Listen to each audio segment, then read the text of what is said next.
Welcome to Fiction Audiobooks. If you enjoy the content, like and subscribing would be greatly appreciated. If you have any recommendations for novels, comment below. Please join my Patreon at https://www.patreon.com/fictionaudiobook. Chapter 98, Enko. Chapter 98, Enko. Half a month passed. Tanbo Tobate's work in the analysis division had fully entered its normal rhythm. In times of peace, the workload for the division wasn't overwhelming. Without a constant stream of new subjects for mind reading, many members took on part-time gigs.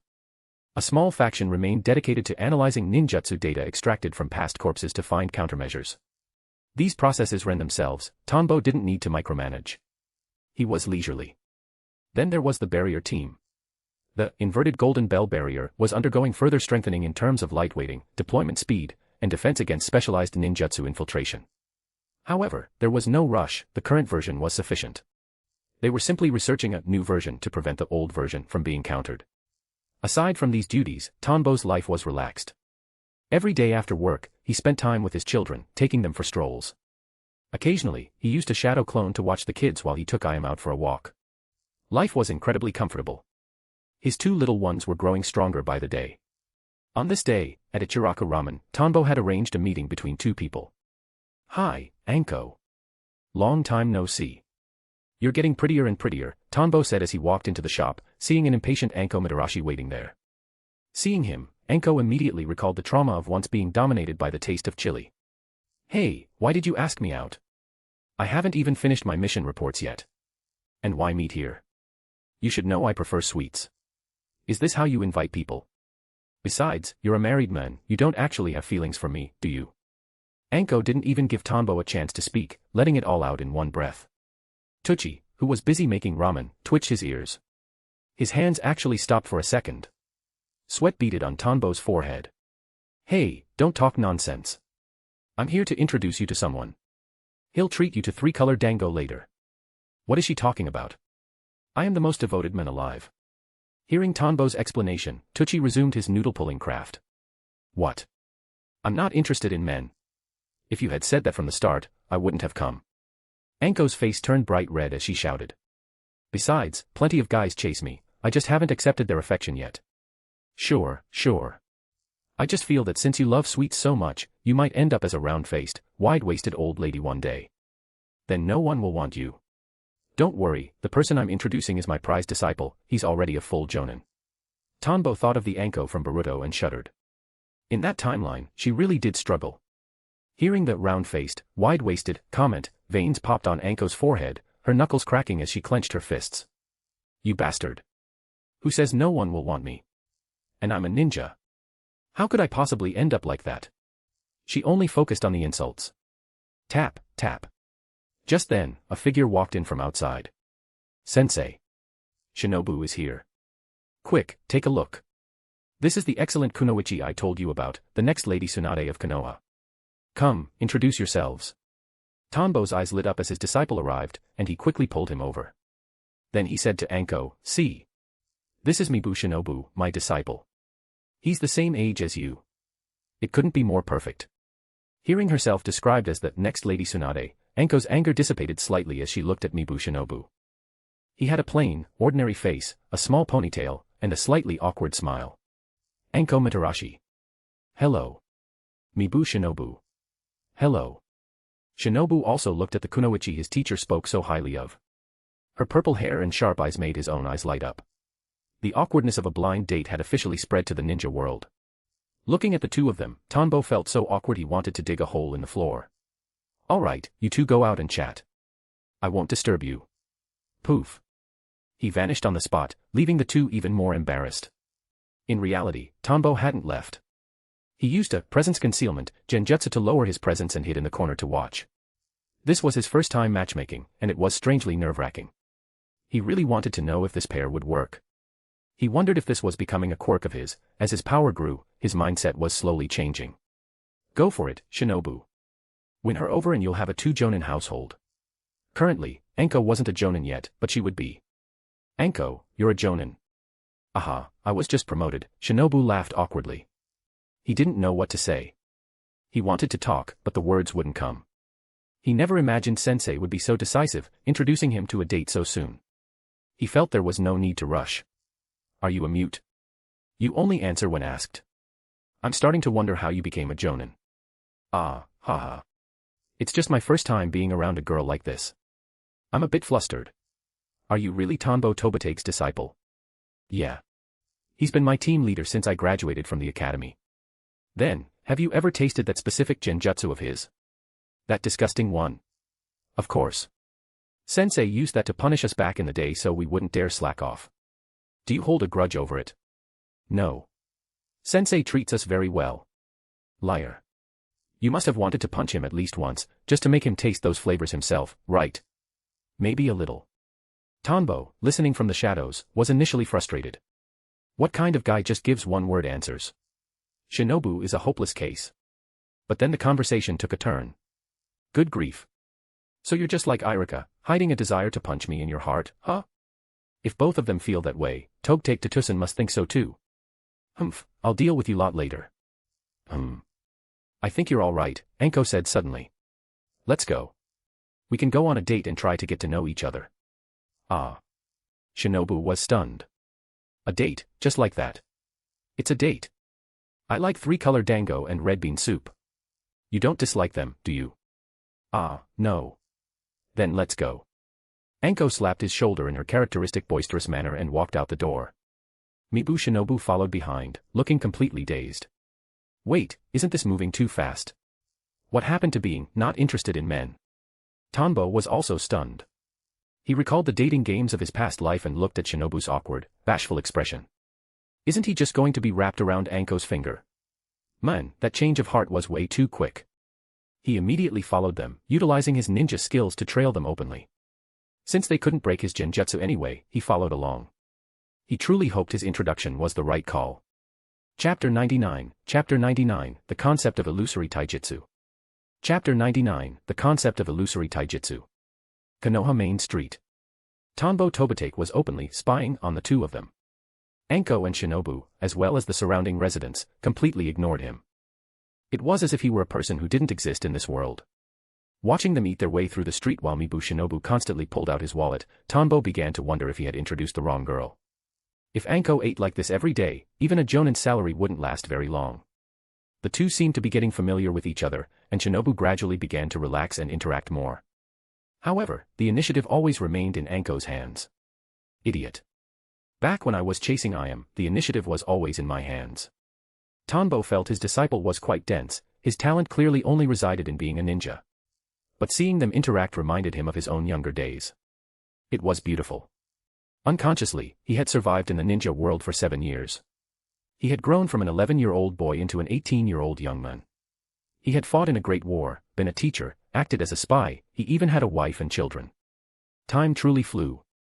Everything was great, except for the fact that the ninja world was always so disaster-prone. Suddenly, he spotted another familiar face on the street. Shimon. His former teammate, now his subordinate.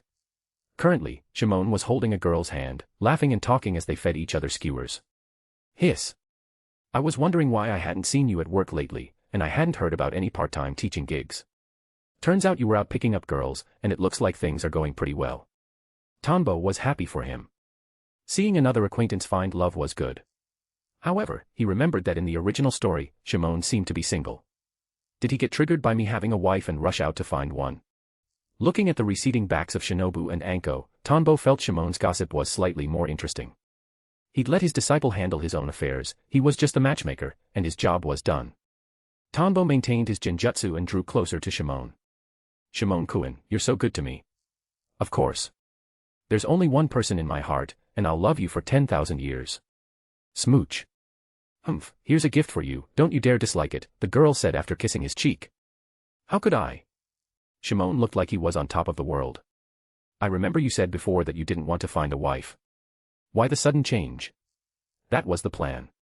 But there's this colleague in the analysis division who keeps showing off his love life in front of me. I couldn't take it anymore and swore I'd also show my love life in front of him. But then I met you, and whether he sees us or not doesn't matter anymore. As long as you're by my side, his feelings aren't important. The girl beamed. Really? You're making me blush. Next time I'll go to the office with you and we can show off our love together, okay? Really? Show off my foot. Luckily I have kids, you'll always just be an amateur trying to show off in front of a master. Tanbo spat on the ground as he walked away. Having finished his day of gossip, he headed toward the Konoha hospital. His leisure time was over, it was time for serious business. Konoha Hospital was a vast complex. People constantly flowed through the gates, mostly ninjas, with a few civilians mixed in. As the center of the medical department, Tanbo had frequent contact here. The analysis division's job involved gathering intel from the brains and bodies of corpses. Naturally, they collaborated with the corpse processing team under the medical department. When Konoha ninjas died, they were sometimes sent to the analysis division to determine the cause of death and the enemy's methods. Once that was done, the bodies were moved back to the processing team to have all traces removed. His purpose for coming here was to study medical knowledge. He wanted to develop a system of illusory taijutsu. For example, Genjutsu, self-repair. This was a product of combining medical knowledge with Genjutsu. One had to have a deep understanding of the part of the body the Genjutsu was deceiving. The deeper the understanding, the more targeted the technique, and the less chakra it would consume. If he tried to deceive the entire body at once, chakra consumption would skyrocket, and the body's physical tolerance would be pushed to the limit. Genjutsu can trick the body into healing, but that self-healing still requires energy. The more precise the focus, the lower the cost. He hadn't developed this heavily over the last 7 years because he felt his Genjutsu system wasn't mature enough. A Genjutsu that required experimenting on his own body was something he had set aside in favor of 5 senses Genjutsu, mind reading, and real Genjutsu. Now that his sensory manipulation was mature enough to handle elite Jonin 1-on-1, it was time for the next step. Furthermore, when facing techniques like the pretapaths, blocking technique absorption, that drain chakra, physical attacks are the most efficient. Tanbo was thinking ahead to enemies like Hirako, the pretapath, Obito, or Madara, who could be immune to standard ninjutsu. Taijutsu was the priority.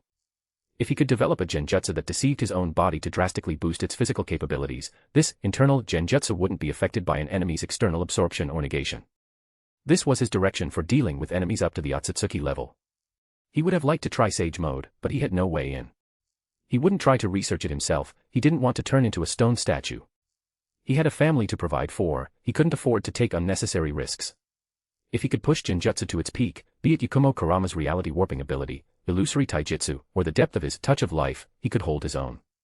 Even Izanagi and Izanami weren't sage arts, yet they were devastating. After greeting the person in charge of the medical archives, Tanbo began his studies. As a jonin, captain of the analysis division, and a member of Konoha's upper echelon, everyone treated him with great respect, which saved him a lot of trouble. He quickly immersed himself in the vast sea of medical knowledge. The capital of the Land of Fire. The Nearguard Agency. Swish. Swish. A squad of obvious elites knelt on the ground. Their outfits varied, but they all wore armbands featuring the character for fire. 2 men stood before them. Asuma, congratulations. You're finally going home for a visit, Chirika said. It had been 4 years since they met, and they had forged a bond through shared battle. Asuma pulled out a lighter and lit a cigarette. Yeah. After all this time and everything we've been through, I've finally caught a glimpse of what it means to protect. This time, Asuma would lead the team to Konoha for training. Chapter 100, Iron Body. Chapter 100, Iron Body. The Hidden Rain Village. A pitcher plant-shaped head emerged from the ground, standing beside Pain. I have good news. Pain, speak. In 10 days, the Land of Fire will send a delegation to Konoha for advanced training in dispelling genjutsu. Last time, you almost tripped up at the hands of Konoha's Tanbo Toba-take. This time, I will infiltrate the Land of Fire's Nearguard Agency and learn Konoha's genjutsu countermeasures for you. Zetsu's eyes were like small green beans, a smirk playing on his face. Last time had truly stunned him, for Nagato, a genius bolstered by the Rinnegan, to have all 6 of his puppets sealed by genjutsu was simply incredible. He couldn't think of anyone capable of such a feat unless they used a forbidden Mangekyo Sharingan technique. In the 1,000 years since the Sage of the 6 Paths, only a handful of people in each era possessed such genjutsu prowess. He wouldn't miss this chance to gather intel. Since Pain was the nominal leader of Akatsuki, Zetsu naturally had to report. Pain paused. Do not get discovered. After much research since the encounter, Pain had already found ways to deal with that genjutsu. However, if there was a more convenient method of dispelling it, it would be advantageous for future battles. Though he considered himself a god, he did not underestimate the power of the 5 great nations. Only through caution could he end the world's conflict and rebuild order. Rest easy. Do you not trust my information-gathering skills? Zetsu chuckled, slowly merging back into the ground and vanishing. Pain looked down at the hidden rain village from his height, lost in thought. Training Ground 98. A 3-meter-high earthen wall stood tall. Genjutsu, Iron Body.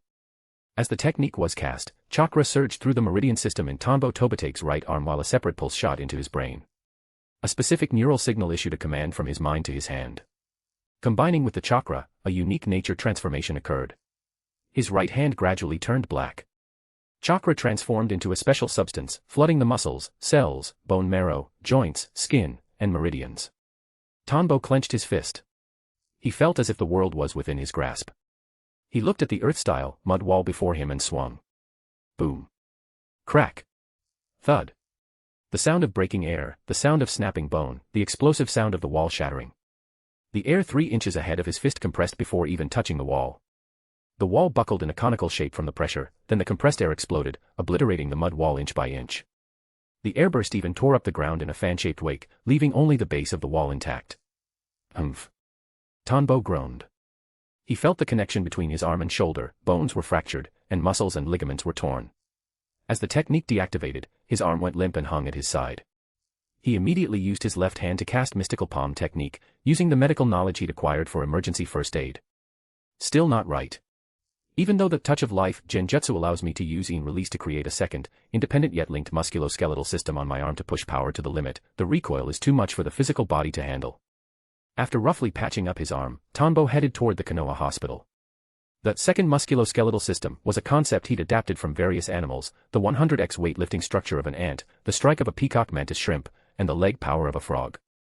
By using in-release to add a second, mathematically calculated structure over his original anatomy, he could achieve explosive physical strength and iron-like hardness. But just like the 8 inner gates, there was a price. His price was the temporary loss of his arm's function. If not treated properly, it would leave permanent internal damage, much like Naruto's wind-style, Raisin Shuriken. At this stage, it was effectively a forbidden technique. Its power was already comparable to, if not greater than, Tsunade's chakra-enhanced strength. Once fully developed, punching through a Susanoo wouldn't be a dream. At the hospital, he received treatment from medical ninjas who seemed quite used to seeing him. This was his 10th time in 5 days. Since he started studying, he had been rapidly absorbing medical knowledge regarding muscles, bones, and nerves, and immediately applying it to his experiments. Even for someone as smart as Tanbo, medical science was a massive subject, so he focused specifically on what he needed. I heard he's a jonin. Why is he always getting hurt inside the village? Is there an infiltrator? He's so handsome. I want his contact info. Give it up, he's married and has 2 kids. So what? Even in a profession as agile as a ninja, you can still get poked to death by a kunai. A group of female medical ninjas gossiped, their eyes frequently drifting toward Tanbo. After shooing away the flirtatious doctors, Tanbo scratched his head, thinking it was time to hurry up and finish those bandages to hide his face and avoid the hassle. He lay on the hospital bed and picked up a medical book. Creak. He hadn't been reading long when the door opened, and a massive body was carried in by doctors and placed on the bed next to him. Senior Choza. Tanbo looked at the heavily injured Akimichi Choza in surprise. Who could wound him like this? Choza turned his head and smiled. Tanbo. Why are you injured too? Me. I was developing a new jutsu and got hit by the backlash. What about you, senior? Tanbo was curious. Choza was an elite jonin who hadn't even flinched when facing the 9 tails. I ran into the 3 tails. Had a bit of a scrap with it, Choza laughed sheepishly. The 3 tails? Yeah. For some reason, it ended up in a lake deep within the land of fire. We were tasked with guarding it to make sure it didn't disappear or cause destruction. We were spotted, so we fought. That's incredible. That's a tailed beast. When I saw the 9 tails back then, I was paralyzed by its pressure. Well, I had to use the clan's secret pills and still ended up like this. Luckily, the 3 tails decided we were too much trouble and dove back into the lake. Choza paused, looking serious. Don't tell anyone else. Tailed beast movements are classified. He told Tanbo because Tanbo was a trusted ally and a capable ninja. Now that Tanbo had taken over for Inoichi as the analysis captain, he was part of the village's upper leadership. A ninja who rose through the ranks and had a family was someone to be trusted. You should probably talk less, then. What if I have a slip of the tongue? Tanbo joked. Choza smiled. I trust you.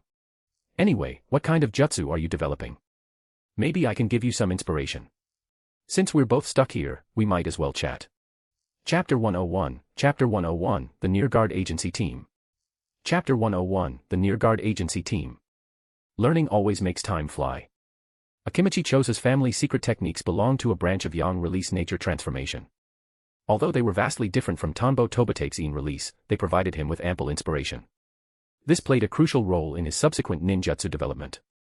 It had to be said, Chosa was a true veteran and the 15th head of the Akimichi clan for a reason. Once again, Tanbo was shaken by the depth of a great clan's heritage. Whether it was Yamanaka Inoichi's guidance during the development of Eye of the Creator or Akimichi Chosa's advice now, both were incredibly practical. There was a reason these great clans never lacked jonin. Small families like the Izuno or Fuma clans had secret techniques, but their foundational knowledge and intellectual depth couldn't compare. Tanbo felt his mind was sharp enough, and he had read the memories of many enemies, yet in certain foundational aspects, he still lagged behind these clans. It came down to inheritance. If Tanbo passed down his own methods, unless his descendants were super geniuses, they would end up like other small families, possessing a secret technique but struggling to produce even a single jonin. He lacked the systematic knowledge required to build strength from the ground up, or rather, he simply hadn't had the time to organize it yet. For now, his primary mission was to get stronger himself. No matter how talented his descendants might be, they wouldn't surpass his own strength. Tanbo Tobate's house. Do you just not want to help with the kids? You're always getting yourself injured. I held the baby, looking at him with a resentful gaze. Tanbo's arm was in a sling. Hearing his wife's grievances, he rubbed his nose with his left hand. It was indeed a bit poor of him. Since returning, he hadn't spent much quality time with Iam before injuring himself in the pursuit of jutsu development. Yee. The two toddlers also let out ing shouts at him, seemingly joining their mother in scolding him. Almost there. Once the first stage is complete, I won't be hurting myself anymore, Tanbo chuckled in the face of his family's accusations. Genjutsu, self-healing consumed a massive amount of physical energy. Since he wasn't in active combat, there was no need to force a rapid recovery. Forcing the process would accelerate cell division and shorten his lifespan, so he refrained. He had to admit that in terms of medical ninjutsu talent, there was still a gap between him and the likes of Tsunade or Kabuto. He had originally wanted to develop a cell creation technique. He thought it wouldn't take long, but he had overestimated his talent in this field. In the original story, Tsunade had only heard of Kabuto's healing wound destruction before creating a jutsu that used chakra to create cells, allowing her to use creation rebirth without worrying about the limit of cell division. Tanbo thought he could do the same. Now it seemed he couldn't even match Sakura in medical talent. He was better than average, but far from the peak. In the coming days, spend more time with the children. Didn't you say you have a mission starting soon? Iam asked. Understood. That mission won't require leaving the village. It's inside Konoha, basically like going to the office, Tanbo replied. Yee. Over the next few days, Tanbo used his Eye of the Creator to create special illusory beasts. Like robots, they carried the two children, following him as he strolled around. Occasionally, he took them to see their grandfather, Tuchi. Sometimes, he took them soaring through the sky to look down at the scenery of Konoha. Naruto would also visit occasionally to see the two babies. Every time, he arrived full of joy and left with a look of envy and a longing for affection. Since learning where Tanbo lived, Naruto ran over every 2 or 3 days. The ANBU following him were speechless. If Tanbo weren't a high-ranking member of Konoha and a recognized successor of the Will of Fire, they would have suspected him of having ulterior motives toward the Nine Tails. Tap, tap, tap. Outside the main gates of Konoha, a team slowly appeared. The man in the lead was smoking a cigarette, a sash signifying his status as one of the 12 guardian ninja hanging at his waist. Behind him was a 10-man squad. Each wore the armband of the Land of Fire's Nearguard Agency. However, they were all sporting various injuries, looking as though they had fought a fierce battle on the road. The Nearguard team has arrived. The one in the lead, isn't that the Hokage's son, Asuma? Izumo Kamizuki noted as he was registering arrivals. Kotetsu Hagain, incredible. It looks like they were ambushed, they're all injured. Go notify Lord Hokage immediately. Another ninja nearby nodded and vanished with a swish. Izumo and Kotetsu stepped forward to greet them. Asuma, long time no see. You actually became a guardian ninja. I'm so jealous. Izumo said, eyeing the waist sash. Yeah, well, this job isn't easy either, Asuma laughed, seeing familiar faces. He handed over the credentials for the Nearguard Agency. Verified. Were you attacked by someone? A group of rogue ninjas. Asuma was actually puzzled. Who had sent assassins capable of nearly taking out several members of a Nearguard squad and a guardian ninja? Lord Hokage has already made arrangements for you. But given the situation, you should take them to the Konoha hospital for treatment first, Kotetsu said, looking at the men behind Asuma with bandaged limbs. Asuma nodded. That was the only option for now. The Hokage's office. Understood. You may leave. I will send someone to handle it, Hiruzen Sarutobi said to the reporting ninja. Swish. As the ninja vanished, a smile touched Hiruzen's lips. Asuma, let me see how much you've grown. He then ordered the ANBU to investigate the ambush on the near-guard agency to see who was bold enough to strike them. Konoha Hospital. A ninja from the near-guard agency sincerely thanked a medical ninja. Once the room was empty, his pupils shifted slightly, and a cunning smile appeared on his face. Konoha is nothing special. Zetsu felt that infiltrating Konoha was far too easy. Tonbo, the Land of Fire's near-guard agency has arrived. Be prepared. As soon as Tonbo entered the Hokage's office, he received the news from Hiruzen. I've been ready. I'll make sure they experience firsthand that Konoha's Genjutsu isn't just for show. I'll let the daimyo know his military funding isn't being wasted, Tonbo nodded.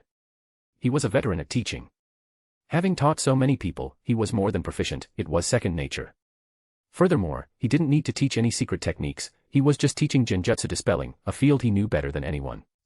To guard against the broken abilities of the Mangekyo Sharingan, he, as a Genjutsu master, had already prepared various countermeasures.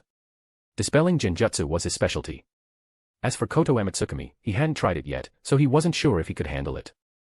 Hiruzen, watch their attitude. If they get too arrogant, don't be polite. Show them your true strength. Tonbo raised an eyebrow.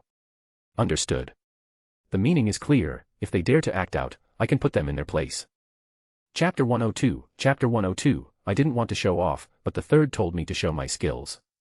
Chapter 102, I didn't want to show off, but the third told me to show my skills. At the residence of Hiruzen Sarutobi. You're back, Hiruzen said to Asuma. There was no disappointment in his eyes, nor was there overt praise, only a profound calm. After years of training abroad, he believed Asuma must have gained a different level of understanding. What is the king? Asuma sat cross-legged on the floor. Well, it's been a long time. The house is still the same as ever. His mind was a whirlwind of emotions. For years of training had given him a sense of direction, but he was still uncertain about what the king truly was. Life goes on, which only proved his training was still insufficient. He needed to keep working hard. Why? A baby's cry rang out, followed by a stream of liquid arching through the air, splashing right between the two men. Splash. Hey. Konohamaru, you little brat. The one moment I'm not paying attention, you do this to me. Hiruzen had just been feeling gratified that his son had matured, only to be immediately distressed by his grandson's antics. Whenever he returned from work, he would take over for the nanny to spend time with his young grandson. He had just taken off the diaper when Asuma arrived. Before he could finish the job, the boy caused trouble again. He had to wait for Konohamaru to finish before cleaning up. Damn it, does that kid's children not have this problem? Hiruzen muttered, the image of Tonbo Tobotake's relaxed face when talking about his kids flashing through his mind. Is this my brother's son, Konohamaru? Asuma laughed awkwardly. He had just returned, did he really need such a warm welcome? Since the 12 Guardian Ninja had stabilized, he had stayed in touch with the village over the last 2 years and knew his brother had a son named Konohamaru. Yeah. Stay right there for a bit, I need to deal with this first, Hiruzen said, his hands in a frantic blur. Asuma watched silently, a sudden ripple of emotion touching his eyes. Perhaps, this was the king. He wasn't sure, but a seed had been planted in his heart. The far side of the mountain. In a wide plain within Konoha, the wind howled, forcing the green grass to bow low. In this atmosphere, a squad of men stood with their heads held high, waiting for training to begin. Standing before them were the instructors for this session, Yuhi Kurenai and Kurama Murakumo. Asuma, as the guardian ninja lead, stood to the side. Asuma lit a cigarette. Kurenai, the time is almost up. Why hasn't that guy shown up yet? He looked toward the empty path, feeling dissatisfied with Tonbo's absence. To him, this felt like a half-hearted effort toward a mission assigned by the Hokage. After being back for a few days and seeing his subordinates treated at the hospital, he knew one of the instructors was Tonbo Tobotake, the man he had encountered years ago. Back then, although Tonbo had helped him, Asuma still felt resentful. He felt like a lamb led to the slaughter, and the only reason he hadn't been dragged back by force was his status as the third Hokage's son. Now, he had grown. He had survived countless assassinations and defeated numerous enemies. He was confident he could defeat Tonbo without breaking a sweat. Kurenai replied, he's likely handling work at the analysis division and the barrier team. What? Asuma was confused. Kurama Murakumo smiled. He is a genius, much like Kakashi. He is currently a Jonin of Konoha, the captain of the Analysis Division, and the leader of the Barrier Development Team. He carries heavy responsibilities for the village. Though Murakumo hadn't interacted with Tanbo personally, he knew Konoha had such a person, a truly remarkable Genjutsu ninja. Asuma's mind was filled with question marks. By what merit does he hold such vital positions? Captain, why is there still one person missing? Let's just start without him. Exactly. He's just a commoner, yet so arrogant. I bet he knows he lacks the ability and is too scared to show up as an instructor. Captain, we should report this when we return. At the very least, his salary should be docked. Humph, just wait until he gets here. We'll give him a piece of our minds. The members of the Near Guard agency were extremely impatient. Though they used chakra, their behavior wasn't that of ninjas, but of a regular army. They were filled with rage at being made to wait. They were the elite guards of the daimyo's estate. When had they ever been treated like this? Kurenai looked at Asuma. Asuma-kun, it seems your subordinates are a bit difficult to get along with. Asuma scratched his head. He had initially agreed with his men, but the moment Kurenai spoke, the words died in his throat. He put away his cigarette and turned to the squad. Quiet. You are here to learn, not to pick a fight. Say one more word and I'll thrash you myself. Asuma finished speaking and looked sheepishly at Kurenai, receiving a smile in return. Thump thump. He suddenly felt his heart beating faster. Oh no, it's the sound of a heart falling in love. Seeing their captain's warning, the Near Guard members swallowed their complaints, but their eyes remained full of resentment. Among them, one member's eyes darted around. Tanbo Tobatake. Zetsu hadn't expected that in his quest for better Genjutsu dispelling techniques, he would end up learning from the very opponent he was interested in. This was perfect. I wasn't actually late. It's not very nice to talk about me like that, is it? V-room. Just as Zetsu was feeling his luck was turning, a voice rang out, echoing through the air. Everyone turned to look, and a sudden wave of pressure slammed into their minds and bodies. Thump thump. Their hearts raced under the weight of the pressure. The figure of Tanbo Tobatake appeared. Wearing his flak jacket and with his hands in his pockets, cherry blossoms seemed to swirl around him. Every step he took felt as though he were treading directly on their hearts. Tap, tap, 1 step, 2 steps, 3. Asuma looked at his own arm. Goosebumps had risen across his skin. Seeing that familiar bandaged head, he felt a sense of profound shock. Simultaneously, a thought rose, is this guy just trying to look cool and attract Kurenai's attention because he knows she's here? He looked at Kurenai and saw her eyes trembling. She seemed completely captivated by Tanbo's entrance. A sudden, inexplicable urge rose in Asuma's heart. He wanted to knock Tanbo flat on the ground. Who are you? The Near Guard members felt as though they were facing a great enemy. Their bodies felt suppressed, and they could barely move their lips. Kurama Murakumo whispered, Genjutsu. Kurenai blinked. Genjutsu? What? Asuma was stunned. Feeling his suppressed body and watching Tanbo approach through the falling cherry blossoms, he realized, is his Genjutsu really this powerful? Release. Kurama Murakumo and Kurenai were the first to break the illusion.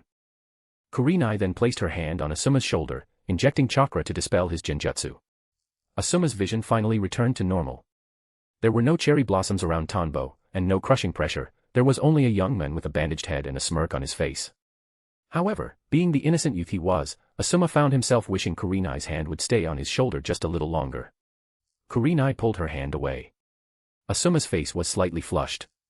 Meanwhile, the Near Guard agency members could only watch helplessly as Tanbo drew closer, their bodies still paralyzed as if facing a terrifying predator.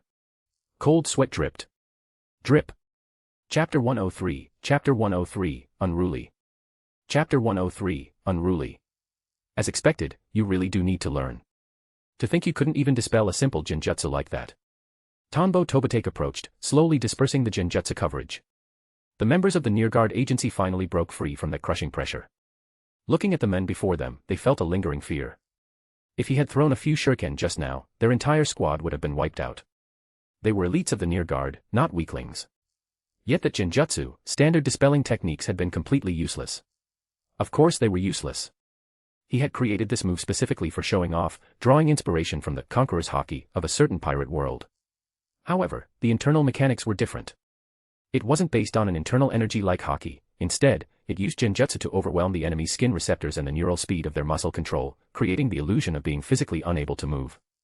In effect, it was similar to the Uchiha's demonic illusion, shackling stakes or Yuhi Kurenai's tree-binding death. It was a paralysis Genjutsu. The only difference was that Tanbo's range was massive. Because it incorporated traits from the Bringer of Darkness technique, it required a continuous output of chakra. The fact that Yuhi Kurenai and Kurama Murakumo broke it so quickly was both surprising and expected to him. You. The near guard members wanted to snap back, but Asuma Sarutobi cut them off. Long time no see. You still love showing off as much as ever, don't you? Asuma remembered their first meeting. The guy had pulled a stunt then, too. Showing off? What showing off? This mission is to provide this team with new, more effective, and faster ways to dispel Genjutsu, Tanbo said, curling his lip at the guards. To do that, I needed to understand your current level. That technique just now was a type of paralysis Genjutsu. Since you couldn't break it quickly even while your mind was still functional, it proves you were right to come here for training. So what if I'm showing off? Tanbo thought. I've studied Genjutsu for years, I'm allowed a grand entrance. Besides, his method was efficient, it had successfully suppressed the arrogant attitude of these outsiders. He had actually arrived quite early and hovered around them in a state of invisibility, waiting until they started bad-mouthing him to make his move. This would ensure they felt the true gap between them. Kurenai smiled. Tanbo-kun, long time no see. You've become even more formidable. As the daughter of a Genjutsu master with her own deep inheritance, she had nothing but praise for Tanbo's display. Ha, Kurenai. Long time no see. You're getting more beautiful by the day. By the way, do you want me to introduce you to a boyfriend? Tanbo laughed, his perception lingering on Asuma for a moment. You bastard. Are you trying to introduce yourself to Kurenai? You son of a. Asuma suddenly grabbed Tanbo by the collar, his eyes flaming. Remembering how Kurenai had looked at Tanbo just now, Asuma was seething. He already had a bone to pick with the guy. Hey, the daimyo's choice to make you a guardian ninja was a bit ill-considered, wasn't it? With a temper this impulsive, how have you survived this long? Tanbo said, exasperated. Asuma was 18 and had been through countless battles, yet his personality was far more volatile than the steady character from the original story. Was it just because he was still young? Or was it because he and Kurenai weren't dating yet, and he was in his most hot-headed phase? You. Asuma, what are you saying? He already has a wife and 2 babies, Kurenai interrupted, sounding even more exasperated than Tanbo. Asuma's eyes went wide. He stared blankly at Tanbo. You, have a wife? And kids? Heh. You think I'm like you? You. Single. Man. Tanbo smirked triumphantly, emphasizing each of the last 3 words. The best part of being in the ninja world wasn't the battles or fighting pain, it was this sense of superiority of having what others didn't. Teasing original characters felt great. Veins popped on Asuma's forehead, but he let go of the collar, feeling a massive sense of relief in his heart. Kurama Murakumo chuckled. Haha, youth is full of energy. But shouldn't we get to work now? Yes, Murakumo-senpai, the 3 replied. Tanbo added, Murakumo-senpai, Kurenai, you 2 go first. I'll go last. We can do combined training after everyone has a basic understanding. He stopped playing with Asuma and got down to business. The others nodded. The near-guard members didn't dare act up anymore, Tanbo's display had genuinely spooked them. Tanbo turned his head toward the squad, his face mostly covered by bandages except for his mouth, which exerted a strange pressure on them. Truly a terrifying Genjutsu ninja, Zetsu thought, evaluating the situation from within his host. If the man had a Sharingan, Zetsu might have believed Tanbo could surpass Madara in Genjutsu. And he knew this was likely just the tip of the iceberg. The training was straightforward. Kurenai, Murakumo, and Tanbo would cast Genjutsu on the squad and then explain the methods to break them. The near-guard members would then ask questions about potential Genjutsu they might encounter. Their questions weren't lacking in imagination. For example, if the daimyo is controlled by Genjutsu, how do we break it?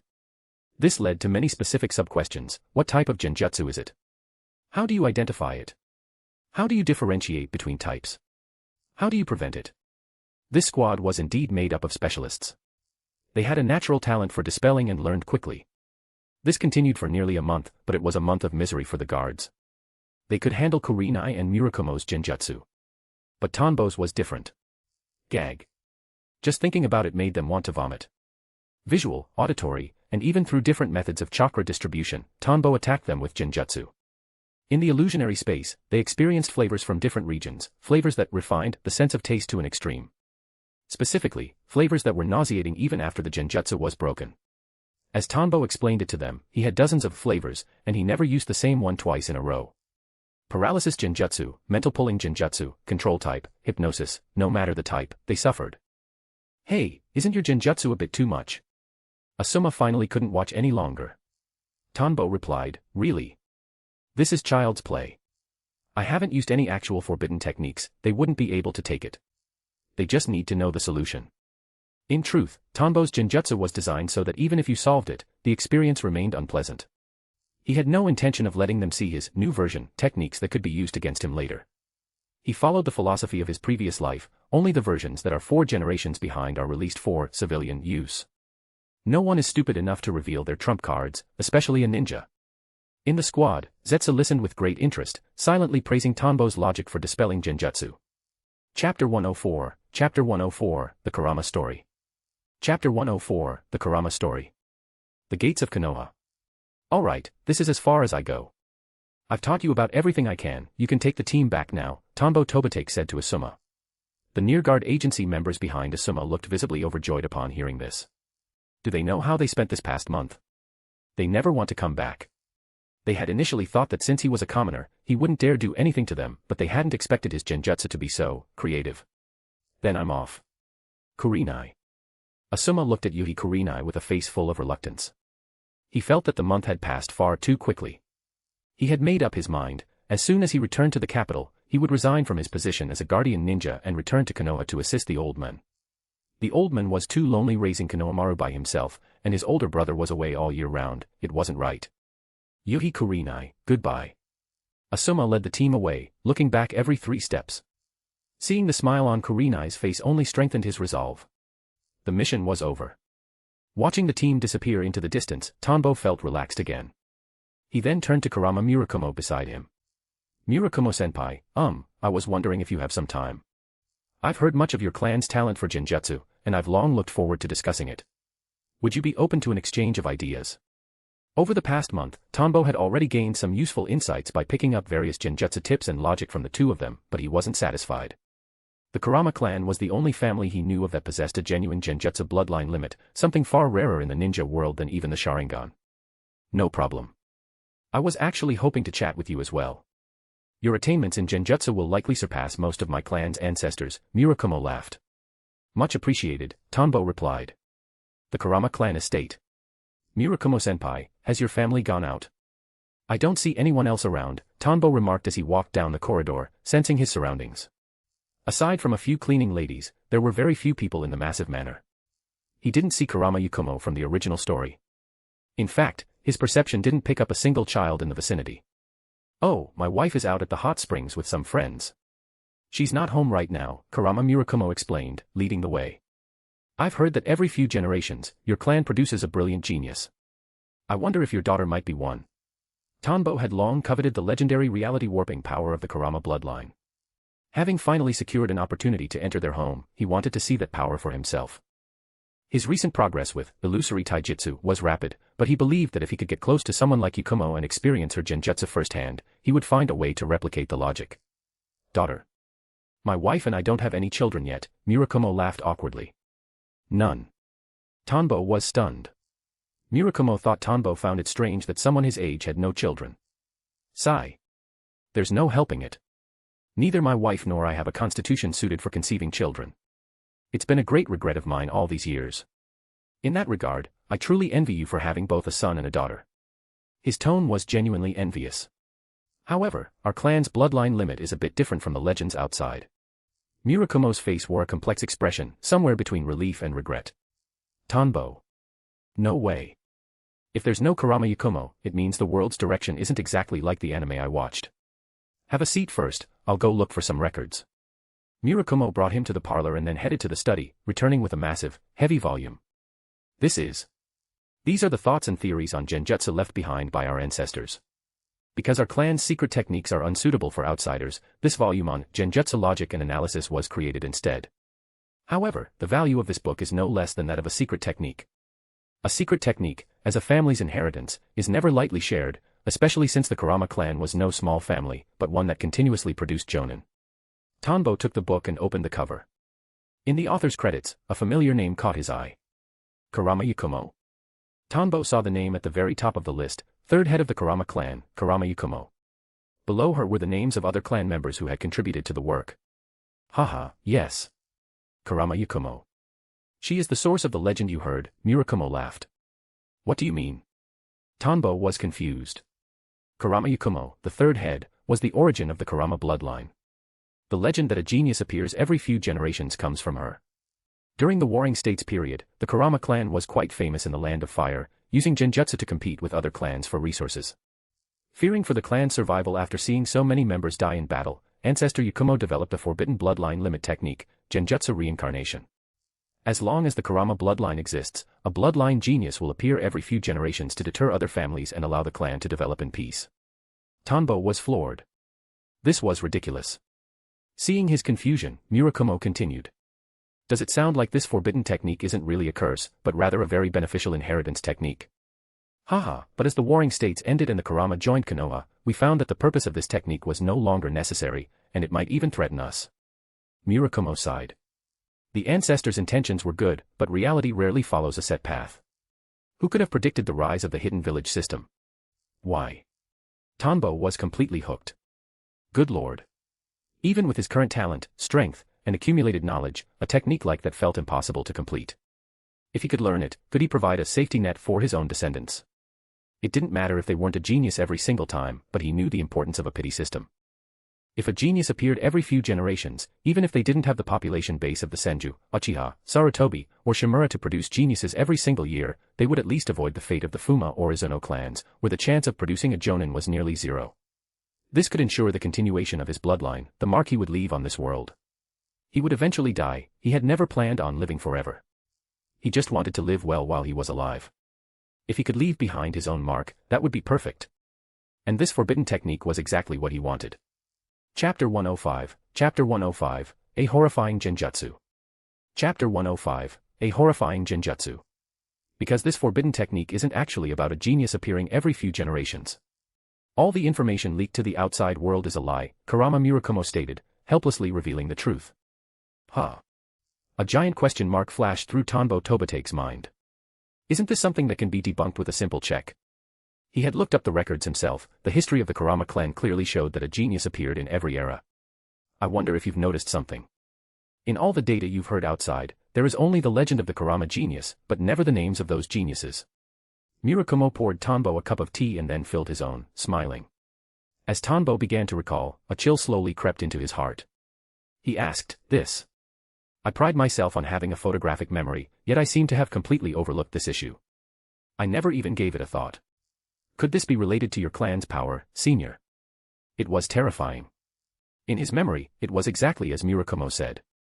Given Tanbo's usual logic and methods, he shouldn't have missed such a detail. How could he overlook such vital intelligence? To achieve the pinnacle of in-release nature transformation, he had coveted Kurama Yakumo's ability for a long time. Now, he realized, he had likely fallen under a spell. A Genjutsu's power. Murakumo looked at his expression and chuckled. As expected of Konoha's famous Genjutsu master. You're right. You, everyone in Konoha, and even the entire ninja world are currently under the influence of a single Genjutsu, Genjutsu reincarnation. Thump thump. Tanbo's heart hammered against his ribs. He felt as if his mind was about to explode. A Genjutsu covering the entire ninja world. Isn't that just the infinite Tsukumi? Aside from the godlike children of the Sage of Six Paths, could someone else's Genjutsu really be this strong? How is that possible? A Genjutsu of that magnitude, putting aside whether it's theoretically possible, even if it could be completed, no one has enough chakra to maintain it. Energy is conserved, to use that kind of power, an equal price must be paid. Tanbo couldn't believe it. God damn it, are you guys the actual Otsutsuki? This range is basically a divine Genjutsu. He was deeply shocked, but a spark of desire also ignited in his heart. If he could learn a Genjutsu of this magnitude, would he finally have the foundation to challenge the Otsutsuki in the future? And why did the Kurama clan head say this technique brought benefits but also severe side effects? Why was it no longer needed after the hidden village system was established? Tanbo even began to weave signs, sensing the chakra within his body. He checked if his cognition had truly been altered by a Genjutsu, activating the countermeasures he had prepared for Koto Emitsukumi or Otsutsuki-level mind manipulation. Thump thump. Sensing Tanbo's shock, Murakumo didn't disturb him. He simply sipped his tea leisurely. When he first learned this truth, he had been just as shaken. He had even doubted his own existence, wondering if he was a phantom created by his ancestors' jutsu. But he knew his ancestors' genjutsu was unbreakable. Without the clan's private records, one couldn't even realize they were under it, and even if they knew, they couldn't dispel it. Because this was a genjutsu that bridged the gap between illusion and reality. It was both false and true. Bang. Inside Tanbo's heart, an illusory pentagonal cube emerged, beating in sync with his pulse. Usually, his heart steel technique only released its pulse at set intervals, but now Tanbo took active control. Bang.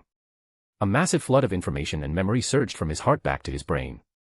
His memories flashed like a revolving lantern. From the first moment this body gained consciousness, to wetting the bed as a child, to being a troublemaker at the academy, to the shock of hearing Kakashi graduated early, to the feeling that he could never be a powerhouse while watching guys hot-blooded training. The start of the Third War when he was 11, graduating early, his transmigration to this world, obtaining his superior brain, the memories he read, the jutsus and genjutsus he practiced. The battles, the daily life, chasing his wife, getting married and having kids, spying in the hidden rain, researching ninjutsu. Every memory flooded his mind until the present moment. I was right. My oversight regarding the names of the Kurama geniuses was a physical event. Back then, I was confused. Since the Kurama bloodline was called brilliant, it was impossible for them to be nameless and only exist as a vague legend. The moment I came into contact with the topic, I fell under the spell. Only the memories of Kurama Yakumo from my previous life, which I had backed up in advance, remained untouched. Tanbo's eyes widened. Terrifying. Absolute terror. How was it done? Did the Kurama family have access to Otsutsuki methods? This kind of cognition-altering jutsu, active at all times, was more powerful than Kodo Amatsukami. It was comparable to a divine shinjutsu. This was way beyond the insertion of history, genjutsu he had been theorizing about. As expected, his Heart Steel project had been the right move. Heart Steel, a genjutsu technique that acts as a backup for his own memories, thoughts, and cognition. It creates a space, simultaneously illusory and real, within the heart. Using mind-reading techniques, he backs up his true self. Every 7 days, it automatically activates to rescan and realign his memories. It was designed specifically to counter Kodo Amatsukami, Izanami, or Shinjutsu. For Tanbo, who could already use mind reading in reverse, this wasn't difficult. He had been on guard for a long time. While Heart Steel would be a burden for other ninjas, for Tanbo's superior brain, it was just a process of reviewing the old to understand the new. He never expected that, in the end, he would still be schooled by someone else. He had been caught. Horrifying. You seem to have realized something. Murakumo looked at him. Though Tanbo's head was wrapped in bandages, Murakumo could feel his body tremble for a split second. Could he truly sense the anomaly in the ancestors' genjutsu? Phew. Senior, you're joking. I was just startled by your words.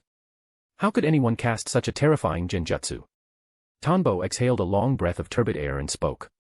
No, it's real. So, what is actually going on? Tanbo asked. Murakumo set down his tea and sighed. In truth, the bloodline genius that appears in our family every few generations is actually ancestor Kurama Yakumo herself. Tanbo had reached his limit for being shocked. No matter what he heard now, he wouldn't flinch. God damn it.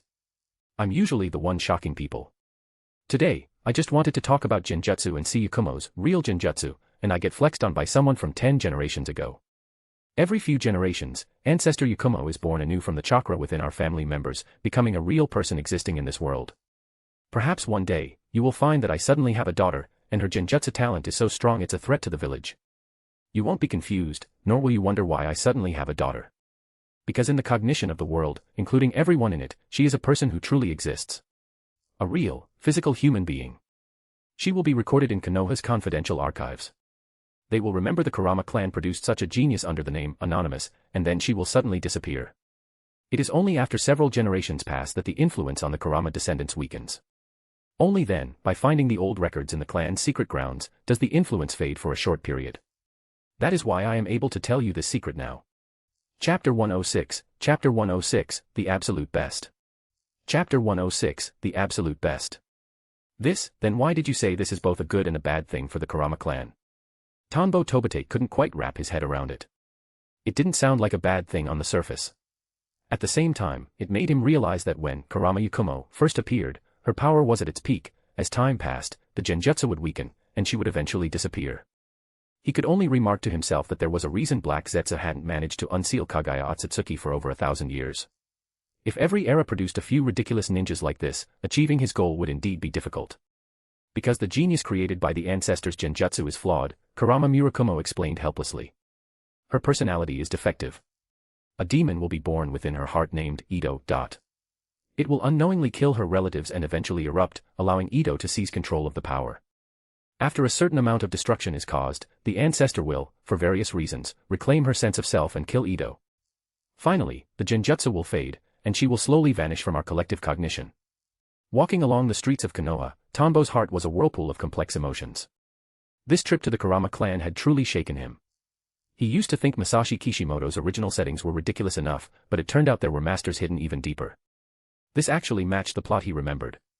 In the original story, Kurama Yakumo's ability never appeared again because she had simply vanished from everyone's awareness.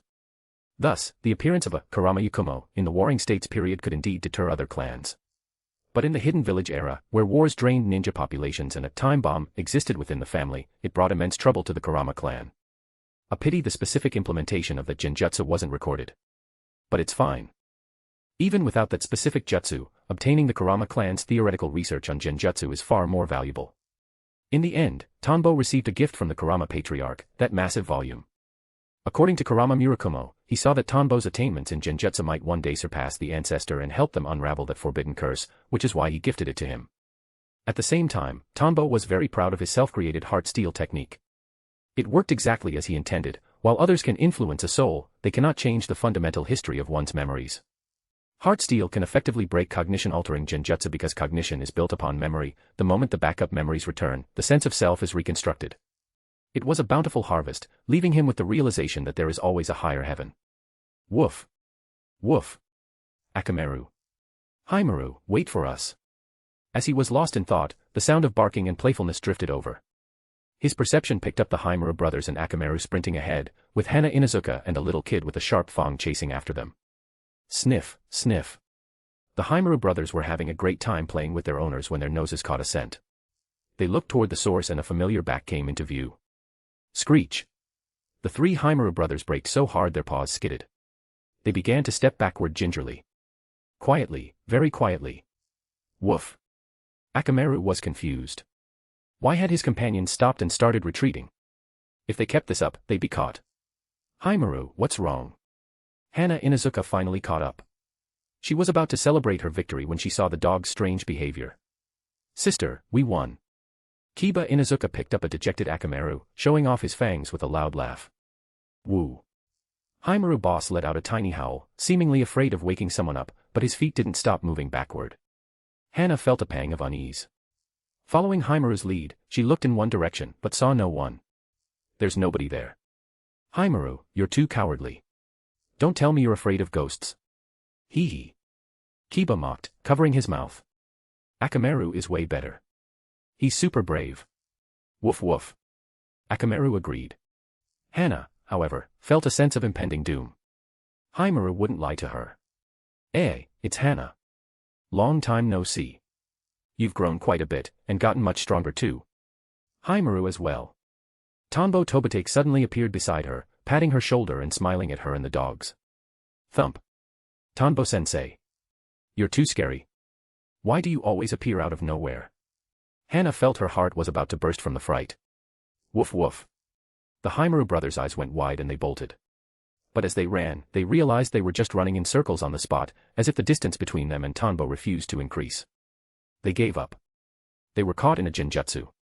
They flopped onto the ground, waiting for that terrifying, foul-tasting flavor to arrive. I didn't appear out of nowhere. Haimaru found me, didn't he? And Haimaru, what's with that face? Was my previous teaching not good enough? Tanbo's tone was light and airy. Woof. Haimaru boss immediately stood up and barked loudly. Haimaru says you taught them very well. The student has surpassed the master, there's no need to teach them anymore, Hana translated. She didn't want to experience those tastes ever again, even though the training had made her progress rapidly. Fortunately, for the past year, the throat protection technique, developed by Takuma Hyuga, meant she no longer had to fear Irika-sensei's lectures. But Tanbo was different. He cast Genjutsu so fast that if you weren't prepared, you wouldn't have time to activate the protection. Tanbo nodded in satisfaction. That's more like it. He was such a great teacher, how could his students be afraid of him? Hey, old man, who are you? Why are you wrapped in bandages? Were you hurt on the battlefield? You're so ugly. I don't want to look like you when I grow up. I'm going to defeat every enemy so they never touch my face. Kiba Inuzuka looked at Tanbo's headband with a hint of envy, but looking at that face, he thought it was hideous. When he grew up, he definitely wouldn't be like that. Ah. Hana looked at her brother with eyes full of pity. You're done for. At the same time, she secretly looked forward to seeing him vomit later. Woof. Akamaru agreed with his master and indicated he would protect Kiba's face. Tanbo crouched down and patted Kiba's head, making the boy snarl at him. You've got guts. But I wasn't hurt by an enemy. You must be Kiba Inuzuka, Hana's little brother. Humph. If it wasn't an enemy, then why do you dress so ugly? Kiba didn't believe him for a second. The corner of Tanbo's mouth curled up. Heh heh. Did you know? In my entire life, I have never lost a battle. The third Hokage was once beaten by me so badly he almost didn't want to be Hokage anymore. The fourth once chatted and laughed with me as equals. I once broke into a country that made the Sannin famous and escaped without a scratch. Tell me, who has the ability to wound me? The third had been hit by his mind-reading depression, the fourth had indeed spoken with him several times, and he had truly left the hidden rain without a single issue. Kiba was stunned, his eyes glazed over. He had wanted to be Hokage since he was tiny. Was the man in front of him really someone who could beat the Hokage? That was too cool. Kiba grew up on stories of the Hokages. In his eyes, they were the strongest ninjas in Konoha. To compare this ugly old man to 2 generations of Hokage. Wait. This ugly old man must be bragging. I'm not a 3-year-old anymore, I won't be fooled. Chapter 107, Chapter 107, The position of Hokage is mine. Chapter 107, The position of Hokage is mine. Konoha Main Street. Tanbo-sensei, long time no see. How are your babies doing? Hana Inuzuka asked. Their training had paused specifically because Tanbo's children were about to be born, and she hadn't had the chance to see them yet. Tanbo, twins, a boy and a girl. They're very well behaved and sensible. When they grow up, they'll surely be much more obedient than your little brother. What's that supposed to mean, you lying old man? So you have babies. When they grow up, I'll be the one to look after them, Kiba said, his interest piqued at the mention of children younger than himself. He was already prepared to play the role of the big boss, even though they weren't well acquainted yet. That's great. But my kids might end up being top-tier scholars. It would be a bit embarrassing if your grades are so bad that you're outshined by juniors several years younger than you. Are you sure you want to look after them? There was still about 1.5 years before Kiba would enter the Ninja Academy. At this point, he didn't realize how much he'd dislike studying. Hearing Tanbo's words, he patted his chest confidently. Humph. My sister's grades are excellent. As her brother, I'll definitely surpass her. Don't you worry. His small face was filled with self-assurance. Excellent. In that case, let me treat you to a meal. I happen to be bored, so I'll test if you've actually learned anything from your sister. Tanbo knew that children of noble clans received early education. Through sheer immersion, they held a significant advantage over commoners. Yay. Free food. Kiba was ecstatic. Woof. Woof. Akamaru barked along with him. Looking at the overly familiar Kiba and the slight curl of her teacher's lips, Hana felt that Kiba was about to be tricked into a ditch. Only those who had experienced Tanbo's tutelage knew he had countless whimsical ways to mess with people, and they'd have no power to resist. But she felt this somewhat reckless brother of hers could use a lesson. Suddenly, she felt a flicker of excitement in her heart. Tanbo led them to a barbecue restaurant. Order whatever you want. Everything is on me. Tanbo wasn't in a rush to head home to investigate the Kurama clan's genjutsu or ponder the terrifying illusion. Researching ninjutsu wasn't something to be finished in a few hours. Interacting with the younger generation made him feel like he was truly living in this world, rather than being submerged in an endless sea of ninjutsu and genjutsu theory. As one of the original Konoha 12, Kiba was one of his favorite characters. Just like teasing Itachi or Sasuke, messing with these kids gave him a sense of accomplishment, one no less satisfying than fighting the 6 paths of pain. Yash. I'm going to eat until you're bankrupt. Kiba rubbed his hands together, preparing to feast. Akamaru was doing the same. After ordering, the staff soon brought out the grilled meat and side dishes. The charcoal was already glowing red. Kiba, how old are you now? Tanbo asked while flipping the meat for him. Kiba licked his lips excitedly, eyeing his favorite grilled beef. I'm 4.5. You said you'd protect my babies when they grow up, right? Munch. That's right. Leave it to me, old man, Kiba guaranteed, taking a huge bite of the grilled beef. Hana sat nearby, already feeling a mix of pity for her brother and internal amusement. When Tanbo started asking questions, it meant Kiba had already walked into the trap. But to protect them, you need to become an outstanding ninja, right? Exactly. I'm going to become the Hokage, and then I'll take care of them, Kiba said, still immersed in the joy of the barbecue. One bite for him, one bite for Akamaru. Then do you know what kind of abilities you need to become Hokage? Eh? What abilities? As long as I get strong, it'll be fine, right? Kiba replied after thinking for a moment.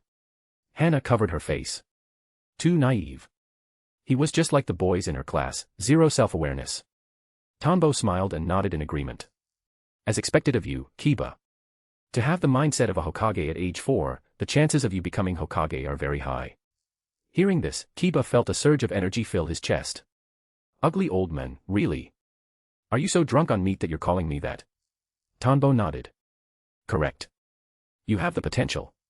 But having the Hokage mindset isn't enough. You also need to get stronger, and you need the ability to execute that mindset. What kind of ability? Kiba asked, puzzled.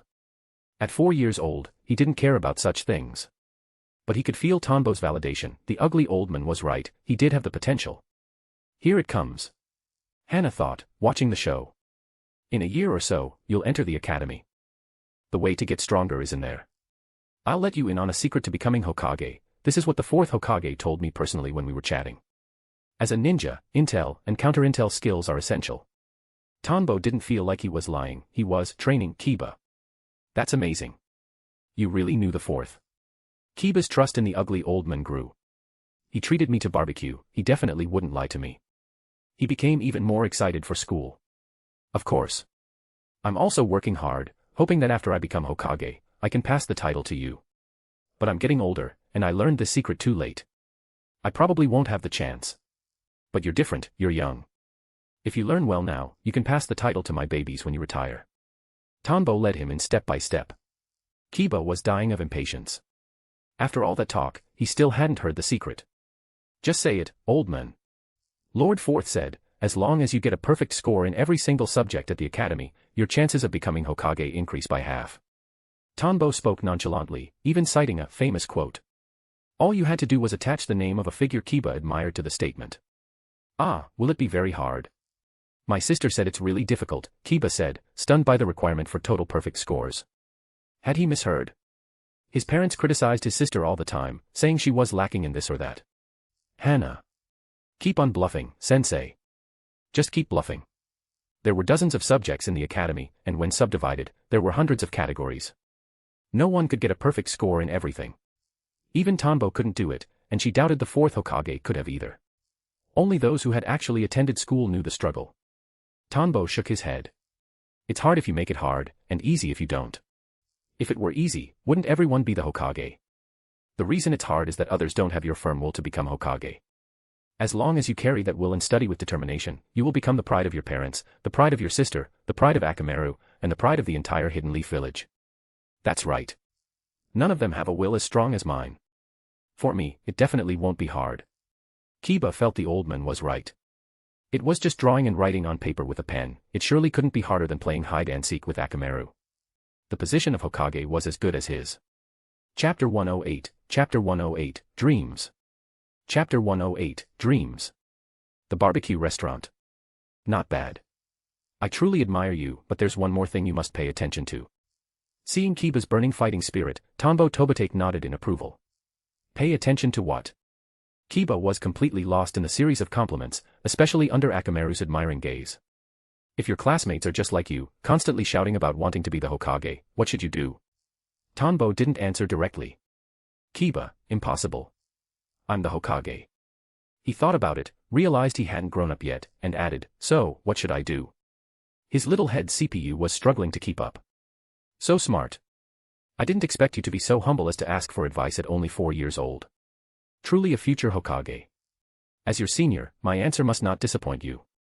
Tanbo spoke with great solemnity. I'm going to entrust you with my entire research on how to become the Hokage. Are you prepared? Kiba turned solemn. I'm prepared. Woof. Sensing the atmosphere, Akamaru also stood at attention. Beside them, Hana Inuzuka and the Himura brothers looked at their foolish kin with the kind of pity reserved for the mentally impaired. Very good. If they keep shouting that they want to be Hokage, do you think they actually want the position? Definitely. Kiba gritted his teeth. He wasn't going to lose. But what if their grades are terrible, yet they still shout about being Hokage? Can you be Hokage with bad grades? A giant question mark appeared in Kiba's mind. His brain was once again failing to process the logic Tonbo was outputting. But Tonbo helped him turn the gears, of course. Because they might be secretly studying, waiting until they graduate to become genin and then shocking everyone with a sudden explosion of brilliance to snatch the position of Hokage. How despicable. That's low. Kiba gnashed his teeth. Here, this piece of meat is delicious. For you, and for Akamaru too. Tonbo didn't rush his words. To increase his credibility, he piled the plates of Kiba and Akamaru high with meat. As the saying goes, one's hand is shortened by taking, and one's mouth is softened by eating. This was a very subtle way to build trust. Psychology was a core part of the intelligence curriculum at the academy, and Tonbo was currently using it on a 4-year-old. Only after they had eaten did he continue, however, my method gives you a much higher success rate. You must listen to me. MHM. Kiba chewed and swallowed the beef in a gulp. You must be upright and honorable. In every single exam, you must show your true strength and get the best grades. We will take the position of Hokage out in the open. If they shout about being Hokage but have bad grades, tell me now, what are they actually doing? Tonbo's voice was sonorous. They're secretly studying. And if their grades are good, what are they doing? They also know the secret to becoming Hokage, and they're trying to snatch it away honorably. Tonbo gave him a thumbs up. Exactly. You must learn from the third and fourth. They both came from the Ninja Academy, and they both had near-perfect or perfect scores. That is why they became Hokage. Now tell me, can you do it? I can. At a young age, Kiba gave a powerful, clanging answer. And if you can't? What if you get lazy and say you're not suited for studying, that you're not Hokage material, and you just give up? Kiba didn't quite know what giving up meant in that context, but he knew he couldn't say he was incapable. He was strong. I won't. I'm definitely going to be the Hokage. Good. Firm. But that's not enough. You have to make an oath, Tonbo continued. An oath?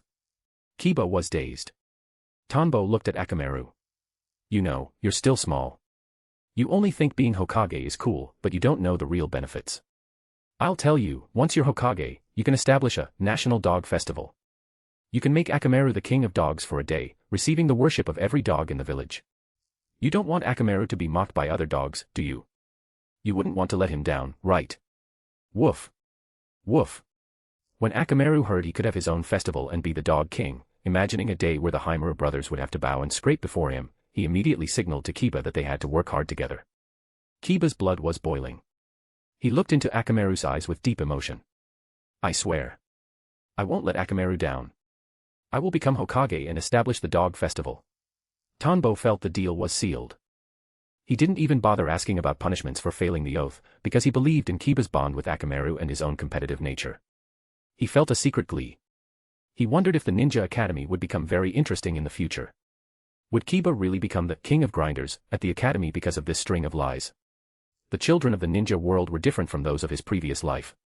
In a world where kids were already jealous and competitive by age 6, they possessed both a child's innocence and a more mature mindset. Kiba would remember this. Tonbo called the waiter to bring more food until Kiba was completely satisfied. He had plenty of money, after all, treating 2 kids and a dog was pocket change, it's not like they were Hinata. So delicious. Woof. Hana and the Himura brothers looked at Kiba and Akamaru with pity, but they didn't speak up. They just enjoyed the free meal. Hey, I thought I'd be hit by Sensei's Genjutsu, but I got a free feast instead without paying a price. Thanks for your sacrifice, Kiba, Hana thought triumphantly. Hana, how about you? You graduate in a year and a half. How are your grades? Want me to tutor you? I'm a Jonin, I'm top tier at this. But I'll have to charge for that, it's to motivate you for your future missions. Tonbo said meaningfully. Recently, he had finished his major tasks and returned to a leisurely period. Working, raising his kids, and practicing ninjutsu, he actually had plenty of spare time. Woof woof. The Himura brothers were the first to refuse. They didn't want to be tortured. Hana didn't want to either, so she kicked the ball to Kiba. Teacher, I think you should be hired as Kiba's private tutor. I think my parents would agree. After all, doesn't he want to be the Hokage? Kiba got excited. The old man might be ugly, but he recognized Kiba's greatness. Sis, you're right. I need to study hard to become Hokage and start the dog festival. Let's tell mom and dad as soon as we get back. We'll hire the ugly old man to teach me how to be Hokage. Tanbo stroked his chin. It sounded interesting. He had to set aside time for his own kids anyway. Teaching Kiba on the side wasn't a bad idea. Kiba was a famous character from the original series and quite talented, far more so than Iruka. If he remembered correctly, during the Great War, Kiba used a move that could break a triple Rashomon. If he got just a bit stronger, wouldn't he be more powerful than Naruto's four-tailed beast ball? The thought was entertaining. Plus, he could earn some extra cash. You can never have too much money. Even Kakuzu worked diligently for nearly 100 years. Kiba, go home and talk to them. Let me teach you how to become Hokage. Just tell your parents Tanbo Tobitake agreed. I'll even give them a discount. Chapter 109, Chapter 109, Connecting Illusion to Reality. Chapter 109, Connecting Illusion to Reality. Hidden Rain Village. Whoosh. Zetsu's pitcher plant had emerged from a wall, his black and white face wearing a smirk. Well? Tendo Pain asked. Heh. Not only did I find the location of the three tails, waiting only for the right time to begin the capture, but I also experienced various genjutsu that are distinct from the Sharingan, along with their countermeasures. The guy who almost took out all 6 of you last time, his mastery of genjutsu is truly extraordinary. Zetsu slowly relayed the intelligence he had gathered recently. Pain, did you find a way to break that technique? He was referring to the trap that had nearly killed his original body at the end of their battle. Every time he recalled it, he felt a lingering sense of dread. He did not want to experience such a technique a second time. The only solution is to not get hit by the trap in the first place, a universal solution for any attack. If there's another way, it would likely be using Shinra Tensei to blow it away before the trap fully forms. However, I don't think he would give you that opportunity. The last time was certainly due to carelessness and a lack of intel, but next time, they couldn't rule out the possibility that the opponent had deduced the weakness of Shinra Tensei. Based on all gathered data, Tanbo Tobitake was a perfect hexagon ninja, a master of genjutsu, elite in sensory ninjutsu, and excellent in both taijutsu and ninjutsu. Having fought in the Third Shinobi World War, his combat experience was top tier as well. Pain nodded. He had realized during the last fight that the opponent seemed to have prior expectations regarding the abilities of the 6 paths of pain. As a genius, he had to consider the worst-case scenario. It wasn't impossible that a traitor within the Akatsuki had leaked his abilities, though the probability was low since he had never deployed all 6 bodies at once before. This meant the opponent's sensory abilities likely had a brief precognitive effect or a level of insight even greater than the Byakugan. Zetsu was right. Pain's previous plan was to have the 6 paths fight separately rather than clustering them together, preventing the enemy from wiping them all out at once. Furthermore, with his Rinnegan, if his main body was prepared to sever the connection to any single puppet at any time, he wouldn't fall for the enemy's tricks again. Get ready. We're having a meeting. An anonymous space. A pair of giant hands stood with 10 fingers pointing toward the sky. Sizzle. One by one, colorful, flickering illusory figures appeared. I say, I was just about to capture a bounty ninja when you suddenly called me. What is it? Among the phantom figures, a ninja with sickly green eyes spoke up with clear dissatisfaction. The plan hasn't started yet, has it? Something interesting must have happened, a shark-faced figure grinned. Hiss. Orochimaru looked at the leader's eyes and licked his lips. If there isn't a special reason for interrupting my research, then as compensation, let me study those Rinnegan of yours. Pain glanced at him. This time, it's about intelligence on a specific person from Konoha. If you encounter him, you must be careful. Konoha. Is it Hatake Kakashi, the Sannin Jiraiya, or perhaps the so-called sure sway of the body flicker that warrants a special notice to all of us? Someone glanced at Orochimaru and spoke playfully. Orochimaru's eyes narrowed. Hearing you say that, I'm also quite interested. To make our self-proclaimed god leader so cautious. He knew Jiraiya's abilities well, they weren't enough to make the Akatsuki leader wary enough to notify every member. A genjutsu ninja named Tanbo Tobitake. His abilities are. Taking over for Pain, Zetsu, as the intelligence officer, began to detail the information regarding Tanbo Tobitake, making special note of his unique capabilities. After listening, Orochimaru licked his lips.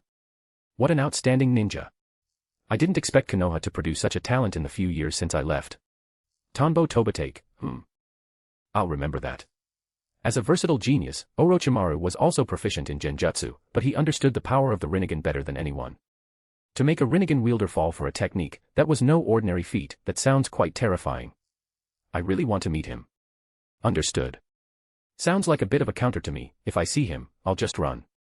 Some were interested, some were wary, and some were frankly intimidated. A certain forest. Zetsu, will that guy interfere with our plans? A masked man asked. White Zetsu, as long as we have the intel, there are many ways to handle him. But his genjutsu is indeed remarkable. He actually made me experience what humans call the urge to defecate. We must find a more targeted way to counter him. The masked man paused. Genjutsu that can make Zetsu feel the need to use a bathroom. Not even the Sharingan can do that. Truly a troublesome fellow. He thought that by getting rid of the fourth, he had cleared the path, only for another elite ninja to emerge in Konoha. Meanwhile, after finishing his persuasion of Kiba, Tanbo Tobitake said his goodbyes and returned home. As soon as he arrived, his two babies, who were crawling around on the floor, scrambled toward him. Papa hold. The two siblings spoke in unison. Haha, so smart. Where's Mama? Tobitake Tozii walked out from the back. She went to help out at her father's place. Since you're back, help wash the dishes. Carrying the two children into the kitchen, Tanbo looked at the unwashed dishes and formed a one-handed seal. Watch closely, babies. In the future, I'll teach you this jutsu that ensures family harmony, the bather's doll technique. Yee. As Tanbo's jutsu took effect, the bowls, chopsticks, and plates in the sink suddenly grew tiny arms and legs. They grabbed the sponges from the counter and began scrubbing each other. One pressed the dish soap, another turned the faucet. It was as if a group of invisible maids had inhabited the kitchenware to give each other a bath. Yee. Tianyu and Maki, fascinated by the sight, reached out wanting to join the play. You can't do that, it's dirty. Tanbo beamed. Under this kind of influence, his babies would surely grow up to be experts at managing daily life. His Eye of the Creator technique was still missing some combat value, but in everyday life, he had developed it to perfection. In his previous life as a corporate slave, he had often fantasized about having magic so he wouldn't have to wash dishes after getting home. Now, he had achieved it.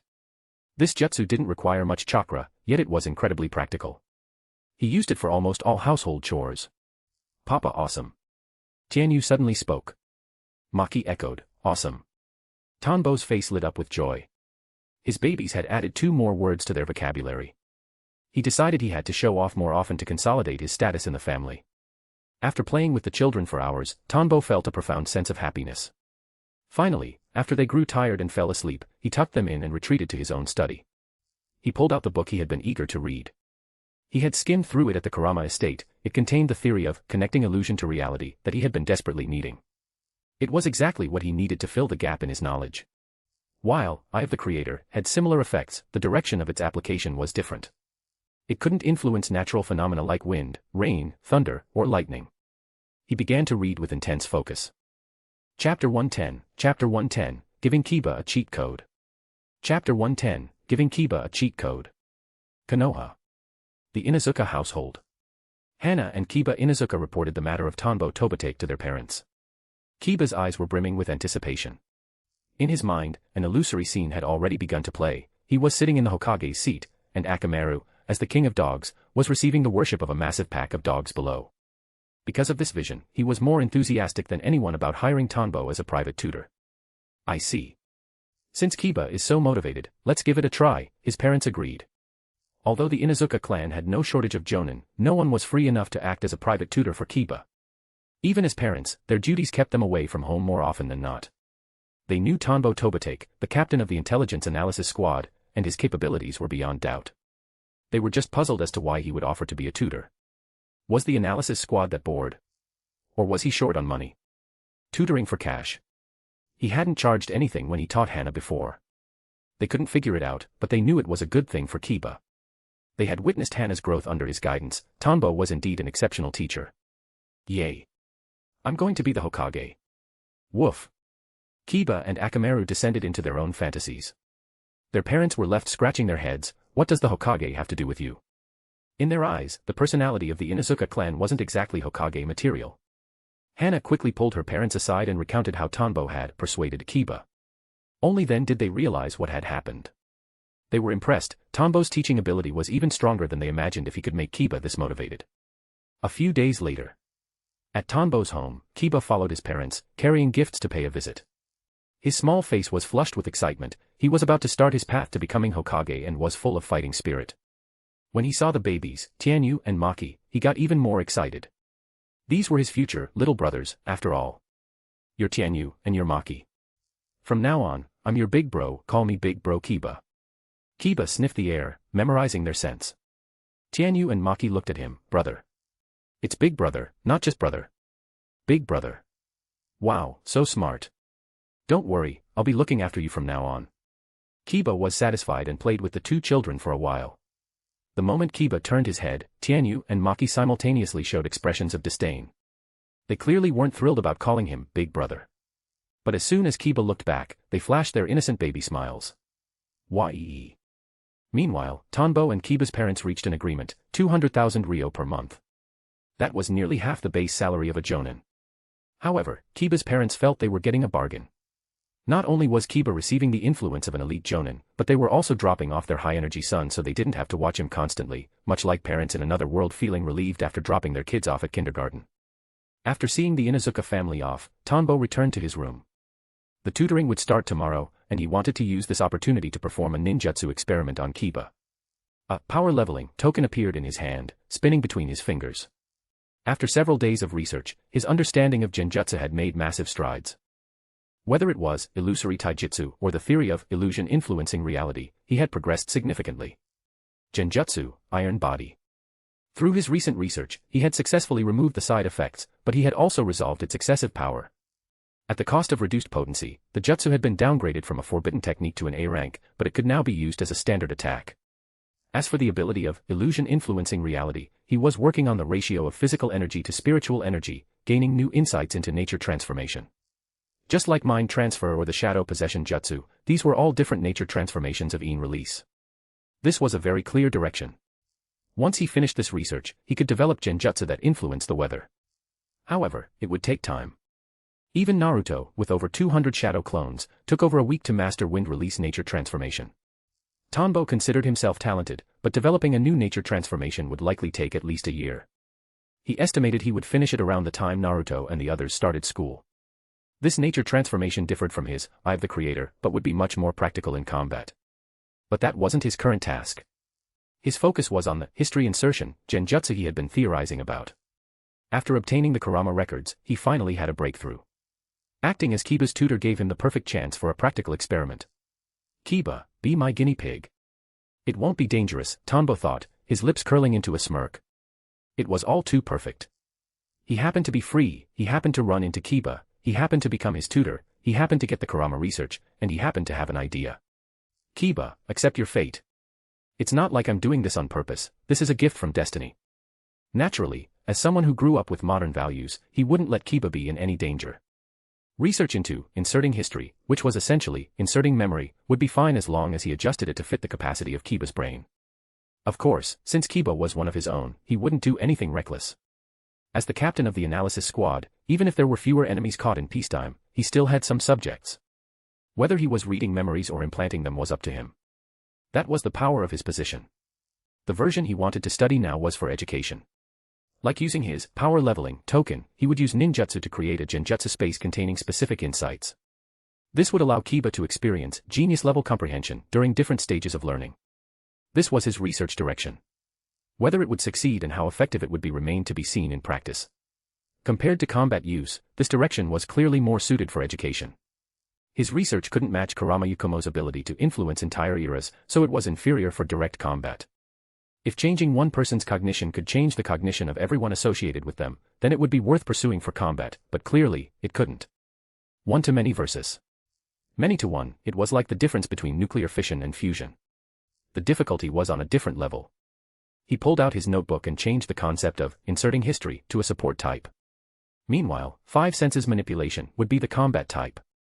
He added one more, deceiving the body. So, for Kiba, I can't just transmit memories directly, that would make a person lazy. I can only transmit different directions of thinking logic for various types of knowledge. I hope the results are strong. Man-made genius. I really am a genius. Tanbo was very satisfied with his idea. Memories were just data, only comprehension truly mattered. Otherwise, he really would have preferred to just solve everything once and for all. Chapter 111, Chapter 111, Cowardly Kiba. Chapter 111, Cowardly Kiba. Training Ground 98. Kiba sat under the shade of a tree with Akamaru, propping his face up as he waited for his teacher to arrive. Despite only knowing him for a few days, Kiba already trusted Tanbo Tobitake implicitly. He believed Tanbo could help him become Hokage and secure a dog festival for Akamaru. Ugly old man isn't here yet. Kiba stretched, watching the shadows cast by the sun through the leaves. Woof. Akamaru offered a comforting nuzzle. I know there's no rush, but the thought of adding a dog festival to Konoha for you, Akamaru. I'm just so excited. Woof woof. What? As long as you're with me, every day is a dog festival. Akamaru, you're the best. Hearing Akamaru's words, Kiba became even more determined to become Hokage. Flap, flap, flap. Suddenly, the sound of massive wings beating filled the air, and a giant shadow swept across the ground. Kiba looked up to see a hawk the size of a house descending from the sky. He and Akamaru scrambled back in terror, certain they were about to be crushed. It was terrifying. Poof. The hawk suddenly vanished. Early bird gets the worm, Kiba. It seems your resolve to become Hokage is quite firm. Tanbo Tobitake appeared in front of Kiba, holding a child in each arm. Oh, it's just the ugly old man. You nearly scared me to death. And the little siblings are here too. Kiba patted his chest, letting out a sigh of relief. At the same time, his hope grew, his teacher's ninjutsu was so huge and majestic. Tanbo's eyebrow twitched. What, ugly old man? Call me Tanbo-sensei. Yes, ugly old man, Kiba replied. Woof woof. Wai. Doggy. Tianyu and Maki cried out upon seeing Akamaru. After a day of exposure, they had already grasped the concept of doggy. They weren't particularly interested in Kiba, but they quite liked Akamaru. Tanbo sighed. Looks like I need to give you a real lesson. He had planned to start with some gentle education since his research wasn't fully complete, but now he decided to go with something intense. Besides, Kiba's personality thrived on challenges. Forming a seal with his hands while still holding the children, the hawk that had just vanished reappeared, now equipped with 2 secure child carriers on its back. Amidst Tianyu and Maki's giggles, Tanbo placed them in the carriers and carefully cast a barrier jutsu around them for protection. Come on, Kiba, Akamaru. Let's begin your first lesson. It's also the simplest. Tanbo grabbed Kiba and Akamaru by their collars and leaped onto the hawk's back. The giant bird immediately took flight, soaring into the sky. Gulp. As the hawk climbed higher and the village below shrank into a miniature model, Kiba and Akamaru swallowed hard. Ugly old man, I thought we were going to study. Whimper. Akamaru felt like he was about to pee himself. Indeed. Since you're young and your chakra reserves are low, I'll teach you other ninja qualities first, Tanbo nodded. Kiba didn't dare look down, he squeezed his eyes shut. What qualities? I call this quality, guts. Guts? Kiba asked, confused. In other words, not being afraid. Oh, okay. Now, open your eyes. Do you dare? I don't dare. Then aren't you just a coward? What will Akamaru think of you? Kiba pried one eye open just a crack, then immediately squeezed it shut again. However, thinking of Akamaru, he forced both eyes open. He was no coward. Excellent. That's the spirit. The hawk flew beyond the borders of Konoha, soaring at high speed through the clouds. Kiba gradually began to adapt to the sensation. Tanbo then directed Kiba's attention to Tianyu and Maki. Look at them. Not only are they not afraid, they're laughing. Indeed, the 2 babies were laughing and having a great time, as if they were watching a fun show. Kiba felt a surge of pride, he couldn't let his little subordinates look down on him. After a while, Kiba and Akamaru fully adapted, no longer feeling dizzy just by looking down. This is guts. Still afraid? Not afraid anymore. Good. Guts must be forged. If your chakra is insufficient, you must develop your courage first. Only then will you have the bravery to protect your comrades when facing an enemy. This is a quality every Hokage must possess. I'm not afraid. Kiba gritted his teeth. Woof. Akamaru echoed the sentiment. Then let's begin the real guts training. This is a training program I invented specifically for you, something neither your sister nor my other disciples have ever experienced. Tanbo gave a thin smile. Kiba, really? Sister never did this. Then I'll definitely be stronger than her, hee. This training is called Sky's Descent. It can rapidly increase one's courage. Tanbo looked at the landscape below and bared his teeth. Call me ugly old man one more time, you brat. It was a training method he'd come up with on the spot, but it was certainly effective for building courage. How do we do it? Kiba asked, though he felt a sudden chill in his heart. Like this. Tanbo let go. Kiba and Akamaru instantly plummeted. Man and dog tumbled through the air, the wind howling violently against their faces. Kiba was still wondering what the old man was going to do when, in the next instant, the world began to spin uncontrollably. His eyes went wide. A whoa. Akamaru let out a terrified howl. A boundless fear spread through their hearts. I haven't even become Hokage yet. I'm going to die. I don't want to be Hokage anymore. Kiba screamed at the top of his lungs. Snot and tears flew wildly in the wind as they continued their rapid descent. That won't do. Tanbo, carrying the two babies on the hawk, circled around the falling boy. Wind release, updraft. Kiba's descent slowed significantly until Tanbo reached out and caught him. Ugly old man, I don't want to be Hokage anymore. Weya. Kiba immediately burst into tears, snot bubbles popping. Woof woof. Yee Tianyu and Maki giggled, seemingly mocking him. Kiba was only 4 years old, he had never experienced anything like this, and he couldn't stop crying. Cry any more and I'll drop you again, Tanbo threatened. But. I'm so scared. Kiba sobbed, his voice full of grievance. The words, not afraid, had vanished from his heart. What's there to be afraid of? You'll get used to it after a few more flights. Look at Tianyu and Maki, look how happy they are. Tanbo pointed at his son and daughter. Sniff. Kiba sucked back a snot bubble, looking at the protected babies. They aren't jumping.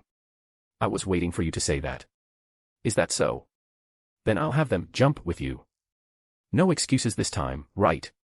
Kiba was screaming for his mother in his head. Akamaru was doing the same. Tanbo smiled. He released the two babies, using Genjutsu to make it look like they were falling, and, after Kiba had a moment to catch his breath, continued the sky's descent training. He even created a shadow clone to continue his ninjutsu research while he worked. Aawa. Yee. Yee. Yuwa. I don't want to be Hokage. Yee. Woof woof. Time after time, they dropped. At first, Kiba was paralyzed with fear, but as they continued, he began to adapt, especially seeing the younger Tianyu and Maki beside him. He couldn't understand how these toddlers, not even 3 years old, could keep laughing. They even seemed to be making yee sounds to encourage him. What he didn't know was that on the back of the hawk, the real Tianyu and Maki were sitting safely in their carriers, watching the scenery. Every time they saw Kiba's distorted face, they laughed. Kiba had no idea of a ninja's deviousness, he was being played like a fiddle by Genjutsu. He actually thought his two little subordinates had legendary levels of courage. From that day on, far above the outskirts of Konoha, the sound of wailing and screaming could always be heard. Kiba's mind was adapting, though his physiology was taking a bit longer to catch up. Chapter 112, Karama Yakumo. Chapter 112, Karama Yakumo. High above the primeval forest. Kiba and Akamaru tumbled through the air, limbs splayed, fully savoring the thrill and joy of soaring through the sky. Looking at the ground rushing toward them, there was none of the hesitation they had felt 5 days ago. Instead, they felt an immense sense of enjoyment. Heh, the ugly old man isn't all that. A mere heaven's descent can't stop me. Woof. Akamaru echoed his sentiment. Whoosh. Just as he finished speaking, an updraft caught them, slowly decelerating their descent before they were caught. Standing boldly on the back of the giant hawk, Kiba bared his teeth. I'm not calling for my mom ever again. The position of Hokage will definitely be mine. Yee. His two future little subordinates seemed to have changed their opinion of him, clapping their tiny hands. This made Kiba even more excited. 2 days ago, the ugly old man had told him that the previous falls were all Genjutsu. He had been shocked at first, but after getting used to it, his courage had grown steadily. It was just a bit annoying that his parents didn't believe that stinky old man would actually take him to such a high place and throw him off. Once he became Hokage, he decided he would make everyone in the village experience Sky's descent, and then assign the ugly old man as the staff member in charge to work him to death. He felt his idea was brilliant. Meanwhile, at the pineal gland in Kiba's forehead, a chakra seed received his emotions and transmitted them to Tanbo Tobate's mind. Tanbo felt it, gratified by the success of another research result and by the fact that Kiba's guts were indeed impressive. To monitor Kiba's psychological state and conduct experiments, Tanbo had planted an emotion-receiving jutsu on him. Whenever Kiba's emotions fluctuated, it would be signaled to him. Not bad. You're the gutsiest future Hokage I've ever seen. All the other kids are weak compared to you. Tanbo clapped for him. Kiba stood tall, chest out and hands on his hips. Akamaru followed suit. Next, we begin the second phase of guts training, water spirit. Kiba was fearless. Tanbo then took him above the ocean, threw out 2 specially made wooden boards, and used Eye of the Creator to create a giant whale below, ready to rescue them at any moment. Go on. Aawa. Woof woof woof. Surging seawater, an endless blue ocean. A darkness deeper than the sky. Waves more violent than air currents. A 4-year-old child and a tiny puppy just dozens of centimeters long were following Tanbo Tobitake to experience the so-called water spirit. They were pulled into the waves from time to time, only to be rescued by the giant whale. Occasionally, they spat out seawater. Passing ships thought they had encountered sea ghosts and scrambled to steer away. The Inuzuka household. It's been half a month. Kiba must be having a lot of fun following Tanbo around. Some Inuzuka said to Kiba's father. Kiba's father patted the dog head at his feet and laughed. Irika-sensei at the academy is his disciple. I asked him, and he said his teacher's education is all about learning through play, very happy and fast-paced. Kiba was his son, after all, while Kiba's father wasn't the most meticulous man, he still cared. That's why he had specifically gone to ask Irika at the academy. Furthermore, Hana's progress proved that Tanbo's teaching ability was unquestionable, even better than what the two of them could provide as parents. Inuzuka replied dismissively, I actually think being a bit stricter would be better. Kiba is far too mischievous sometimes. Achoo. In the Ninja Academy office, Irika sneezed and continued organizing student test scores. He thought of Tanbo-sensei and that poor Inuzuka kid who had been scouted by him. He wondered if the teacher would use the 8 Sense of Fire jutsu to threaten him, or make the Inuzuka kid do something else. Knowing Tanbo, he probably wouldn't use the same routine twice.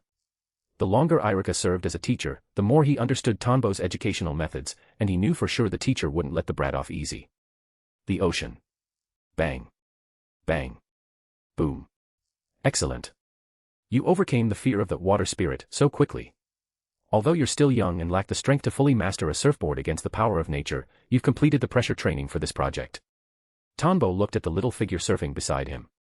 By now, Kiba could stay on the board for 5 minutes, which was the limit of his physical endurance. Even though the physical cells of those in the ninja world were twice as resilient as ordinary people from Tanbo's previous life, and despite the existence of chakra, there were still limits. Next is the third phase, Earth Awakening. This one is much harder. It requires you to meditate in a closed space 300 meters underground. This will train your resistance to fear and your focus. When it's done, you'll become much smarter. Tanbo watched Kiba. Sky's Descent was pure courage training. Water Spirit combined courage with physical coordination, perfect for the Inuzuka clan's taijutsu-based secret techniques. Earth Awakening was the culmination of a month of training. Tanbo's new jutsu, God of Exam's Possession, was basically complete, and now he needed to develop Kiba's focus. Once this was done, Kiba could enter formal theoretical education and begin his career as a top student. Woof. Don't be afraid, Akamaru. We are the gutsiest men and dog in the village. We can definitely finish the ugly old man's task. In the pitch-black underground space, the two couldn't see each other, only their voices could be heard. Woof woof. In all directions, there was only darkness. Every tiny sound seemed massive, yet there was no other noise. Tanbo sat there holding his 2 sleeping children, his perception focused on Kiba and Akamaru. Meditating 300 meters underground for long periods created a mental pressure that falling from the sky or surfing couldn't match. If Kiba could endure this, his future achievements would far surpass his original self from the series. Even Tanbo himself entered a meditative state, pondering his research on Genjutsu and Ninjutsu. Only when he sensed Kiba or Akamaru's emotions nearing the breaking point would he pull them out to see the sunlight and treat them to a good meal. Thanks to his jutsu monitoring and god-tier sensory abilities, Tanbo balanced it perfectly. Again and again, the cycle repeated. Boom. Inside the Kurama clan estate, a fiery explosion occurred. It caused a brief commotion as ninjas rushed about. The Hokage's office. A figure was making a request to Hiruzen Sarutobi, but Hiruzen rejected it, disapproving of the man's methods. Every child in the village is our future. This was caused by her unconsciously, we cannot treat her like this. I will arrange for people to provide proper protection. Kurama Unkai could only exit the room in dejection. Konoha Cemetery. Tanbo and Kurinai looked at the girl weeping before the grave. I can't believe it's only been a month since we finished the guard mission with Murakumo-senpai, and now we're attending his funeral, Kurinai Yui sighed. Tanbo glanced at Kurama Yakumo. At least he left behind a descendant. I heard her health isn't great and she has to shoulder the burden of the Kurama clan's future. You should look after her more. So this is Kurama Yakumo. Tanbo thought. The one with the absolutely broken Genjutsu setting from the original story. Chapter 113, Chapter 113, The Death of Kurama Murakumo. Chapter 113, The Death of Kurama Murakumo. Konoha Cemetery. Kurinai Yui nodded. I will take good care of her. But it's a pity, her health has always been poor, and there is an unstable power within her body that she cannot control. As Kurama Yakumo's private tutor, Kurinai was quite familiar with the girl's physical condition. Just as Tanbo Tobitake was about to speak, he suddenly sensed the preset heart steel technique activate within him. What's going on? It just triggered 3 days ago. The thought had barely flashed through his mind before he was shocked by the memories flooding back. It turned out he had already been under the influence of a genjutsu. Because he realized that the timeline of Kurama Yakumo's appearance shouldn't be far off, he had preset a specific trigger condition, the mention of the name, Kurama Yakumo.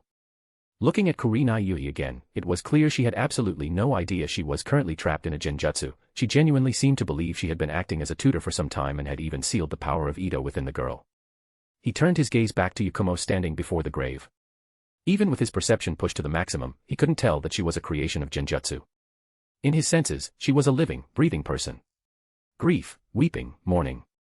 In this moment, she was indeed the daughter of Senior Murakumo, Kurama Yakumo, not the ancestor from long ago. He had thought the description sounded ridiculous before, but actually encountering it, witnessing it, and being influenced by it made him realize the terrifying truth: a genjutsu of this magnitude truly existed in this world. What's wrong? Kurenai asked when she noticed his silence. Nothing. Just lamenting Senior Murakumo's passing. No one could have predicted this. Yes, Kurenai sighed. Ninjas are always surrounded by accidents, we never know when we might die unexpectedly. I just hope we can protect Konoha well so that fewer people have to die. Take good care of her. Don't let her drown in the pressure of her clan, give her more love. I have a tutoring job of my own to get to, so I'll be going now. Tanbo nodded, gave Yakumo one last deep look, and turned to leave. Kurenai watched him go before looking back at the girl, her heart aching for the poor child. Sinister. Walking down the street, Tanbo thought about the memories he had just recovered. This kind of genjutsu was like a network bug that suddenly appeared on your computer without you ever knowing. Fortunately, he was prepared. Before this, Kurama Yakumo vanished, he intended to gather more research material on genjutsu. Using his status as Murakumo's friend, he could occasionally visit her and observe that terrifying bloodline limit. The genjutsu reincarnation was one thing, but the power of the genjutsu bloodline was another research subject entirely. Both were equally absurd in their own ways. He had also promised Murakumo that he would find a way to break the clan's reincarnation ritual. At the same time, he wondered, if he faced an enemy with this kind of power, how would he fight? He couldn't rely on talk no jutsu to solve everything. Yakumo was an ally, but the Otsutsuki clan had even more ridiculous abilities waiting in the future. Training Ground 98. Ugly old man, you're late. On the grass, Kiba sat cross-legged. As Tanbo appeared, Kiba slowly opened his eyes. Akamaru did the same. Their spirits were different now. After the Earth Awakening training, man and dog had learned to discard distracting thoughts in an instant and focus entirely, becoming completely immune to external distractions. A village senior passed away, it delayed me a bit, Tanbo nodded. In certain aspects, Kiba now possessed the qualities of a true ninja: guts, courage, and focus. This proved once again that Tanbo's educational methods were effective. Even without his influence, Kiba had good qualities aside from his arrogance, but with this foundation, his future would be formidable. He might even be able to trade blows with the likes of the late-stage Choji or handle a toilet bowl, water prison, for a while. What's next? Whatever the training is, Akamaru and I are fearless. Kiba was brimming with confidence.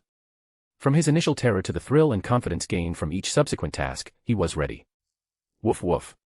Akamaru stood by his side, his courage growing stronger by the day. Tanbo grinned and pulled out a scroll. He unrolled it on the ground and summoned a massive pile of books. Then, using Earth Release, he fashioned a stone table and chair. Hey, you're only 4. Before you become a ninja, your primary study consists of these books. Correct. A ninja's progress depends on physical training and mission experience, but the rest comes from absorbing the wisdom left behind by predecessors. Books are the vessels for that wisdom. No problem. I can do it. The Inuzuka household. Kiba looked completely dazed as he mindlessly shoveled food into his mouth. Beside him, Akamaru's eyes were equally hollow. Why does a dog have to study textbooks? Kiba, what's wrong with you? Why are you so listless? Tsum Inuzuka asked curiously. Kiba, because of the ugly old man's homework. Haha. Tanbo-sensei assigned him a mountain of schoolwork. It's all in his room right now, piles of it. It's hilarious, Hana gloated. When Kiba and Akamaru had lugged that massive stack of books home earlier, she had wondered if her brother had finally lost it. To think it was actually homework. She was glad she didn't have to deal with that, she much preferred learning about dog breeding and care. Tsum said, then you better do it well. And stop calling him, ugly old man. Call him teacher, got it? In just over a month of tutoring, Kiba's change had been immense. Tanbo didn't seem to teach much, but when they tried to teach Kiba themselves, they found he had become much smarter and could even draw inferences from one instance to another. He was mastering the Inuzuka secret techniques at a lightning pace. No way. Ugly old man, stinky old man. Kiba grumbled. He wouldn't stop. That guy was always tricking him. Hana frowned. Is that really what you've been calling the teacher? Yeah. Then you're doomed. Eh? Why? Because the teacher's favorite thing is when people talk behind his back. He uses it as an excuse to find all sorts of ways to prank you. If you found the training painful lately, it's definitely because he's getting revenge on you. Having experienced his education for a long time, Hana understood this perfectly. Kiba nearly bit his tongue. Really? He tried to remember when the ugly old man's tone had shifted. He had suffered through so much torment over the past month that he had almost considered giving up on being Hokage and just laying flat. Do you think your sister would lie to you? If you don't believe me, I'll take you to ask the 2 older brothers who train with me tomorrow, Hana said, sounding offended. Forget it. You just want an excuse to go on a date, but you're too embarrassed so you want to drag me along, right? Sorry, I have too much homework to do. Kiba shoveled the rest of his food down and bolted with Akamaru, leaving a vein-poppingly angry Hana behind. Chapter 114, Chapter 114, Oh, how time flies. Chapter 114, Oh, how time flies. Konoha. The household of Tanbo Tobatake. Naruto walked over with quick, short steps. He found that Uncle Tanbo wasn't home, Sister Ayame wasn't there, and Grandpa Tozai was out too. A look of disappointment filled his eyes, especially as he felt the surrounding gazes of passers-by, gazes colder than the deep sea. Suddenly remembering something, he turned to head toward the other side of the street. Thud. A figure happened to block his path, and the two collided, falling to the ground. Ouch. That hurts. Who are you? Who are you? Naruto and Sasuke pointed at each other simultaneously. Damn it. I'm Naruto Uzumaki. Why don't you look where you're going? Humph. I'm Sasuke Uchiha. It was you who wasn't looking. Sasuke mentioned the name Uchiha while lifting his chin high. It's you. It's you. Intense sparks flew between their eyes. It looked like a fight was about to break out. Hey. Fight. Come on, fight. Yeah, why aren't you fighting? 2 voices rang out. Sasuke and Naruto turned to look. Standing before them were 2 two-year-old toddlers, a boy and a girl. The boy had black hair and stood with his hands in his pockets, the girl had white hair tied in a bun, holding a lollipop and cheering them on as she ate. It was as if they thought fighting was exactly what the 2 boys should be doing. Tianyu, Maki, where's Uncle Tanbo? Naruto asked, looking around only after seeing the 2 children. Sasuke looked at the pair suspiciously. Dad is working, he's busy, so we came back by ourselves. Tianyu took out a key and opened the front door. If you have business, come inside and talk. Maki skipped past them and made a funny face, you didn't even fight. How boring. Naruto and Sasuke exchanged a glance, pouted, turned their heads away from each other, and walked inside. In the living room, there were various appliances, sofas, and several figurines woven from bamboo. There were dragonflies, hawks, whales, pangolins. Seeing these, Sasuke realized he had come to the right place. Naruto, acting as if he owned the place, sat directly on the sofa. He was already a regular here, aside from Grandpa Third and Uncle Tanbo's family, everyone else looked at him with ice-cold eyes. Thus, he loved coming here. Hey, Tianyu, Maki, you're only 2. How can Uncle Tanbo let you come home alone? Naruto crossed his arms, gossiping about Tanbo. They were only 2. What if they got kidnapped? Tianyu sat on the sofa looking quite comfortable. Hearing Naruto, he said dismissively, my sister and I are so smart, who could kidnap us? Right, Maki. Maki rolled her eyes at him, maybe I'd agree with you if you called me older sister. Tianyu then shifted his gaze to Sasuke, I haven't seen you before. Are you in the wrong place? This is Tanbo Tobatake's house, right? Sasuke asked. Yeah, this is it. I want to custom order that from the bad uncle. Sasuke pointed at the figurines on the table. The one of his brother had been accidentally damaged during training, so he remembered the bad uncle. Following his clan's teachings, he had used his own abilities to find this place. Bad uncle. Haha. Dad really has a weird nickname everywhere he goes. Maki laughed loudly, not acting like a little lady at all. Ugly uncle, bad uncle, weird uncle, he had every title imaginable. Naruto looked at Sasuke with disdain, you're so big and you still play with those. For shame. He had stopped playing with those years ago. A cross vein popped on Sasuke's forehead. None of your business. Those things are very expensive now. You're so young, you can't afford them, Tianyu said. He and Maki exchanged a glance, a sly smirk appearing in their eyes. Sasuke blinked. I have money. He was older now and understood that taking things from others for free wasn't right. Being able to buy it was for the best. Tianyu held up 5 fingers, this amount. Are you sure you have it? Naruto was stunned. 50,000 ryo. That could buy so much food. 500,000. No problem. But I want high quality. The one the bad uncle gave me last time broke too easily. Sasuke said it casually, without blinking an eye. Naruto was speechless. Were the things he stopped playing with really that valuable? He looked at the other figurines in the living room, his eyes shining. If he sold those, he could buy so many delicious things. Tianyu and Maki's eyes also went wide as they leaned toward each other to whisper. Hey, is he stupid? I was only thinking 5,000, and he quoted that high. Shoo. Don't let him hear. That's a whole month's base salary for Dad. If we sell it, we'll have our own secret savings and won't have to ask Mom for money. The two discussed in hushed tones. Tianyu steadied his excitement and said calmly, you have good taste. My dad's craftsmanship is the best in Konoha. Tell me what figurine you want. I'll tell him, and you can pick it up tomorrow. Maki added, that's right, my dad is the best craftsman. A figurine of Itachi Uchiha. Just that. Bad uncle should know how to make it. It must be high quality, Sasuke said. He remembered his brother telling him that the bad uncle was a high-ranking official in the intelligence department. He also knew they had been teammates, so there was no mistake. Money, Tianyu held out his hand. Sasuke looked at the two kids, wondering if they were unreliable. But since Naruto knew them and the bad uncle, it should be fine. Besides, the Uchiha were the police force, no one would dare cheat him. He pulled out 500,000 ryo and handed it over. Tianyu pretended to be calm, suppressing his thrill as he tucked the money into his pocket. I'll remember. You can go now. By the way, what's your name? Sasuke Uchiha. Got it. I like the look of you. I'll make sure Dad makes you the best one. They certainly liked the look of him now, they had secret savings. Sasuke nodded and turned to leave. Naruto's shocked expression fell into Sasuke's line of sight as he turned, and with a trace of disdain, Sasuke walked out the door. Naruto saw the look, but he didn't care. He actually etched Sasuke's face into his memory. Because this was another guy who didn't look at him with those eyes, even if that disdainful expression was a bit annoying. I really didn't expect these things to be so expensive. Naruto drooled while looking at the figurines. Tianyu didn't want to chat with Naruto about that. Naruto, what are you here for? Not to mooch a meal again, are you? Maki echoed, yeah, just here for a free meal. I am not. And you should call me Big Brother Naruto. Naruto's mouth twisted in anger. Ever since these two grew up, they called him Big Brother Naruto only when the weird uncle was around. When he wasn't, they just called him Naruto.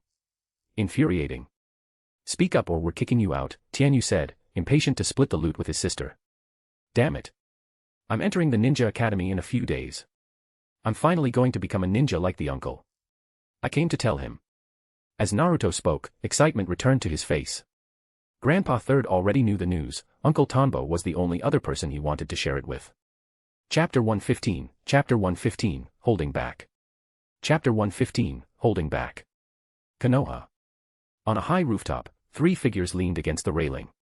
Is it really okay for those 2 little ones of yours to head back on their own? Kakashi asked. Tanbo Tobitake broke into a smile. I am a ninja who knows sensory ninjutsu, naturally, my children have protection. Besides, they are very smart, even if they're a bit bratty at times. Having lived with them for 2 years, how could he not know his own children? In front of him and Ayam, they were obedient and adorable. But the moment they turned their backs, they became as cunning as little demons. The 2 children had a great talent for perception, even better than his own back in the day. However, the sensory skills he had cultivated over the years weren't something that could be rivaled by talent alone. As long as he wished, everything the children did was right under his nose. He was simply waiting for their bones and muscles to be strong enough to handle a disciplined session. They were 2 years old now, which was just about the right time. For the past 2 years, he had let them experience a father's love. Next, before they became ninjas, Tanbo would let them experience what true fatherly love felt like. Hey, isn't it a bit wasteful to use chakra like that? Kakashi said, sounding speechless. Wouldn't it be better just to walk with them rather than wasting chakra on remote monitoring? To the side, Guy grinned in support. Children are the future of the village. I support Tanbo, even if I really don't appreciate his sense of style. Don't talk about me. I heard that you failed another batch of graduates this year, Kakashi. Sent them right back to the academy. Tanbo asked. Over the past 2 years, Kakashi had been assigned a team of graduates every year, but not a single one had passed his assessment. They were all sent back to school. To be honest, Tanbo himself had only been at that level of strength before he went to the war. If he had encountered a teacher like Kakashi back then, he probably would have been sent back too. Yeah, it's not easy being a teacher and leading a team. Why are you doing that? I've been asking the third for a long time, and he keeps saying I'm still lacking something, Guy said, crying tears of frustration. Despite his mission completion rate being equal to Kakashi's in their generation, he hadn't been chosen by the third as a team leader for academy graduates. People without capability are better off going back to school for further study. If they can't even pass a team test, becoming a ninja would only result in them dragging down their comrades, Kakashi said, having his own convictions. In his eyes, those who didn't cherish their comrades could not earn his recognition. As expected of my eternal rival. You're right. However, cultivating a child's sense of teamwork during ninja missions is also very important. Guy agreed with the sentiment but slightly disagreed with the method. Tanbo teased, maybe you just lack the confidence to be a teacher and are just giving the third the cold shoulder. He knew that for the next few years, Kakashi wouldn't lead a team from the academy, not until the main cast made their debut. Kakashi remained expressionless, pulling out a copy of Ika Ika Paradise. So, why was I chosen as a teacher for the Ninja Academy graduates while you two, heh? He shook his head. Guy and Tanbo were both stumped. Guy had never led a team, and Tanbo hadn't led a squad of academy graduates in years. Damn it. I lost to Kakashi again. For the rest of the day, I shall do 1,500 front kicks and 500 push-ups. Guy's fighting spirit was instantly reignited. By the way, Tanbo spoke up, during your recent missions, have you encountered an underground mercenary group called Akatsuki? It had been a long time, but his intelligence network hadn't received much news regarding Akatsuki or the Hidden Rain village. It was as if the person he beat up back then had lost all his temper. He had been keeping an eye on Akatsuki intel to prevent the butterfly effect of his presence from spiraling out of control. But there was nothing. Akatsuki was like a ghost, they existed only in the world of underground mercenaries.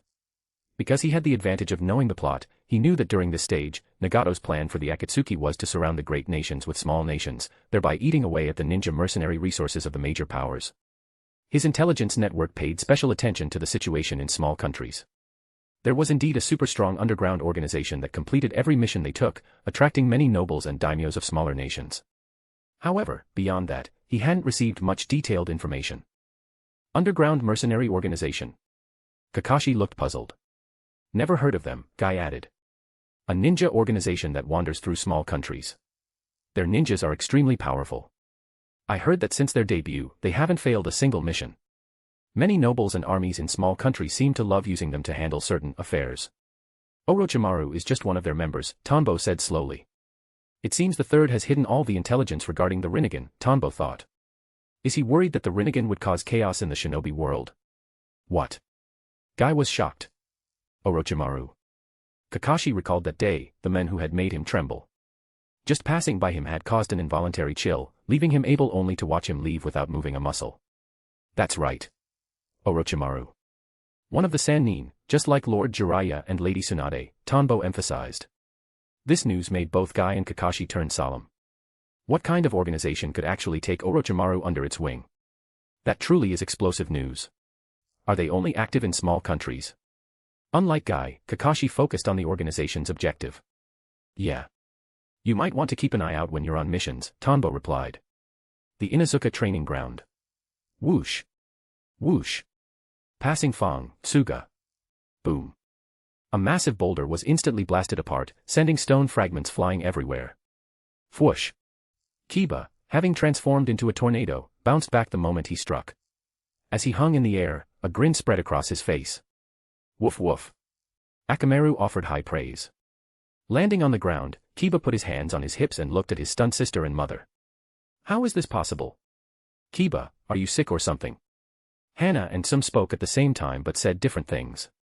With Kiba about to enter the ninja academy, they thought they would test him since he had been studying with Tanbo for nearly 2 years.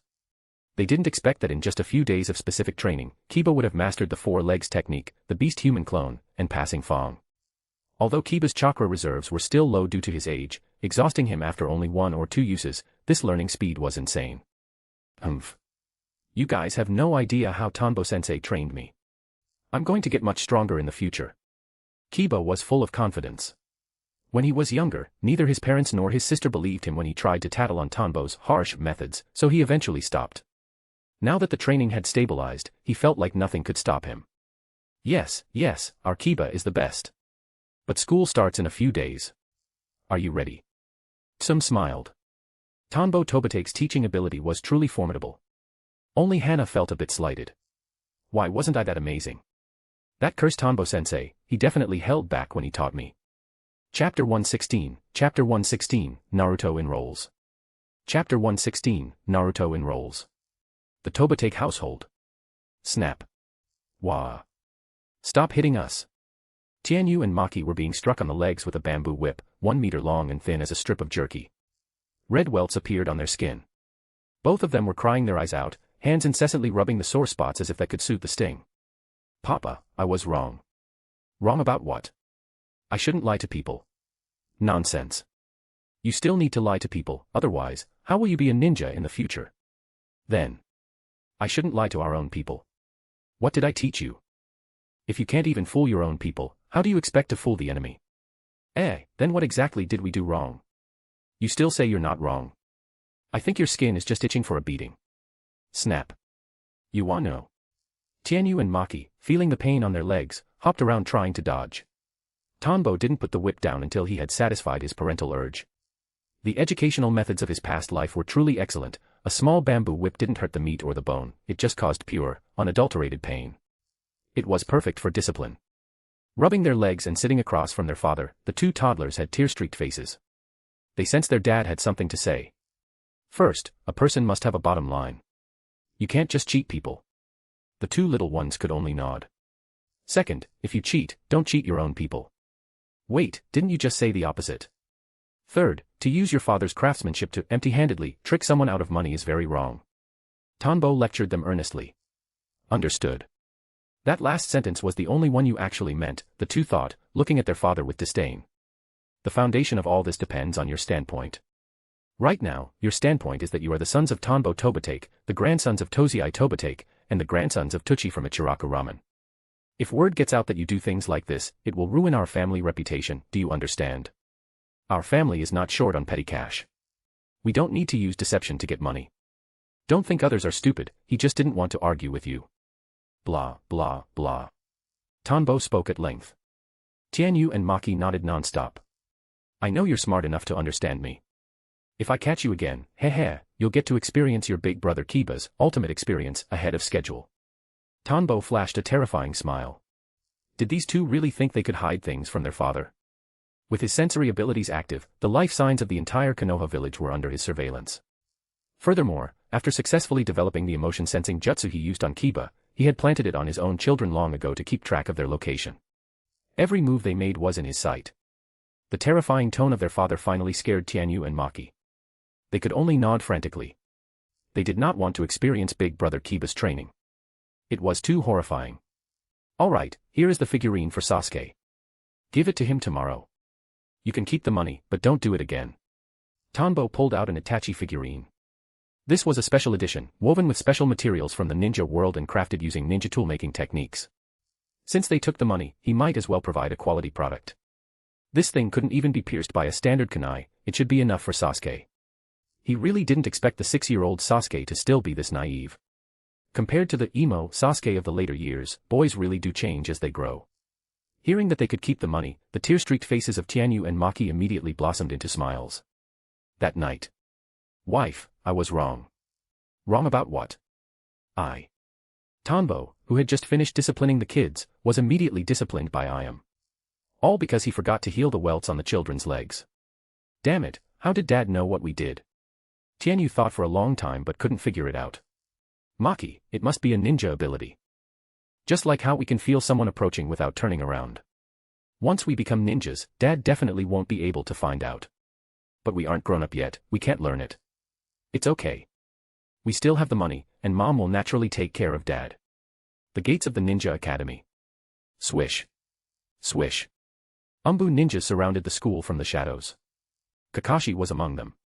Today was the opening day of the Ninja Academy. To prevent spies from infiltrating and harming the village's future, the Umbu's vigilance never wavered. Down below, a constant stream of people arrived to drop off their children. Tanbo Tobitake sat on the branch of a large tree, watching the bustling crowd below. There was a hint of exhaustion on his face, from the night before. The day the protagonist starts school has finally arrived. The fourth great ninja war isn't far off now. Unnoticeably, 9 years had passed. He had become a high-ranking official of Konoha and a true part of the ninja world. He couldn't help but sigh. Time makes the things that once seemed unimportant become vital. Once, he was a traveler who viewed the ninja world as an illusion. Now, he was an experiencer living in its reality. In 9 years, he had formed bonds with Konoha. Every event and every person he encountered had turned into invisible threads connecting to him from all directions. He did not wish for the land he lived on to be disturbed by enemies. But his dream remained unchanged: go to work, go home, and occasionally interact with the characters he liked, just like everyone he had taught. Naruto looked around. Seeing others brought by their parents, a visible look of loss filled his eyes. He wanted to find that familiar person, the men with the bandages. Like drifting in a vast ocean, Naruto felt isolated from the world. Only a few people served as his lighthouses. Many people moved away the moment they saw him. Only some children who had never seen him before felt curious as to why the adults avoided him. Once the parents whispered the situation, the children were also influenced, no longer daring to look at Naruto for fear of being eaten by a scary monster. Sasuke held his brother's hand, looking at the lonely Naruto. "Brother, why is everyone looking at him like that?" Itachi replied, "He is a man carrying a great responsibility. Just like our Uchiha clan. Remember to get along well with everyone at school." "Okay, brother." Standing nearby, Fugaku Uchiha felt gratified. Itachi was indeed the most outstanding man of the Uchiha besides Shisui. Even his younger son had such mature thoughts from a young age. However, he was dissatisfied that Itachi had set aside an important mission just to see Sasuke off to school. If he had completed that mission, he would have had a chance to join the Hokage's direct Umbu. Itachi Uchiha suddenly looked toward a tree in the distance. A familiar figure entered his sight. The figure gave him a slight smile and waved. "Senior Tanbo, if you were in the Uchiha clan's position, what would you do?" Itachi smiled back, but his heart was heavy with worry. If Tanbo knew his thoughts, he would definitely tell him, "If I transmigrated as an Uchiha, countless authors have already told me the answer: rebel against the lot of them." Chapter 117, A Men's Date. Chapter 117, A Men's Date. Kiba swaggered into the classroom with Akamaru perched atop his head. He found a random seat and sat down. "Starting today, I will work hard to become the Hokage." His eyes sparkled as he watched his various classmates walk in. A pineapple head, a ponytail, an Uchiha, a blonde girl, a pink-haired girl, a girl with pale white eyes. Once I become Hokage, all of them will be my subordinates. I must treat them well. However, before that, he pulled out his first-grade textbook and began flipping through it. Tanbo-sensei had said that when you sit in a certain position, you must do the tasks required of that position. Right now, he wasn't the Hokage, he was just a student. A student's job was to study hard until they became the Hokage. Tanbo Tobitake had also said that studying seriously was the only way to widen the gap and prevent others from stealing the chicken. Stealing the chicken was a term invented by his teacher, and Kiba found it very accurate.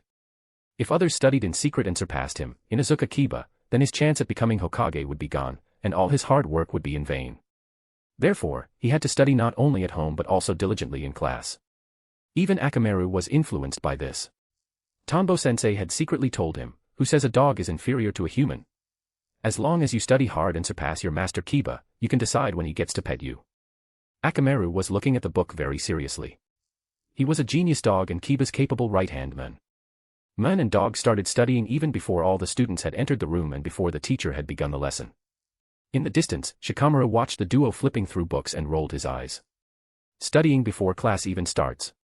I hope it won't interfere with my sleep. How troublesome. He let out a yawn, looking bleary-eyed. Beside Shikamaru, Ino noticed his gaze and looked toward Kiba as well. He's probably trying to attract girls' attention by studying. How naive. Only handsome guys can do that. Her gaze fell upon the pensive Sasuke, her eyes filled with hearts. The moment Sasuke walked in, he had captivated her. His composed temperament, cool face, and even his slight cuteness made him incredibly handsome. Sasuke, however, paid no attention to the others. He took out a figurine that looked like Itachi and smiled while looking at it. The bad uncle's craftsmanship was still as good as ever. Moreover, this was a ninja tool, a playful one. He remembered what the bad uncle's son, Tianyu, had told him when he received it. This is a figurine meticulously crafted by my dad. It's a ninja tool. Just input some chakra, and it will speak. That evening, when he returned to the clan and was alone in his room, he had secretly tried it. Little brother, no missions today. Let me practice shuriken with you for a while. Little brother, big brother will take you to play at the Nakano River today. I'm taking you hunting today, Sasuke. Are you happy? Although the figurine only had 3 phrases, Sasuke was extremely happy. This was the best gift he had ever received, second only to the gifts given by his brother. After looking at it for a while, he tucked it away like a treasure. He wouldn't damage it this time, he had to keep it safe. That thing. Ino noticed the figurine in his hand and felt it looked familiar. Wasn't that Uncle Tanbo's handiwork? Thinking about the figurine Uncle Tanbo had given her and the 2 phrases it could say, Ino felt a surge of shame. But if she could use it to get closer to a handsome guy, she felt that shame didn't matter at all. Tap, tap, tap. As the students settled in, Irika walked into the room. Seeing the curious and chattering students, a smile appeared on his face.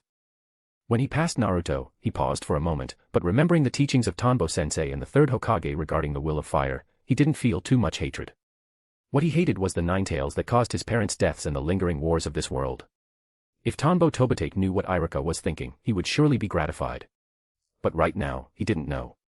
After leaving the school, he went to the back mountains of Konoha to begin his daily training. His 2 children, who were not yet old enough for school, were above him on the giant hawk, watching. This was their daily routine. Being influenced by him every day would allow them to go further on the path of a ninja in the future. Genjutsu, Iron Body. His pitch-black arm struck the mountain wall. Boom. With his fist at the center, a 5-meter-wide crater was formed instantly. Rubble splashed everywhere. Tanbo shook his hand, looking at the attack with satisfaction. This move was becoming more like a basic attack. In the future, he would be like a certain world's greatest swordsman, using ultimate moves as standard attacks. This way, he wouldn't lack options when facing ninjas immune to standard ninjutsu. In 2 years, he naturally had more progress than just this. Iron Body was only a small layer of his research into body deception, and body deception was only a part of his genjutsu.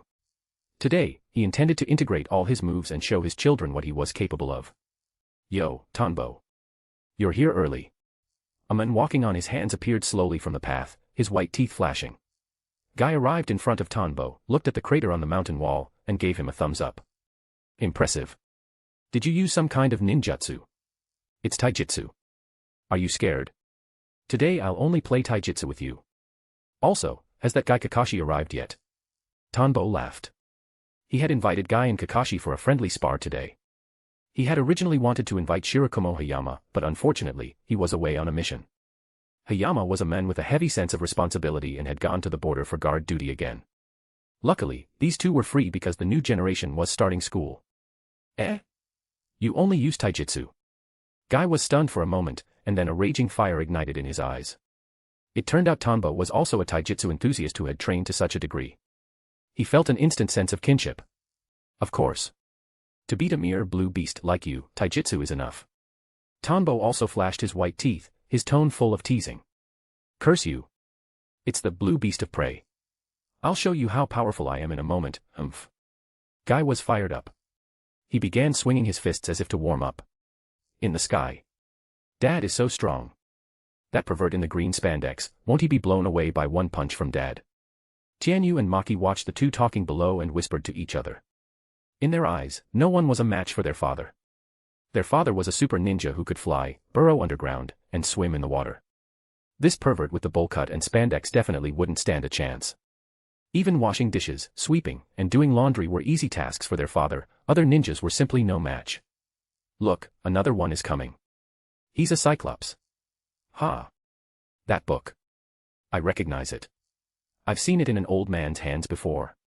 It's an immoral book, Tianyu grumbled as he saw the men approaching. Chapter 118, Chapter 118, Taijutsu. Chapter 118, Taijutsu. The back hills of Konoha. A gentle, invisible breeze drifted between the numerous mountain peaks. Below, the iconic bowl-cut hair swayed in the wind. Guy looked at the Tanbo Tobitake standing opposite him with a level of seriousness he had never shown before.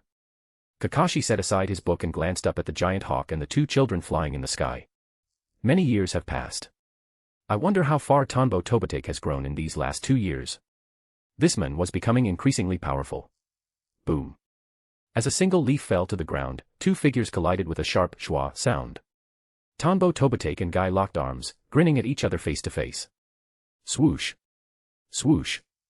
In the blink of an eye, they exchanged several rounds of blows. Both were masters of taijutsu, utilizing body flicker, Konoha-style combat, and self-created techniques. For a moment, they were evenly matched. Guy, I'm going to get serious now. Watch out. Tanbo executed a backspin whirlwind kick to force Guy back, creating a small distance between them as he performed a one-handed seal. Whir. Tanbo's right arm turned black at a speed visible to the naked eye. He flexed his fingers, not forgetting to warn Guy, after all, this power was no joke. This was just a spar, and it wouldn't be good to injure one of the village's vital combat assets. Bring it on. I didn't expect a Genjutsu-type ninja like you to train your taijutsu to such a degree. Gate of opening, open. Gate of healing, open. Gate of life, open. Guy's blood was boiling. Looking at Tanbo's blackened hand, he knew it was a type of ninjutsu that amplified physical strength. Since Tanbo had said before the fight that he would only use taijutsu, Guy's experience as a jonin allowed him to immediately gauge the nature of the ability. Taijutsu is a ninja's most direct method of attack. Guy judged that he absolutely could not let himself be hit by that move. The crater on the nearby mountain wall was clearly a result of that technique. Therefore, he stopped holding back and revealed his trump card, opening directly to the third gate. Blue chakra displaced the air around his body, forming a sharp contrast with Tanbo's pitch-black arm. Whoosh! In the sky, the two children pulled out bags of melon seeds and began munching on them while watching the battle. Not being ninjas yet, they naturally couldn't track the duo's full speed, but they could see the rubble flying from the ground and the tiny pauses created when the two collided. Rumble. Even for Guy, facing the power of Iron Body while the third gate was open required him to keep his distance. Every time Tanbo threw a punch, a crater formed in the ground. Not only that, Tanbo was using this move as if it were a basic attack, never pausing for a second. Guy was forced to use the speed of the 8 inner gates just to maneuver around him. And it was only maneuvering. Tanbo was a sensory ninja, his reaction speed was naturally high. His body flicker technique, while not his specialty, was superior to that of an average jonin, leaving Guy constantly restricted. Dad is so cool. With just 2 punches, he put a huge hole in that mountain. Tianyu watched the commotion below, his eyes filled with adoration. Maki felt the same, that bowl-cut Guy isn't bad either, he manages to dodge Dad's attacks every time. But if he gets hit, he'll definitely be black and blue, just like the marks we got on our legs, right? That move is so cool. When I grow up, I'll have Dad teach me taijutsu. I want to be that cool too. Tianyu cracked a melon seed, feeling a sense of longing for the future. The thought of creating a crater with a single punch felt amazing. Then I want to learn it too, Maki declared. You're a girl. You should learn Dad's lifestyle ninjutsu. That's the best. Just one jutsu and you don't have to wash dishes, mop the floor, or cook. How great is that? No way. I want to smash big rocks with one punch. I suggest you stick to lifestyle ninjutsu. Otherwise, just like when Dad goes out, Grandpa and Mom have to wash everything by hand. It's such a hassle. The two children fantasized about the future, finding the taijutsu battle below incredibly stylish. Whoa. The bowl-cut weirdo changed again. His body turned red and he makes such loud noises when he runs. Below, finding himself unable to win after a long struggle, Guy had opened the 5th gate, the gate of limit. His spirit was soaring. With the 5th gate open, the sonic booms from his movements tore up the ground. Tanbo finally fell a step behind in terms of speed and was forced into a defensive counterattack. He used his attack speed to compensate for his lack of movement speed. The 5th gate. Truly a desperate technique. But it damages the body, he's getting impulsive, Tanbo analyzed inwardly. Sensing Guy's extreme speed, he relied entirely on his sensory abilities to defend and counter. To prevent Guy from getting carried away, Tanbo decided to use the results of his last 2 years of training in phantasmal taijutsu. While not yet fully perfected, the core framework was complete and could be applied to any type of combat. As Guy closed in, unleashing a leaf-strong whirlwind followed by a barrage of Konoha-strong fists, Tanbo acted. Phantasmal taijutsu, instant release. Sizzle. The black hue on his arm faded into his skin. Tanbo's entire body erupted with an intense aura, and he vanished instantly from in front of the 5th gate Guy. In the blink of an eye, he appeared behind him, opened his palm, and flicked Guy's back with his finger. Guy broke into a cold sweat. He wanted to pull away, but it was too late. The finger flick landed on his back. Swoosh. There was no devastating impact. Instead, it felt like gentle fist, a surge of force pushed him forward, causing him to roll several times on the ground. Finally, Guy lay there with his eyes rolling back. Damn it, to lose in taijutsu. When I get back, I'm running 10 laps around the village. Tanbo deactivated his phantasmal taijutsu and walked over to him. Looking at the battle-hungry Guy, he could only think, as expected of you, Guy-sensei. He pulled a special medicinal pill from his ninja pouch and popped it into Guy's mouth. Then, he used one of his commonly used recovery-type genjutsu. As stamina was restored, Guy's body developed an intense desire for absorption, taking in the nutrients from the pill to maintain his health. Tanbo's own physical talent allowed his taijutsu to keep up with a freak like Guy precisely because of this jutsu. It was incredibly useful, had zero side effects, and only consumed chakra. After a short while, Guy felt the difference. His stamina was recovering rapidly, and the fatigue from opening the 8 gates was gradually fading. Is this medical ninjutsu? This technique reminded him of the day his father died. On that day, Tanbo Tobitake had also used a jutsu that allowed his physical stamina to recover, even if the body entered a state of exhaustion after the jutsu wore off. He hadn't expected Tanbo to know medical ninjutsu as well. It was truly remarkable. Yeah. How is it? Feeling better. Tanbo smiled. Understanding the human absorption system for this jutsu had been quite difficult. Furthermore, the meridian and absorption systems varied between individuals. Fortunately, he was a sensory ninja. He didn't need to use chakra or instruments to probe bit by bit. Additionally, as the head of the analysis division, his understanding of human anatomy was top tier. Combined, this led to the birth of a super hexagonal ninja. Great. It's fantastic. Can you teach this jutsu to me? For a taijutsu ninja, this is simply incredible. A jutsu that could restore stamina and heal injuries was far too attractive to Guy. He had tried learning medical ninjutsu before, but there was too much knowledge required, making it impossible. Seeing how easily Tanbo used it, he felt it shouldn't be too hard. Tanbo scratched his head. You should probably forget about it. This isn't just regular, hard to learn. Just understanding the theoretical knowledge of the absorption system and the impact of meridians on the body had taken Tanbo a full month of deep study. The actual implementation of the jutsu was even harder. It took him half a year to develop it. Moreover, this technique was a derivative of genjutsu. It was even more impossible for Guy to learn. Chapter 119, Chapter 119, The Third Hokage's Headache. Chapter 119, The Third Hokage's Headache. A secret technique, that chakra nature flooding his body, is it release nature transformation. To have developed such a unique nature transformation is truly remarkable. That nature transformation technique allows parts of his body, or even his entire frame, to exert special effects in an instant. His arms can be reinforced for power and attack speed, and that final stage, a full body reinforcement, it's as if his entire physical form has become something different, undergoing a special transition. Kakashi's Sharingan was wide open, observing every detail of the battle. The fundamental ability of the Sharingan was to see through a ninja's chakra, which, combined with its extraordinary dynamic vision, had earned him the titles of the Copy Ninja and Konoha's Technician. He knew Tanbo Tobitake wouldn't invite them to spar for no reason. From the moment the fight began, he had kept his Sharingan active to witness every change. Tanbo's abilities left him in awe. Kakashi considered his own talent to be quite decent for Konoha, yet in all these years, he had only developed the lightning-style Chidori, and even that required the Sharingan to reach its full potential. But what about Tanbo? This was just one of many original jutsu he had invented, and every single one was highly practical. In Kakashi's view, Tanbo, as a genjutsu specialist, didn't strictly need to develop such attack-enhancing taijutsu. With his body flicker, kunai, and shuriken skills alone, he could defeat most jonin. Not to mention his primary discipline, genjutsu. Kakashi held Tanbo's genjutsu in the highest regard. Even his own Sharingan-based genjutsu was ineffective against him and would often be reflected back. Tanbo was a true master of genjutsu in Konoha. Tanbo is clever, though. Developing this kind of technique must be a countermeasure against specific types of ninjutsu, though I don't fully understand why he's pushed it to this level. Kakashi didn't entirely dismiss Tanbo's approach. He considered the possibilities. Most likely, Tanbo felt that one day his genjutsu and ninjutsu might fail, and he would need taijutsu to bridge the gap. In this regard, Kakashi felt inferior. Since copying over 1,000 jutsu, he hadn't developed a new technique of his own in a long time. He focused more on integrating what he already knew and expanding his versatility. Once Tanbo finished tending to Guy, Kakashi stepped forward. Guy, you lost again. Guy stood up and gave Tanbo a thumbs up. He's just too strong.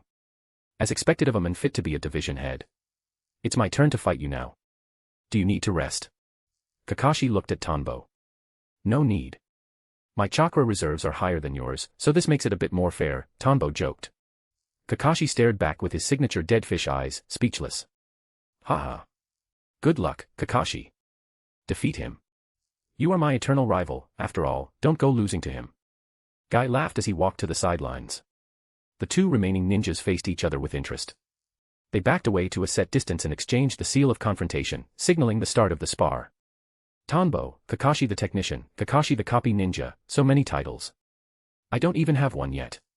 Let me see if you've improved at all these past 2 years, old classmate. Their last spar had been 2 years ago. They fought occasionally, but Kakashi spent most of his time in the Umbu and rarely had the leisure for it. He was far busier than a division head of the analysis team. To be honest, I didn't want to come, but I also wanted to see your progress. Kakashi's hands began to blur into signs. Fire style, great fireball technique. A massive sphere of flame erupted from his mouth. Tanbo was not to be outdone, intercepting the attack with a water-style, water encampment wall. As the steam cleared, a giant Fuma shuriken sliced through the air toward him. Swoosh.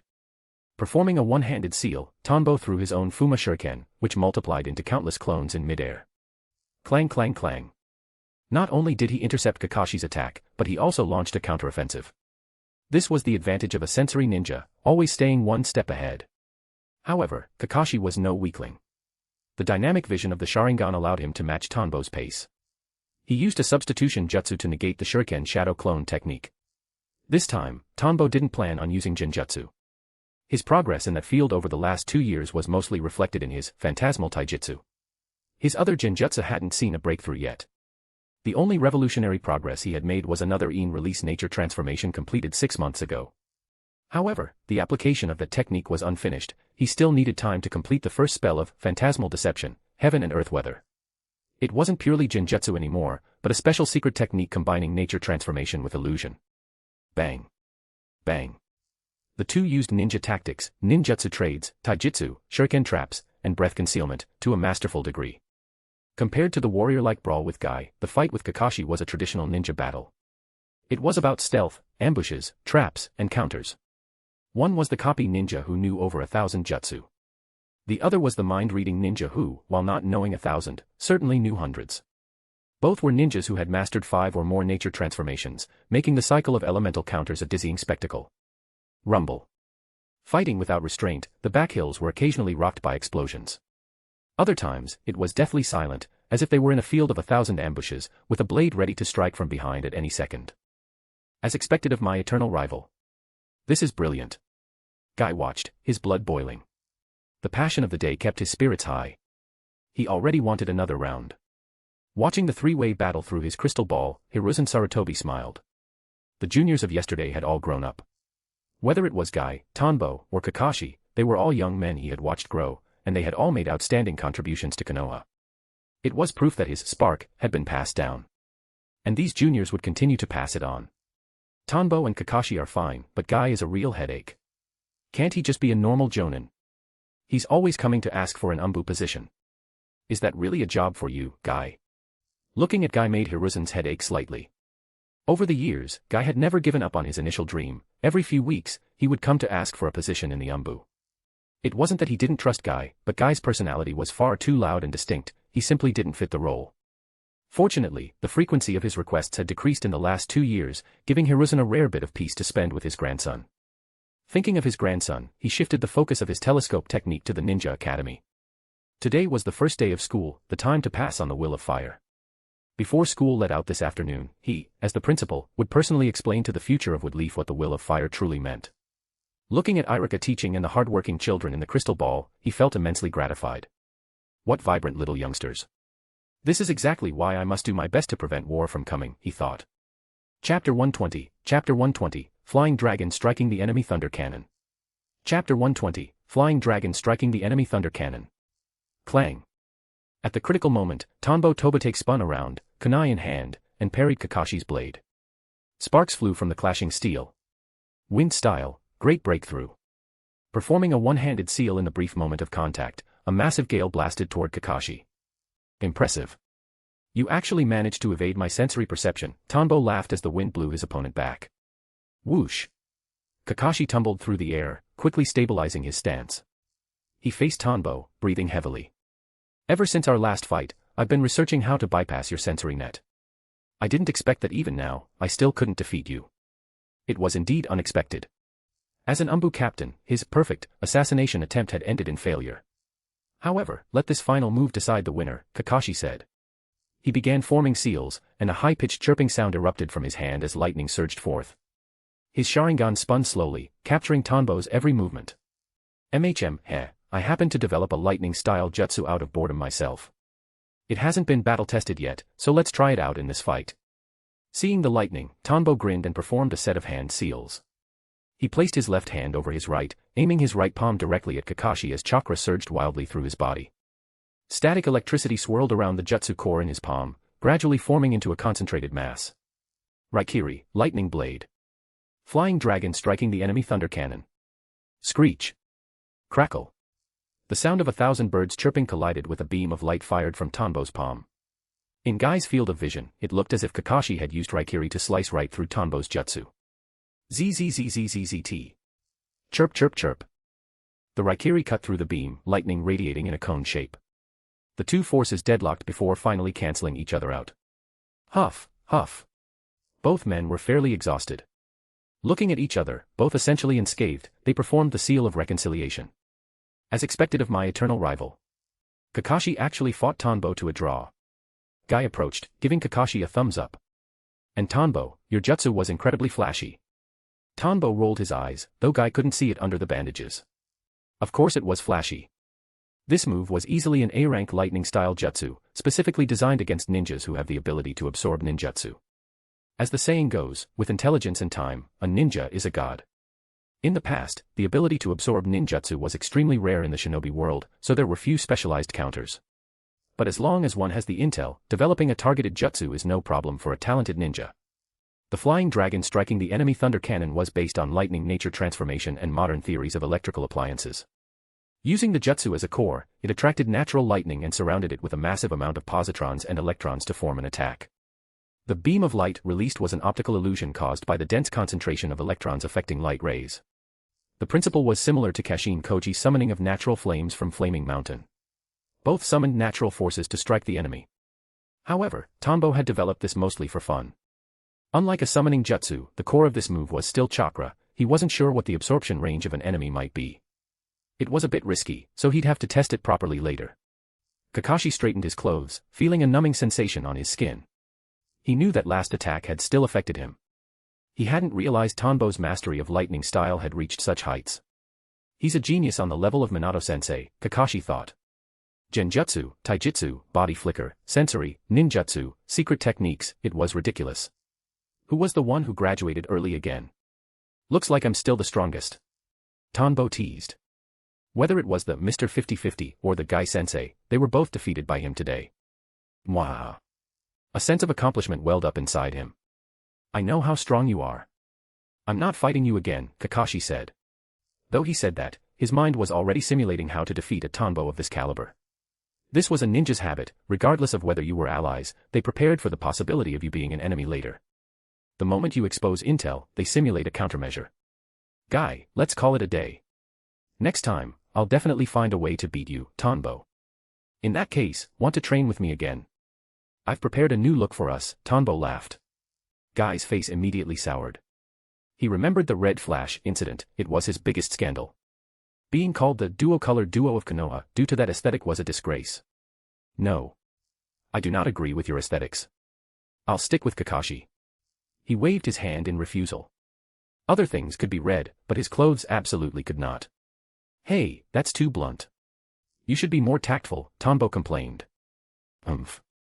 Guy wasn't going to be tactful, the last time he was tactful, he got hurt. He had learned his lesson. Hey, Guy. To be honest, I don't agree with your aesthetics either, Kakashi muttered. What? You've decided to train with me. Great. I won't lose this time. Guy's eyes suddenly lit up as if he had heard the sweetest words in the world. Your selective hearing really hasn't changed, Kakashi sighed. Did you see that? Dad is so cool. Tianyu's eyes glowed as he watched his father's radiant display. Maki waved her hand. But I still think the rock-shattering punch was cooler. She preferred the raw power of his fists hitting the ground. I feel the same. Dad will teach us, right?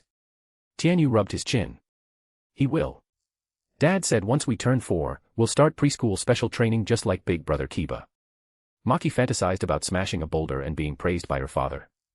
Ah, that's going to be rough. Tianyu felt a headache coming on, remembering how Inuzuka Kiba used to scream in terror. The white-haired guy down there isn't actually a cyclops. His eye is so unique. Maki noted. Tianyu added, no matter how unique he is, he's not as unique as the green spandex, bowl-cut guy. But they're both so strong to be able to fight Dad like that. It was just a draw. Dad's not quite there yet. I'll surpass him one day. Maki didn't have the dynamic vision to see the specific moves, only the terrain being destroyed. Since they were all fine afterward, she assumed it was a draw. Tianyu nodded sagely, agreeing with his sister. Surpass Dad, then make him stay home and use chakra to wash dishes and sweep while we go out to fight. Chapter 121, Chapter 121, The Uchiha Situation. Chapter 121, The Uchiha Situation. Uchiha Training Grounds. Swish. Swish. Several shuriken flew out from the bushes, streaking toward him and standing guard on a tree trunk from behind. Thud. Thud. In the blink of an eye, the men vanished, leaving the shuriken embedded in the tree bark. Clang. Shursui Uchiha appeared instantly behind Itachi Uchiha, his tanto pressed against Itachi's neck. You lose. Itachi's eyes flickered. His silhouette began to warp slowly. You were careless. Itachi's kunai was already pressed against Shursui's back. A look of genuine praise filled Shursui's eyes. Poof. Shursui turned into a log. Itachi's expression froze for a split second. Whoosh. Whoosh. In that brief moment of distraction, a wire trap sprang up, binding Itachi's entire body and leaving him unable to move. Shursui squatted on a tree branch, looking down at Itachi with a smile. Congratulations on joining the Umbu. Whether it's Genjutsu, Taijutsu, or Ninjutsu, you've already surpassed the version of me from back then. You're being modest. I still have a long way to go. Itachi didn't take the compliment to heart.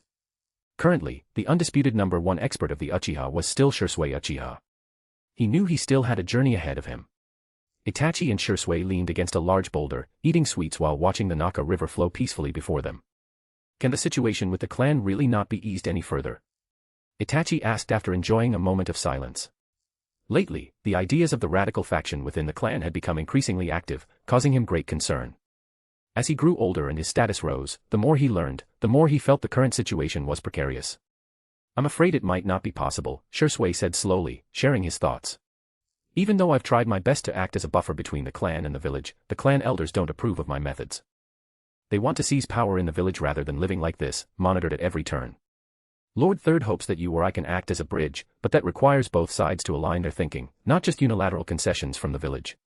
Ever since the Ninetales incident, it has been impossible for the village higher-ups to trust the Uchiha unreservedly because only Uchiha ocular powers can control the Ninetales.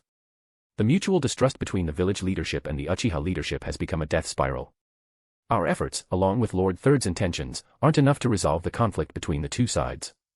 We can only try our best to delay it, hoping that in the journey of time, those who come after us will find a way to solve it. Despite being called the strongest of the Uchiha, Shursui was only one high-ranking member. He didn't have the power to rule by decree, nor did he have enough prestige to make everyone in the clan follow him blindly. Every individual had their own thoughts. Itachi clenched his fist. Shursui's words mirrored his own conclusions. Yes. My father also wants to settle the conflict. His intentions are right, but his method is no different from the rest of the clan leadership. The Uchiha's hostility has been provoked to such an extent that even if I become a high-ranking member of the Umbu and hold some power, the conflict won't disappear. He's thinking too simply. Fugaku Uchiha, Itachi's father and clan head, was also trying to ease the tension. His solution, however, was to have clan members join the village's top brass to balance power. Itachi knew this was an impossibility. I will do my best to stall, at least to give the new generation enough time, for you or them to find a solution. Don't worry so much. Focus on training and getting stronger. Who knows, maybe you'll be the one to think of the answer. I believe in your intelligence. Shursui chose to place his faith in Itachi and the other clansmen who desired peace.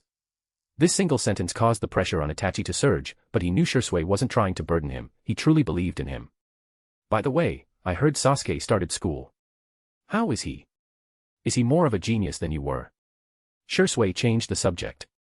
They were out to relax, not to drown in stress. Mentioning Sasuke brought a smile back to Itachi's face. I think he will be the one to surpass both of us. Perhaps the solution will be his to find. Sasuke had been in school for a month, and his grades were at the top of the year, with only one person able to compete with him. It hadn't been long, but Sasuke's talent was already clear. That's good. If Sasuke can do it, that would be wonderful. As his older brother, you have to educate him well. Shursui laughed. I will. The Ninja Academy. The first year's first practical shuriken lesson. Thud. Thud. Several shuriken landed precisely on targets meters away. So cool, Sasuke. As expected of the Uchiha genius. Sasuke, my mom made this bento, would you like to try some? Sasuke Uchiha offered a small smile, but he didn't accept the girl's advances. Instead, he walked to the side to make room for other students. He reached into his pouch and touched the Itachi figurine. Are you watching, brother? I will definitely surpass you and earn father's recognition. Having been compared to his brother by his father his whole life, Sasuke had a dream since he was small, to surpass his brother and be acknowledged. My turn. Among the students, Naruto looked indignant seeing Sasuke get so much attention.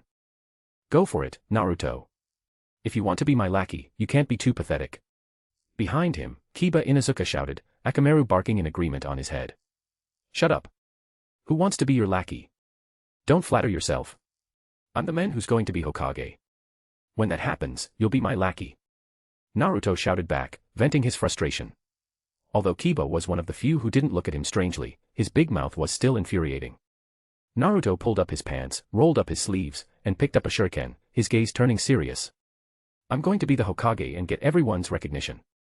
I can't let Kiba look down on me. Following the method the teacher taught, he gripped the shuriken and flicked his small hand. Thud. Thud. Thud. Oh yeah. I hit them all.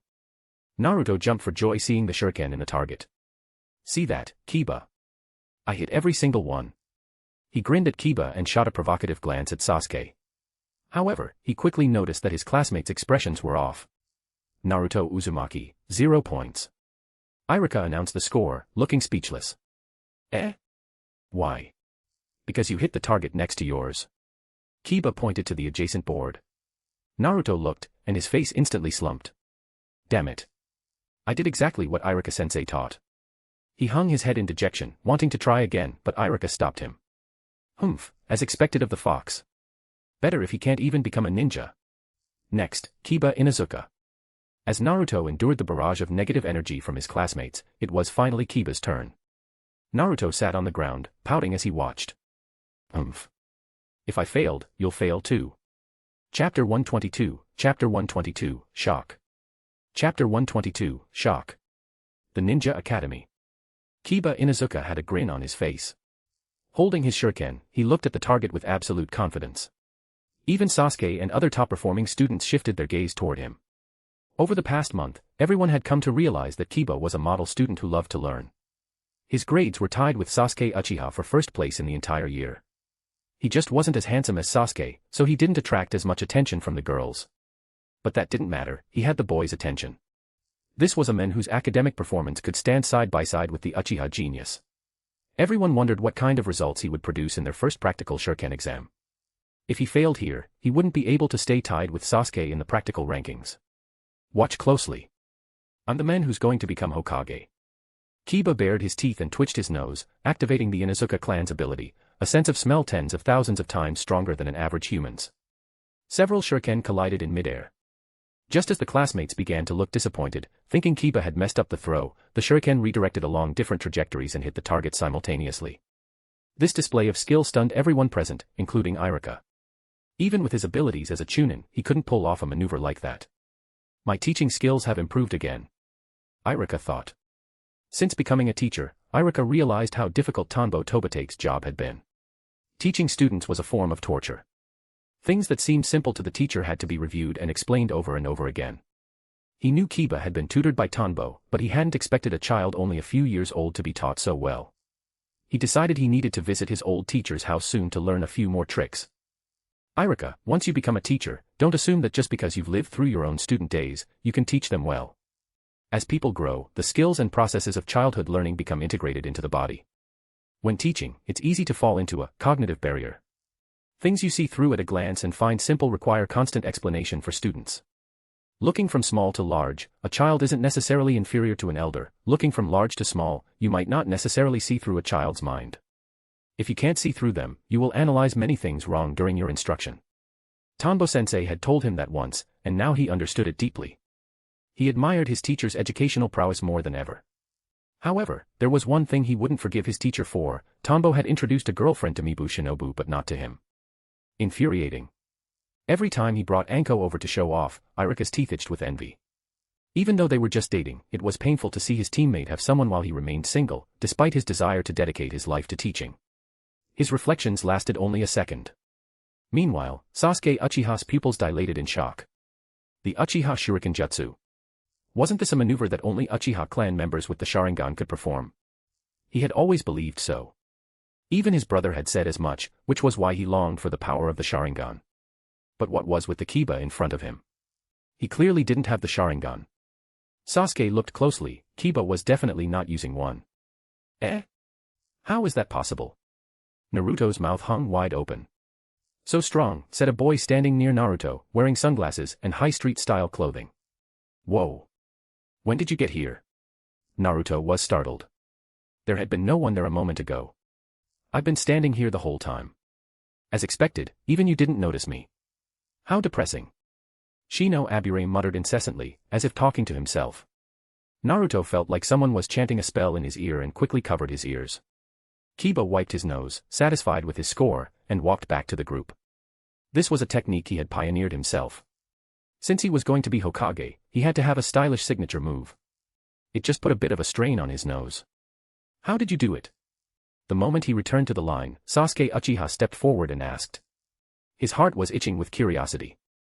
If it could be done without the Sharingan, learning it would surely earn him his father's recognition. What's this? You want to learn? No way. This is my original technique. I can't just let anyone learn it, unless you become my lackey, Kiba laughed, baring his teeth. Woof. Akamaru laughed along. Sasuke frowned and held up 5 fingers. I'll treat you to 5 days of barbecue. You and Akamaru can eat until you're full. 5 days. Barbecue. Kiba recalled the barbecue Tanbo-sensei treated him to after every training session and licked his lips. He hadn't had a big feast in the month since school started. His mother wouldn't allow it, and his sister was busy working and studying at the Konoha hospital, taking care of the summoned beasts of the injured. He looked at Sasuke. Seeing the absolute seriousness in the boy's eyes, Kiba found it hard to refuse. It definitely wasn't because of the barbecue. Fine, I agree. But you won't be able to learn it. Don't worry about that. Just teach me. I believe in my own talent. Sasuke was very confident. He had never encountered a hurdle in learning before, and he didn't expect to start now. After school. A forest in the back hills. Watch closely. This move involves using your nose to distinguish the scent of the target and the shuriken. Then, shush, based on the scent's trajectory and reaction, you utilize mechanics, aerodynamics, and shuriken mass based on parabolic formulas to calculate the path. That's how it's done. Kiba Inuzuka revealed his secret and demonstrated with a shuriken once more. Sure enough, the shuriken seemed to be guided by an invisible hand, embedding itself right into a circle drawn on a tree. Scent. Sasuke Uchiha instantly felt like he had been robbed. Yeah, scent. If you concentrate chakra in your nose, you can distinguish different smells. Kiba pointed to his nose, then to Akamaru's. Woof. Scent has a trajectory, that's why we can smell it. With deliberate training, you can distinguish many things. Combine that with mathematics, physics, and other subjects, and you can achieve things that were previously impossible. This was what he had learned at Tanbo-sensei's place. The shuriken technique was something he developed based on those principles. Just as his teacher said, what he taught were the vital foundations of a ninja. By combining these foundations, one could exert power beyond imagination. Physics, math, those are subjects for the higher grades, aren't they? Sasuke was speechless. He knew he had messed up. He had just lost 5 days' worth of barbecue. This classmate was even more formidable than he had imagined. He thought his school grades were his limit, but it turned out they were just the school's limit. No. When I go back, I have to work even harder. I can't let father and brother down. I'll have brother give me extra lessons. I have to surpass Kiba Inuzuka first. I've taught you everything I should. Remember, you owe me 5 days of barbecue, heh. Kiba didn't care what Sasuke was thinking, he was only interested in the meat. I won't forget. Sasuke could only burn it into his memory. The pressure was mounting. If he couldn't even surpass a classmate in his own year, how could he ever surpass his brother? Chapter 123, Chapter 123, The Death of Shursui. Chapter 123, The Death of Shursui. Uchiha Household. Brother, can you teach me shuriken today? Sasuke sat down next to Itachi. Itachi glanced at him. What's wrong? You seem a bit unhappy. Because I was defeated by a classmate. Sasuke puffed out his cheeks, peeking at Itachi, afraid his brother would call him useless. Itachi simply smiled. Victory and defeat are only temporary. You have a long road ahead of you. The fact that a classmate surpassed you proves there is still room for you to work hard. Having someone to chase will help you grow stronger faster. Itachi was surprised that someone's talent surpassed Sasuke's, but he didn't dwell on it. He truly believed what he said, just as he himself chased after Shisui. I don't want that. The only person I'll ever chase is you. I'll work harder and then I'll defeat him, Sasuke declared confidently, relieved that his brother wasn't disappointed. It's good to think that way. However, I have a mission soon and won't have time to practice with you. Just practice what I've taught you before on your own, Itachi said, flicking Sasuke's forehead with a smile. Then, he stood up and vanished from Sasuke's sight. Busy, busy, busy, all they know is being busy. Dad is like that, and so is brother. Sasuke pouted, feeling dejected as his brother disappeared. But then, his fighting spirit reignited. He walked to the Uchiha training ground and placed the Itachi figurine on a large rock nearby. Little brother, no missions today. Let me practice shuriken with you for a while. Sasuke channeled his chakra, activating the figurine. The mini Itachi began to speak. Sasuke smiled, even if his brother wasn't there, he had company. Even if it was fake. All right. Today I'll master what brother taught me, and then I'll surpass Kiba and defeat him. Swish. Swish. Under the setting sun, will you use your Koto Amatsukami on me too? I'll be taking your Sharingan. It's just a standard Genjutsu, you'll wake up soon. Shisui used Genjutsu to paralyze Danzo and turned to leave. Suddenly, Danzo struck Shisui in the stomach with a punch. His left hand swept up and snatched. Bang. At the critical moment, as a sharp pain pierced his eye, Shisui retreated. This Sharingan will replace my own eye. Give me the remaining one as well. Swoosh. Swoosh. Swoosh. A crowd of root members appeared. Fire style, great fireball technique. The cliff overlooking the Naka River. I'm leaving this to you. I will use my life to delay the conflict between the clan and the village. The future of this struggle is in your hands. Don't try to save me, my mind is made up. Shisui entrusted everything to Itachi and leapt. His hollow eyes and the smile of relief on his face showed his resolve. As Itachi watched, a line of tears flowed down his face. His three-tomo Sharingan slowly shifted into a triangular windmill pattern, reflecting his inner turmoil. A breeze blew across the horizon, tossing the hair of the grieving and vengeful boy. Itachi tightly gripped Shisui's eye. He closed his eyes, and when he opened them again, his expression had completely changed. The next day, a massive argument erupted at the Uchiha household. Itachi struck down several clan members. It wasn't until Fugaku Uchiha intervened that Itachi regained his composure and lowered his kunai. The young Sasuke saw everything. Brother Shisui is dead.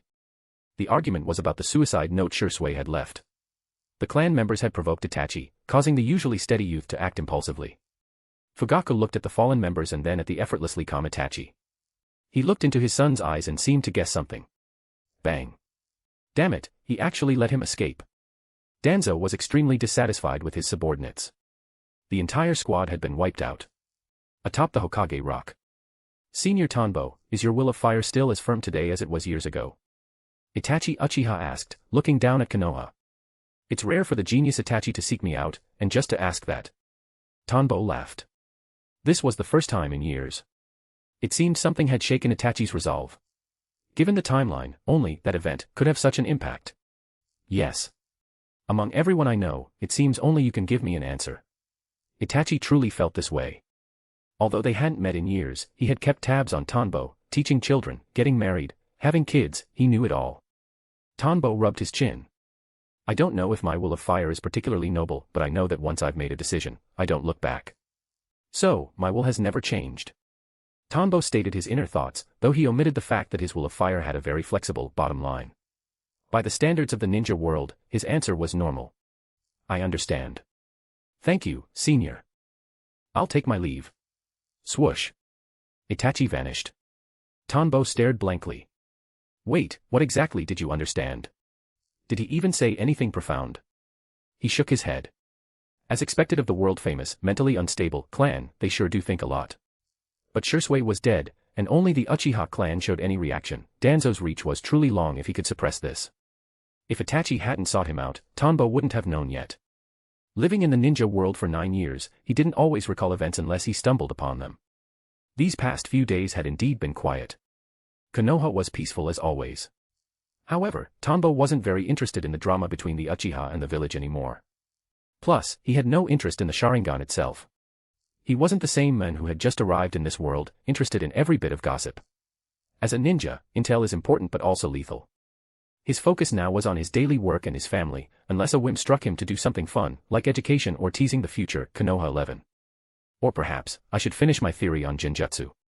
In the future, if a sage-level ninja or an Otsutsuki is touched by it, it's basically game over. That would no longer be a dream, though it is quite difficult. While scanning medical books at the hospital, Tanbo had conceived a new Genjutsu idea with high feasibility. This was a long-term research project. Even with his intellect, he estimated it would take 8 to 10 years to complete the final version.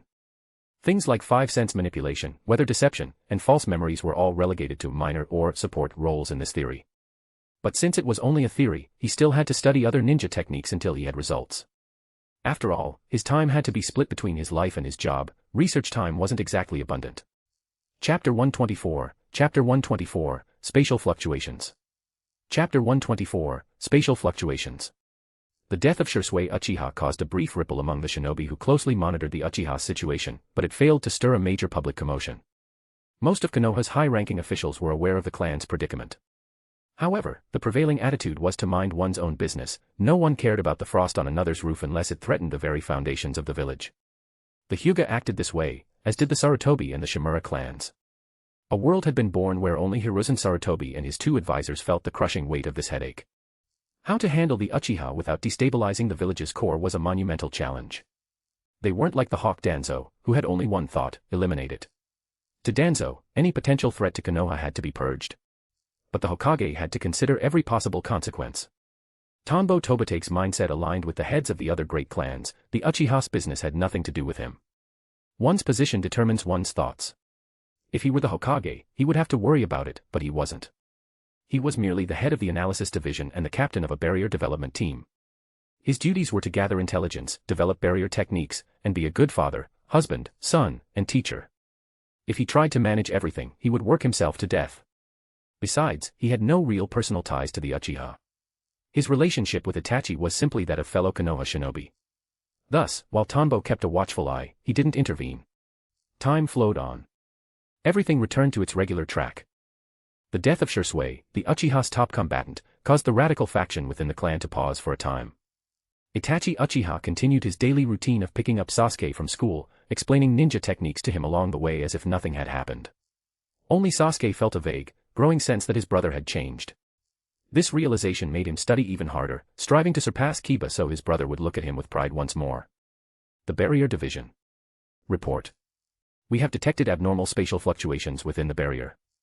A ninja wearing a specialized headpiece immediately reported the anomaly. Yamanaka Kiri, the division head, frowned upon hearing this. He immediately dispatched personnel to investigate while personally manning the barrier controls to perform a deeper sweep of the village. Countless chakra signals bounced back into his mind as he analyzed their nature and searched for irregularities. This wasn't the first time they had encountered these spatial fluctuations. However, every time they sent someone to investigate, they found nothing. At first, they doubted if there was a flaw in Konoha's barrier itself. But they didn't get careless. Every time an anomaly appeared, the Umbu were alerted to investigate.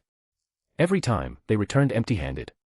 Even the sensory ninjas of the Yamanaka clan, amplified by the barrier's specialized equipment, could sense the entire village but failed to locate the source. It remained a massive, lingering doubt. The Hokage's office. Hiruzen Sarutobi received the report from the barrier division, his gaze deep in thought. He recalled the intelligence Tanbo Tobitake had brought back years ago after the mission in the Hidden Rain village. What is it? Did something happen? Danzo Shimura asked, noting the Hokage's expression. His right eye was now wrapped in bandages. He was there to discuss the final solution for the Uchiha. Intelligence from the barrier division. Those spatial fluctuations have appeared again. I suspect it might be the Uchiha-like ninja that we encountered during the Rain Village mission, Hiruzen stated. Oh. Why suspect him? Based on the intel, the abilities he displayed were intangibility, wit style, and the capacity to absorb people or objects. That doesn't necessarily mean he has an ability similar to the flying Raijin, Danzo remarked slowly. He had been investigating this since his own encounter with the phenomenon. As someone born in the Warring States period who had lived through 2 great ninja wars, he didn't believe in coincidental spatial anomalies. However, his investigations had yielded no results. Aside from the person Hiruzen mentioned, he couldn't rule out spies from other villages. Nothing specific. Just an intuition, Hiruzen replied. Konoha's security is truly formidable. The men in the swirl mask complained incessantly while watching the searching ninjas. Just a quick stroll is enough. I'll handle the intelligence gathering, it'll be troublesome if we're caught, a playful voice echoed from nearby. The Uchiha have truly fallen, to be suppressed to this extent. Are you going to help them? Ha. The Uchiha of today, much like Konoha, are merely fuel for the reshaping of the world. They no longer need to exist. It was midday. Konoha was bustling with people. The Tobitake household. Tanbo Tobitake was watching TV with his 2 children. It was a hot-blooded drama about a ninja saving a nation. It told the story of a commoner from a small country who grew into a powerful shinobi during the wars between the great nations, eventually leading his team to establish their country's place in the world. Dad, are you as strong as the people in the show? Tianyu watched as the characters summoned wild winds to defeat a demonic dragon, his blood boiling with excitement. Maki looked at him with disdain. That dragon. Even if it were real and not just a prop, Dad could knock it flat with one punch. She was a true believer in her father's physical strength. But the dragon is so big, and Dad's fist is only this big. I bet he could only knock off a scale or 2, Tianyu argued, gesturing with his hands. From the screen, the dragon looked as massive as a mountain. Dad, what do you think? Both children looked innocently at Tanbo. Well, you've seen many of my abilities. Why don't you analyze it yourselves and see if I could take it down? Tanbo mused. Just as the 2 little ones were lost in thought, there was a knock at the door. Tianyu ran to open it. 2 figures entered, carrying some gifts. Sensei, long time no see. I'm so jealous of you. Mibu Shinobu looked at the 2 children and his leisurely teacher with eyes full of envy. Jealous? Then you and Anko should hurry up and get married. You can have as many kids as you want, Tanbo teased, looking at Anko Mitarashi, who had visibly rounded out since he last saw her. Good job, kid. You fed her well, Tanbo thought. Compared to the Anko of the Boruto era, she wasn't that heavy yet, but she was definitely a size larger than she was in the original series' middle years. It was only because she was young and active as a ninja that she hadn't ballooned further. He was already imagining a plump Anko standing before the genin as a proctor for the Chunin exams. Haha, Anko says she isn't considering marriage yet. She wants to eat her fill of sweets before she settles down, Takuma scratched his head. Anko, meanwhile, surveyed the room and looked at Tanbo, who wasn't wearing his bandages. Yo, you're actually quite handsome when you show your face. Why do you always keep it wrapped up like a mummy? Chapter 125, Chapter 125, Daily Life. Chapter 125, Daily Life. The purpose of their visit was simply that they hadn't seen him in a long time and wanted to check in. They happened to know he was on a break, so they dropped by. In the past 2 years, Anko and Shinobu had officially gotten together, though they weren't married yet. Going on a honeymoon before you're even married, honestly, how could the 3rd Hokage allow 2 vital combat assets like you to go on a honeymoon? Tanbo Tobitake was speechless. A year ago, when the 2 told him they were going on a honeymoon across the land of fire, he was stunned. Good grief, he hadn't even gone on a proper honeymoon himself. At most, he used ninjutsu to take Iam for a spin in the sky or the sea. Unlike them, they actually got permission from the 3rd to go play. He really couldn't wrap his head around it. Haha, didn't Lord 3rd say it himself?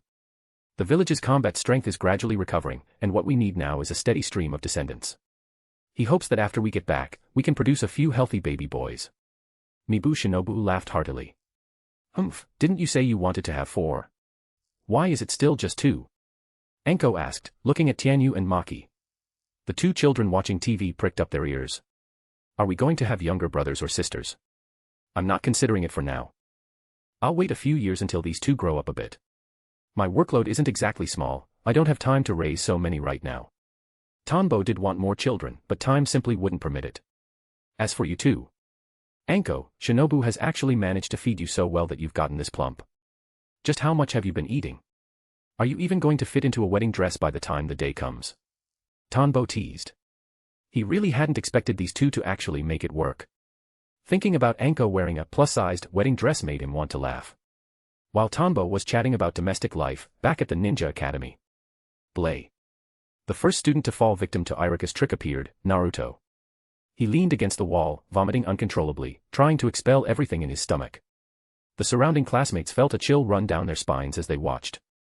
Because Naruto had been mischievous earlier, hanging a chalkboard eraser over the door, Irika-sensei caught him and said he would give them a spectacular lesson. They were taken to the school playground where they watched Irika-sensei blow the whistle around his neck. Immediately, Naruto turned pale and started vomiting. They were all terrified. "Irika-sensei, what did you do to me?" After he finished vomiting, Naruto wiped his mouth, still tasting that horrific flavor, and shouted at the teacher.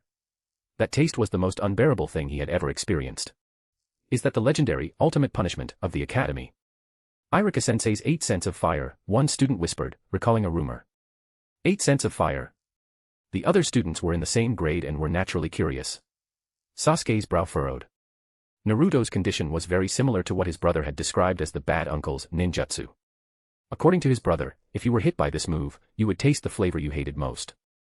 But Sasuke felt it shouldn't be that bad, even the worst thing he'd ever eaten wouldn't make him vomit like Naruto.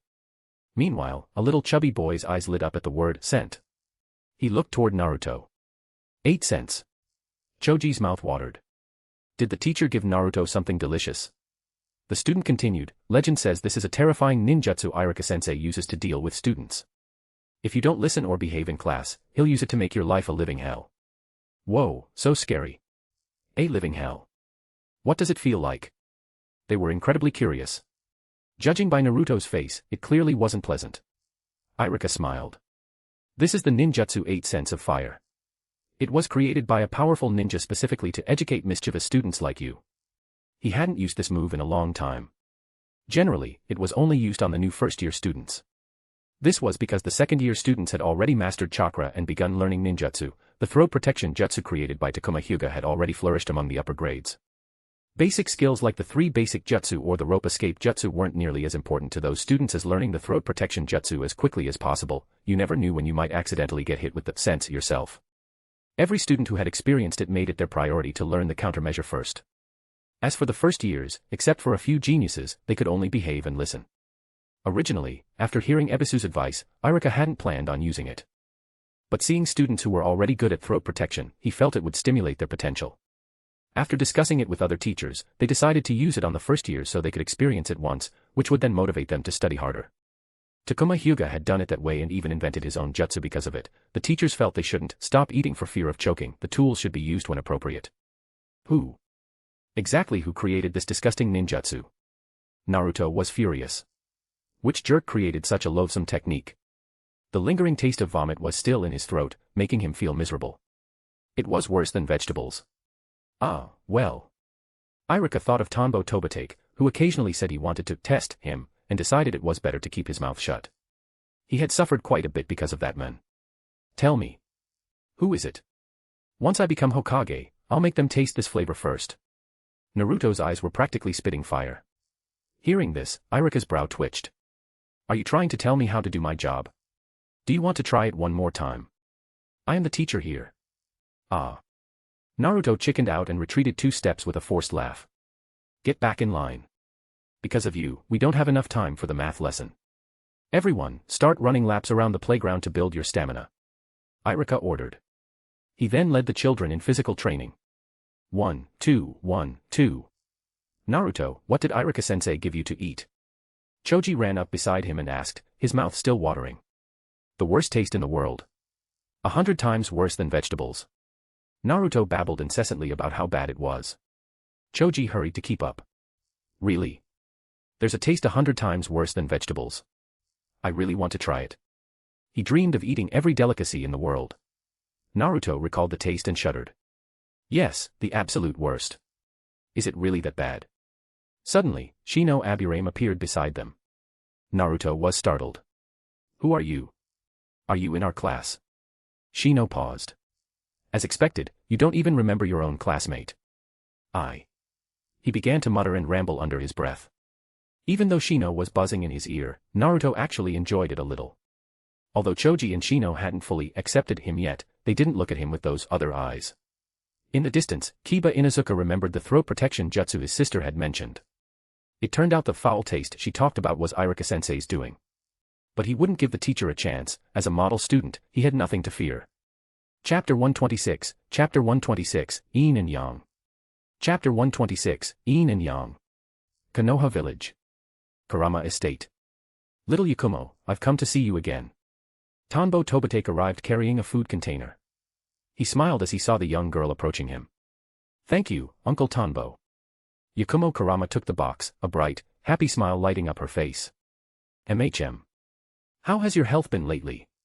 Have you been seeing the medical ninjas from the hospital regularly? Tanbo asked with genuine concern. What a realistic illusion. If it weren't for the occasional feedback from his heart steel technique, it would be impossible to tell that the person standing before him was an illusion converted into reality. After 2 years of interaction, he had come to accept Yakumo as a real human being. She possessed all the joy, anger, sorrow, and happiness of anyone in the physical world. She had limbs, a heartbeat, and could even perform ninjutsu. Her only flaw was her fragile constitution. According to the clan head, Yakumo Kurama, the girl before him was their ancestor reborn. However, through their time together, Tanbo felt she was simply an ordinary girl growing up in Konoha, striving to walk the path of a ninja to revitalize her clan. It was her physical condition that held her back, preventing her from training like a normal shinobi. To repay the Kurama family for their secret scrolls and to study the techniques of the shinobi world's predecessors, Tanbo had researched tirelessly over these years. He had reached a conclusion: Genjutsu, reincarnation carried severe side effects. Yakumo's weak body was the price. Even if it wasn't her physical health, there would be other side effects preventing her from being like a normal ninja. This was the cost of twisting the illusory into the real, much like the cost of Izanami, it required a massive sacrifice. The Ito inside her was part of that price as well. In reality, the price wasn't singular. This girl didn't have the memories of the first-generation Yakumo Kurama, she was a new Yakumo Kurama, simply gifted with an incredibly powerful bloodline limit. Thank you, uncle. I'm okay, it's just that when it comes to practicing ninjutsu, my body just can't support it. Her smile faded as she spoke. Her clan placed great hopes on her, yet her body couldn't withstand the training, it was a constant thorn in her side. Furthermore, her parents had been killed by the monster inside her. She carried the immense weight of her clan and her own self-loathing every day. If it weren't for Kurinai Yui and Uncle Tanbo visiting her frequently, she didn't know what kind of will she would have used to keep going. Haha, protecting Konoha is a job for us old-timers who are still around. We don't need you on the battlefield yet. Don't be too hard on yourself, Murakumo wouldn't want his daughter to live under such pressure, Tanbo laughed. Indeed, the misunderstanding from the original story had been cleared up by him. He had personally told Yakumo that the Ito monster was responsible for the tragedy and had worked with Kurinai to temporarily seal the creature. Now, he viewed Yakumo simply as a member of Konoha, a girl still finding her way. To him, she wasn't just an illusion, she was a real life. The past 2 years of interaction had taught him how the first Yakumo Kurama achieved Genjutsu reincarnation. On one hand, the reborn life form possessed extraordinary talent, on the other, she existed exactly like a real human. The side effects were massive, but Tanbo had to admire her research into Yin and Yang nature transformation. That's right, Yin and Yang. Developing just Yin or just Yang leads to secret techniques like the shadow possession jutsu. Yin release creates form out of nothingness. Yang release breathes life into form. Yakumo's existence, the essence of Genjutsu reincarnation, was a composite creation of Yin and Yang. Yin release turned the intangible into reality, and Yang release granted it life. It was a parasitic life form created at the cost of immense side effects, an ultra-large-scale technique nested within the bloodline. Tanbo suspected the original price paid during the casting was even greater. It likely required the original Yakumo as the core, supported by the rest of the Kurama clan, all casting the technique simultaneously. The most obvious price was their lives, and the remaining price was the various side effects embodied in the girl before him. The cruelty of the Warring States period had forced out such a transcendent ninjutsu. It was truly breathtaking. Tanbo admitted to himself that he couldn't do it. He had studied his own talent in Yang release and found it to be merely above average, certainly not on Tsunade's level. Only in Yin release did he feel he was unrivaled in the shinobi world. Is that so? But I still want to help the clan, Yakumo said gloomily. Just live well. You know your condition, as long as you don't get sick, you're already reducing the pressure on your clan, Tanbo advised. Yakumo had a personality similar to Naruto's, she was incredibly stubborn about her goals. Let's not talk about that. Are you here to practice ninjutsu today too? Yakumo asked with a grin, looking forward to what was next. Yeah. I came to see you and to practice a bit. One of my recent techniques is almost complete. Tanbo approached Yakumo. Aside from his debt to the Kurama clan, he wanted to observe her freakish Genjutsu bloodline. After 2 years of research, his first technique of the Phantasmal Deception series was finally nearing completion. To be mindful of Yakumo's feelings, he had chosen the Kurama estate as his training ground. Wonderful. Every time I see Uncle Tanbo's ninjutsu, I want to become a mature ninja even more. Yakumo said enviously. Maybe when you're older. Who knows, your physical condition might improve then, Tanbo said, though in his heart he thought, if you haven't disappeared by then. The two of them went to the mountain peak behind the estate, which offered a panoramic view of Konoha. Yakumo usually spent her time here painting the scenery. It was one of her few hobbies. She understood that the monster inside her was unstable, so she didn't demand to go out into the village. Instead, she was mature enough not to cause trouble for the clan or the village, focusing her daily joy on painting and ninjutsu. Wait until I set up my easel before you start practicing, Yakumo said, grabbing her brushes. Don't worry, I will. Rumble. Above the Kurama estate, dark clouds suddenly gathered. Lightning rolled within them, looking as though it were gestating something. It had that feeling of needing to poop but being unable to. Yet, right next to the cloudy estate, Konoha remained bathed in clear, sunny skies. The contrast was stark. Yakumo stopped her brush, looking at the sky and then at Tanbo, who was performing hand seals with a face that looked like he was suffering from extreme constipation. She giggled. It looked like Uncle Tanbo's ninjutsu development had failed again. This wasn't the first time she had seen this. Every time, it felt like he was just one step away from success, and this time seemed no different. Currently, even she could make a patch of clouds rain, yet Uncle Tanbo still couldn't. It gave her a small sense of accomplishment. Suddenly, a light breeze blew past. A hint of warm, moist air began to drift through the sky. Chapter 127, Chapter 127, Celestial Phenomena. Chapter 127, Celestial Phenomena. Patter, patter. A misty drizzle fell from the sky, drifting down bit by bit. A smile bloomed on Tanbo Tobate's face as he felt the moisture against his skin. After such a long time researching nature transformation, I've finally developed a nature that can deceive the weather itself. Ordinary Genjutsu, simply put, is the disruption of an enemy's chakra to cause hallucinations. However, a ninjutsu that controls the weather is no ordinary Genjutsu. To achieve something that can deceive nature, it would be impossible to complete without a solid foundation. An illusion that warps reality cannot be a standard technique, it always comes with a price. Therefore, his concept had been set from the very beginning. Much like his touch of the finishing stroke, he would use a special nature transformation to complete the process of deception. It took over a year of development to finalize this nature transformation. To deceive the celestial phenomena, one needs a meticulous and profound understanding of how various weather patterns are formed. He had essentially become a meteorologist. Fortunately, he had a sharp mind. If it were someone with a head like Naruto's, their brain would likely explode before they could learn it. This was precisely why developing this ninjutsu had been so difficult. Uncle Tanbo, you did it. Yakumo Kurama walked over happily, looking at him. Yeah, I finally finished it. But, why do I feel like I can't see a future for this? Tanbo scratched his head, feeling a bit conflicted. It seemed that for actual combat, it still wasn't as practical as five senses manipulation. Yakumo asked, a future? Isn't this wonderful? This was controlling the weather, it was like the power of a god. She had never heard of any ninja in the village who could control the weather. Well, except for herself. Because it feels like it won't be very useful in a fight. Unless another great ninja war breaks out and I need to create a geographical advantage for ninjas with specific elemental attributes. Against an individual, especially for a jonin like himself, consuming so much chakra to create a terrain advantage that the enemy might also exploit felt rather foolish. Or, like Sasuke's Kirin, it might be useful, but only to a limited extent. The main issue was that every celestial ninjutsu required a deep understanding of that specific weather pattern to create a new technique, making it a massive undertaking. Why does it have to be for fighting? There are many other things it can be used for, aren't there? Yakumo said, puzzled. In her heart, Tanbo was already very strong. Even if this jutsu wasn't used for battle, it could be applied elsewhere. Tanbo paused, then smiled. Perhaps that's just a ninja's sense of crisis. I always feel like danger could strike at any moment. That feeling of not knowing which will come first, tomorrow or an accident, forces me to strive to become stronger. However, you're right. In other aspects, this ninjutsu can achieve many things. Just like the clan that sells weather, this could be turned into a business, though he wasn't short on money now. It could be treated as a lifestyle ninjutsu, much like the Eye of the Creator technique he invented, providing convenience in daily life. It was just that his original intention was combat, failing to meet that ideal left him with a slight sense of regret. Then that's fine. And besides, maybe you can develop other techniques later on. Yakumo suggested. Haha, you're right. Next, I'll stay and paint with you for a while. I've actually learned a lot from you. He dispelled the dark clouds in the sky. Instantly, the gloom vanished, and a vast rainbow arched across the horizon like a smile, mirroring the expressions of the two below. Thud, thud. What is that? Is it telling me that as long as I work hard, the clouds will part and a rainbow will appear, allowing me to surpass those geniuses? I won't give up. A child with a ponytail and the face of a protagonist stopped his fists from striking the wooden post. He looked up at the rainbow revealed by the suddenly dissipating clouds.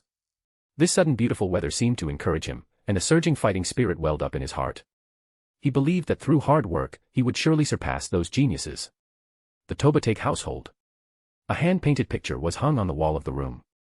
It depicted a rainbow after dark clouds, with the scenery of Konoha and the estate below. Two figures, one large and one small, had set up easels in the frame. Their slightly curved lips and subtle body language suggested they were chatting and laughing. On the table beneath the frame stood a photo of Tanbo smiling and patting the heads of Irika and Mibushinobu, while Mibushinobu squatted in the middle. On the corner wall, a family portrait was also displayed.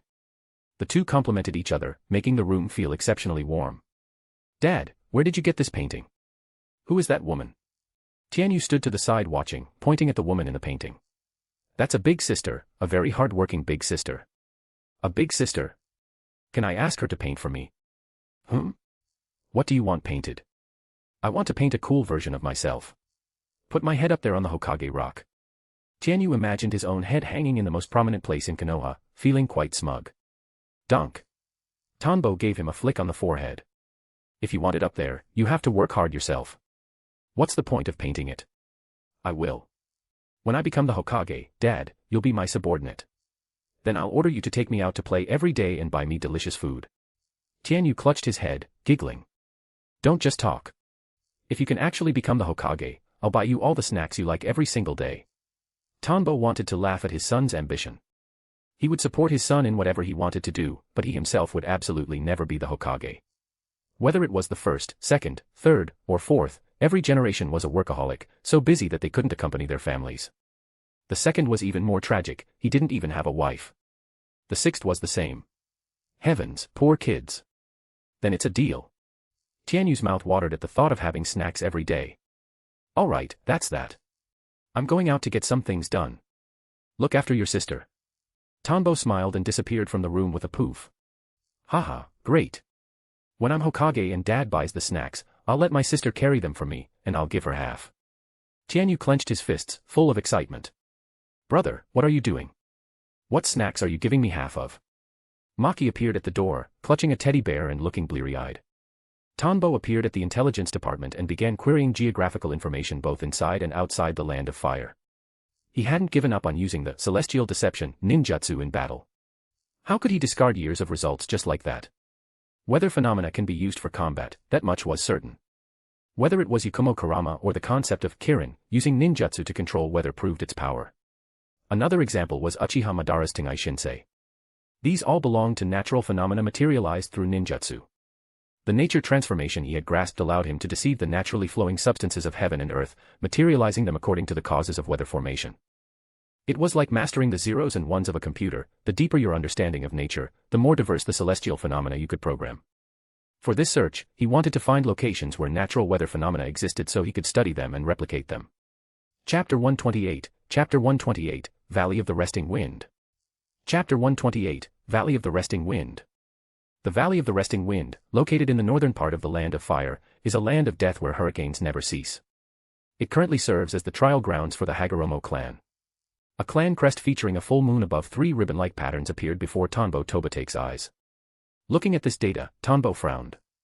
When he watched the original series, this clan had never appeared, or rather, even if he had overlooked some elements, this clan should have been nothing more than background filler. But looking at their territory, they weren't exactly a small family. The Hagoromo clan occupied a vast expanse of land, including the Valley of the Resting Wind. He had originally intended to find a region with celestial phenomena similar to the Flame Mountain summoned by Kashin Koji in the Boruto era to develop high-attack weather ninjutsu. He hadn't expected to see such a fresh term. Driven by a hint of curiosity, he specifically looked up the records for the Hagoromo clan and began reading. The more he read, the more intrigued he became. This was a group that had existed since the Warring States period and was once among the top tier of clans in the Land of Fire. In that era of constant warfare, missions were accepted and completed by individual families. The Hagoromo clan had once been hired to fight against, and sometimes alongside, clans like the Uchiha and the Senju. Depending on their employers, there was both cooperation and confrontation between these major families. Initially, this clan's strength was comparable to the Uchiha and Senju. It wasn't until the end of the Warring States period, as the Uchiha and Senju grew increasingly powerful and geniuses like Madara Uchiha and Hashirama Senju emerged, that things changed. During a mission where they allied with the Uchiha against the Senju, they gradually fell behind in strength. They were eventually phased out by employers, their territory shrank, resources became scarce, and they slowly faded into obscurity. However, a starved camel is still larger than a horse. They still existed within the shinobi world, occupying a large territory for development. They were a ninja power within the land of fire similar to the Fire Temple. The place Tanbo was looking for, the Valley of the Resting Wind, was their clan's private land. Just like the forest where the Nara clan raised deer, it was off-limits to outsiders. According to the intelligence department's data, the shinobi clan was no longer a pure military family. They had developed various businesses in the land of fire and were considered a neutral ninja clan. Members of the family were also frequently selected for the 12 guardian shinobi who protected the daimyo, contributing to the clan's growth. Good grief, such a grand clan turned into capitalists. To have once been rivals of the Uchiha and Senju during the Warring States period, their strength likely wasn't weak. The Valley of the Resting Wind seemed out of reach, so he could only search further to see if there was any geographical information on the Flame Mountains. Even if it wasn't certain that Shippuden and Boruto shared the exact same lore, the concept of special regions was likely correct, especially with the Valley of the Resting Wind right here. Furthermore, places like the Demon Island where Orochimaru stayed, or the Turtle Island where Naruto practiced controlling the tailed beast's power, were all special regions, and such places wouldn't be rare. Demon Island was filled with summoned beasts, and the waterfall on Turtle Island could reflect the soul, and so on. Tanbo, you're here too. Inoichi Yamanaka's voice rang in his ear. Hearing the voice, Tanbo expanded his perception. He was a bit surprised to see Inoichi here. Yeah, just looking for some materials. What kind of materials? I'm quite familiar with this place, maybe I can give you some advice, Inoichi offered. I'm developing a new ninjutsu and need to find a special region to conduct research. A special region? Yeah, something like the Valley of the Resting Wind mentioned in this book. Unfortunately, that's Hagoromo territory, and the records say outsiders aren't allowed, so I'm still looking, Tanbo explained. He felt it was a pity. According to the data, the storms generated inside the Valley of the Resting Wind could grind giant boulders into fine powder and turn flesh into pulp. Any creature passing through would be destroyed by the hurricanes within, vanishing into the world as dust. It was a perfect spot for researching his next celestial ninjutsu, much better than the previous rain jutsu he studied from thunderstorms, at least in terms of offensive potential. Inoichi was stunned. Good grief. You created a secret technique in your teens, and now you have a new research project. How is your brain wired? You're almost catching up to the second Hokage.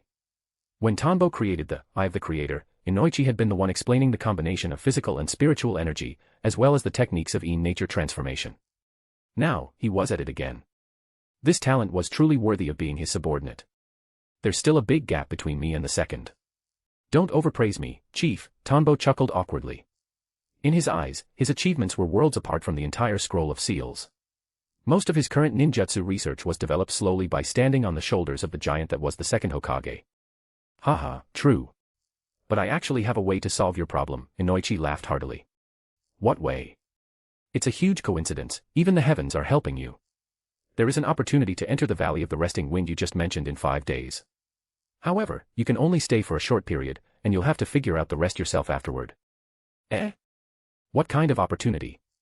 The Hagoromo clan issued an A-rank mission to Konoha. They want to hire a squad to help look after the clan's children during their trials in the Valley of the Resting Wind. The requirement is that the leader must be a jonin, and it's best if the team members are all sensory ninjas, Inoichi smiled. Tanbo was confused. Aren't they a shinobi clan themselves? Why are they hiring Konoha ninjas? Even if they had declined, surely they wouldn't need outsiders to supervise their own children's trials. You must be looking at very old data. The Hagoromo clan's current strength isn't what it was in the Warring States period. Most of their energy is focused on business now. Only a fraction of the clansmen undergo ninja training to handle emergencies. They just landed a massive cooperation with one of the world's top shipping companies and sent most of their clan's combat strength to escort the cargo. It just so happens to be the trial period for the Hagoromo children, so they had no choice but to hire Konoha ninjas. Inoichi continued, since you have inspiration for a new ninjutsu, go ahead and apply to the third Hokage. The major hidden villages are relatively peaceful right now, and Konoha doesn't have many vital missions. I think it will be approved. Tanbo realized the situation. That really is a lucky coincidence. Thank you, Chief. It truly was a case of the mountains and rivers reaching a dead end, only to find a new village behind the willows. He had finally encountered a protagonist-style stroke of luck. Work hard. I'll just have to be tired for a while longer and continue acting as the head of the analysis division. You'd better finish quickly, I'm getting old, and my bones can't handle this high-intensity work forever, sigh. Inoichi complained like an old man. Good grief, he didn't forget to remind me to finish my research quickly just so I can take the workload off him, did he? As expected of the chief of the intelligence department. Then again, work in the intelligence department required intense mental activity. It was indeed much more exhausting than most jobs. Chapter 129, Arrangements. Chapter 129, Arrangements. The Hokage's Office. After hearing Tanbo Tobate's request, Hiruzen Sarutobi pondered for a moment before nodding in agreement. I understand. I will arrange your teammates. Once I finalize the selection, I will notify you. Thank you, Lord Hokage. Tanbo grinned and disappeared with a poof. Bang. Just as he left, a small figure pushed open the door. Grandpa, who were you talking to? Konohamaru tiptoed in, looking left and right. Finding no one else in the room, he questioned his grandfather. He had clearly heard voices just now. Young master, please don't just run around like that, a man dressed in shinobi attire said helplessly from behind him. Hiruzen Sarutobi looked at his grandson, feeling a bit exasperated. Why did you run over here again? Didn't I tell you to stay at home? I missed Grandpa, Konohamaru chirped. He seemed genuinely happy to see his grandfather. Hiruzen wore a smile, but in his heart, he sighed. Ever since Shinosuke and his wife passed away during a mission a year ago, Konohamaru spent most of his time with nannies except for when Hiruzen was off work. Loneliness was inevitable for the boy. However, there was currently no one capable of taking over the heavy responsibility of the Hokage seat, leaving Hiruzen unable to step down. Sigh. The Ninja Academy. A large group of elementary students followed behind Irika, performing physical stamina training. Hee, although I haven't found out who developed that 8 sense of fire jutsu yet, I did uncover some good news. Do you guys want to hear it? Over the past few days, besides the troublemaker Naruto, other students had fallen victim to Irika's torment one by one. As a self-proclaimed future Hokage, Kiba felt a heavy responsibility. He believed he had to demonstrate his capability to the others, so he put his shinobi skills to use, intelligence gathering. The other students perked up their ears. Naruto, however, immediately began to mock him. Haha. And you say you're going to be Hokage? I can't believe even you couldn't find any info. Looks like the Hokage seat is still mine. Just you wait, I'll gather the info on that person tomorrow. I'm the future Hokage, I'll make everyone acknowledge me. Naruto was thrilled. Even Kiba, who was tied for first place with Sasuke, hadn't found the developer's identity. If Naruto found it, he would surely gain everyone's respect. As for the good news Kiba mentioned, Naruto automatically filtered it out. Shikamaru Nara, being the resident genius of the Nara clan, spoke up, your good news wouldn't happen to be a way to crack the teacher's ninjutsu, would it? The entire event revolved around Irika-sensei and his disciplinary technique. Shikamaru couldn't imagine any other news Kiba would care about. Actually, he wanted to know too. 2 days ago, due to his laziness and passivity, he had personally tested Irika-sensei's jutsu. He swore it was the most disgusting thing he had ever eaten, no, the most disgusting technique he'd ever experienced. He couldn't understand who would be bored enough to develop such a loathsome jutsu. Even when he asked his father, Shikaku Nara, the man had just laughed it off. Shikaku told him it was a shinobi intelligence analysis game left for him to solve on his own. But from his father's tone, Shikamaru knew the old man knew exactly who developed the crap jutsu, but simply refused to tell him. Damn it, Dad. The thought of being targeted by Irika-sensei every time he wanted to slack off made Shikamaru miserable. Hearing Kiba's words, he felt a glimmer of hope. Kiba gave him a thumbs up. As expected of Shikamaru, my biggest rival for the Hokage position. You analyzed the key point instantly. According to his teacher Tanbo Tobate's advice, Kiba had gathered intel on everyone who looked like a slacker. Aside from Sasuke Uchiha, Shikamaru was his biggest competitor. Because even though Shikamaru was clearly smart, his test scores were always exactly in the middle, Kiba was convinced this was a tactic to lower his guard, making him think he had no rivals while Shikamaru worked hard in secret. Hearing Shikamaru's analysis now only confirmed his theory. As for Naruto, a pure idiot. Shikamaru, you're going to fight me for the Hokage title too. I won't lose to you. Naruto shouted, eyes burning with competitive fire. So many people want to be Hokage, once I become Hokage, everyone will definitely acknowledge me. Choji followed behind, panting heavily. Hearing Kiba, he pulled a bag of potato chips from somewhere, carefully took one out, and handed it to Kiba with a look of extreme reluctance. Is there really a way to crack the teacher's jutsu? I'll treat you to a chip. He had tasted it too. He never, ever wanted to taste that again. Crunch. Kiba took the chip and ate it. Woof. Akamaru protested. He had done a lot of the work too, how could Kiba eat it all? Under Kiba's gaze, Choji reluctantly pulled out another chip for Akamaru. Hee, I'll tell you guys. Basically everyone from the second year and up already knows how to crack it. I heard it was cracked by a 6th-year named Takuma Hyuga, who then spread the counter-jutsu throughout the school. Kiba laughed. Although his sister had already graduated and become a genin this year, she still had 2 friends in the 6th grade. He had only needed to ask around a little to get the news. The only downside was that they all seemed to know who created the jutsu, but they refused to tell him. They seemed to have some sort of unspeakable difficulty talking about it.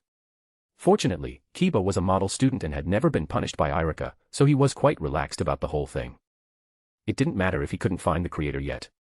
If it weren't for his prestige as the future Hokage, he wouldn't have bothered gathering intel for them anyway. What? A ninjutsu? The students who had been punished turned pale. They realized they'd have to be more well-behaved from now on. The first-year curriculum focused on chakra refinement, general knowledge, taijutsu, and shuriken. There were no ninjutsu classes. Many didn't even know how hard it was to practice ninjutsu, they just knew it was difficult. Yeah, it's a technique called throat protection jutsu. It's about the same difficulty level as basic techniques like the rope escape jutsu. It's not that hard. Kiba had practiced it, it really wasn't that difficult. That's great. Teach us, Kiba. Despite the difficulty, they felt they had to learn it. Sasuke Uchiha was also in the line, listening to every word. He knew the bad uncle had developed it, but he felt he couldn't say anything. His brother had said the bad uncle had a twisted sense of humor and loved targeting people who snitched or spoke ill of him behind his back. If he got caught, he'd be pranked. Sasuke still remembered the time the men had lifted him up by his collar just to watch him flail around. That scene was burned into his memory. So, he didn't dare speak. But he could definitely practice the throat protection jutsu. No way. You have to call me Big Brother Kiba before I teach you. Che. I already know that besides the first years, all the older brothers in the 2nd grade and up know it. We can just ask them later, Naruto muttered suddenly, just as Kiba was about to succeed in getting them to call him Big Brother. The other students suddenly realized, if it's a jutsu everyone knows, why would we need to call you Big Brother? Kiba glared at Naruto, fuming. That idiot had ruined his plan again. Chapter 130, Hagoromo Ken. Chapter 130, Hagoromo Ken. The Ninja Academy. Hokage. Kiba, you're overthinking things way too much. Who would even want to be Hokage?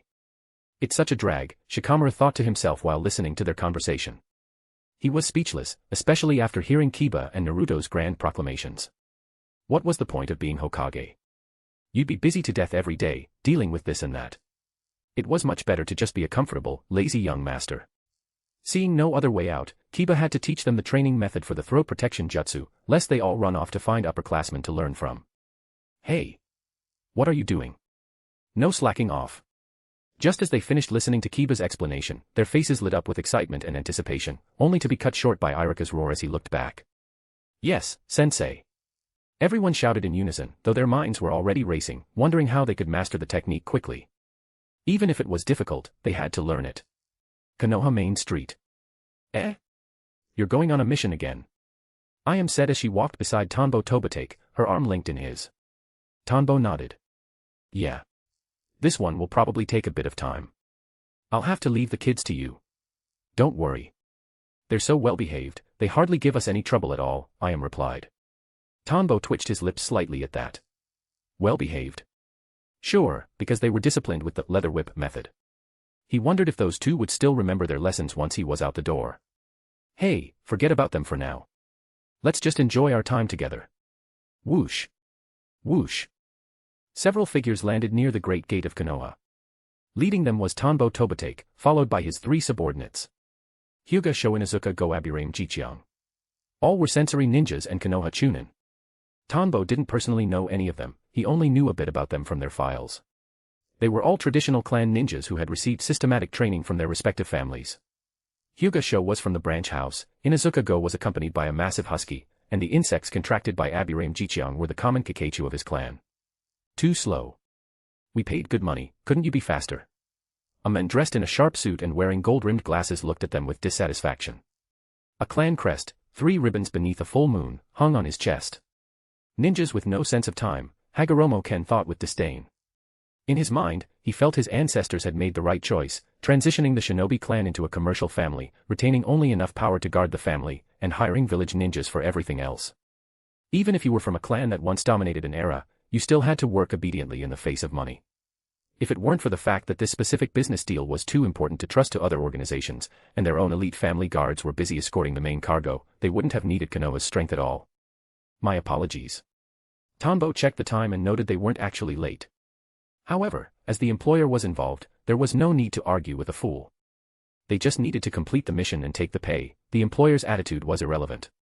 Let's go. I've arranged the carriages. You just need to help with security along the way. We are the Hagoromo Group, specifically the textile manufacturing subsidiary, so everything else has already been handled. Clap, clap.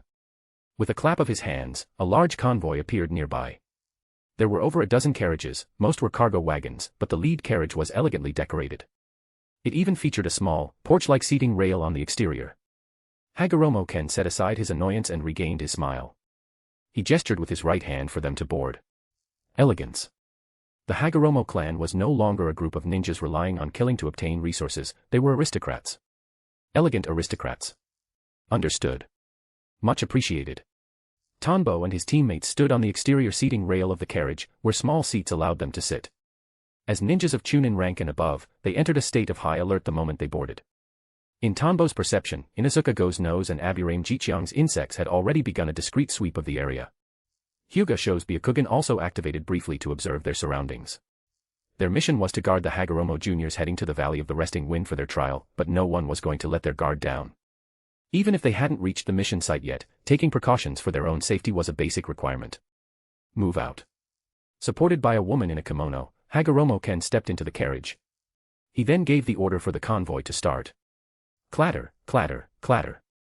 The carriages rolled along the ground, heading toward the Hagoromo clan's territory. Tanbo kept his perception fully open, imprinting every chakra reaction in the vicinity into his mind.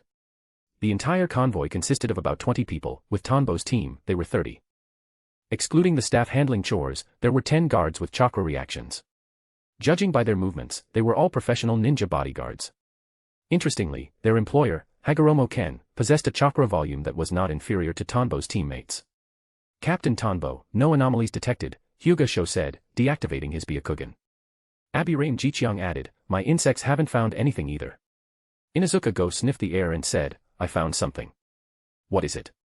Tanbo's brow furrowed. He hadn't sensed anything unusual. Had someone developed a specific counter to his sensory method? His first thought was Nagato and the others. After all this time, Zetsu, the top dog of the intelligence world, should have gathered enough data on him to develop a way to bypass his perception. Tanbo knew his current sensing couldn't detect Zetsu. If Zetsu could hide within Konoha without being noticed, he could certainly hide here. But surely Zetsu wouldn't be caught by an Inuzuka's nose. The other two teammates looked solemnly at Inuzuka Go. If someone had bypassed their senses, the enemy must be formidable. Feeling their intense gazes, Inuzuka Go realized they had misunderstood. I found out the employer is grilling steak inside. How extravagant, grilling steak inside a carriage. Speechless. Utterly speechless. Next time, speak faster. You're a Chunin, don't you know that a delay in intelligence can be fatal? Tanbo hadn't expected the discovery to be something so trivial. Inuzuka Go gave an embarrassed laugh. Weren't you the one who didn't give me a chance to finish? Click. A carriage window slid open, and a rich aroma wafted out. Tsubaki, bring a plate of grilled meat to the ninjas. It's a long journey, let them experience the hospitality of our Hagoromo clan. Hagoromo Ken instructed the woman grilling the meat. He gestured elegantly toward Tanbo and the others outside the window while slowly chewing his steak. Using a knife and fork, he cut the meat into neat slices. The charcoal used for the grill was clearly high-grade, smokeless and dustless. After Aburame Jichiang used his insects to test the meat for poison, he signaled to the others, and they began to eat without ceremony. These are ninjas, they will never be able to compare to aristocrats like us. Hagoromo Ken felt a surge of accomplishment. Seeing the ninjas eating happily only deepened his sense of superiority. Chapter 131, Dark Shadows. Chapter 131, Dark Shadows. Tanbo Tobitake and his team didn't care much about what Hagoromo Ken was thinking.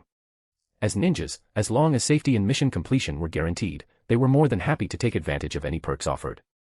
It had to be said that along the way, Hagoromo Ken's hospitality had never ceased. They ate well, drank well, and didn't even have to walk. Any petty thieves or wandering ninjas they encountered were handled by the Hagoromo family's own guard detail. It was as if Ken was telling them, you only need to do your specific job, protecting the Hagoromo juniors during their trial. Ken didn't even bother testing their strength to see if they were up to the task.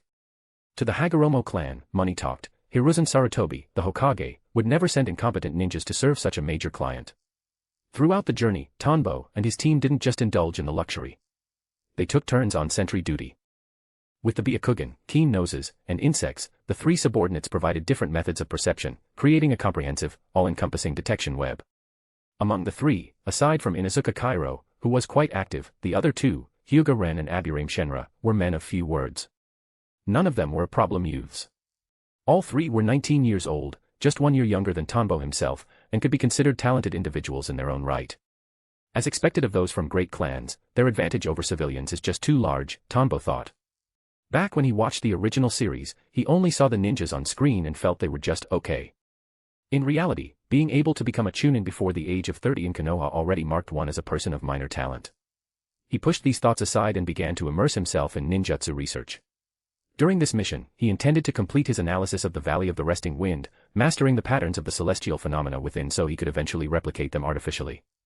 Of course, he hadn't seen the valley yet, so whether he could succeed would require a field inspection. According to the books, the hurricanes inside felt like a natural disaster. They shouldn't be too disappointing. After 2 days, the convoy finally entered the Hagoromo clan's territory. The Hagoromo clan. It was a massive complex of buildings, featuring artificial mountains, lakes, pavilions, and towers. Interspersed among them were unique structures that gave the place a very distinct character. In a large courtyard, several young people were engaged in a discussion. What do you think the strength of those Konoha ninjas is like? Someone asked curiously. If you ask me, there was no need to hire ninjas from some village. We can handle the trial of the Valley of the Resting Wind ourselves, one Hagoromo clansman said dismissively. But the trial is dangerous, another person said worriedly. If someone runs out of stamina and there's no one to help, they'll be torn to shreds by the hurricanes inside. We are aristocrats. If a problem can be solved with money, don't risk your life to show off. Our lives are much more precious than those of hired ninjas. That's true. Before, we lost to that Senju clan. Now, even Konoha, which is stronger than the Senju, is filled with low-class people we can drive with money. Someone said this with great pride, and everyone else deeply agreed. Hagoromo guest area. You should rest first. I will notify you when the mission begins. Do not wander around, or you might be misunderstood as spies gathering intelligence, Hagoromo Ken told Tanbo's foreman squad. As a business elite of the Hagoromo clan, he believed that professional matters should be left to professional people. This philosophy was exactly why the Hagoromo clan's companies were considered major corporations worldwide. Understood, Tanbo nodded. Hagoromo Ken then took his leave. Captain, this Hagoromo clan, it feels even more luxurious than our own clan compounds. Inuzuka Kairo looked at the surroundings, filled with green mountains and clear water. From every angle, it looked much better than the Inuzuka clan's environment. Hyuga Ren and Aburame Shenra didn't seem to feel much. One belonged to one of the greatest clans in the Land of Fire with deep foundations. The other's clan territory was mostly comprised of various forests and caves for raising insects, with little regard for architectural luxury. However, one could tell they were still a bit curious as they looked at the surrounding buildings, many of which featured styles not seen elsewhere in the Land of Fire, appearing to be a blend of architectural styles from various nations. Tanbo nodded. Setting everything else aside, this is the most comfortable mission I've ever been on. That was the truth. Every previous mission had involved primitive conditions and sleeping on mountain tops. This time, the Hagoromo clan had covered everything. It was comfortable, and he could feel their immense wealth. He thought about how hard he worked, and even with the occasional S-rank mission, he wouldn't dare spend money as lavishly as this. Get ready. According to the mission requirements, this task will take 1 month, Tanbo said. Understood. The Hagoromo family trial required the participants to endure 1 month inside the Valley of the Resting Wind. Their mission was to ensure that if any participant ran out of stamina, they would be rescued and brought out to rest. It sounded simple, but from Hagoromo Ken's attitude, the mission was anything but. If it were truly that easy, they could have hired any random ninjas. The Hagoromo clan had even recruited some of their own. The fact that the mission specifically required a jonin highlighted the actual difficulty. even though A-rank missions in Konoha can generally only be accepted by Jonin anyway. Nightfall. Swoosh. Swoosh. Several dark shadows darted out from the Hagoromo clan's estate, gathering at a concealed location. How is it? Are the Hagoromo experts really mostly gone? One shadow asked. A shadow wearing a grass village rogue ninja headband, slashed, replied, correct. According to our spy, the Hagoromo clan places great importance on their cooperation with Lord Gato. The clan's top-tier combat power has been deployed, leaving only one or two behind. Excellent. Lord Gato is truly Lord Gato. With just a small trick, he forced their high-level fighters to move out. The Hagoromo clan has lost the foundation of a great ninja clan, they can't even see through such a simple tactic. The shadow wearing a Rain Village rogue ninja headband spoke with a voice full of killing intent. But they hired Konoha ninjas. The arrivals are Konoha Jonin and 3 Chunin. Will that change the plan? The grass rogue ninja asked. Konoha was the strongest ninja village, and their Jonin were notoriously powerful. He felt an urge to retreat. In the grass village, there was an unwritten rule: if you encounter a ninja of the same rank from the 5 great villages, you retreat. You only attack if you encounter those of a lower rank. Although he had been a Jonin in the grass village, he had little confidence against a Konoha Jonin. TCH, what are you afraid of? We aren't just a few people, we have several teams. Why should we fear a single squad? The Rain Rogue Ninja looked at him with contempt. So what if it was Konoha? Facing their superior numbers, they would die all the same. This time, to secure even greater profits, Mr. Gato had spent a fortune to hire many powerful ninjas. Chapter 132, Young, Beautiful, and Spends Money. Chapter 132, Young, Beautiful, and Spends Money. In the darkness, the figures discussed their intelligence for a while before vanishing from the spot. Tanbo Tobitake stood right beside where they had been, rubbing his chin as he watched them disappear. Looks like they've been targeted. I hope the client doesn't drop dead before paying for the mission. He didn't have much of an opinion on the Hagoromo clan being targeted, but if the employer bit the dust, wouldn't his payment go up in smoke? And that Gato, was it the same Gato from the original story who went to the Land of Waves? He seemed quite the shady character, more interested in using black market brute force than doing honest business. As one of the world's premier capitalists, Gato was quite famous globally. Tanbo had seen glimpses of him in a certain ninja's memories. Unlike the original story where Gato only kept a few thugs and ruffians by his side, this version of Gato had quite a diverse set of methods. The rich were usually afraid of death.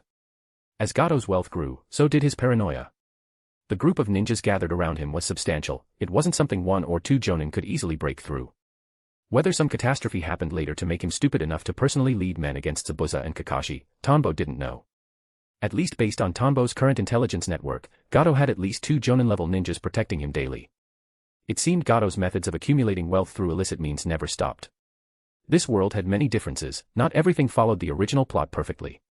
For example, the Bringer of Darkness technique, he remembered it being created by the second Hokage, but in the Scroll of Seals, it was credited to Hashirama. There were many small details that varied significantly from the original lore. Well, they told us not to wander around, yet here I am roaming everywhere. I really should feel bad.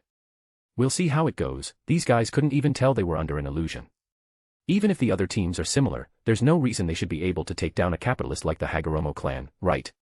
In Tanbo's perception, the Hagoromo clan's guards were numerous. However, there were only 2 or 3 Jonin, most were hired ninjas, just like his Konoha squad. Stretching his limbs, Tanbo returned to the team's resting area. Every guard and ninja he passed seemed as if they couldn't see him at all, automatically ignoring his presence. Inside the room, Hyuga Ren and the other 2 were discussing. The captain won't be discovered, will he? There are a lot of guards here. Inuzuka Kairo worried. The meridians around Hyuga Ren's eyes bulged as he activated his Byakugan. Hearing this, he spoke, I don't think so. In my X-ray vision, the captain has already vanished. He had heard from clan seniors that Tanbo Tobitake was an elite among Jonin, but he hadn't quite believed it. According to his analysis, Tanbo was definitely within his field of vision, yet there was absolutely no trace of him. He hadn't expected that besides the legendary Sharingan, there was another ability that could bypass the Hyuga clan's Byakugan. Woof. Inuzuka Kairo's husky suddenly let out a bark. The insects on Aburaim Shenra's body also transmitted a flurry of movement. Then, Tanbo Tobitake's figure appeared before them, looking as if he had been there all along and they simply hadn't noticed. You have to trust your captain's abilities. I won't be the one dragging you down, Tanbo joked. Hearing Ren's words as he entered made him feel a bit smug. Genjutsu, hiding in plain sight. He had reached a level where he could even deceive the Byakugan. That kind of ability. Abirame Shenra's eyes shifted behind his sunglasses. He thought of his own family's special passive traits. Because they used their bodies to host insects, their life signals dropped, and they emitted insect-like pheromones that caused people to unconsciously ignore them when their focus wavered. The captain's ability seemed like a significantly enhanced version of that. Judging by the reaction of his insects, the captain's clear release was perfected. Clear release was a broad category among ninjas. Any technique used to hide without being discovered was referred to as such. It wasn't an elemental nature transformation but a functional category, much like offensive or defensive ninjutsu. Without a doubt, the captain was a master in this field. Shenra just wondered if he had a habit of peeking at women's bathhouses. Inuzuka Kairo patted his husky's head and asked Tonbo, "Captain, how was it?" Tonbo hadn't gone out specifically to look for ninjas targeting the Hagoromo, it was simply a ninja's habit to map out the surrounding terrain. He just happened to stumble upon them and decided to listen in on the gossip. Naturally. I'm the captain, after all. Mapping the terrain is simple. Tonbo pulled a scroll from his tool pouch and summoned an easel, paper, and pens. He set them up and began drawing the terrain he had gathered, one by one. He even highlighted key locations, what items were where, the types of buildings, and so on. Captain, isn't that a bit extravagant? Using storage scrolls for everyday items. Inuzuka Kairo watched with envy. Raising a dog and buying various ninja tools already kept his wallet thin. The captain, on the other hand, was rich enough to use scrolls for stuff like this. Extravagant. I'll tell you a trick. If you can pull it off, you can do this too, Tonbo replied with a smile while drawing. What's the trick? The three pricked up their ears, eager to know. They only use storage scrolls for their most important gear. First, become a Jonin so you can take A-rank missions alone and execute S-rank missions. Tisk, Captain, that's so dismissive. Every ninja knew that's where the fast money was, but strength was built on resources. Second, do what I did, find a rich wife. Or a wife with a rich father. Either way works. I see. Captain, you're a gold digger. The three reached a sudden realization. No wonder he was so wealthy, he was living off a woman. The first step was just to save face, right? Despicable. Sigh, you guys don't understand. If you get the chance, you should find a wife who is young, beautiful, rich, gentle, and willing to spend money on you. That feeling is better than becoming Hokage. Tonbo acted as if they were simply too young to understand. The three were speechless. Duh. As if they wouldn't want to find a girl like that. No wonder the captain wasn't ashamed but proud. If they could marry a wife like that, they wouldn't mind either. Alright, enough idle chatter. This is the topographical map of the Hagoromo clan area I gathered today. Take a look. If we get into a fight, you can better utilize the terrain, or use it to escape. Tonbo stopped his pen. An incredibly precise map leapt off the paper. The three stared at it, their eyes widening. Good grief. You gathered all this in such a short time. The level of detail was absurd. The paper showed the entire Hagoromo family estate, but that wasn't the key. It was the annotations, how many trees were in the training ground, which spots were suitable for earth style, which areas would amplify fire style, and so on. He had even used concise, easy-to-understand math to mark distances, coordinates, and various other data. Even the Hagoromo clan members themselves probably couldn't draw a map this precise. How on earth did he do it? Even Hyuga Ren, despite possessing the Byakugan, was impressed. Even with X-ray vision, he couldn't draw a map like this, he could only manage a rough sketch. Mainly because he wasn't educated enough. Chapter 133, Chapter 133, The Rich. Chapter 133, The Rich. Make sure you remember all of this, it might come in handy at any time. Your captain has made a powerful enemy out there in the past. I didn't manage to kill him, so he might be targeting me or sending assassins to take me out. Tonbo Tobitake said with a beaming smile. A powerful enemy. Is it from the Cloud Village or the Stone Village? Inuzuka Kairo wondered. The Sans Kazekage was currently an ally and had suffered huge losses in the Third War, so it was unlikely to be them. The Mist Village was currently closed off, making a confrontation there improbable. That left only two major options. The Rain Village. But it's not a big problem. According to intelligence, he's quite settled now. Mostly, I just discovered some enemies of the Hagoromo clan. Tonbo smiled as he recounted the events from earlier. So these companies aren't much different from our village, lots of infighting. This is the first time I've seen a conflict between big corporations, Inuzuka Kairo remarked. Hyuga Ren added, of course. You probably haven't touched your family's businesses yet. In the Hyuga, the companies we control in the construction industry often face this. It's just that our clan also holds military and political power, which makes those capitalists restrain themselves. Even so, they still dared to hire ninjas to assassinate key company members. Yes, Aburaim Shenra began, for the sake of profit, they even dare to hire ninjas to infiltrate our Aburaim territory to try and steal our insect breeding formulas. They are very bold. The Aburaim family raised various specialized insect colonies that could be applied to pharmaceutical industries, providing a steady stream of materials for the medical field. The Hyuga family had the Byakugan. Once the workers finished construction, they would send ninjas to use the Byakugan to inspect the structural integrity, earning them high praise in the construction industry. As Chunin, they had inevitably picked up bits of information regarding these ventures. Eh? Why doesn't my family have anything like that? Inuzuka Kairo scratched his head. They were a great clan too, yet he had never encountered this. Tanbo Tobitake looked at him helplessly. Your family produces industry specialists, specifically veterinarians and dog breeders. Your profit chain is different from theirs. Is that so? Haha. Inuzuka Kairo laughed heartily. In any case, our mission is to help them pass the trial and ensure the safety of their juniors. Their corporate drama isn't our business, but just in case, everyone must be prepared to react. If they are willing to upgrade the mission rank to S rank, it's not like we can't help out. After all, they've treated us to great food and drink all the way here, it's hard to be ungrateful. However, safety comes first. If the enemy is too strong, we won't do it. We'll slip away first. Understand? Tanbo cautioned. Captain, you apply the shinobi rules very flexibly, Aburaim Shenra deadpanned. According to the Konoha shinobi rules, if a captain determines that the actual danger of a mission differs from its assigned rank, they have the discretion to decide whether to continue. Every mission is assigned by the Hokage based on difficulty, but if the situation changes, the captain's judgment takes priority. Nonsense. Besides having a wife who lets me live a life of luxury, I'm also very good at making money, alright? Encountering extras during a mission is common. If we have the capability, why refuse a chance to get paid? Tanbo said huffily. He wasn't just a man living off his wife, he could be tough when needed. Since Konoha established these rules, he was going to make good use of them. It's decided. I'll talk to their person in charge tomorrow. They hired sensory ninjas anyway, so they should be mentally prepared for us to be scouting. I won't be too blunt, I'll just tactfully mention they have enemies. I trust a businessman's shrewdness, he'll know what to do. The next day. Hagoromo Ken looked at them deeply. He didn't say much about their scouting activities, in fact, he felt somewhat relieved that the enemy's movements had been detected in advance. I will consider upgrading the mission rank. Thank you for the warning. Swoosh. Swoosh. A group of 10 children, roughly 12 years old, stood outside the Hagoromo clan's main gate. Leading them was a Hagoromo elder.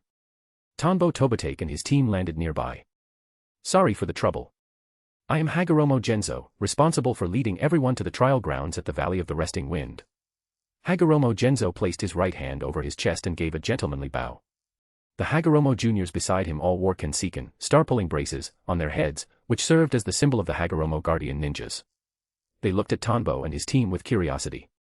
They had never seen ninjas from the 5 great villages before, they only knew that ninjas could be hired with money. Now seeing them, they felt they all looked a bit off. The leader was a weirdo whose entire face was covered in bandages except for his mouth, they wondered how he could even see the road. Beside him was someone doing a mission while bringing a dog that looked quite silly, as if it might point its index finger at them at any second. One wore sunglasses and looked relatively normal, even somewhat fashionable. The last one kept rolling his eyes at people, appearing quite rude. So these are Konoha ninjas. They all seem to have weird quirks. Yeah. I heard the weirder the outfit, the faster they die. Don't they know that? Shoo.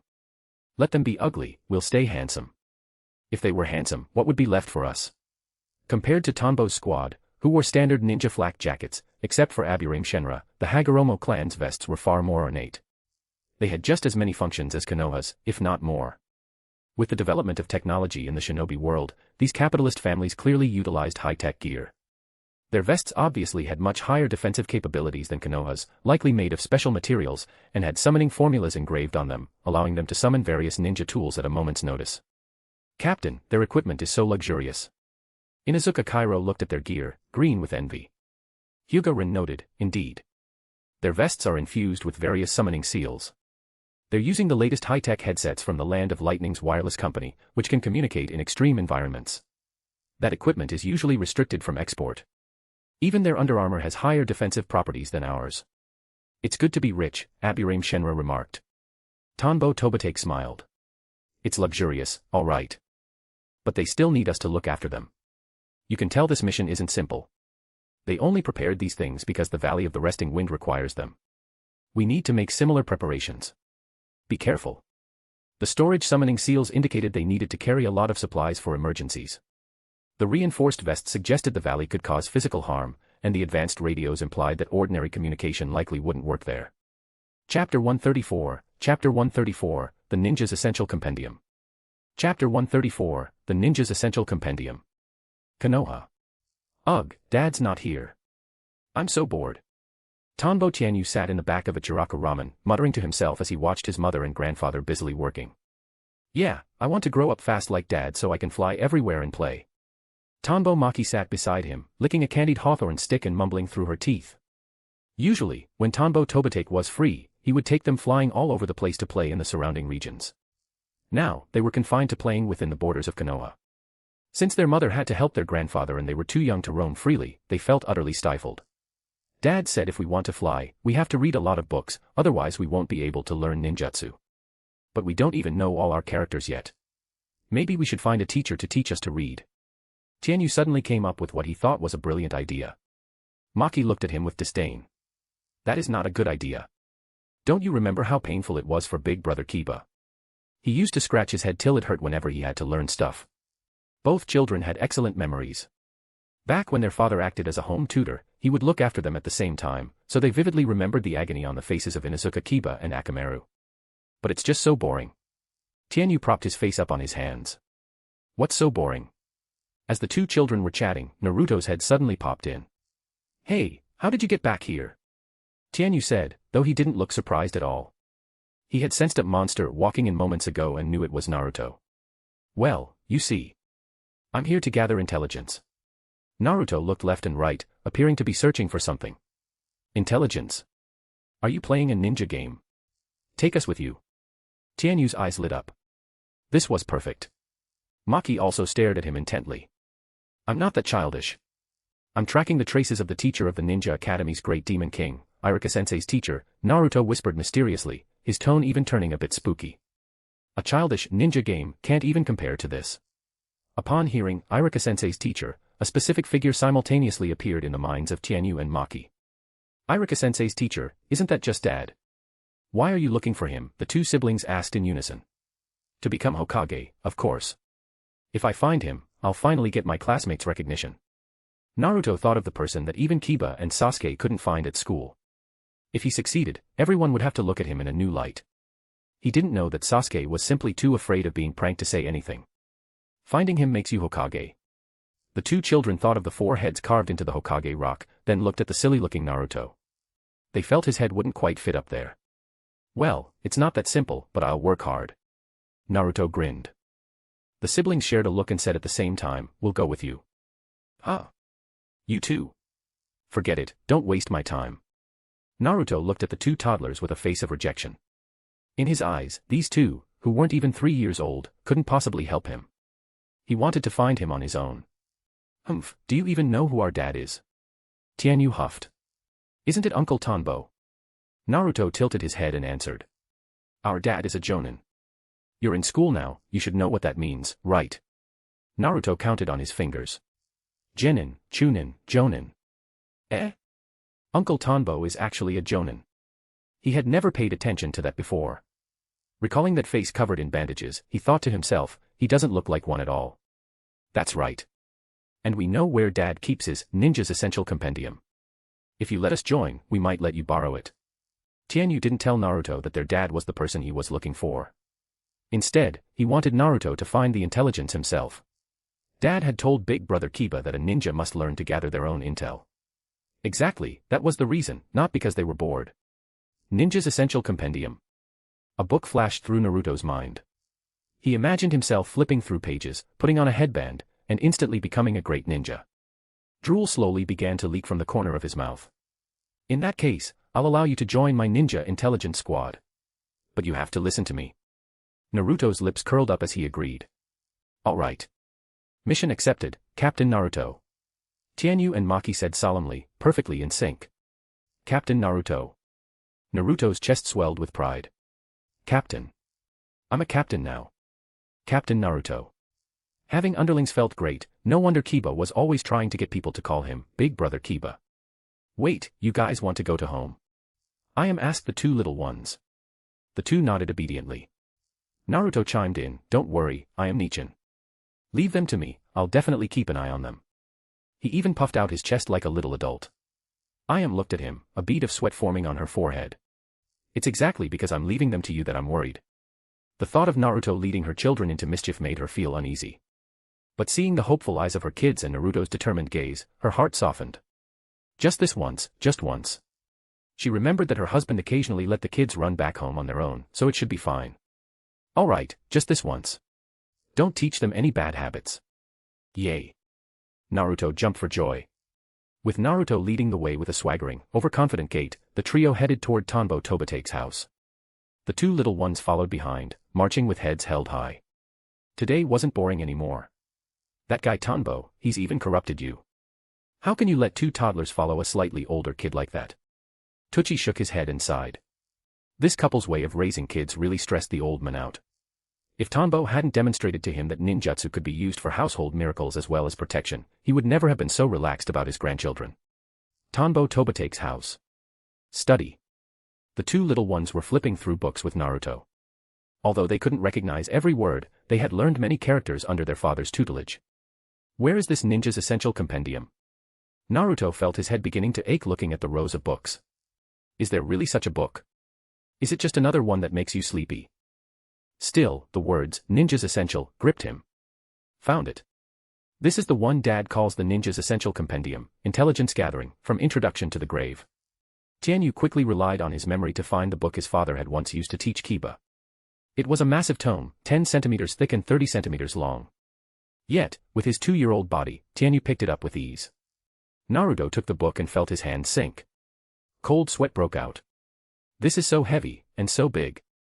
It's thicker than all my first-grade books combined. Naruto started to feel that coming here was a mistake. Even without this compendium, he surely could have found Iruka-sensei's teacher on his own. Chapter 135, Chapter 135, Shadow of the Snake. Chapter 135, Shadow of the Snake. Hiss, hiss. In the dim underground space, through a series of dark tunnels, a gate emitting strange mechanical noises came into view. Inside the gate were rows of pipes transporting liquid and bodies submerged within glass vats. A figure wearing a black cloak with red clouds let out a dry, eerie laugh. Swish. He turned his head abruptly, revealing a long tongue and slitted pupils that gleamed with interest. Lord Orochimaru, news has arrived. Tanbo Tobate, the head of the Konoha Analysis Division whom you ordered to be monitored, has left the village. He is currently executing a mission for the Hagoromo clan. The speaker was a youth with ash-white hair, his youthful face displaying a maturity inconsistent with his age. Orochimaru licked his lips. Is that so? Truly wonderful news. It is high time I met the man who makes the leader of Akatsuki so wary. Years ago, a piece of intelligence from the leader of Akatsuki had piqued his interest. Even Orochimaru himself felt a great deal of trepidation when facing the Akatsuki leader. To think there was someone else who could cause that man such anxiety was fascinating. However, his ninjutsu research had been in a critical phase over the past few years, so he had only sent people to monitor and gather intelligence. Now that his techniques were near perfection, he could initiate contact. If he could recruit him, all the better. He then looked at the youth before him. Kabuto, you are truly a gift. Without you, my research would not have progressed so smoothly. This child was the most talented he had ever seen. If Kabuto lived to be his age, even Tsunade would have to step aside. Moreover, Kabuto's skill as a spy had saved him immense effort in intelligence gathering. My lord, I do not deserve such praise. I am still far from your level, Kabuto replied expressionlessly, his voice calm. Orochimaru noted, you are always like this, Kabuto. You lack the fiery spirit of a youth. Kabuto lowered his head in silence. But that is also what satisfies me most about you. Only someone like you can be my best assistant. You may leave, I am very pleased with your intelligence reports. Seeing Kabuto's silence, Orochimaru found the conversation dull. Yes, my lord.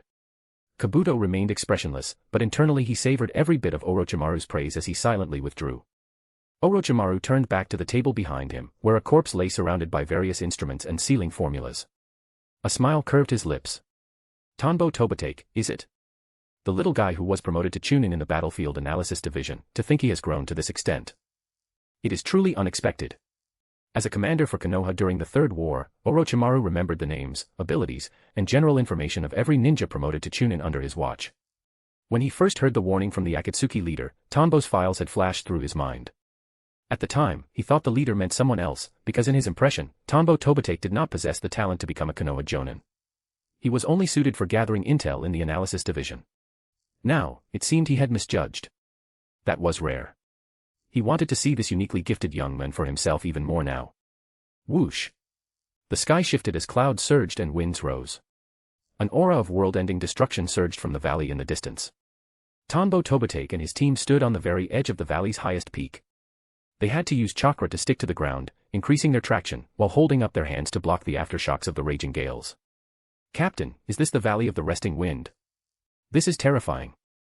Inuzuka Kairo's feet gripped the rock tightly to resist the head-on blasts. Before his eyes was a massive region where countless hurricanes collided to form even stronger vortexes, only to split apart again at any moment. This chaos was held back by the very rock walls they stood upon, walls that had endured these gales for ages. Even so, the mere stray winds made it difficult to keep their footing. Was their mission really to save the Hagoromo Juniors in this environment? How was that possible? One would likely be torn to shreds the moment they stepped inside. He looked at the 10 Hagoromo children and noticed their expressions were also solemn. Clearly, this trial would be grueling for them as well. Only Hagoromo Genzo stood tall, already accustomed to the conditions. Tanbo Tobitake's eyes were bright as he gazed at the scene, a terrifying yet exhilarating sight. If he could complete his new ninjutsu based on this natural power, its attack potency would surpass all the techniques he had ever learned. If the Nine Tails were thrown in here, it would likely be shredded in short order. Konoha was large, and it would later be destroyed by Pain's Shinra Tensei. But if that move were used here, it would likely only cause a brief pause in a single corner of these hurricanes. This place was like the world's funnel, all air pressure was concentrated here. It's not terrifying. We came to the right place, Tanbo replied. His 3 teammates were speechless. Are you serious? This mission felt like an S-rank just based on the environment. They were Chunin who had seen the world, but even the legends of the Nine Tails didn't seem this frightening. That's right. It isn't quite as scary as it looks, Hagoromo Genzo said with a smile. During the Warring States period, how had their clan competed with the bloodline possessing Uchiha? They relied on ninjutsu researched right here in the Valley of the Resting Wind. Naturally, they were familiar with its secrets. How so? Tanbo asked. In this current state, research would be nearly impossible. To weave through these hurricanes to study their formation would be harder than reaching the stars. Starting tomorrow at this time, the valley enters the wind rest period. The hurricanes will weaken significantly, and their power will drop drastically. This state will last for 1 month. Our ancestors built sealing barriers inside using the same materials as these rock walls. Ninjas can rest within them. Hagoromo Genzo explained further, your mission is to stay within those barriers and use your sensory abilities. When the juniors become too weak to continue, you rescue them so they can rest. Once they've recovered, you throw them back out. His words made the Hagoromo kids scowl, perhaps they felt they wouldn't need to rest at all. But they didn't protest, just in case. I see. It's no wonder the Hagoromo clan has flourished, Tanbo praised. Since they have to survive for a month, they must be carrying plenty of food, right? His perception lingered on the summoning seals on the 10 children's equipment. They likely had plenty of food, soldier pills, and medical supplies stored away. Hagoromo Genzo smiled, confirming the theory. In the past, it wasn't so convenient, but now that both ninjutsu and equipment had been updated, the trial process had evolved. This was also why the family hadn't officially raised the mission rank to ask Tanbo's team to handle the enemies. They were confident that their ancestral guardian power was enough to handle any trouble. Times had changed, and Genzo even felt that the Uchiha were no longer a match for the Hagoromo, even if the Hagoromo were no longer focused on the traditional ninja lifestyle. Chapter 136, Chapter 136, Shino. Who's that? Chapter 136, Shino. Who's that? Konoha. Reading method, acquiring needed information by reading relevant documents, newspapers, magazines, books, and records. Purchasing method, buying relevant information from involved ninjas or departments. Inquiry method, acquiring information by asking relevant information sources. Observation method, acquiring information from relevant personnel, local regions, and cultural sentiments. Aggregation method, collecting various pieces of relevant information for a specific purpose to reflect a certain situation or problem. Investigation method, including face-to-face interviews, written investigations, and questionnaire surveys. Naruto sat on a chair in Tanbo Tobitake's house, flipping through the book and staring at the table of contents. He swallowed hard. His eyes started spinning in circles. I'm about to manifest the Sharingan, he muttered, dazed by the sheer volume of text. Tanbo Tianyu and Tanbo Maki were also propping their faces up with their hands, pretending to read seriously even though they couldn't recognize all the characters. Captain Naruto, may I ask what information you have obtained? Tianyu asked respectfully, acting exactly like Naruto's subordinate. Maki chimed in as well. With Captain Naruto's brilliance, it must be a piece of cake. With Dad's book, the captain will surely find the great Demon King's teacher.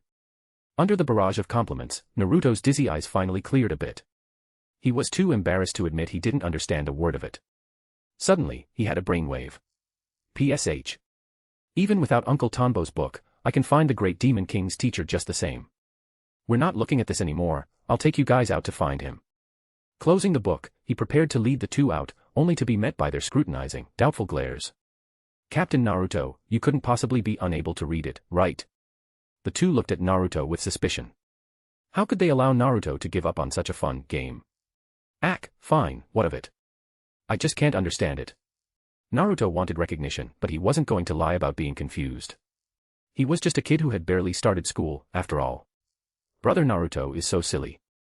You're not fit to be captain, Maki said softly. Naruto was outraged. Nonsense. I'm the man who will become Hokage. I'll definitely find him. You can't read it, but does that mean no one else can? Tianyu said in a childish tone. We can find someone to help. My dad says that being a ninja is a team profession, one person can't achieve great things alone. Don't always think about doing everything by yourself. As a captain, you have to assign the right tasks to each teammate. Now that you're the captain, you need to find your teammates and give them orders. Tianyu recited this in his milky voice. These were words his father had told Kiba. Tianyu only half understood them, but he felt that repeating his father's wisdom was the right move. Naruto fell into deep thought. He's right. I'm the future Hokage, why should I do everything myself? He thought of someone. Fine. Let's go find people who can help us. Naruto selectively forgot the original purpose of finding the ninja's essential compendium, glossing over his inability to read it. His goal remained the same, find the great Demon King's teacher. Whoosh. Woo. The wild winds howled. Under the guidance of Hagoromo Genzo, Tanbo Tobitake entered the Valley of the Resting Wind during its wind rest period. The others followed with great difficulty. Along the way, Tanbo observed the Hagoromo clansmen. He noticed that their chakra fluctuations seemed to pulse in rhythm with the gale. Walking through the wind was clearly much easier for them than for his team, who were relying on raw physical strength to resist the pressure. This must be a special constitution, Tanbo thought. Not only do they have large chakra reserves, but they also have a special affinity for wind nature transformation.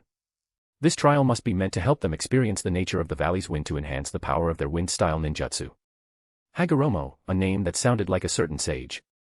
They likely inherited a special physical trait. Furthermore, their chakra levels were already comparable to his three teammates. One had to remember that Ren, Kairo, and Shenra were all members of Konoha's elite clans, raised on secret medicines and techniques since childhood. Their natural chakra was far greater than average. This is the place. Genzo led them to a stone platform. The area was currently covered in dust and debris. After manipulating some mechanisms on the platform, a barrier rose, neutralizing the howling winds. All right, you will rest inside here. The children will be down below, sensing the power of the valley. When their stamina is exhausted, bring them back here to rest. Once they recover, throw them back down. Do not pity them, they have already steeled their resolve, Genzo told the Konoha squad. Tanbo nodded. The job seemed simple, but it actually held a certain level of difficulty. First, although these children had special constitutions that mitigated the wind's pressure, they were very young. Their mental energy wasn't fully developed, making it easy for them to lose consciousness when their chakra ran out, at which point they would be blown away. And he meant truly blown away. Tanbo had observed that even during this rest period, the wind force was only slightly weaker than his own wind style. Great breakthrough. Without chakra to stick their feet to the ground, they would be sent flying. This was exactly why the Hagoromo hired sensory ninjas. With their stamina intact, the ninjas could use their sensory abilities to quickly locate and retrieve anyone lost in the storm. However, the tracking styles of Inuzuka Kairo and Aburame Shenra likely wouldn't be very effective here. It would mostly fall on Tanbo and Hyuga Ren. He had heard that in the past, there were many stories of Hagoromo children being blown away, never to be seen again. What? You want me to be your teammate, listen to you, and work for you? Little Shikamaru was stunned. He looked at Naruto with total disbelief. The veins on his forehead twitched. I know I'm usually easygoing, but I'm not that easygoing. Yeah.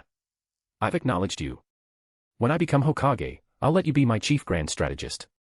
Naruto used a term he had picked up somewhere, looking very pleased with himself. Sasuke was too stuck up, Naruto didn't want him. Kiba wanted to compete for the Hokage seat and act like a big brother, so he was out. That left Shikamaru. Although Kiba claimed Shikamaru wanted to be Hokage too, the boy was much better than the other two. Most importantly, when Naruto thought about people who didn't look at him with those eyes, there were only a few, and he considered only 3 of them to be smart. Choji didn't hate him either, but Naruto didn't think he was smart enough. Naruto believed Shikamaru was the one most likely to be helpful. Who wants to be a strategist? That sounds like a huge drag. I refuse, Shikamaru said, pouting. He didn't want to do something so boring. His dad was a strategist, so Shikamaru knew exactly how troublesome the job was. He wanted no part of it. Besides, being Naruto's subordinate was a surefire way to get laughed at by everyone. But except for you, I can't find anyone else. Naruto poked his index fingers together, whispering. Tianyu and Maki nodded repeatedly behind him, backing up Naruto's words. Shikamaru was speechless. You can go find Shino. He's very smart too. In a desperate bid to rid himself of the Naruto nuisance, he offered up a suggestion. Shino? Who's that? Naruto's eyes went blank with confusion. Chapter 137, dense and crowded. Chapter 137, dense and crowded. Valley of the Resting Wind. Swish. Tap, tap, tap. Hyuga-rin directed his 2 teammates to exert their strength while he concentrated his spirit on sensing the condition of the 10 Hagoromo youths. The moment any of them showed signs of physical exhaustion, he had them pulled up immediately. Initially, the 10 Hagoromo juniors tried to be stubborn, but after being tossed by the gale and crashing into rocks until their heads were covered in bumps, they finally realized their family's arrangements were correct. It wasn't just the fierce winds, it was the stones and other hard objects carried by the wind that could knock them unconscious at any moment. This was where the Konoha ninjas came in. These guys have chakra reserves comparable to ours, but their experience is pathetic. Inuzuka Kairo said to Shenra. He could tell that these kids had 0 combat experience. Their application of chakra was crude, relying entirely on their pre-prepared gear. They were frequently struck by stones swept up by the wind. If not for their specially made vests, they would have suffered far worse than just a few bumps on the head. Abirame Shenra replied, as long as they don't die, I don't care about them. I just want to know, what is Captain Tonbo doing? His gaze landed on Tonbo Tobitake. At the center of the barrier platform stood 2 Tonbos. That wasn't the main point. The point was the large machine in front of them, a giant rotating sphere that occasionally released ninjutsu to protect several smaller mechanical devices positioned outside the barrier. One Tonbo was constantly operating the controls. The other, like the rest of the team, was keeping a close watch on the 10 Hagoromo juniors to ensure none were lost. You mean that machine? I went over to look, but I didn't understand the data at all. The captain said it's some kind of meteorological observation instrument. Kairo scratched his head. If you wanted to talk about how long a dog's fur grows or what they should learn at a certain age, he could talk your ear off.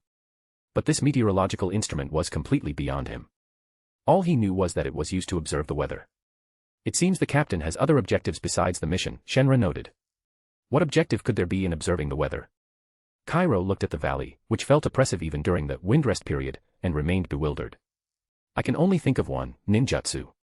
The captain wants to create a ninjutsu based on the climate here, Shenra analyzed. Why do you say that? Kairo asked. First, the captain is the head of the analysis division.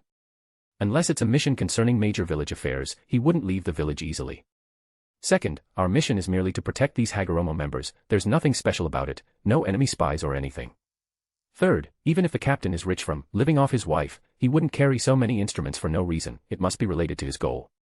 Fourth, according to the 6th grade intelligence theory course at the academy, when observing an event, you shouldn't just listen to what a person says, but watch what they do.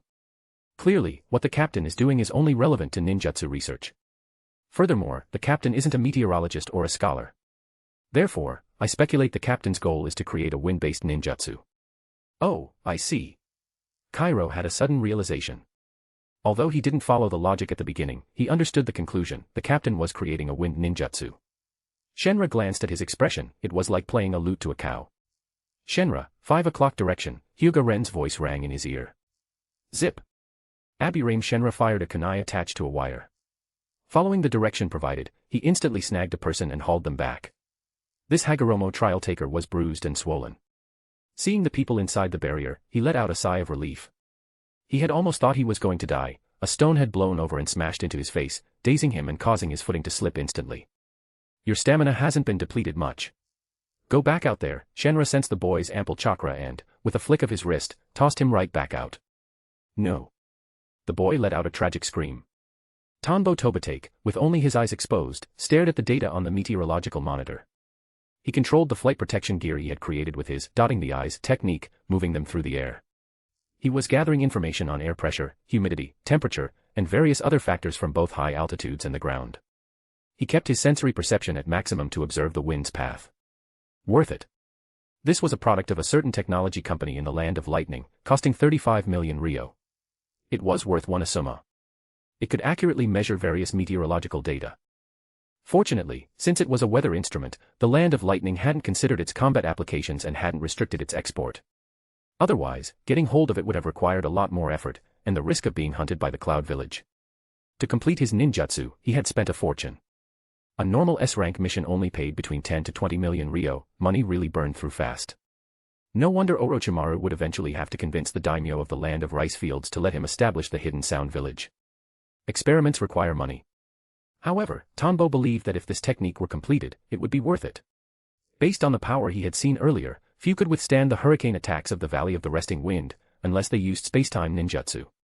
It had a massive range and incredible power, and it wasn't a standard ninjutsu attack, but an attack utilizing natural energy. It just consumes a lot of chakra. Luckily, I don't intend for it to be a regular attack, but rather my trump card. A ninjutsu of the scale required a massive amount of chakra. But he had a solution, a power bank. The only time he'd really need this jutsu would be the Fourth Shinobi World War. At that time, Naruto and the other perfect Jinchuriki would be the best power banks available. He'd just borrow some then. He sensed the status of his teammates and the clients again. Finding everything in order, he continued his great undertaking of ninjutsu research. His shadow clone stayed quietly to the side as a precaution. It's rare that you remember me, Naruto-kun, Aburame Shino said, looking at Naruto.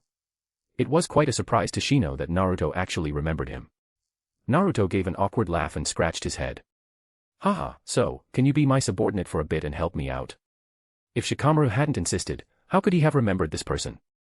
He always felt like this guy would suddenly vanish and then suddenly reappear right in front of him. I'm sorry, Naruto-kun. Although I really want to help, the baby insects I've been raising lately have entered their breeding period. So, after school, I have to take care of them, Aburame Shino said apologetically. It was a shame he couldn't help, especially since Naruto-kun had actually remembered him. Ah.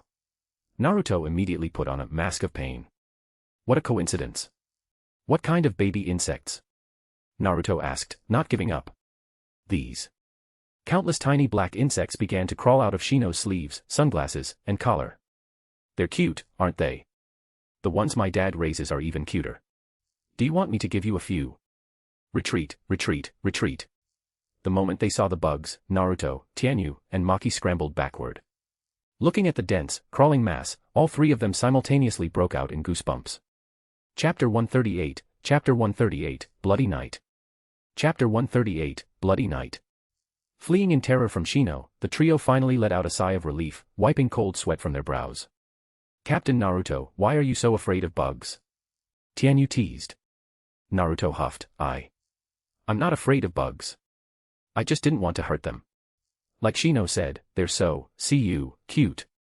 Maki looked at him with disdain. Cowardly Captain Naruto. Damn it, weren't you too scared to death too? Naruto barked, pointing at them. He hadn't expected that his attempt to recruit a teammate would end in a fright. Us. We aren't even 3 years old yet. You're already a 6-year-old kid, Tianyu and Maki said in unison. Naruto's face immediately fell, his pout becoming more prominent than anyone's. Damn it, are 2-year-olds really that impressive? No, I can't get angry at 2-year-olds. Gah. Annoying toddlers. Unwilling to admit defeat, Naruto refused to acknowledge that he was any worse than Kiba or Sasuke. He was the future Hokage. Next, he sought out other classmates, hoping they would help him brainstorm. Unfortunately, unlike Shino, the others kicked him out the moment they saw him. They didn't welcome him at all, some even scolded him, saying it was impossible for him to ever become Hokage. Tianyu and Maki followed behind Naruto, feeling that he was quite pitiable. Unlike them, who could get whatever they wanted from adults just by acting cute, Captain Naruto seemed to be hated by everyone. He was so different from the cheerful Naruto who used to hang around their house. Being only 2 years old, they didn't think too deeply, but they felt Naruto must be hurting inside. Both siblings possessed powerful perception and could feel the fluctuations of Naruto's emotions every time he encountered someone.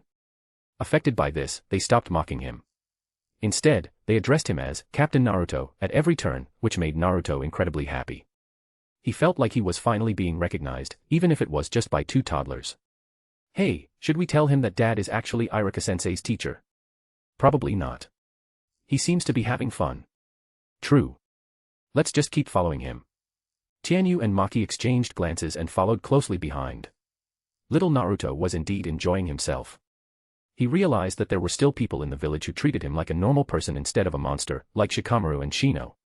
This gave him more motivation to keep going. He explored every classmate, male or female. Eventually, a little chubby boy joined his side. Naruto, you're amazing. You're a captain before even becoming a genin, Choji said. He thought Naruto was playing a ninja game and joined as soon as he was invited. Because he was large, whichever team he joined usually lost, so other kids never played with him. Only Shikamaru was willing to be his friend. Therefore, he was very excited by Naruto's invitation. As for monsters, what were those? Could you eat them? Well, of course. I'm going to be Hokage in the future, Naruto said bashfully, laughing loudly. He hadn't originally planned to invite Choji, but the feeling of not being looked at as a monster was too good. He hadn't expected Choji to agree to join his intelligence squad so readily. Moreover, Choji genuinely respected him. If you're Hokage, does that mean I'll be the strategist? Little Choji laughed. MHM. Then Choji, how do you think we should find Iruka-sensei's teacher? Naruto asked. He didn't actually think Choji could come up with a better plan than his own. Great. Since I'm the strategist, how should I find Iruka-sensei's teacher? Little Choji fell into deep thought. Since that teacher could create a ninjutsu with such a specific taste, maybe he could create other delicious flavors too. If they found him, could they eat forever without getting full? Suddenly, a spark of wit hit him. He spoke up, let's pay a visit to Iruka-sensei. Visit Iruka-sensei? Naruto was confused. If Iruka-sensei were going to tell them, he would have done it already. What was the point of a visit? Yeah. I've heard that every student who graduates and becomes a genin takes a photo with their teacher. They usually put the photo in a prominent place in their room. My dad's room is like that, we can try looking there. Choji remembered the many photos in his father's room. Images of his father's disciples, the one with the bowl cut, the one with the senbon in his mouth, and the scrawny one, flashed through his mind. Eh? Is that true? Naruto asked. Tianyu and Maki felt relieved. Luckily, Naruto had never been inside their father's room, or the cat would have been out of the bag instantly. They looked at each other, thinking, if Naruto discovers the truth, how do we escape? Choji nodded. Exactly. Even if we fail, we can just act cute to Iruka-sensei. He might tell us then. Act cute. Naruto was stunned. We aren't 3-year-olds anymore, and you want to act cute. If people found out, wouldn't we die of shame? Exactly. The ninja secret art, the adorable act. A scene flashed through Choji's mind. He had seen it when he went to Shikamaru's house. Uncle Shikaku had used the transformation jutsu to turn into a tiny version of himself, hugging Shikamaru's mom's leg and acting cute. Shikamaru told him it was a ninja secret art, by looking young and innocent, you could make people let down their guard and make them unable to hit you. Fine. Since you're my strategist, I'll trust you this once. Naruto hadn't expected Choji to come up with such a good plan. But how do we get into Iruka-sensei's room? Look at our two teammates, Choji pointed at Tianyu and Maki. They're not even 3, they can run around anywhere and no one will care. Let them go in and look. The two toddlers were still trying to figure out how to keep Naruto from finding out, and Choji had just handed them a perfect opportunity. If they went in and found a photo, they could just hide it. That way, Naruto would never know. They immediately nodded in agreement. Yoshi! I didn't know you were this smart, Choji. You're awesome. Naruto gave Choji a big thumbs up. Choji rubbed his head shyly, it was the first time anyone had called him smart. Very well. Toward Iruka-sensei's house, march. The future Hokage will definitely be me. Naruto stood in the street, pointing toward Iruka's house and laughing loudly, drawing a round of scolding from the neighbors. Swoosh. Swoosh. Sho. Hagoromo clan, night. Countless dark shadows appeared under the moonlight, slowly blending into the environment. They avoided the Hagoromo guards and ninja sentries as if they knew their exact routes. Transformation jutsu, hiding jutsu, earth travel jutsu. Sizzle. Slash. Puff, puff. Blood splattered. The pure white moonlight was stained with a brilliant, fresh red. Chapter 139, Chapter 139, The Fall of Hagoromo. Chapter 139, The Fall of Hagoromo. Hagoromo Estate. Rumble. Bang. Clang. Facing the massive storm of wind blades released by the Hagoromo defenses, the invading enemies were well prepared. 3 of them simultaneously performed a combined fire-style jutsu, overwhelming the wind and pushing toward the Hagoromo high-ranking officials. Puff. An elder of the Hagoromo clan attempted to counter with ninjutsu, but a kunai bypassed his reinforced inner armor and pierced through his chest. Heh. I know the Hagoromo clan's ninjutsu is powerful, and you have techniques specifically to counter fire style. But, being a ninja is an experience-based profession. No matter how much chakra you have or how strong your jutsu are, without combat experience, you are merely lambs for the slaughter. The assassin, wearing a hidden Rain Village headband, pulled out the kunai with a cold sneer. Thud. The Hagoromo elder spat out a mouthful of blood and collapsed, dead. As famous nobles in the Land of Fire, the Hagoromo certainly had defenses, but the enemy had spent considerable effort to dismantle them. They knew how to handle the clan's high chakra volume and destructive power. They targeted the clan's fatal weakness, their lack of real-world combat experience compared to village ninjas who regularly executed life-or-death missions. If the elite combat forces of the Hagoromo hadn't been lured away for negotiations, they might have been able to support each other. But, there are no ifs in war. Elder. Swoosh. Swoosh. All across the Hagoromo estate, unknown ninja forces struck simultaneously. Seeing the high-ranking guardian ninjas fall, the clansman's eyes turned red with rage. Splatter. Blood blossoms wilted across the grounds. Members of the Hagoromo clan fell one by one, and the hired guards followed suit. The leader of the raid looked over the field of corpses, his eyes gleaming with a manic excitement. There are still 10 little ones undergoing the trial in the Valley of the Resting Wind. Should we ambush them, or just charge straight in? Forget it, let's ambush. It wouldn't be good to lose too many more men. The leader looked at his remaining squad and made a quick judgment. How interesting. I didn't expect an accidental harvest. After the group left, a figure emerged from the darkness. Looking at the corpses on the ground, he licked his lips. On the road to the Valley of the Resting Wind. Swoosh. Hagoromo Ken squeezed every drop of chakra from his body, using the tailwinds to propel himself forward at top speed. The gold-rimmed glasses on his nose were shattered, his suit was soaked in blood, and a steady stream of red flowed from a cut on his forehead. Damn it, damn that Gato. He regretted it now. He regretted not believing in the strength of the Konoha team when Tanbo Tobitake suggested upgrading the mission rank. But there was no time for regrets. Now, his only goal was to reach the Konoha ninjas and tell them to take the clan's heirs and run. Since Gato dared to use such methods, the high-ranking clansmen who went to negotiate were likely already dead. His only hope was that Konoha could protect the survivors.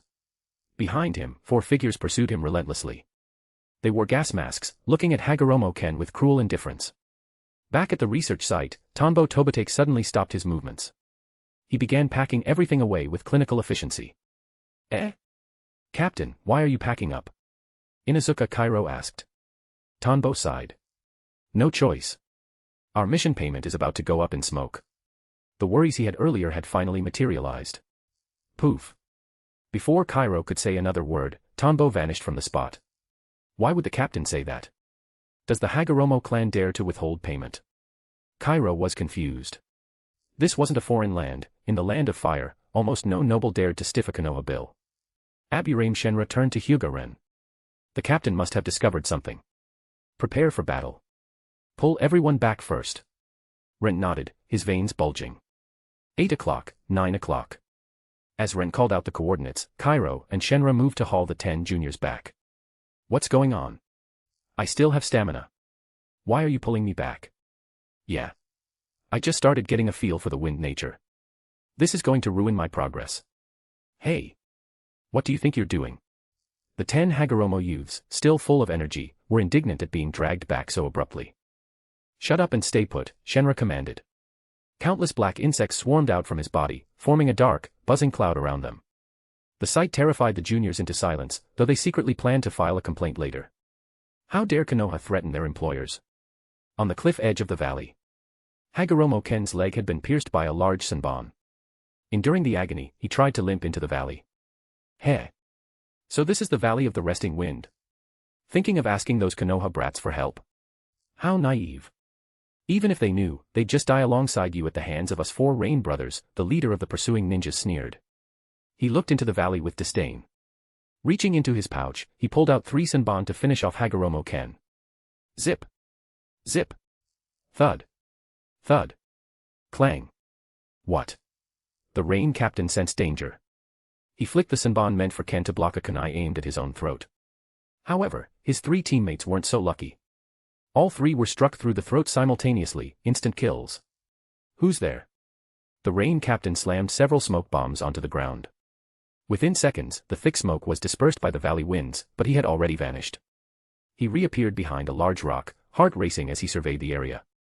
His 3 companions lay dead. He broke into a cold sweat. He had been a hair's breadth away from death. Who was this? Hey. Weren't you asking who I am? Why did you run so fast? Tanbo Tobitake appeared right beside him, smiling pleasantly. Swish. The rain ninja's reflexes were sharp. He stabbed a kunai toward Tanbo. Thud. Let's see what happened. Tanbo was intimately familiar with the techniques of the hidden rain. In an instant, he severed the tendons in the man's limbs, pinned him to the rock wall by his throat, and pressed a hand to his forehead. The psychic tunnel emerged. Countless memories, like droplets in a great river, flowed through the void. Tanbo skimmed through them rapidly, his 9 years of experience allowing him to find the key points in seconds. I see. An assassination mission to cooperate with others and wipe out the Hagoromo clan. Through the memories, the full picture became clear. The strength the Hagoromo clan relied on, their gear and mercenaries, had been systematically dismantled through targeted sabotage. Not only was their intelligence leaked, but several hired guards were actually spies who turned on them at the critical moment. The Hagoromo were overwhelmed and slaughtered. Crack. Tanbo twisted the man's neck, killing him instantly. He brought the body over to the other 3, used his mind-reading technique to verify the intel once more, and then pulled out a specialized storage scroll. 4 corpse kanji appeared in the center of the scroll as he sealed the bodies inside. Chapter 140, Battle, Intensity. Chapter 140, Battle, Intensity. Genjutsu, Self-Healing. Tanbo Tobitake fed Hagoromo Ken some medicine and then used a genjutsu to deceive his body, forcing it to begin self-repair. He tossed away the blood-stained senbon he had extracted. Mr. Hagoromo Ken, it seems something has happened to your clan. Hagoromo Ken felt the injury in his leg beginning to improve. Hearing Tanbo's words, his expression became extremely grim. It was our clan's miscalculation for not asking you to help deal with the enemy sooner. His voice was thick with regret. But now was not the time for talk. Ken continued, Sir, I am changing the mission parameters on the spot. Please lead your team and take our 10 juniors away, otherwise, they will likely be hunted down. He knew the top priority was to safeguard the remaining heirs of the bloodline. Mr. Hagoromo Ken, you realize that if we do this, the mission is no longer A rank. Any mission involving enemy Jonin is at least A rank, if not S rank. And this time, the enemy clearly had more than 1 or 2 Jonin. This was a definite S rank situation. Hagoromo Ken choked for a moment but displayed a merchant's decisiveness. No problem. Upgrade the mission to S rank and double the reward. Please, sir, you must protect us. Rest assured, our clan has contingency plans for emergencies, we will not lack the funds to pay you. Deal. I just hope you won't be in a position where you're unable to pay, Tanbo Tobitake replied with a smile. Since someone was watching, he couldn't continue his ninjutsu research anyway. He might as well make some money on the side. Besides, if the Hagoromo clan was wiped out except for these few, the territory of the Valley of the Resting Wind would become lawless. He could return whenever he pleased. Ken breathed a sigh of relief. He had been terrified that Tanbo would refuse or leave because he didn't believe the clan had hidden resources. Swoosh. Swoosh. Tanbo Tobitake took the lead. The foreman team moved in a manji formation, placing the 10 Hagoromo kids and Hagoromo Ken in the center. They advanced rapidly along the main road. Avoid combat if possible. That was Tanbo's thought. After all, the mission was to escort, not to brawl. If the Hagoromo clan had asked for an extermination mission, it would be a different story. This was easier. In less than half an hour, they reached a road flanked by dense forest. Tanbo's pace slowed. Hyuga Ren and the other 2 immediately caught the signal. In hidden spots along the path, tiny insects from Aburame Shenra's feet burrowed into the ground and vanished. Inuzuka Kairo's dog-like nose twitched incessantly. Hyuga Ren stayed close to the Hagoromo clients. Tanbo Tobitake formed hand seals. Careful. They're here. Earth style, earth crust roll. The forests on both sides emitted a thunderous roar as sections of the ground, trees and all, flipped over for dozens of meters. Over a dozen figures hidden in the shadows were forced out instantly. Bang. Bang. Not a single person was hit. We've been spotted. Attack. The leader was a man of dense muscle. While leaping to avoid the terrain shift, he formed seals. He spat out a massive waterfall, surging toward the Konoha team. Crash. The others unleashed their own arsenals: fire style, wind style, shuriken, poison. Don't resist, Tonbo said to Hagoromo Ken and the 10 children. Before they could react, a giant fish head, Eye of the Creator, burst from the ground, swallowed them whole, and vanished back into the earth. Alright, it's time for you guys to stretch your limbs. I'll provide support, Tonbo said to his teammates. Yes, sir. Boom. Tonbo raised an earth-style wall to block the incoming elemental barrage. Fong over Fong. Cairo and his dog transformed, turning into twin tornadoes that tore toward the enemies. Hyuga ran through several feint shuriken before lunging forward at high speed. So what if you're Konoha ninjas? I've studied your techniques thoroughly. A rogue ninja with a grass village headband sneered. He exhaled a massive fireball to keep them at a distance. The guy with the dog and the guy with the white eyes were too easy to identify. As long as they blocked the 2 close-quarters specialists, they felt the battle would be easy. 16 against 4 was child's play. Zip, zip, zip.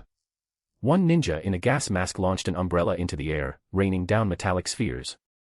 Upon nearing the targets, they exploded into thick purple mist. So few of them. This is likely just one ambush point, there must be others, Tonbo mused. Based on their gear and jutsu, he had already analyzed their origins and most of their intel. Visual displacement. Morphic manipulation. Performing one-handed seals with both hands, Tonbo released 2 different techniques. Before the enemies could react to Cairo's assault, the Genjutsu took hold. Rumble. The great fireball meant for Cairo blasted the empty ground beside him. The poison spheres from the rain ninja suffered the same fate, landing harmlessly away from the target. How is this possible? One ninja stared in horror as the twin tornadoes suddenly appeared as large as 3-story buildings, his hand seals faltering in fear. Cairo and his dog streaked through, instantly shredding the man's body. Cairo realized this was the captain's support and grinned. Hyuga-rin lunged at a rain ninja. In the victim's eyes, a colossal, sky-blotting palm descended. He tried to raise his blade to block, only for the blade to pass through the giant palm as if it were a phantom. Then, Ren's actual hand struck his chest. The rain ninja's internal organs shattered. He coughed up blood and collapsed. Swoosh. Damn it. Everyone, be careful. This is the enemy captain's Genjutsu. Don't look at him, the leader shouted at his dazed subordinates. But his warning was too late. By the time some broke the illusion, only 8 remained. They huddled around their leader, looking at Tonbo's team with dread. Captain, what do we do? These Konoha ninjas are too strong. No, it's their captain who is too strong. The leader looked at Tonbo, wanting to retreat. He had assassinated several Konoha jonin, but this was the most formidable one he had ever encountered. A Genjutsu master. How troublesome. They had prepared for the Hagoromo clan, not a high-level Genjutsu specialist. Damn it. Zip. He fired a signal flare into the sky. Bang. A massive firework bloomed. At that moment, a rogue earth ninja suddenly clutched his own throat, his face turning purple. He slumped to the ground. What? The leader was horrified. He had already warned them about the Genjutsu, had someone fallen for it again. Rustle. Black insects crawled out of the fallen ninja's purple pupils and mouth, swarming toward the remaining survivors. Chapter 141, Chapter 141, Orochimaru. Chapter 141, Orochimaru. Sizzle. The grass ninja trader unleashed a fire-style jutsu, incinerating Aburame Shenra's insects. The remaining enemies immediately retreated to a safe distance, eyeing the Tonbo Tobitake squad with intense vigilance. They have high situational awareness, Shenra noted, raising his right hand. From the spot where the enemies had just been standing, a dense swarm of insects erupted from the ground and returned to Shenra's body. That flare earlier was a signal, which means reinforcements are on the way. Captain, what's the plan? Shenra asked. Do you even need to ask? Wipe them out, Tonbo replied calmly. His mission wasn't just to kill everyone in his path, but to get the clients back safely. He had no intention of wasting time. The wind rest period, in the Valley of the Resting Wind was limited. Time was of the essence, the sooner they finished, the better. If they waited until the gale became violent again, he wouldn't be able to study the wind's progression from weak to strong, which would significantly increase the difficulty of his research. I was waiting for you to say that. Woof. The 2 versions of Inuzuka Cairo moved in perfect sync. Fong over Fong. Hyuga Ren and Aburame Shenra also sprang into action. Tonbo Tobitake tilted his head slightly toward a specific direction before forming hand seals to provide support. Those without prior intelligence would find it nearly impossible to crack his genjutsu. The enemies, now facing Ren's trio, focused their chakra to counter the assault, but they all consciously averted their eyes from Tonbo's direction. Clearly, they had experience dealing with visual-type genjutsu. However, at that exact moment, a seed took root within their own chakra. The genjutsu influence they thought they had just suppressed with the chakra flare began to sprout again, fueled by the very chakra they were using.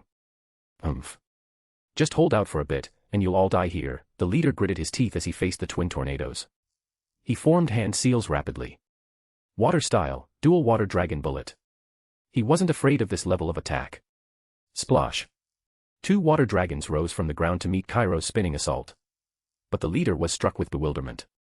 The water dragons had indeed been summoned, but why were they so small? In front of him, 2 majestic water dragons, each only the size of a human palm, wiggled on the ground, seemingly trying to bite Kairo's massive drill-like attack. They didn't even reach the height of his ankles. In that moment of hesitation, Kairo's attack hit. The leader tried to raise his sword to block, only to find to his horror that his 2-meter blade was now only the size of a toothpick.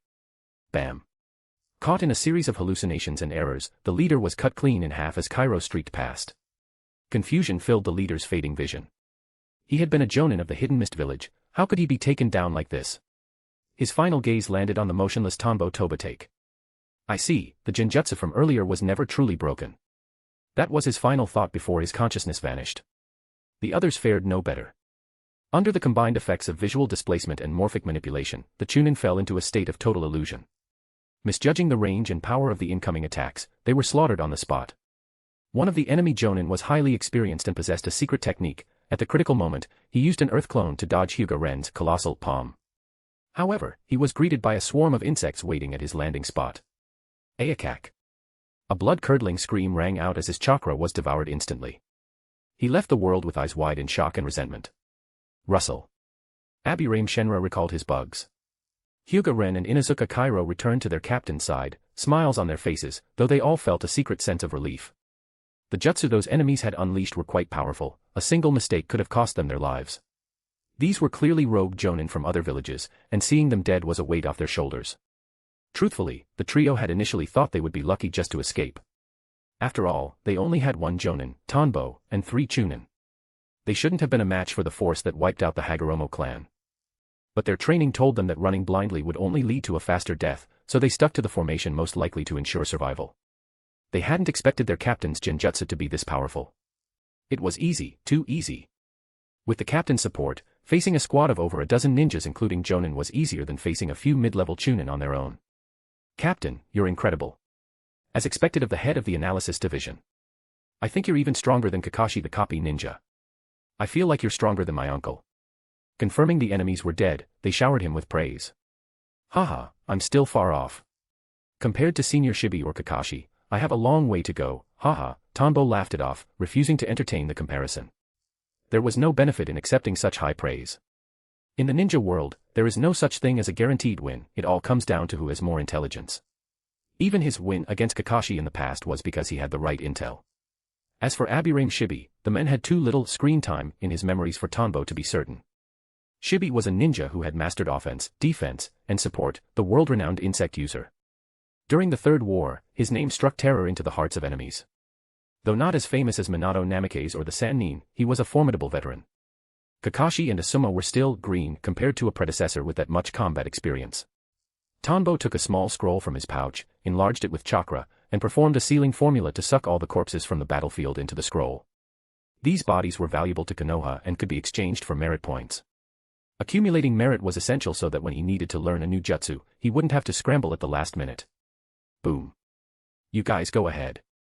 I'm going to set a trap, Tonbo said. He released the fish head from the ground, and the Hagoromo survivors crawled out of its mouth. Seeing the carnage around them, they all breathed a sigh of relief. The enemies who had unleashed such terrifying attacks had actually been defeated, and the Konoha team looked like they hadn't even broken a sweat. None of them dared to argue with Tonbo. Hyuga Ren and the others nodded. They understood that during a mission, you follow the captain's orders, even if they didn't know why he wanted to stay behind. They began escorting the Hagoromo survivors toward Konoha. After they had departed. Come out, Senior Orochimaru, Tonbo Tobitake said, facing the forest. Impressive.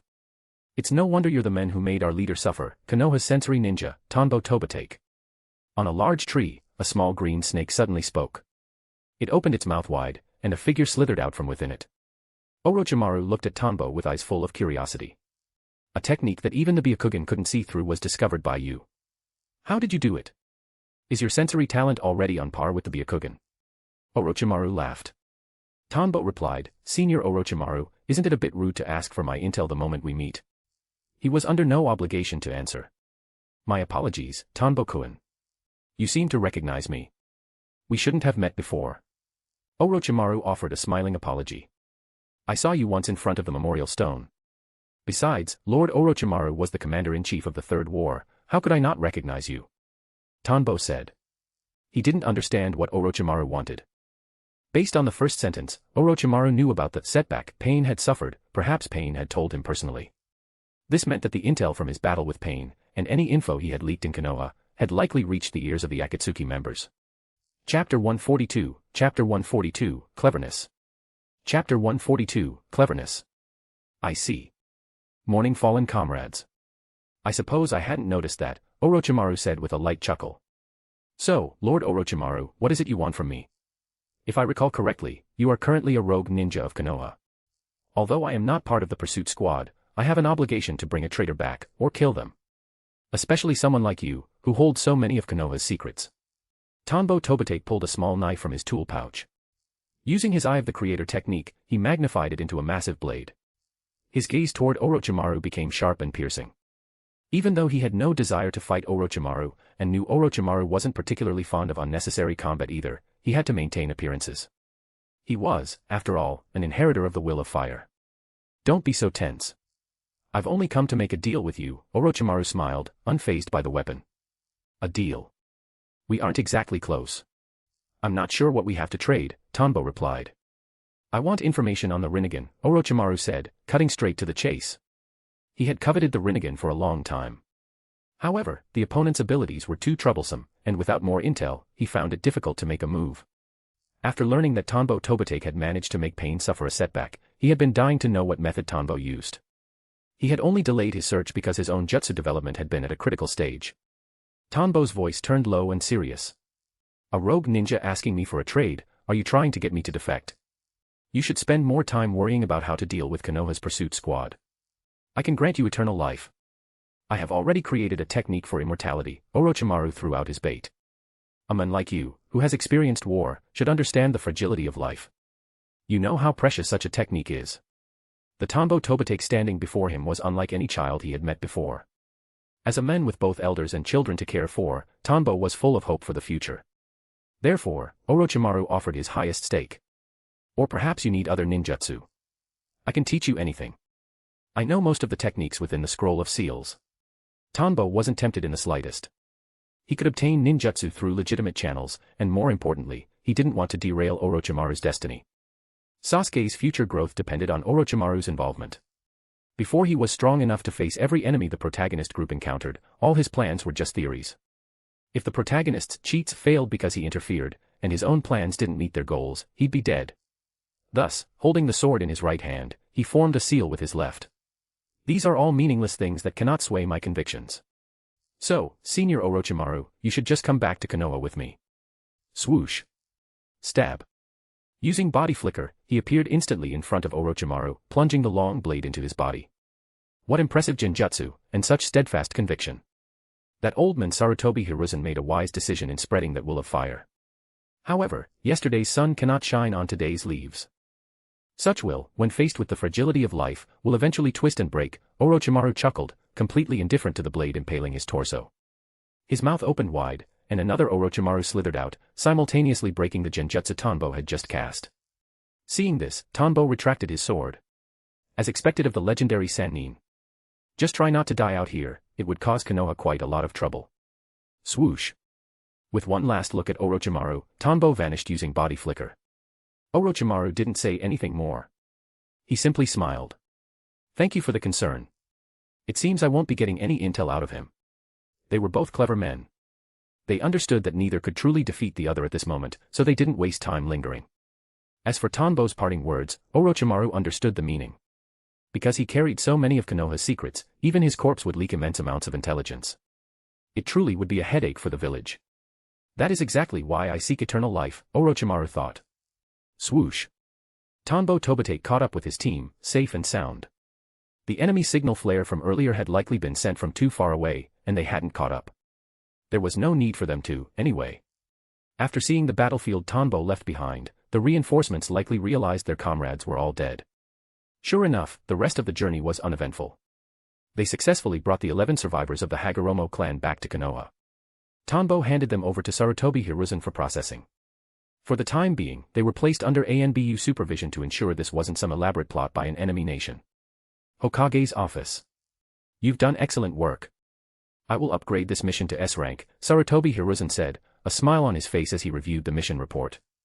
Also, Tanbo, I assume your personal goals aren't finished yet. I authorize you to take some time off for a rest. It was clear that the Hokage was very pleased with the outcome. Thank you, Lord Hokage. Tanbo thought to himself, just as I expected. The reason he hadn't worried about whether Hagoromo-ken could afford an S-rank reward wasn't because he believed the men had a secret stash. That was uncertain. However, based on the intel he gathered from the enemy's minds, the enemies were thorough. The Hagoromo elders who went to trade with Gato were almost certainly dead. This meant the clan was effectively wiped out, save for these few. In the entire Land of Fire, only Konoha was safe. They would likely stay in Konoha, or rather, Sarutobi Hiruzen would make sure they stayed. This was a top-tier ninja clan of the Land of Fire, their bloodline was intact, and they possessed natural advantages in ninja talent. Adding their lineage to Konoha was a guaranteed win for the village.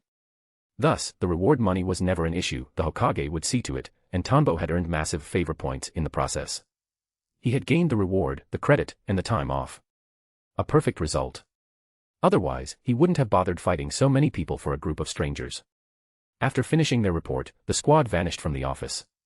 Sarutobi Hiruzen smiled to himself. Now, to persuade the Hagoromo survivors. Tanbo's quick decision-making had made him very happy.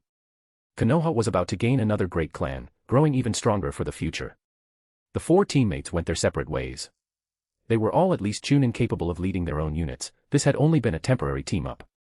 Amidst jokes and laughter, they left to handle their own affairs. Tanbo Tobite did not go home. Instead, he rode a messenger hawk back toward the Valley of the Resting Wind. It had only been a few days, there was no rush to return. Otherwise, he'd be buried in paperwork, missing this critical window for his ninjutsu research. Irika's house. Tianyu. Maki. You two brats. You've been hiding this from me for so long. Naruto let out a roar of fury. He stared at the photo Irika-sensei had pulled from the cabinet. In the picture were several people, including that one familiar face. Naruto directed his fiery rage at Tianyu and Maki, who were hiding behind Irika. Choji sat nearby eating potato chips, feeling for the first time that he might actually be a genius.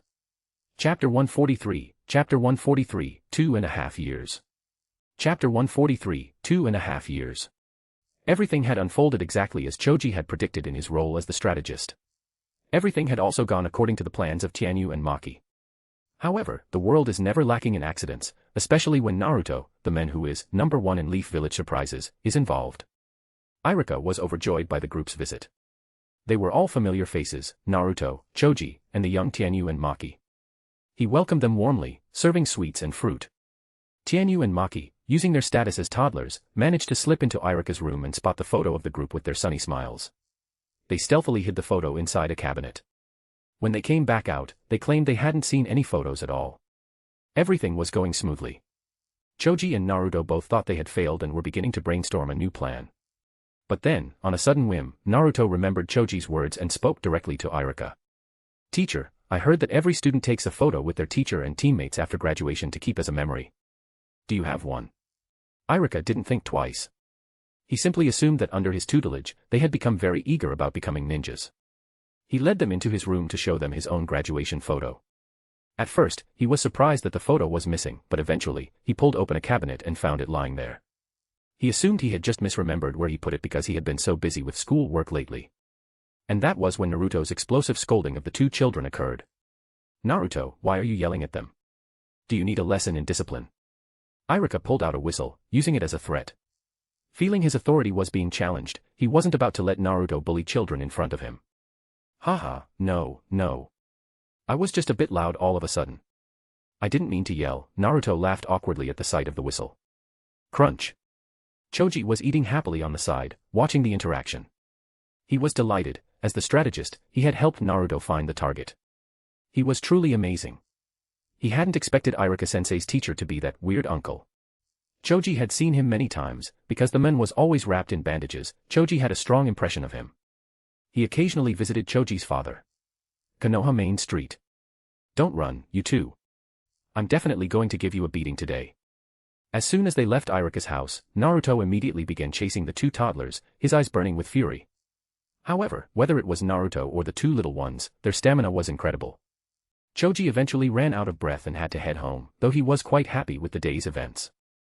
You aren't allowed out next time, do you understand? You've actually learned how to lie. Tianyu and Maki stood with messy hair, their pulled-up pant legs showing several red welts. In front of them stood Ayam, holding a bamboo switch. Naruto watched, feeling the phantom pain. He felt a bit guilty. Maybe he shouldn't have told Sister Ayam. It was Dad's idea, Tianyu whispered intentionally, loud enough for his mother to hear, yet soft enough to seem like a private mumble. He hadn't expected his mom to have mastered Dad's trick so well. So, he decided to make things difficult for his old man. If Dad didn't do these things so often, Mom wouldn't have learned them. The veins on Ayam's forehead throbbed as she gnashed her teeth. Fine, Tombo Tobitake, teaching the kids this kind of stuff. Naruto felt a chilling aura and got goosebumps. He took 2 steps back. And you, Naruto, forget it, I won't say anything to you. Ayam's gaze fell on Naruto. She had wanted to scold him, but realizing she had no responsibility to discipline him, she bit her tongue.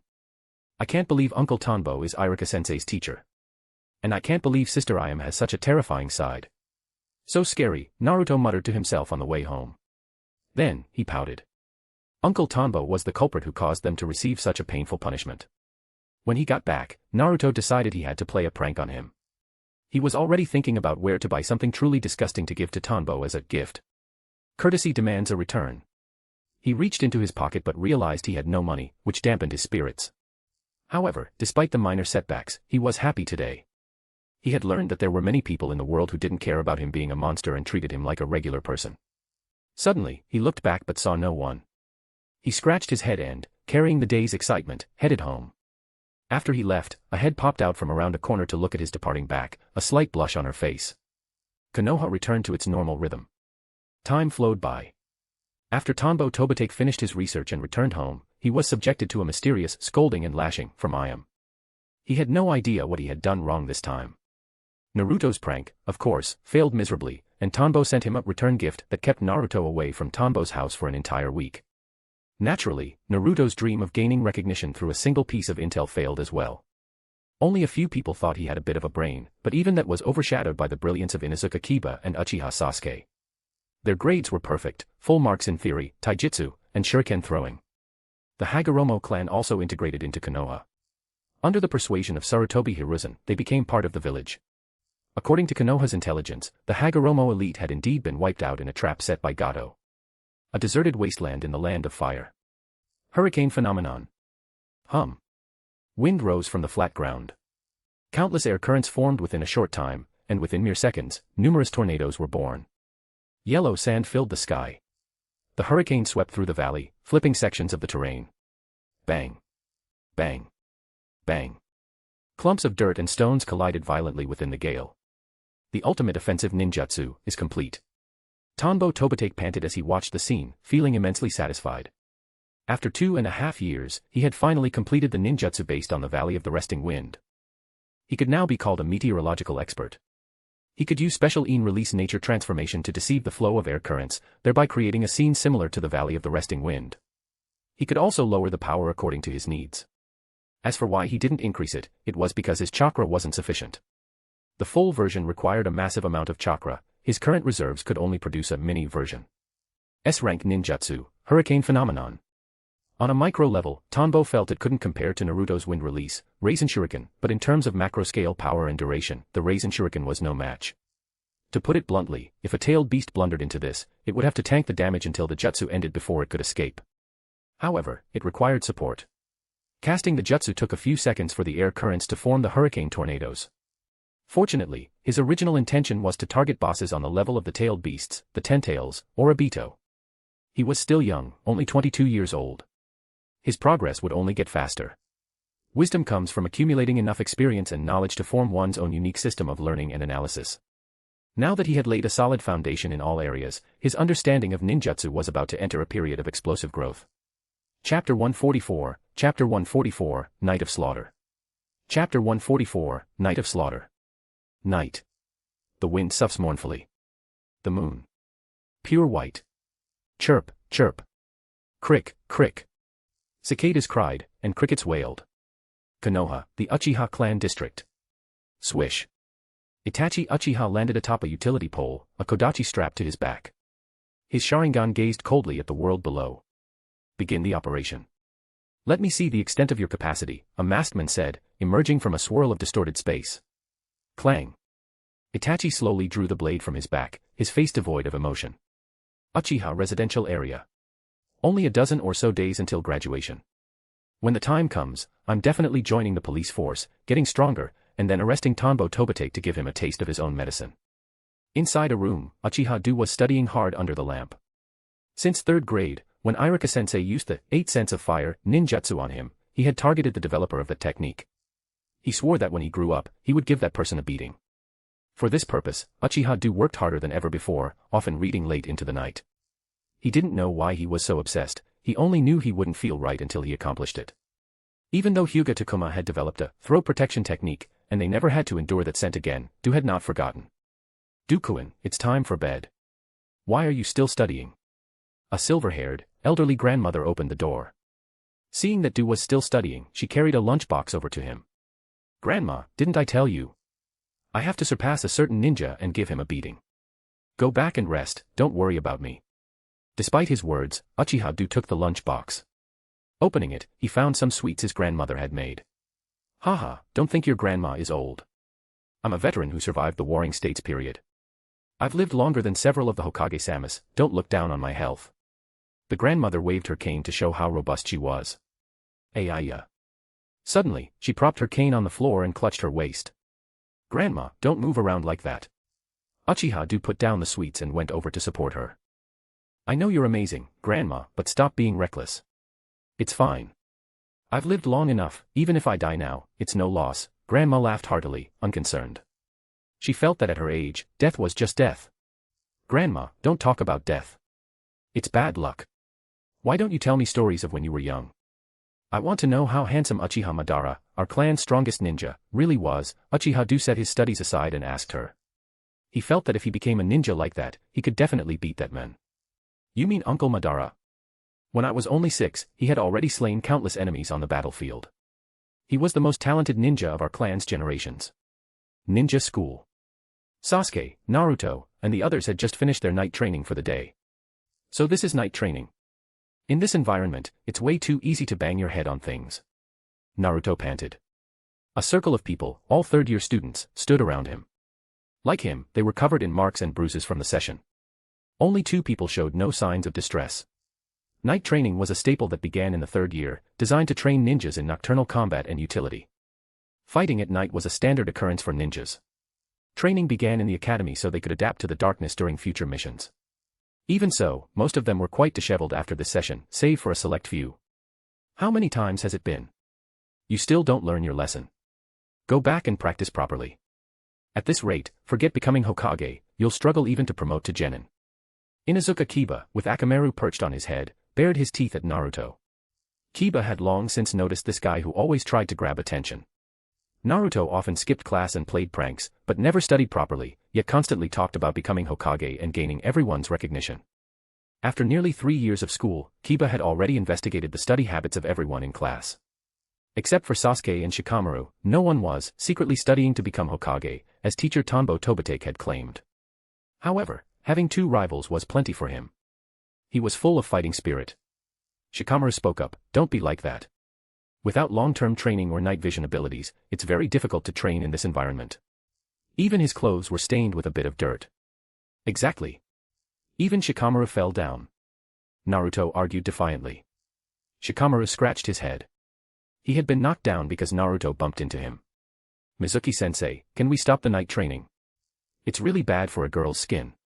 Ino patted the leaves off her clothes. She hated this feeling. Looking unkempt in front of Sasuke was the last thing she wanted. She glanced toward Sasuke and noticed him frowning as if something was weighing on his mind. Sasuke, what's wrong? Did you fall just now? Are you okay? Sensing an opportunity, she moved closer to him. Damn it, Ino. Don't get so close to Sasuke. Ino's behavior immediately drew the attention of the other girls, who began shouting. No. I just suddenly have a bad feeling in my heart. Sasuke felt a sense of foreboding. Even though he had truly made progress during the night training by using the methods his brother taught him, he couldn't bring himself to care. He suddenly looked at Mizuki-sensei, hoping he would dismiss the class quickly. Something was gnawing at him. Mizuki cast a subtle glance at Sasuke and Kiba, his eyes flickering with a hint of jealousy. Geniuses, why am I not a genius? However, he didn't show it. Addressing the students, he smiled and said, all right, everyone's performance today was better than last time. Keep working hard in the future. Especially Kiba and Sasuke, I hope you won't become arrogant. As soon as the words left his mouth, Naruto pouted and muttered, what gives? It's always Sasuke and Kiba. I made a lot of progress too, you know. No one refuted him.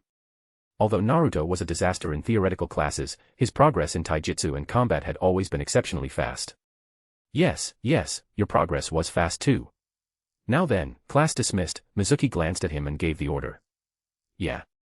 As the words left Mizuki's mouth, the students cheered. Every night training session was exhausting, and they still had homework to do during the day. Swoosh. The moment Sasuke heard the dismissal, he turned and left immediately, as if something were pulling him away.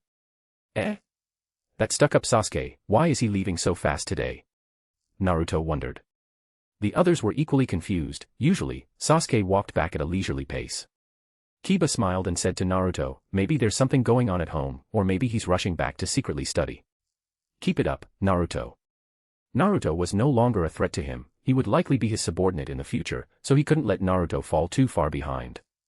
If a Hokage's subordinate ninjas couldn't even study well, it would be very embarrassing.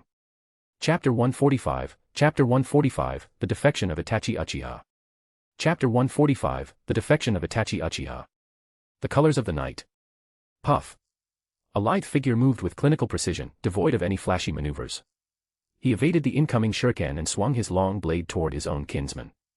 Blood surged continuously from necks and chests, making a distinct sizzling sound as it sprayed. Itachi, what are you doing? Someone recognized him and screamed in fury. Looking at the field of corpses, his eyes burned with rage, his body trembling as if something were about to awaken. But the only response he received was a pair of cold, heartless eyes, and the slowly rotating three-tomo Sharingan. Swoosh. A kunai buried itself in his chest. There were Uchiha Jonin who attempted to stop Itachi, but at every critical moment, a figure would suddenly appear behind them. This forced them to miscalculate, thinking Itachi was alone, only to be cut down by the combined effort of the two. My, we can't let you make too much noise. The masked man finished his strike and spoke mockingly. With a blade in hand, he carved a path from the south of the district to the north. Uchiha Do and his grandmother heard the commotion and rushed out of their house. They saw the cold eyes and the bodies on the ground. A surge of immense fury flooded Do's heart, and his eyes snapped open, revealing the Sharingan. Grandma was even more incensed. Leaning on her cane, she limped forward and raised it to strike Itachi. You bastard. What do you think you're doing? Puff. I'm sorry, Grandma. Itachi's blade pierced through her body as he whispered into her ear. Sizzle. Thud. The blade was withdrawn, blood sprayed, and the old woman collapsed to the ground. Grandma. Uchiha Do threw his head back and roared, his single tomo Sharingan evolving into two tomo out of pure rage. You bastard.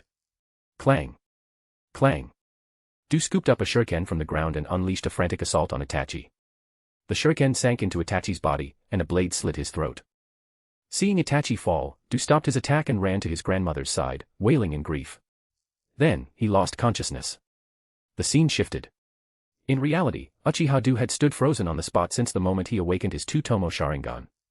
He had been trapped in a genjutsu. Itachi walked up to him calmly and ended his life with a single stroke of his blade. The obsessed Do, the boy who hadn't yet fulfilled his dream of beating that certain person, passed away in the depths of sorrow. Truly a heartless man. What a terrifying fellow, the masked man muttered, watching the scene. Perimeter of the Uchiha district. Countless figures had completely sealed off the area, firmly surrounding everything within. Danzo waited silently. He could not obtain the power of the Rinnegan. But the Sharingan, that would become his primary strength in the future. Clatter, clatter, clatter. Sasuke ran down the road, the bad omen in his heart growing stronger with every step. He didn't dare stop. When he reached the district, his eyes were met with nothing but corpses. His pupils shrunk, his face a mask of panic and confusion. How could this happen? Filled with dread and horror, Sasuke sprinted toward his home. The path was a battlefield of shuriken and kunai, littered with the dead. Shinobi and civilians alike lay in pools of blood.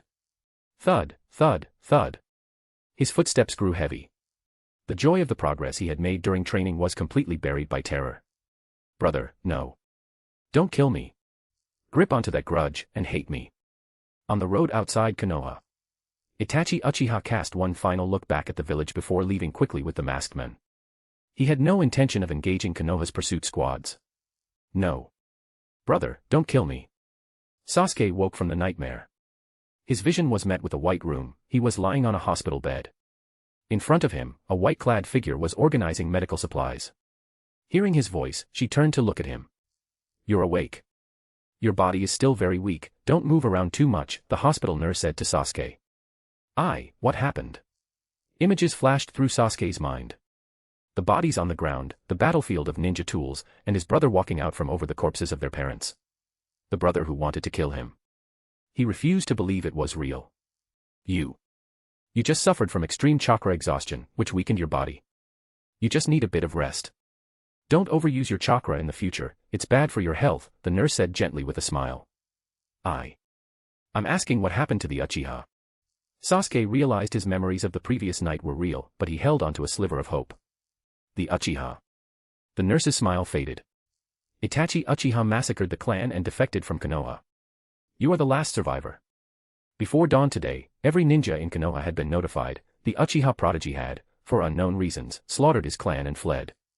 She knew Sasuke was in a terrible state and didn't dare provoke him further. Why? Sasuke sat up, pulling his knees to his chest and hugging them, mumbling incessantly. A single Tomo Sharingan flickered in his eyes.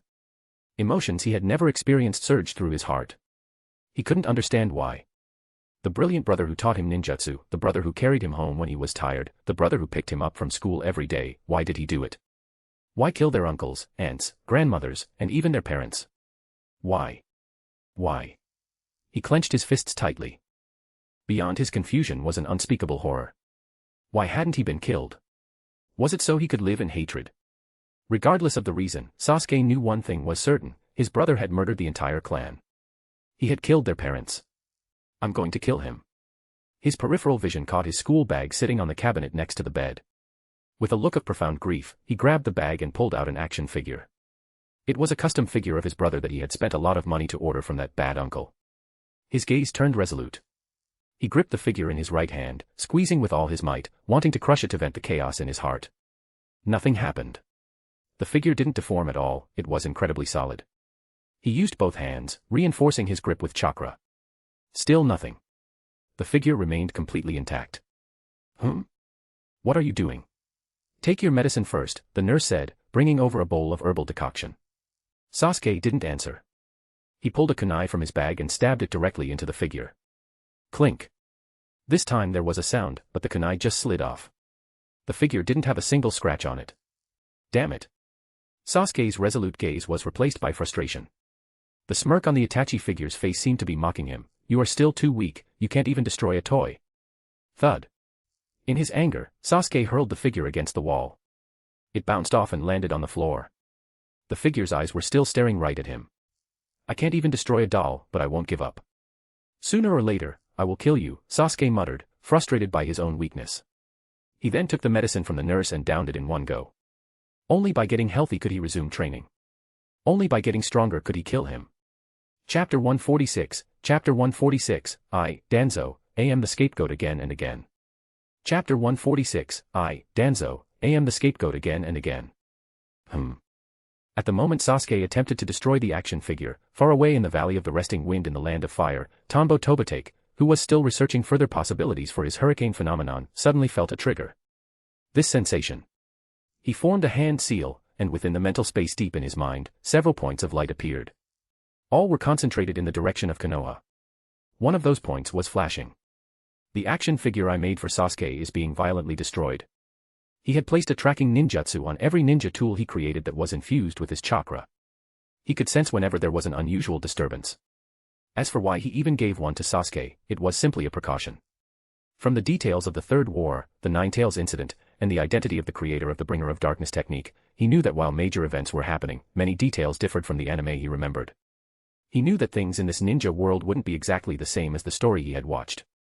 Just like the recent incident with the Hagoromo clan and Gato, before reading their memories, he never would have imagined that Gato, a man whom Zabuza managed to kill despite his severe injuries in the original story, would have the guts to wipe out a major clan of the Land of Fire. Therefore, he speculated that many other aspects would also be different. In his past life, he knew the Naruto timeline was a mess, so he had left many backup plans in place. Now that he was facing a real world, the timeline and trajectories would surely have shifted. Destroying the Itachi figure I cast for him means the Uchiha massacre happened last night. Tanbo walked to the edge of the Valley of the Resting Wind, checked the time, and made a judgment in his heart. As he expected, the timeline and trajectory of events had changed. In his past life, Sasuke awakened his eyes at 7 and Itachi massacred the clan at 13, but the actual ages here had a gap of about 6 months to a year. Now Itachi was 13 and Sasuke was 8.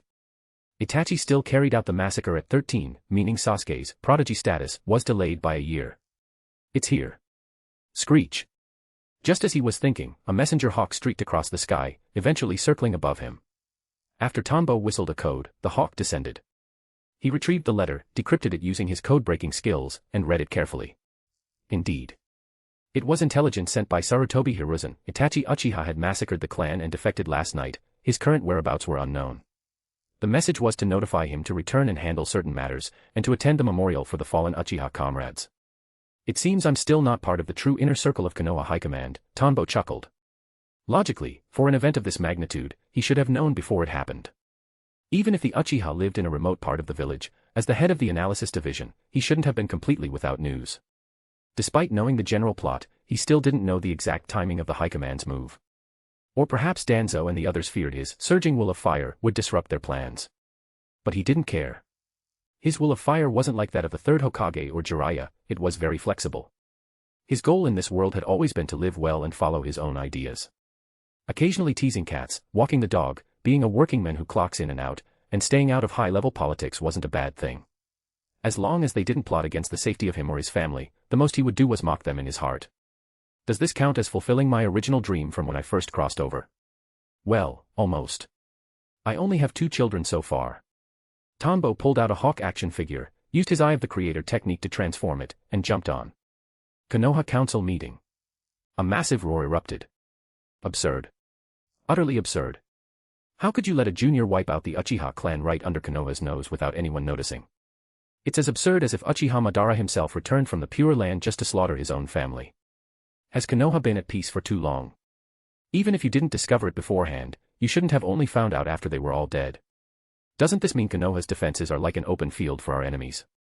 Tanbo Tobitake stood up, reprimanding the inaction of the leadership, including Sarutobi Hiruzen and Danzo.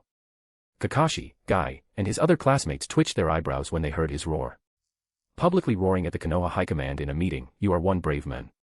The other high-ranking officials, including the Inoshikacho trio, also had subtle expressions. Only Shikaku looked like he had expected this. However, they all agreed with Tanbo's words. Being wiped out on one's own doorstep was inexcusable and a cause for concern. The annual investment into the Barrier Sensory Division was a massive expense. The massacre of the Uchiha was no small matter, yet there hadn't been a single sound. Teacher is so cool. As expected of someone with a steadfast will of fire, Tobitake Tatusen looked at his teacher questioning the Hokage with admiration. He also felt the incident was too big. Being hit by such a major event silently was even more serious than the Nine Tails incident. That could be called an act of God, but this was a failure of human responsibility. Indeed, Lord Hokage. Division Head Tanbo is right. Konoha's defenses shouldn't be breached so easily.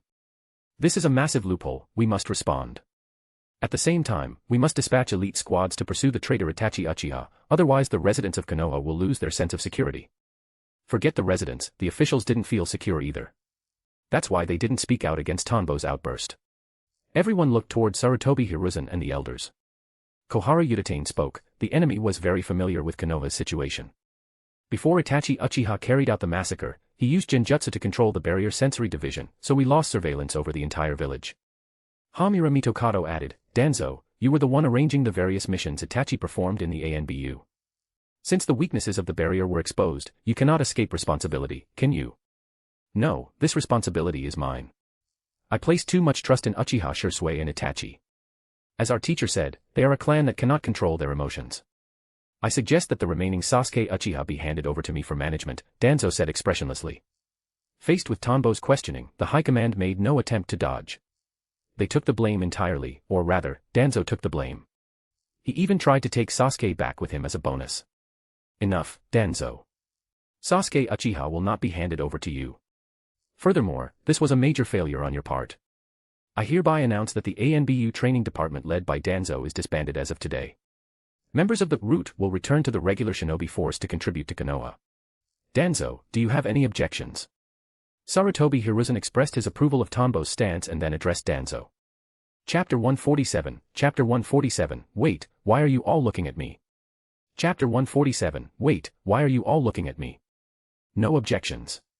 Danzo's face was overcast, but he nodded nonetheless. He had expected something like this, yet he was still taken aback by Sarutobi Hiruzen's decisiveness. The Hiruzen of the past had never been this resolute.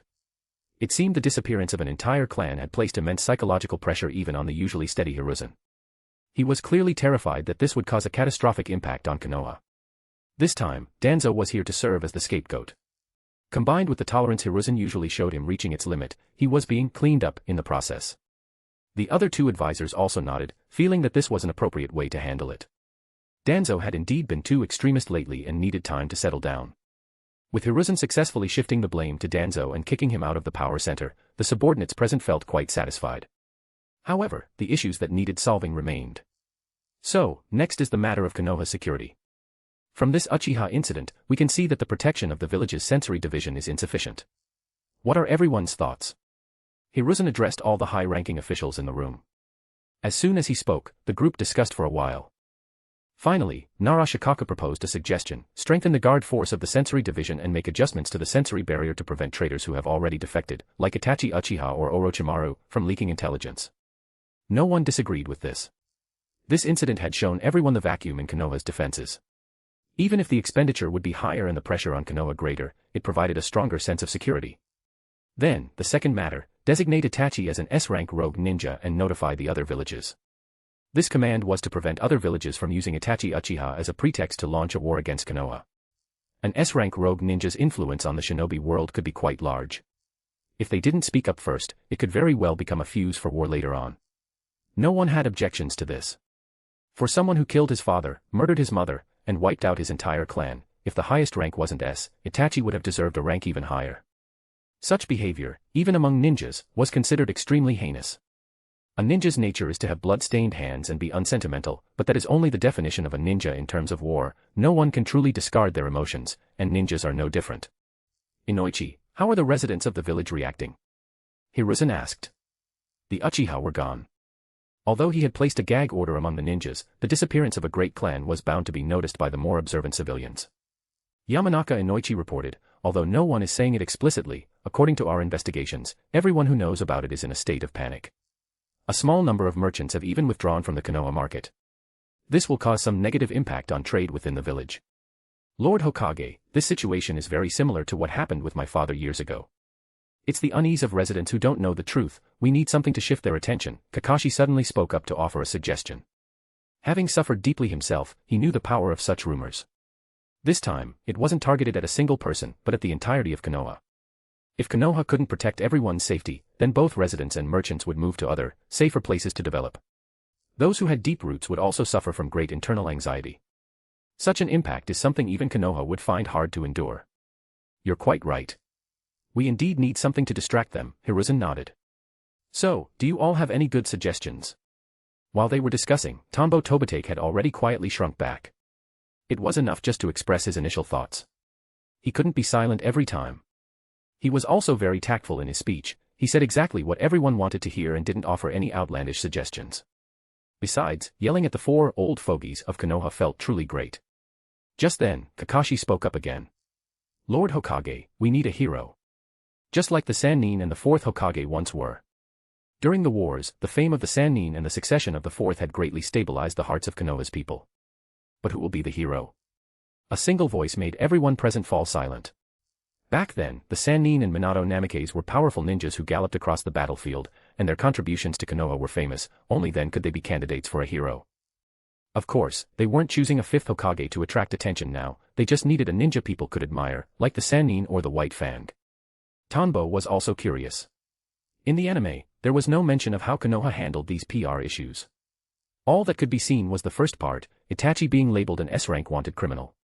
So he didn't know Konoha used this old-fashioned yet effective method to solve things. In his view, it was a good way. To solve the impact of one event, there must be another, more explosive piece of news. However, he was even more curious if Kakashi, by making this suggestion, wanted to be the hero himself, just like his father, the White Fang. In any case, it couldn't be the Inoshikacho heads. It wasn't that they lacked merit or prestige, but they weren't suitable. They also didn't want to stand out in that way. A hero. Yoshi. Then it's time for Konoha's blue beast to take the stage. I will definitely be a great hero. Let me do it. Hearing this, Might Guy immediately gave a thumbs up, revealing his sparkling white teeth to the high-ranking officials in the meeting. He firmly believed his title as the Blue Beast could suppress the rumors.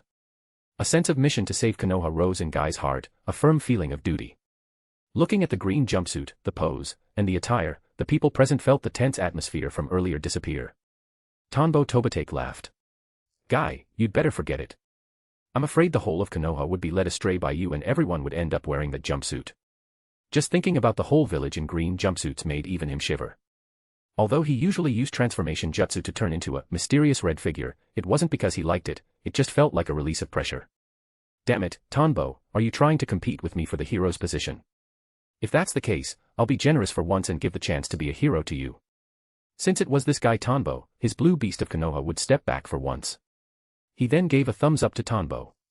He was a bit dejected to lose to Tanbo again, but he acknowledged that Tanbo could carry the title of hero. Swish, swish, swish. Everyone, including the 4 Konoha elders, turned their gaze toward Tanbo Tobitake. I think Tanbo Tobitake is quite good. His contributions to Konoha are also very significant, Kakashi suggested. The others fell into thought. No matter how you looked at it, Tanbo's contribution to Konoha was immense. As long as they promoted him a bit, he could certainly be a hero. Furthermore, he was already the head of the analysis division and had no clan backing him, so he wouldn't compete with them for power. Even the 3rd and 4th Hokage had evaluated him as the man who inherits the will of fire.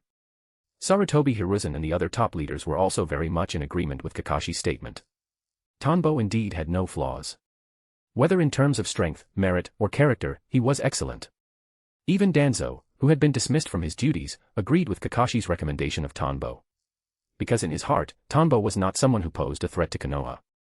From the moment he learned of Tanbo's abilities, he had investigated Tanbo's entire history. From childhood to adulthood, there was no experience that hinted at an anti-Konoha sentiment. Moreover, with elders and children at home, his family was very warm, he was the person least likely to threaten Konoha.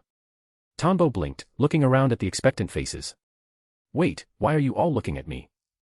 Chapter 148, Updating the Konoha Military Police Force. Chapter 148, Updating the Konoha Military Police Force. Hokage Council Meeting. Gulp. Wait, why are you all looking at me? Tanbo Tobitake felt his heart skip a beat as he felt the weight of their collective gaze. He cursed himself mentally. He shouldn't have casually teased Guy. He said hurriedly, I believe Guy is extremely suitable to be Konoha's hero. He's capable, optimistic, hardworking, and has the merit to back it up. He is simply the best candidate for a hero of the Leaf. Tanbo-kun, I didn't realize you acknowledged me so much. Might Guy's eyes erupted with a passionate light, and tears of emotion began to flow. I've decided. I won't take this hero position, let it be you. Next time, I definitely won't step aside for you.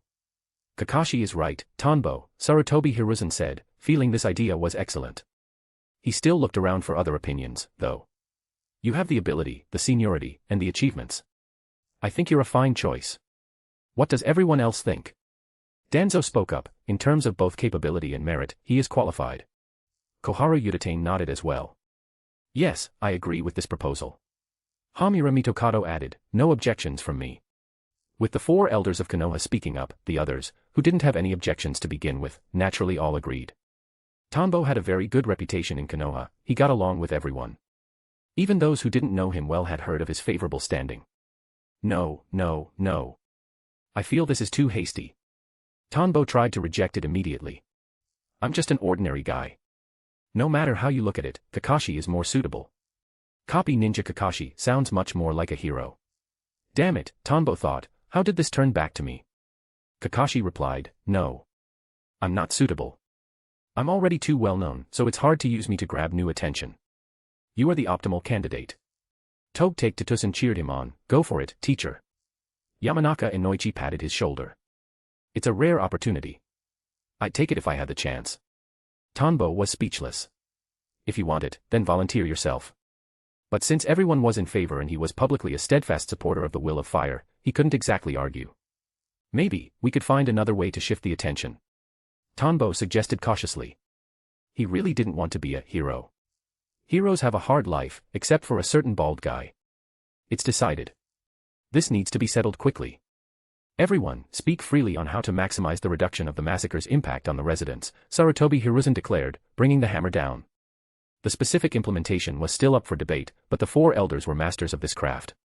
With a brain like Narashikaku present, a plan was finalized in moments. Tanbo just stared at the ceiling, unable to get a word in edgewise. His status as a jonin and division head felt useless right now. The plan was simple.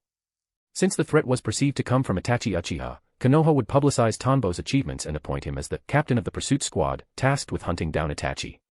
However, this was purely for PR, they wouldn't actually make him go hunt Itachi. Hiruzen knew that if Itachi could wipe out the entire Uchiha clan, he must have awakened the legendary power of the Sharingan. It was impossible for a standard squad to take him down. Between Itachi's intellect and combat experience, Hiruzen didn't think Tanbo could actually solve the problem. Besides, there were the things behind the scenes. So, Hiruzen stuck to the principle of all publicity, no action. The goal was simply to put the residents at ease. Tanbo would have to make public appearances and take photos for the Konoha propaganda team. Well, at least I can live in Konoha without the mask now, Tanbo thought. Good thing I'm so brilliant and wise. I thought of this 11 years ago when I first crossed over. Tanbo praised his past self for the decision to wear bandages for over a decade. This was true wisdom, a backup plan laid 10 years in advance, definitely not an accident. Now, for the final matter, which is also very important for Konoha, Sarutobi Hiruzen said, his tone turning solemn. The others straightened up. Solving the morale of the civilians was one thing, but the next matter concerned everyone's direct interests and was a key part of stabilizing the village. Tanbo didn't even need to think, he already knew what it was. Since the Uchiha only have one member left, the Konoha military police force exists in name only. Therefore, the next topic is the reconstruction of the police force. Everyone, feel free to give your suggestions, Hiruzen stated. Despite how many people disliked the Uchiha's methods, Konoha absolutely could not function without a police force. The internal stability of the village was largely maintained by them. It was only the violent implementation that people criticized, but the importance was undeniable. Without them, Konoha would be overrun by thieves and chaos within days. This led to a heated discussion. Where to draw the personnel from was a huge question. They needed capable people. This meant power, every clan wanted to grow their influence. Locations that provided jobs and authority were always the most contested. None of this mattered to Tanbo, though. He didn't plan on securing power for his two children. If, under his tutelage, they couldn't reach the high command on their own merit, they could just go back and inherit Tuchi's Ichiraku ramen shop. Better that than losing face, or their lives, out in the field. Tuchi was getting older, after all. In another 10 or 20 years, he might not be able to keep it up and would want to retire. Tanbo had already suggested that Tuchi hire people and open branch stores. One can never have too much money. It served as a safety net for the kids. If they didn't make it as ninjas, they could just be capital tycoons. Alright, the new Konoha military police force will be implemented tomorrow. We must ensure Konoha does not fall into disorder. Also, the promotion of Tanbo Tobitake as a hero must get on track. The intelligence department must control the public discourse to ensure it doesn't move in a negative direction. While Tanbo was lost in thought, the meeting reached its conclusion. The new police force would no longer be a one-clan affair. The Uchiha crest on the police badge would be replaced with a Konoha symbol, and recruitment would be based on examinations. Tanbo estimated that besides ninjas with strong investigative skills, the Inuzuka and Hyuga clans would likely have the biggest advantage. Chapter 149, Chapter 149, Captain Tanbo. Chapter 149, Captain Tanbo. Konoha Main Street. I heard the Uchiha clan was wiped out. Yeah, honestly, it's a relief. I've been fed up with them for a long time. But, if such a huge clan can be destroyed, aren't we even less safe? Maybe they did too many wicked things. It's retribution. No, I need to head to the capital of the Land of Fire to lie low. What if Konoha can't protect us? We'd be in serious danger. True. I can't believe even Konoha isn't safe anymore. Sigh. What are you guys talking about? That tragedy only happened because they trusted their own people too much. The Hokage has already dispatched an elite squad to pursue the traitor. But that's a man who slaughtered an entire clan. Who can kill him? It's Tanbo Tobitake, the head of the analysis division. He performed immense feats during the Third War, and he's handled several critical matters during these years of peace. With him taking action, even Itachi Uchiha can only run for his life. Really? How come I've never heard of him? Tell me, what has he done? I heard he read some vital intelligence for Konoha. He's an elite of the intelligence department. And he once developed a barrier that can protect the entire village. Lord Hokage himself said that to prevent a tragedy like the Ninetales incident, Lord Tanbo spent enormous effort studying barrier techniques. He finished it years ago, and after his refinements, even if the Ninetales came again, it wouldn't cause any damage. He's that strong. Naturally. I heard even the copy ninja, Kakashi, often loses to him. Even the Third Lord praises him endlessly. But can he beat Itachi Uchiha? Ha! You don't know. Lord Takuma Hyuga and Lord Hayama Shirakumo have guaranteed it. Back in the day, Itachi Uchiha was miserably suppressed by Lord Tanbo. Even if he's grown up, he wouldn't dare face Lord Tanbo, would he? I see. Piece by piece, information traveled through the residence. It painted a vivid picture of Tanbo Tobitake's dedicated service and his legendary contributions to Konoha. The rumors grew more miraculous by the second. It was as if he had already dragged Itachi back in chains. Even his appearance was being discussed. A man whose face, except for his mouth, was entirely wrapped in bandages. Some residents heard he had faced the current fourth Raikage on the battlefield at age 11 and was scarred by lightning release. Others heard he took a direct hit from the third Tsuchikage Inoki's particle style and survived with indelible scars. Even more absurdly, some claimed he was so handsome that he was mobbed by girls until his skin was kissed raw, forcing him to wrap his face to prevent further assaults. Crunch. Tanbo Tobitake walked down the street, his fists clenching until his knuckles cracked as he overheard these ridiculous rumors. Konoha's propaganda department is way too unreliable. How can they let these kinds of rumors spread? He never imagined this. He thought they'd give him a dignified, heroic image like the fourth Hokage. Instead, each rumor was more far-fetched than the last. If he could take a particle style to the face at age 11, he'd be slapping Otsutsuki to death by now. On the street, someone spotted Tanbo and their eyes lit up. Several unmarried girls immediately swarmed him, wanting him to be their boyfriend. Because his reputation had been compromised by the rumors, Tanbo had actually unwrapped his bandages, revealing his striking white hair, azure mist-like eyes, and handsome features. Aside from the time he fought the Six Paths of Pain, this face was rarely seen in public. He only took the bandages off when he was with Ayam or at home. Bandages or no bandages, both were a hassle. Especially these women, it was absurd. Even after he told them he had a wife and kids, they still crowded around. He eventually had to use a body-concealing genjutsu to vanish from their sight. Eh? Where did that hottie go? I don't know, he just disappeared. I have to find him. I don't mind being a concubine. I'm telling you, my teacher back then was Captain Tanbo. I even learned one of his ultimate techniques, hee. In a local bar, Mibushinobu looked at a photo on the wall and bragged to his colleagues. His teacher had achieved great fame, and he felt the reflected glory. For real, his colleague asked in surprise. Of course. But keep it low-key, Mibushinobu waved his hand with a grin. So do you think Captain Tanbo can beat Itachi Uchiha? Captain Tanbo, a title that had appeared out of nowhere, becoming Tanbo Tobitake's moniker just like the Sannin or the Yellow Flash. Definitely. Aren't you too confident? Itachi Uchiha is an Uchiha with the Sharingan. And a genius who became an ANBU captain at 13. Plus, he just slaughtered the whole clan, including many Jonin and countless Chunin. So what if he has the Sharingan? Against my teacher, he's bound to lose. Why do you think he waited until my teacher was out of the village to kill his clan? It's because he's afraid of him. Mibushinobu had absolute confidence in Tanbo. Even learning a half-finished version of the Eye of the Creator technique had saved him a world of trouble on missions. He could only imagine his teacher's true power. I see. His colleague realized the logic and was convinced of Tanbo's strength. Analysis Division. Shimon, how did you have the guts? Dokuraku Mawashi looked at Hijiri Shimon with wide-eyed wonder. You mean the Captain Tanbo thing? Why wouldn't I? I'm making him famous. Besides, we've been calling him that in private for ages. Once the whole village knows, we can say it out loud without hiding. Hijiri Shimon chuckled. It turned out the moniker, Captain Tanbo, had been started by him. He wasn't about to let a PR opportunity like this slide. You'd better pray for yourself. Division head Tanbo is very petty, Mawashi warned him.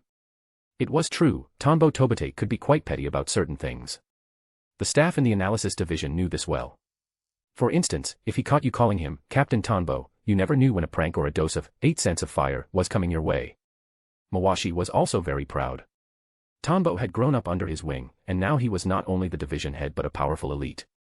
It made him remember Tanbo's rookie days during the Third War, and the genius who learned the mind-reading technique in less than half a day. He hadn't expected Tanbo to have done so much for Konoha in secret. Now, he was even the main lead in the pursuit of Itachi Uchiha. As a member of the intelligence department, Mawashi even wondered if the third Hokage himself was a match for Tanbo anymore. There were things Shimon didn't know, but Mawashi did. Shimon, who spent all day doting on his wife and bragging about his soon-to-be-born child, didn't have his mind on work anymore. I'm not scared. I've already mapped out his appearance patterns.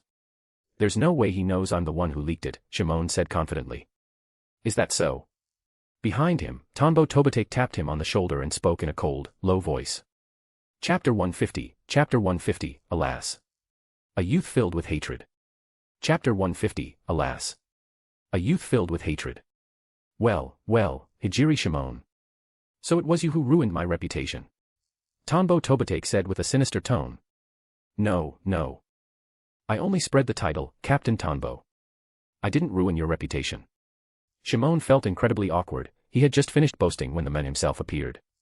Wait, shouldn't the captain be leading the pursuit squad to bring Itachi Uchiha to justice? Why is he still in the village? Just talking about it makes me furious. Genjutsu, 8 cents of fire, amplified version. Tanbo disliked anything Chunibu, especially the cringeworthy kind. The mere thought of that robot with a microphone made him feel embarrassed. Now, thanks to Shimon, everyone could call him Captain Tanbo. Thus, he rewarded Shimon with an amplified version of his Genjutsu. As his knowledge of ninjutsu and genjutsu accumulated over the years, his other abilities grew passively, even if they weren't his primary focus of research. Bleg. In less than a second, Shimon began to gag. Various tastes merged in his mouth, giving birth to new flavors, which then combined into even newer ones. His left brain couldn't process the overload of gustatory information and simply cut out, causing his body to undergo a rejection reaction. He almost threw up bile on the spot. Tanbo withdrew the genjutsu at the appropriate time.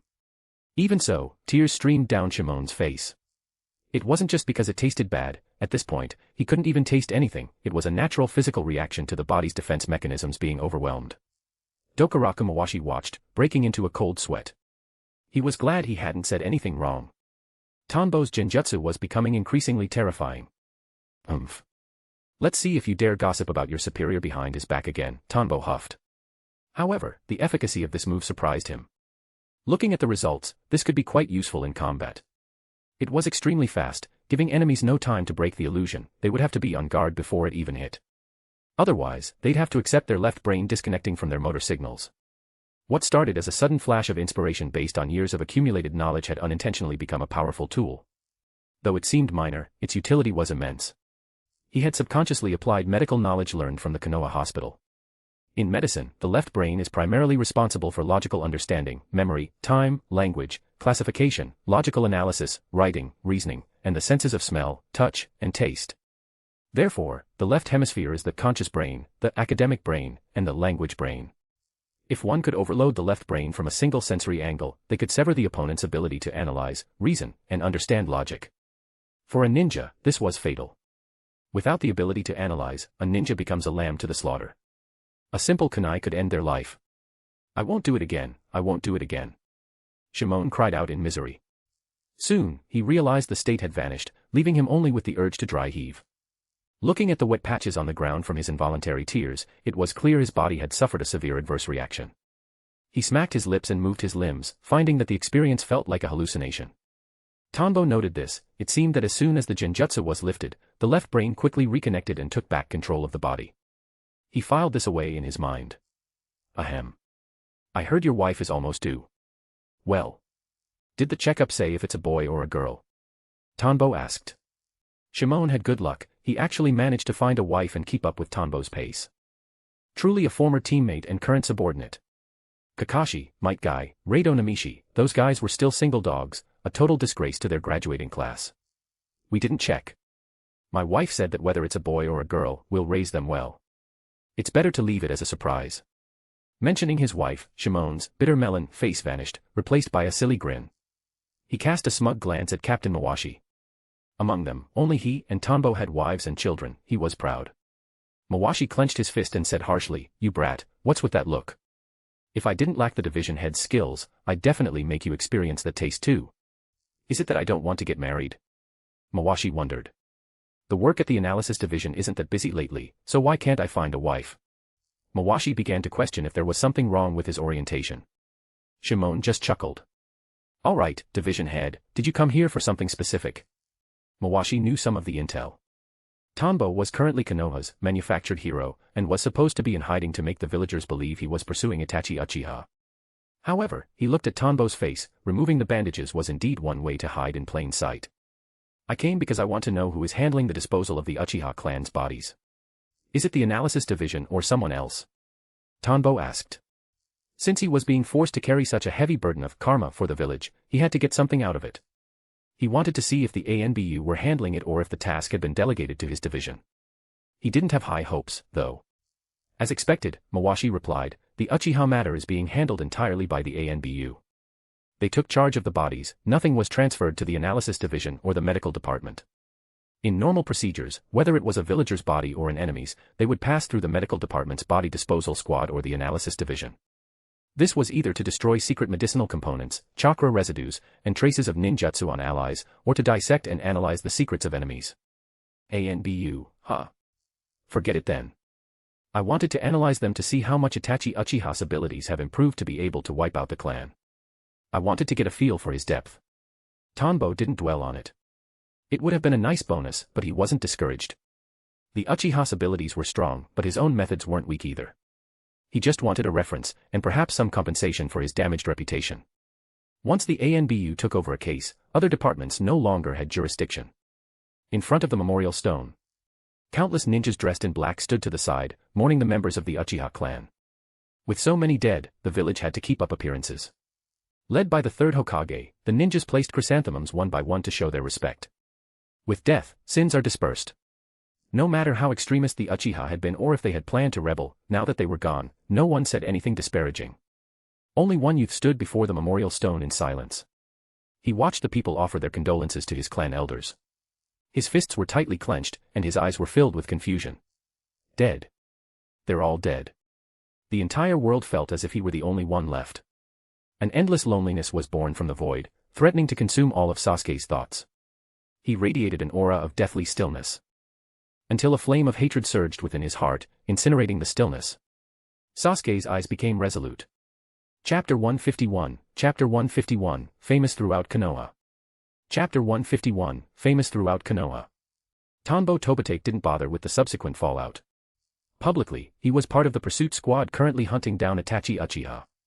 Since he was supposed to be out of the village, he hid in Konoha Hospital and began burying himself in medical texts, specifically those regarding the nervous system. It had been 2 years since he conceived that 10-year series of original ninjutsu, and he had made some minor progress. However, it was proving far more difficult than he had initially imagined. Now, he needed to dive deeper into neurology and the application of yin release on nerves. There were too many overlapping and complementary variables, making even his genius brain ache. This ninjutsu required every yin release skill he had learned to date, including Eye of the Creator, the mind-reading technique, Genjutsu, and the nature transformation of deceptive weather. He was developing a synthesis based on neurological knowledge. There were so many components that even with his world-class talent in yin release, he couldn't complete it in a short time. Well, one step at a time. The fourth shinobi world war wasn't built in a day either. Whoa, how did Dad suddenly become so famous? Tianyu was speechless as he listened to the villagers' exaggerated tales about his father. Overnight, their dad had become one of Konoha's top-tier legendary masters. Maki, her hair tied in a small ponytail, licked a candy hawthorn. Ah, Dad had to go on a mission again. He promised he'd teach us chakra refinement during this time. They were over 4 years old now, nearly 5. A while ago, Tombo had agreed it was time to start learning chakra. They both dreamed of walking on walls and smashing boulders with their fists. Naruto could already jump incredibly high, and they were dying of envy. No, this is a great opportunity. I think we should tell Mom to do some promotion, make Ichiraka ramen even more famous. Tianyu felt this was a golden chance. If they marketed the shop using their dad's fame, Grandpa's shop would definitely explode in popularity. Then they could get more pocket money. He had recently set his sights on a massive Fuma Shuriken model toy, and his sister wanted a crystal kunai. Brother, you're so smart. Let's go to Grandpa's. Maki praised her brother's wisdom. That bad uncle. Tanbo Tobitake, captain of the pursuit squad. Sasuke stopped in his tracks on the main street as he overheard the residents' conversation. The more he heard, the more he grit his teeth. That man, Itachi, could only be killed by him. Furthermore, after awakening his Sharingan, he truly realized how powerful it was. There was no way Tanbo Tobitake was a match for Itachi. As for the rumors about taking a Raikage lightning or Atsuchikage's ninjutsu to the face, anyone with a shred of ninja knowledge knew that was impossible. Forget high-level ninjutsu, you can't even tank a simple kunai thrust with your face. In Sasuke's mind, if Tanbo actually found Itachi, he would just be killed. He walked to the banks of the Naka River and began skipping stones across the water. Thud, splash. He didn't want to hear any more nonsense about pursuit squads or Itachi killing more people. He just wanted to get stronger. Then, he would kill him. Up on the riverbank, Naruto passed by. He stopped and looked down at Sasuke, who was venting his frustrations on the river. In his blue eyes, there was a flicker of recognition. He felt that Sasuke, in this moment, was strangely similar to himself. Hey, Sasuke. Aren't you training today? I've been secretly training all day, you know. My grades will definitely be better than yours at the next test. Naruto shouted at the top of his lungs. The familiar voice made Sasuke turn around. He looked at Naruto waving at him. Loser. Impossible. Sasuke looked down on Naruto's academic abilities, but Naruto was right. Even the dead last was working hard to train. What was he doing here? If he kept this up, how would he ever get stronger? What? You're the loser. That was just temporary. Next time I'll show you what I'm made of. Naruto roared, completely triggered. Boring. Sasuke turned and walked away. What's up with him? Naruto wondered, watching Sasuke's back. Sasuke felt different today. Besides, he had skipped class earlier. That was the first time Sasuke had ever ditched. Konoha's propaganda was working perfectly. The negativity surrounding the Uchiha massacre was quickly suppressed. Tanbo Tobitake had become a household name. Some children didn't even know the Uchiha had been wiped out, they only knew Konoha had a new famous hero. The previous ones were the copy ninja Kakashi and the self-proclaimed Blue Beast. Meanwhile, Danzo Shimura had completely vanished from the sight of Konoha's shinobi. Many ninjas emerged from the root, some joined the ANBU, while others were integrated into the standard Konoha system. The Konoha military police force was officially back online, but the badge had been changed to the shape of a Konoha leaf. The first supreme leader of the force was a Jonin from the Hyuga clan. Everything returned to its normal track, as if the existence or absence of the Uchiha didn't affect the daily operation of the village at all. Only Sasuke Uchiha, when passing by the police force headquarters, looked at the unfamiliar badge with a complex expression. Itachi, you've been put on Konoha's wanted list. The man leading the pursuit squad is quite troublesome. You should be careful if you run into him. Zetsu returned with intelligence and offered a reminder to the newcomer of the Akatsuki. I see. Who is it? Itachi asked expressionlessly. His forehead protector now bore a deep horizontal scratch, marking his status as a rogue ninja. He wore the black cloak with red clouds. A man known as Captain Tanbo. I believe you are quite familiar with him, Zetsu chuckled. According to his files, Tanbo and Itachi had performed missions together and should be well acquainted. Oh. Him. That is indeed a bit troublesome. Itachi glanced at Zetsu. Zetsu was slightly surprised. Just a bit troublesome. That's a man even our leader almost stumbled against. Truly a confident man, Zetsu thought. Just like that other one. I know his personality. He won't come after me, Itachi stated, having made his own judgment. What is the next mission? Zetsu could only smile in response. It seems you have a way to deal with him. The betrayal of a comrade is truly the most terrifying thing. The next mission is an underground task in the land of birds. The commission is high, make sure you complete it perfectly. Currently, the Akatsuki's plan was still focused on raising funds and collecting missions from small neighboring countries. They aimed to break the monopoly of the 5 great nations, shifting the reliance of small countries away from the great hidden villages and toward the Akatsuki. For the same task, Akatsuki's rates were lower than Konoha's, making them more attractive to smaller powers. Furthermore, their efficiency and completion rate were flawless. Be careful. The target of this assassination is a noble in the land of birds. The security is tight, but I believe in the abilities of you and Juzo Biwa. Understood. Itachi didn't say much more, taking the mission scroll handed to him by Zetsu. Chapter 152, Chapter 152, The First Step of the Trump Card. Chapter 152, The First Step of the Trump Card. High above the sea. A giant eagle soared through the sky. Standing atop it with his hands behind his back, scanning the sea surface below, was Tanbo Tobitake. Water spirit training. After Inuzuka Kiba, it's finally someone else's turn to experience it. The ones experiencing his training were, naturally, his two 5-year-old children, Tanbo Tianyu and Tanbo Maki. A considerable amount of time had passed since the Uchiha massacre, and he had returned to his regular life. His bandages were off now, resting in his ninja tool pouch, to be used only when necessary. Sigh, being this handsome is such a hassle. Down below, his two children showed talent in balance and perception that surpassed even Kiba's. A few months ago, he had taught them chakra refinement, now, they were capable of refining it while in motion. In terms of sensory perception, they had inherited his gift, which satisfied him greatly. Their physical talent seemed top tier as well. Both were excellent shinobi seeds. Woohoo! This is so much fun. Hearing their cheers from below, Tanbo marveled at their courage. Back in the day, Inuzuka Kiba had been a mess of tears and snot. Tianyu and Maki stood on surfboards, feeling the rush of the crashing waves. Occasionally, they would crest a massive wave, wearing wide smiles at the peak. Looking down at the blue-black ocean, they felt no fear, because they knew that a giant whale summoned by their father was waiting beneath the surface to catch them if they fell. Even so, falling was unpleasant. They would tumble underwater for a while before the whale rescued them, serving as a lesson. They had already completed the Heaven's Descent training. This was step 2. Their courage had been there since they were small.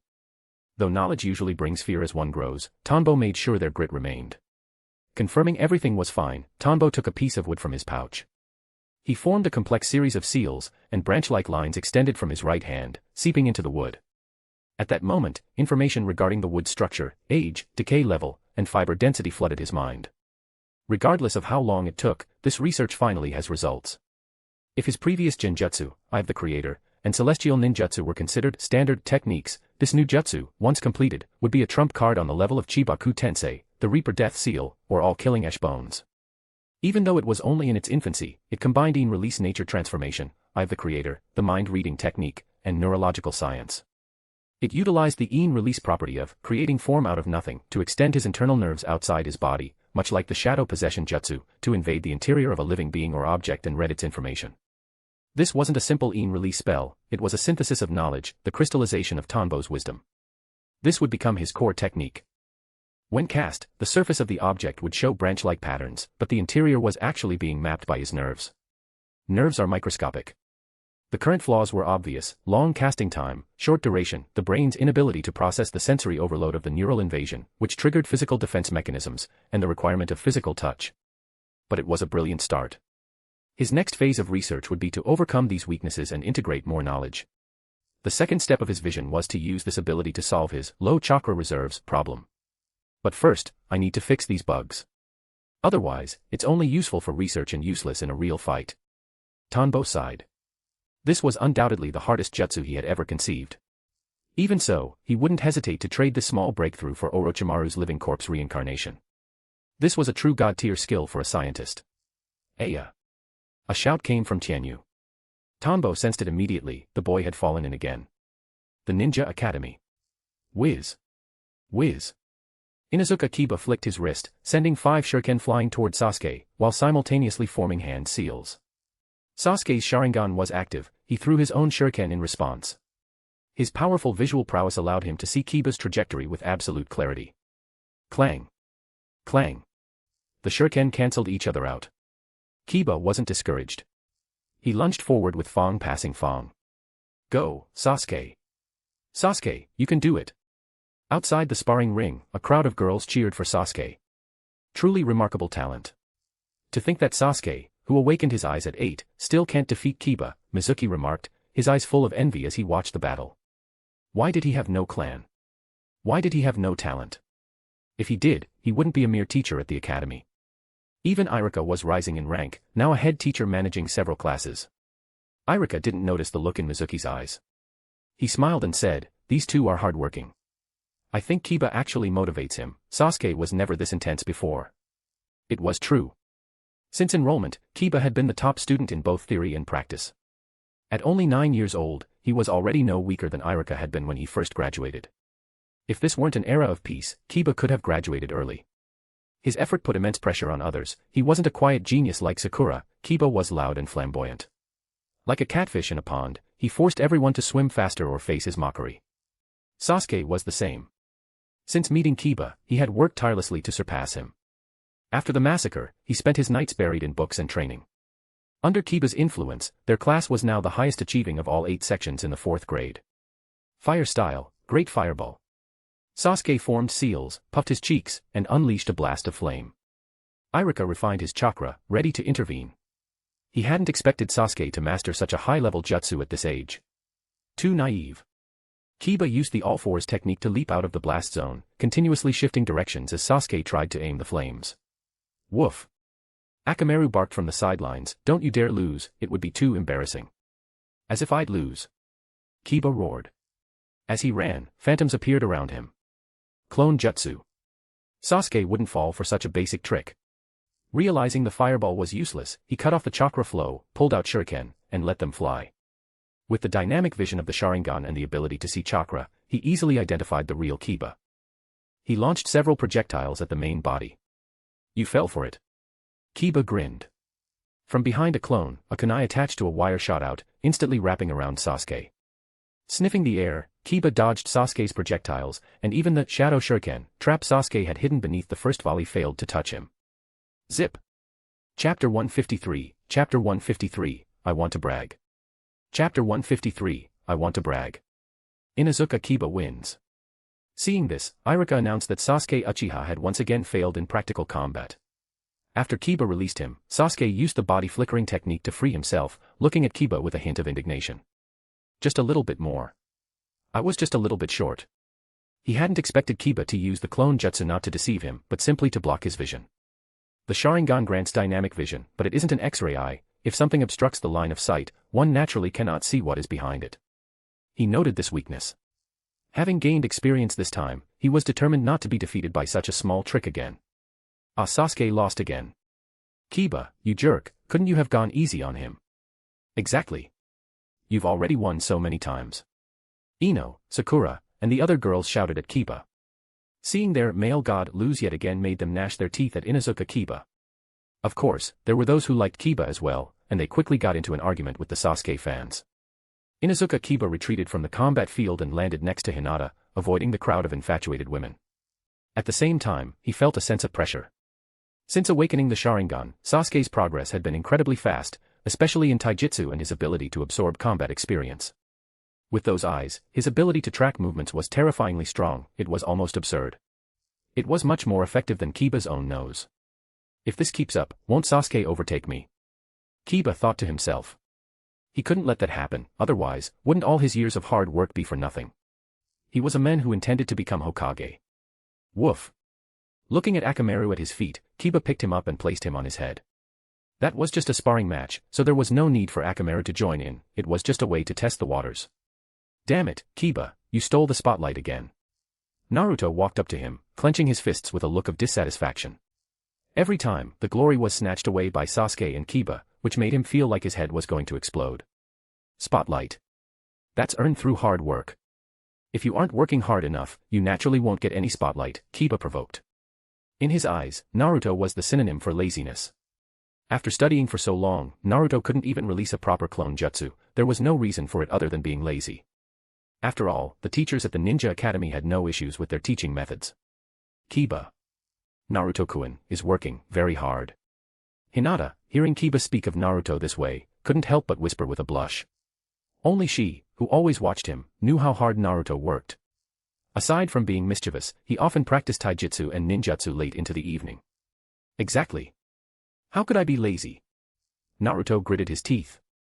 To improve, he had even consulted Grandpa Third, but for some reason, basic techniques like the clone jutsu were just difficult for him. He practiced every single day. Besides, I've already developed a new ninjutsu. When you face me, I'll definitely show you how powerful I am. Under the pressure from Kiba and Sasuke, everyone, including Naruto, had started to push themselves harder. Recently, his new ninjutsu was finally complete, he was sure it could defeat both Sasuke and Kiba. He had already used this move to defeat several adults. Is that so? And you still say you aren't lazy. You want to be Hokage, but while ninjutsu can be called a talent, theory classes aren't based on talent. Those are just simple things, Kiba teased Naruto. At this, neither Naruto nor Hinata beside him had anything to say. Naruto truly did not enjoy studying theory. What does theory matter? Even if my theory isn't good, I can still become very strong, Naruto muttered, pouting. Don't you know? Being the Hokage doesn't just require combat power, theory is a must, Inuzuka Kiba said unceremoniously, crushing Naruto's idea of slacking off. Impossible. Naruto was shocked. This is what the Jonin say. Aside from the first, the second, third, and fourth were all kings of theoretical knowledge.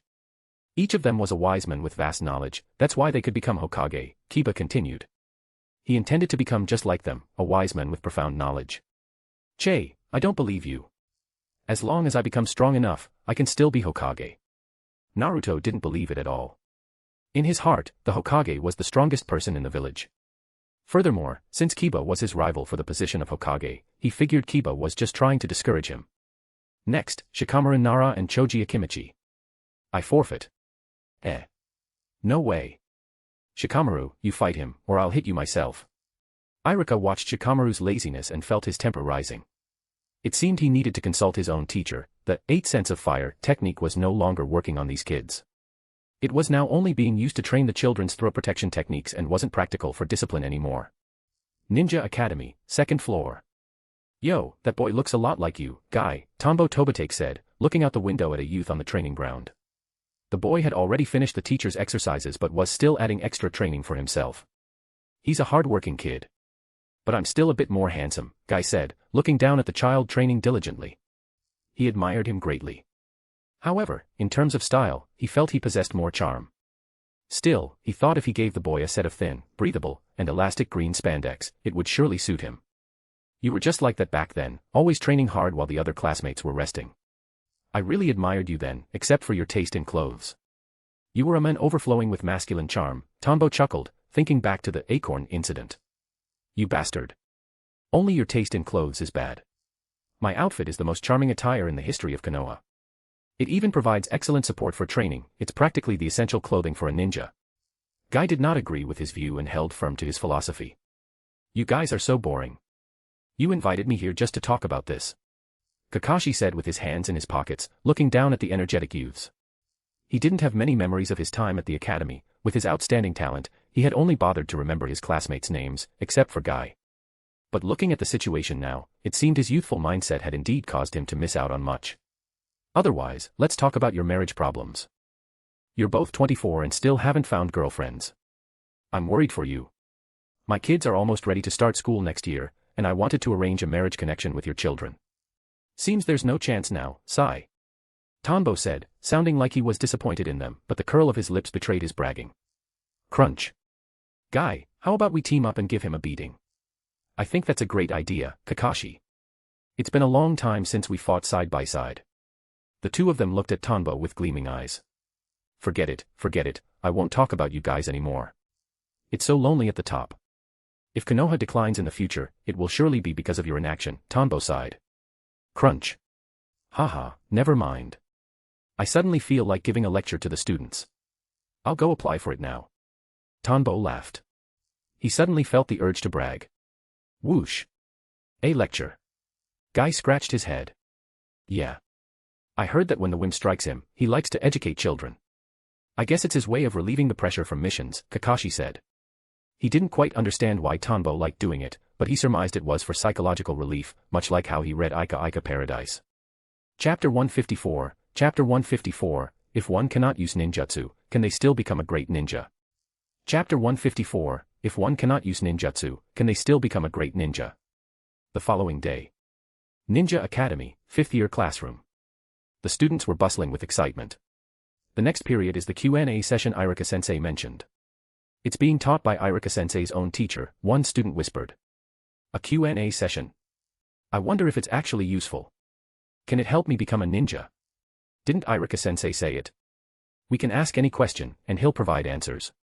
Iruka-sensei was trained by him, after all. Is it that bandage guy?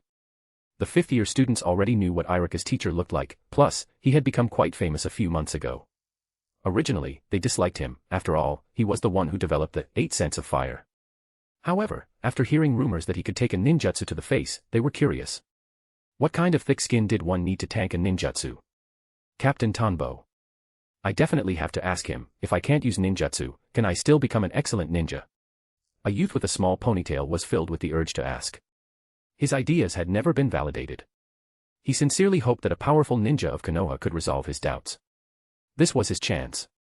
Even Iruka-sensei couldn't guarantee whether someone who couldn't use ninjutsu could become a great ninja. He only told him not to give up hope. Beside him, a boy with white eyes leaned his hands on the desk, looking toward the door expressionlessly. A predetermined fate had made him like the Walking Dead, only a sliver of indignation gave him the motivation to keep living. He hadn't prepared any questions, he was just attending class for the sake of attending. Tap, tap, tap. While the students were chatting happily, a man walked in from outside.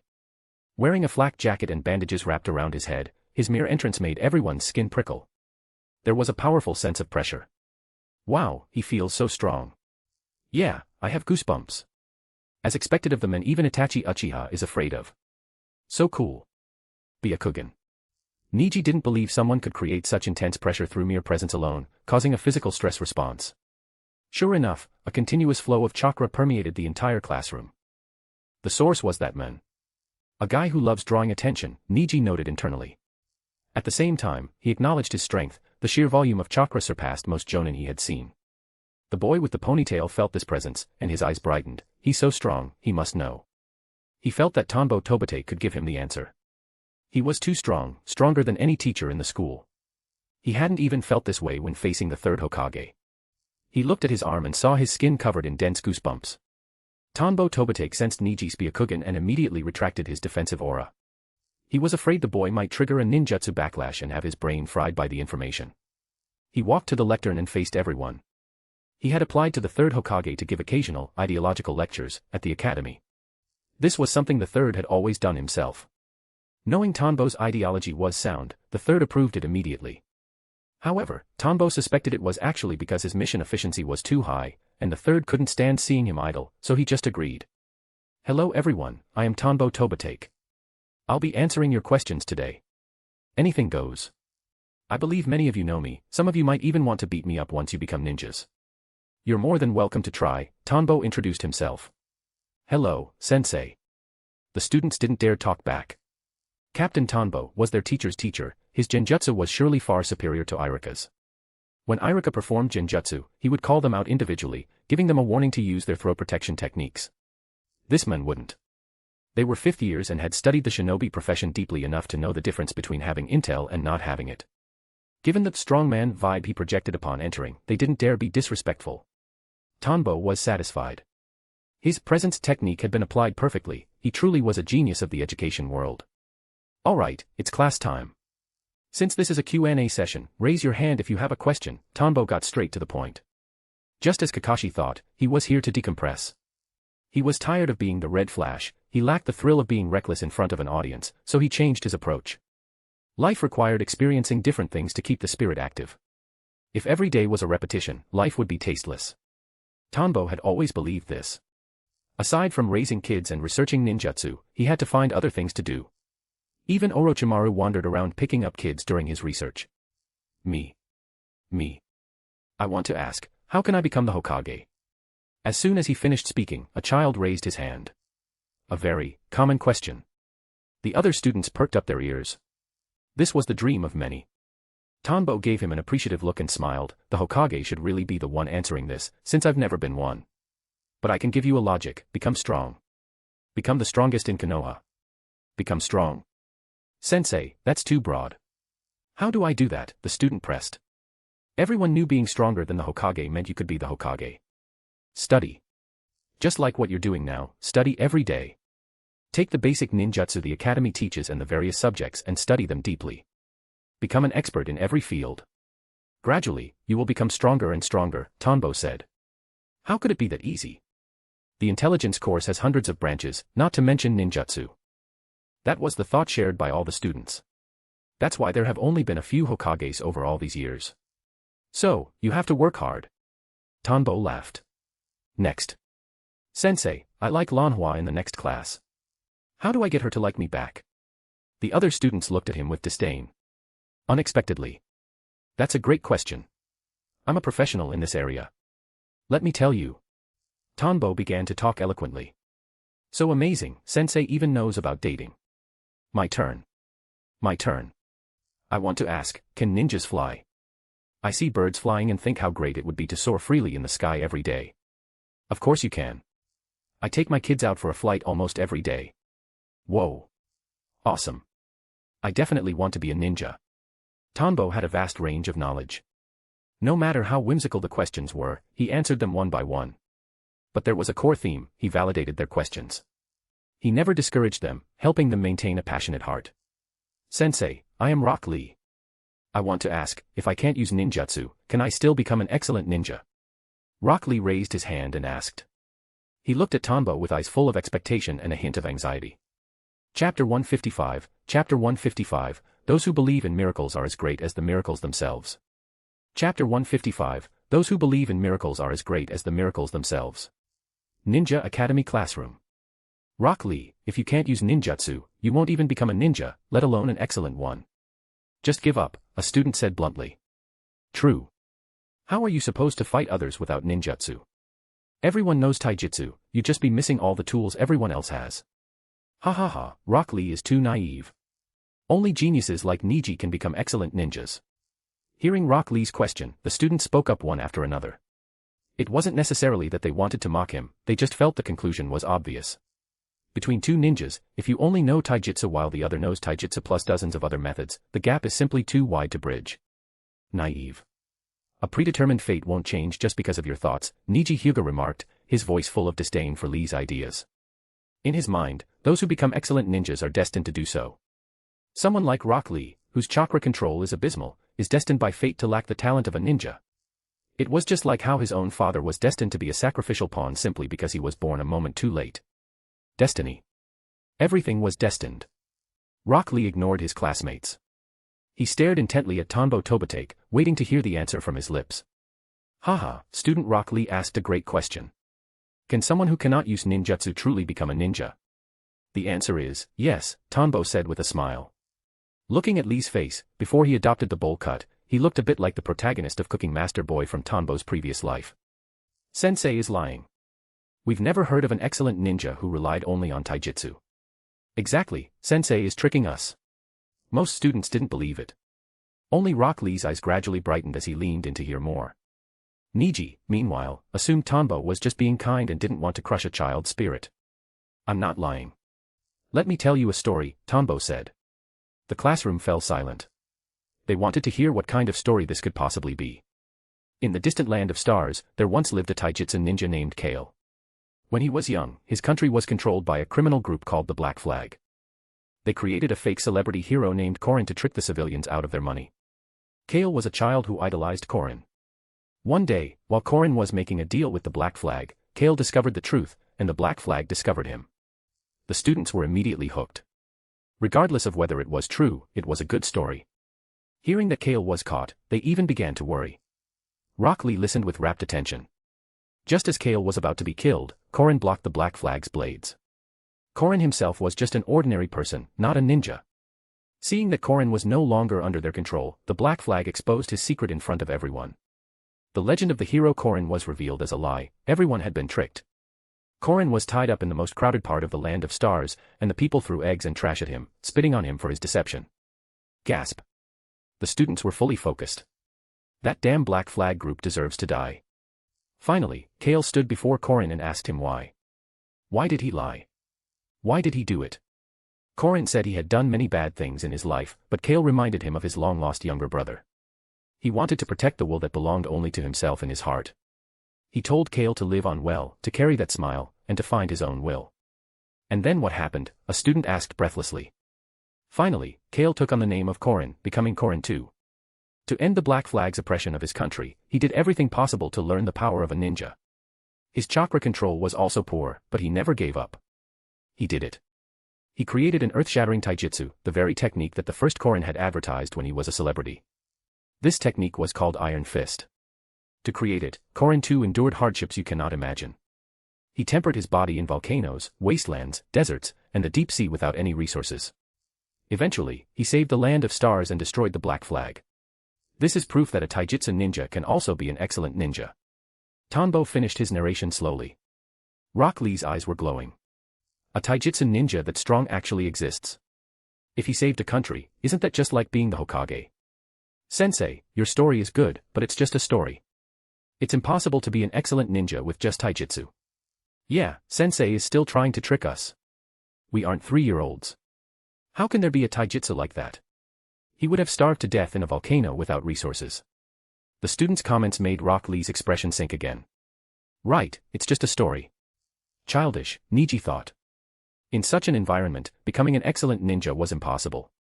If the Black Flag controlled the country, they wouldn't let you learn the power to overthrow them. Developing taijutsu was the same. Chakra is the combination of spiritual and physical energy. You can't just develop it out of nothing. Taijutsu still requires chakra as a foundation.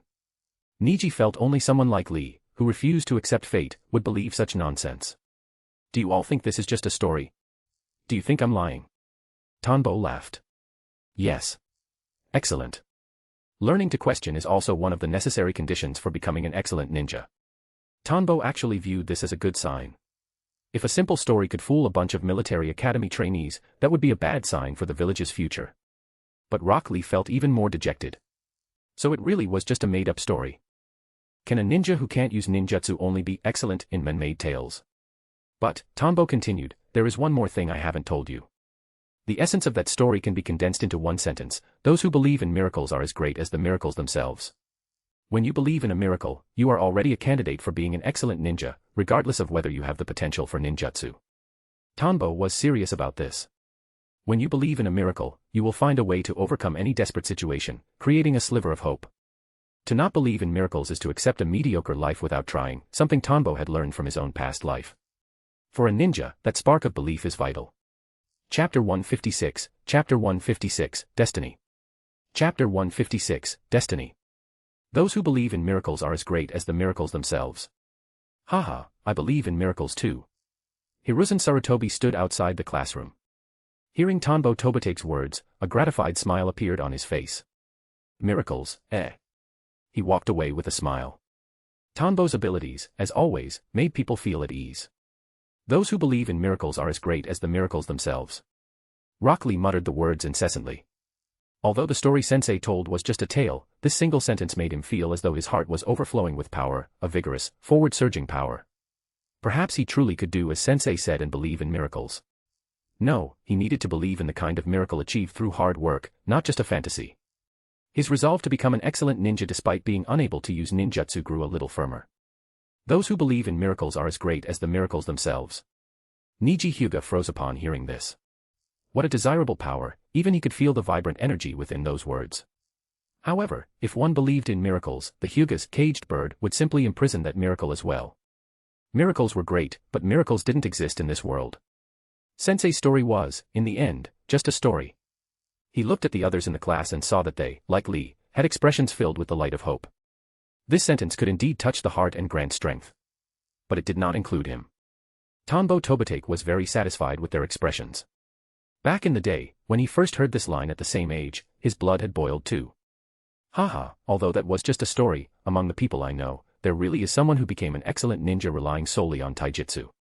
He added one last layer to reinforce the power of his previous words. The students froze again. There really is one. That's right. He is known as Konoha's noble blue beast. Through sheer hard work, he became an excellent jonin. He is a very reliable man in Konoha, ranked only slightly below myself, Tanbo said. Is it true, sensei? Rock Lee raised his hand and shouted. This was too important to him. Yes. Though he's quite busy because he's so outstanding, you might run into him while walking around town. He has a bowl cut, wears a green spandex suit, and is a man who loves intense training, Tanbo described. Guy was indeed busy. One only had to look at the original story to see his excellence. Whenever a critical moment arrived, he was usually away on a mission. Unlike Kakashi, who usually ended up in the hospital during critical moments. In reality, Guy was even busier than Tanbo, the head of the analysis division. Since becoming a jonin, Guy performed 1 or 2 S-rank missions nearly every year, along with various A-rank missions. He had so many assignments his hands were practically numb. Bowl cut, spandex, loves training. Rock Lee muttered. He etched it into his memory. His heart pounded. There really was someone in Konoha who became a jonin through taijutsu. A jonin was definitely an excellent ninja, he had learned that much. Niji Hyuga watched Tanbo with his Byakugan, but he didn't see a single micro-expression that suggested a lie. It seemed Tanbo was telling the truth, such a person did exist. But Tanbo only mentioned one person. That was fewer than the members of the Hyuga head house. Miracles were still statistically impossible. Ahem. However, while he became an excellent ninja through taijutsu, his theoretical grades back in school were also above average. Meaning, you can have a bias toward taijutsu in terms of skills, but you absolutely cannot slack on your studies. That is one of the reasons he became an excellent ninja. Guy's theoretical grades in school had actually been similar to Tanbo's. People who didn't know him were easily fooled by his outward appearance. Konoha's Blue Beast, what a fierce title. Is he someone like the Sannin or Captain Tanbo? Probably someone like the copy ninja Kakashi. The classroom was abuzz with discussion. This was completely outside their current knowledge base. Hearing both a story and a legend made them very excited. This class was much more interesting than those taught by other teachers. Sensei, it's my turn to ask. I want to become a powerful kunoichi like Lady Tsunade. How do I do that? A girl with 2 hair buns asked curiously after hearing Tanbo's answer to Lee. Her goal was to become a powerful woman like Tsunade. If Sensei had a better direction, that would be great. The other girls looked at Tanbo expectantly. Lady Tsunade was their idol. Whenever they played ninja games, they all fought to be Tsunade. Captain Tanbo's words were credible. If there was a way, it would be wonderful. Good question. It's the same as what I told student Rock Lee, as long as you believe in miracles and work hard for them, forget Tsunade, it won't even be a problem for you to surpass the first Hokage. Tanbo exaggerated wildly. In terms of lifespan, it was certainly possible. Hashirama only lived to a certain age. If you didn't have his chakra, you could easily outlive him. Having built up his credibility, Tanbo decided to keep bragging.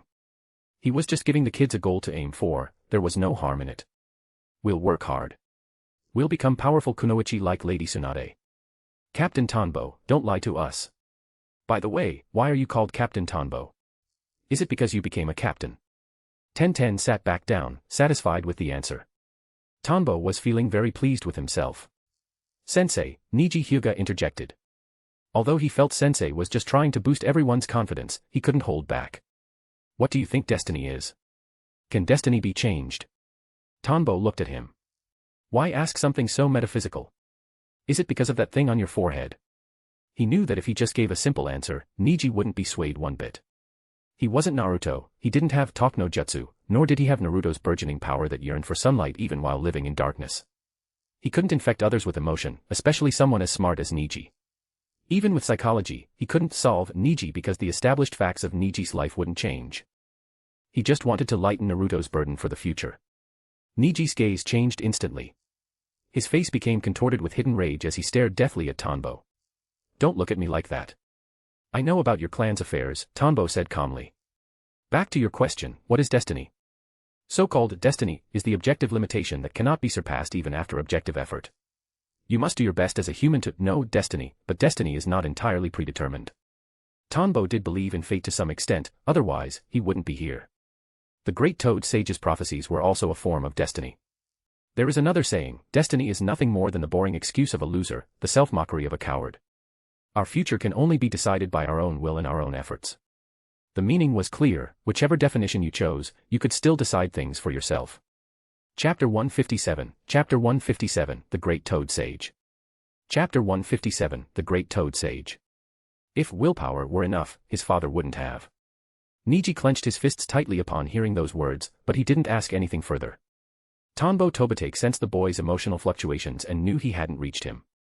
He really didn't have the talent for Talk no Jutsu. Better leave professional matters to the professionals, he thought.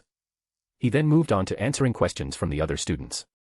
These youngsters had all sorts of dreams, and it allowed Tanbo to feel that vibrant, energetic aura again. This kind of power was truly comforting. No wonder he still preferred hanging out with the youth. It seems I'm really getting old, reminiscing about youth already. He was only 24, but perhaps having children made him feel more mature. Mount Myaboku. A man with long white hair, a forehead protector with the character for oil, and wearing traditional wooden sandals stood before a colossal toad. The giant toad wore a necklace with a large bead also inscribed with the character for oil. Great Gamamaru, may I ask why you summoned me? Jiraiya looked up at the toad. Every summons from the great toad sage signified that something major was happening. I had another dream yesterday. A variable has appeared in the shinobi world. However, it is a good thing for this world, it will help my future prophecies play out more effectively. I summoned you to tell you, do not be troubled by this variable, Gamamaru spoke slowly. In over 1,000 years, this was the first time he had made another prophetic dream in such a short interval. Moreover, this variable hadn't caused destruction, instead, it seemed to be clearing the path for the child of prophecy. It brought benefits against the potential threat of the god tree draining the world's natural energy again. He was in a pleasant mood and eager to share this with Jiraiya. Is that so? Well, that's wonderful news, Jiraiya chuckled. The path of the child of prophecy becoming smoother was indeed a relief. Nevertheless, the work he had to do still needed to be done. Hiss, hiss.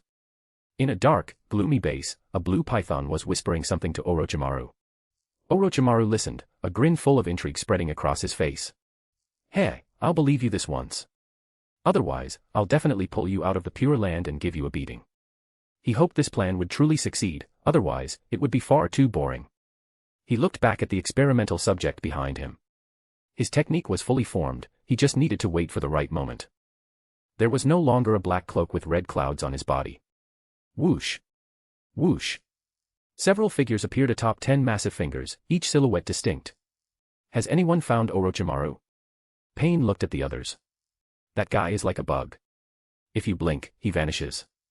Otherwise, he'd make an excellent addition to my collection, a short, hunched figure said in a raspy voice. My intelligence network hasn't found him either. He's better at hiding than a grasshopper, a ninja with a Kirigakure protector and a scarred face added. Zetsu, do you have any news? Pain looked at the head of intelligence. Zetsu shook his head. As expected of the most cunning of the Sannin. He's likely hiding in some small country conducting experiments. Do your best to gather info. He knows too many of Akatsuki's secrets. Pain was concerned about Orochimaru's unpredictable nature, no one knew what he might do next. At the same time, he glanced at Itachi Uchiha. To think the men who once almost killed him was nearly taken down by this newcomer, an impressive ability. Itachi remained expressionless. Konoha. Ichiraku Ramen. The shop was currently bustling with activity. Tucci and Iam were busy serving customers, and even Tozai Tobatake was helping out. The two little ones were acting as assistants. This is terrible. Why do we have to work too? Mom, this is child labor, it's not good. Tanbo Tianyu wailed while washing dishes. Tanbo Maki was no different, complaining, it's all your fault for coming up with that bad idea. Now the customers won't stop coming. Ever since Tanbo Tobatake became a Konoha celebrity, business at Ichiraku Ramen had been booming. Months had passed, and the momentum showed no sign of slowing down. Grandson, don't talk nonsense. Tanbo only gave me a bit of fame, my skills are the real reason people can't stop coming. These are all repeat customers, okay. It proves my superb craftsmanship, Tucci huffed, not wanting to hear his skill being downplayed. Haha, true enough, Tozai laughed. The explosion of Ichiraku Ramen was mainly due to the taste. Tanbo's fame was just the catalyst. Stop chatting and hurry up. Another pork bone ramen for table 5. Iam's voice rang out again. Coming. Tianyu and Maki looked at each other, their eyes filled with despair. At an age where they should be out causing mischief, they were stuck washing dishes, it was too cruel. If only we could grow up faster. Then we'd have enough chakra to use the Eye of the Creator technique. Tianyu thought of his father. Ninjutsu was so useful. With a bit of chakra, the dishes would practically wash themselves. He had never wanted to be a ninja so badly as he did right now. Maki puffed out her cheeks. I want to grow up fast too. Stupid dad, why didn't he have us sooner? If he had, we'd be big by now and could use ninjutsu. Tozai took all of this in. The parents had discussed letting the two experience a bit of work every day so they would understand the hardships of life and work harder when they grew up. But as their grandfather, Tozai was already starting to feel bad for them. That brat Tanbo, coming up with such a stinky idea. Where did all the love I gave you go? Why didn't you pass it on? Why make my grandson and granddaughter suffer? Suddenly, he had an idea.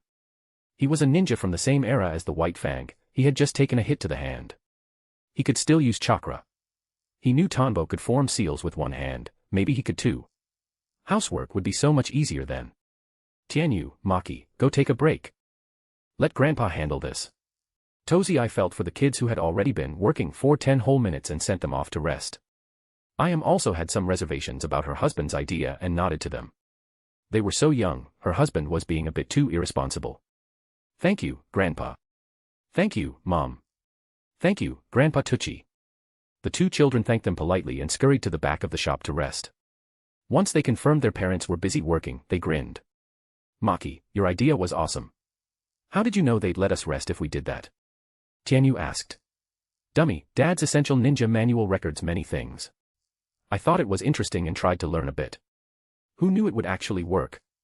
Information gathering and utilizing intel is so powerful. Maki was delighted. It really was an essential manual. Naruto was a fool for not taking it seriously back then. Is that so? Then I guess I have to learn it too. It looks pretty simple anyway. Tianyu decided he needed to study it as well, specifically to use it against their dad.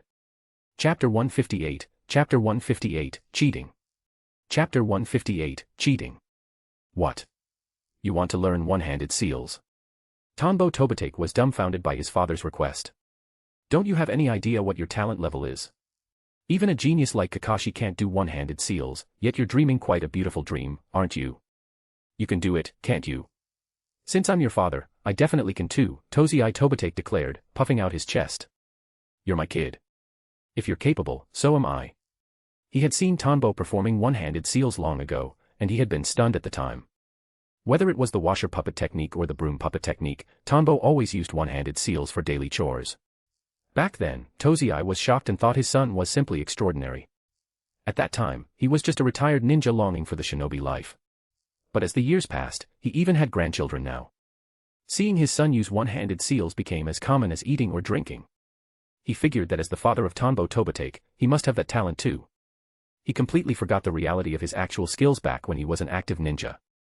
Tanbo rubbed his chin. Well, I suppose it's not impossible. In the past, considering his father's missing hand, he had thought about using Eye of the Creator to give him a prosthetic. However, he had refrained from doing so, fearing his father might want to return to active duty. After years of deep research into chakra, he realized a prosthetic was actually a bad idea. At its core, Eye of the Creator is a ninjutsu that requires a constant expenditure of chakra. Tanbo couldn't maintain the chakra for him forever. If his father had to maintain it himself, it would be like Kakashi's Sharingan, constantly draining his reserves. Tozai hadn't been a ninja for over a decade. His spiritual and physical energies had declined, their family didn't have the genes for massive chakra reserves. Maintaining a prosthetic would place a heavy burden on his body. Tozai was already 45 years old. If Tanbo hadn't used his research into phantasm taijutsu and secret medicinal tonics to maintain his family's health, Tozai probably wouldn't even have the energy to work in the shop. Then it settled. Let's start now, Tozai said, full of ambition. For his grandchildren, he would endure a bit of fatigue and relive the feeling of being a ninja. All right, let me prepare, Tanbo said. If he could teach the young, he could teach the old. Leaving a shadow clone to help at the shop, Tanbo took his father and the kids away. Atop a giant eagle, 3 generations of the Tobitake family flew toward a mountain peak. They landed slowly. It was a serene mountain peak where a gentle evening breeze blew, bringing a sense of peace. On the other side of the peak was a sheer cliff. Hey, I'm just learning seals and some jutsu. Why did you bring me all the way out here? Tozai looked at the scenery, feeling quite pleased. He had even brought his 2 grandkids along. Is Grandpa going to learn ninjutsu too? Tianyu asked. Tozai raised his head high. What, looking down on your grandpa? Back in the day, I was classmates with the White Fang of the Leaf. If I hadn't been careless and taken a blade, I might have earned the title, Green Fang of the Leaf. He shot a look at Tanbo, silently telling him not to ruin his reputation. Yes, you almost became the Green Fang, Tanbo said, speechless. So my love for bragging was inherited from you. Green Fang. Why not the Green Flash while you're at it? Grandpa is so amazing. Tianyu and Maki looked at each other and praised him. Essential Ninja Manual, page 102, Child Psychology. The manual noted that there is no specific men's psychology, child psychology is men's psychology. It stated that as long as you praise them, regardless of whether it's true or false, they will be very happy. At home, the only people who could handle Dad were Mom and Grandpa, so they studied this part very carefully. That's right. Tozai beamed with joy. He knew his decision was correct. Start quickly, I can't wait. The thought of using ninjutsu to wash dishes and sweep the floor, why hadn't he thought of this sooner? Okay. First, a task for Tianyu and Maki. Tanbo could see right through his kids. Even without a mind-reading jutsu, he knew their temperaments well. However, this curiosity was important for children, so he didn't force them into a specific path. If they couldn't be ninjas, they could always inherit Ichiraku ramen. They were already training staff and looking for new locations. He assigned the kids the same training he once gave to the genin, balancing leaves on their heads to concentrate chakra, training control and focus. He avoided doing anything that looked dangerous in front of his father. Then, Tanbo formed hand seals. Branch-like neural threads flickered in his hand as he placed a seal on Tozai. Rumble. He set up a specialized transmission barrier around them. All right, Dad. Just focus on recalling all the ninja knowledge you used to have. Go through the jutsu one by one. I'll assist you. Tanbo sat in the center of the barrier, hands maintaining a seal. This technique was a direct application of his proxy license research, but clearer and more sophisticated. Combined with the barrier, the effect was amplified. Unlike the version that took 10 days to create and could only be used once, this method could last until either his or Tozai's chakra ran out. I told you to teach me one-handed seals, what are you doing? Tozai was confused, but he followed his son's instructions anyway. Ah, how do you even form seals with one hand? He tried to imagine the days he used to form seals. Suddenly, the familiar transformation jutsu flooded his mind. The jutsu he had almost entirely forgotten was now vivid, accompanied by various analytical breakdowns. The logic of two-handed seals and the theories behind one-handed execution began pouring out of his subconscious. This is... Tozai was shocked. I really am a genius. I didn't even need to be taught to think of all this. I actually have talent. Dad, stop daydreaming. Actually practice. Tanbo sensed his father's emotions and was beyond speechless. At your age, have some self-awareness, please. I know. Don't treat me like a kid. Tozai instantly realized this was the effect of his son's ninjutsu. Aside from the shock, he felt immense pride. To develop a jutsu like this, as expected of my seed. He immediately began the grueling training for one-handed seals. Drip. Chakra continuously flowed out of Tanbo's body, and insights from his own mind were transmitted over. Sweat dripped down his face. Unlike the first version of the proxy license, which only provided combat experience in a mental space that vanished afterward, this jutsu was actually transmitting realization through his new neural research. To make another person gain a permanent realization, one had to understand every aspect of their body and nervous system. During the process, Tozai's brain was directly linked to Tanbo's nerves. The pressure on Tanbo was immense. He had to process Tozai's own thoughts as they formed, refine them, and feed them back into his father's mind so they became Tozai's own permanent insights. Temporary insights don't grant permanent experience points. Damn. Preparing on the fly is definitely not how a ninja should act. Tanbo regretted it. This was way too exhausting. Chapter 159, Chapter 159, The Pervert. Chapter 159, The Pervert. Konoha, Hot Springs. The sounds of girls giggling and playing drifted from inside. Whoosh. An old fellow lay flat on the roof, blending perfectly with the tiles as if he were part of the building. Watching the girls playing below, white steam puffed from his nose, and his eyes were wide with excitement. This is good, this will definitely provide a wealth of material for my next masterpiece, he muttered to himself. No one below noticed him. Suddenly, he turned his head to the side. Who are you? Don't you know that interrupting a great author while he's gathering material can have very serious consequences? I've long heard that Lord Jiraiya of the Sannin is a world-renowned lecher. Seeing you now, the rumors really don't do you justice, Tanbo Tobitake said, sounding exasperated. A man in his 50s, still peeking at women in the bath like a teenager. Truly shameless. As for Jiraiya breaking his genjutsu and discovering him, as one of the Sannin, he was naturally an expert at dispelling illusions. Tanbo had finished handling his father and kids for the day and was on his way to work. He hadn't expected to sense someone peeping at the women's hot spring, especially someone with such a massive chakra reserve. He came over to check, and sure enough, it was him. This was their first real meeting, and seeing him in the middle of a peeping mission confirmed that Jiraiya's lecherousness was even higher than imagined. What lecher? I am the world-famous Toad Sage. I am gathering material for my writing. I have no interest in feminine charms. Jiraiya argued. How could anyone think of him as being so wretched? When he walked down the street, there was a line of women chasing him, okay. Besides, you haven't said who you are. You aren't some spy who came to Konoha, are you? Walking around the village under a genjutsu? Jiraiya asked seriously. The person in front of him was strong, especially his genjutsu. He had almost overlooked this person just now. But he was very interested in that technique, it lowered one's presence so effectively that the people below hadn't noticed him at all, even though he was standing right there on the roof in broad daylight. Unlike Jiraiya, who had to use the transformation jutsu and hold a single pose. Konoha Jonin, Captain Tanbo, Tanbo Tobatake. Greetings, Lord Jiraiya, Tanbo smiled. Captain Tanbo. Oh, you're that famous Captain Tanbo. Jiraiya said. That's right, it's me.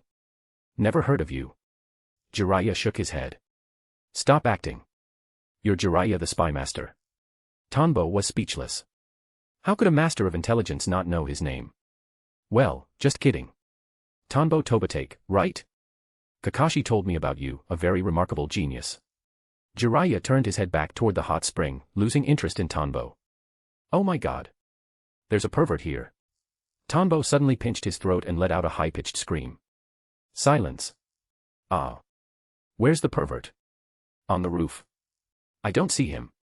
He used a transformation jutsu. Relying on the fact that ordinary people couldn't see him, Tanbo kept shouting responses. Jiraiya was stunned.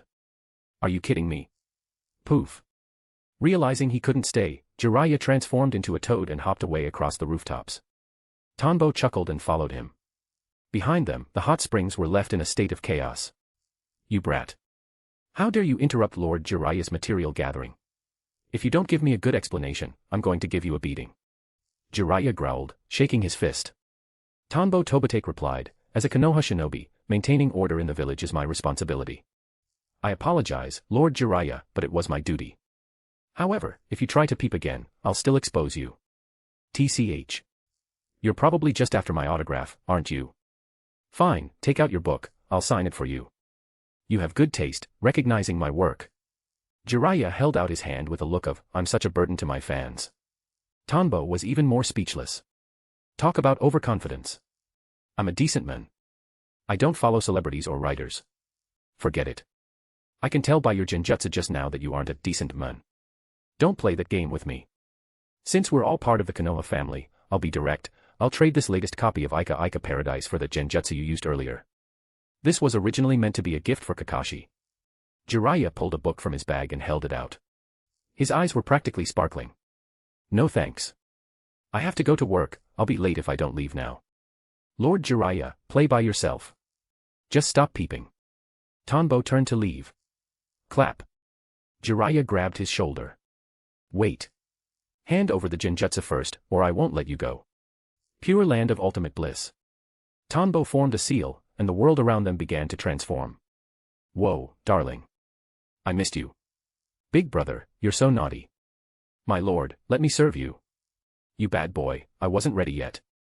It's the great Lord Jiraiya. Various beautiful women appeared all around.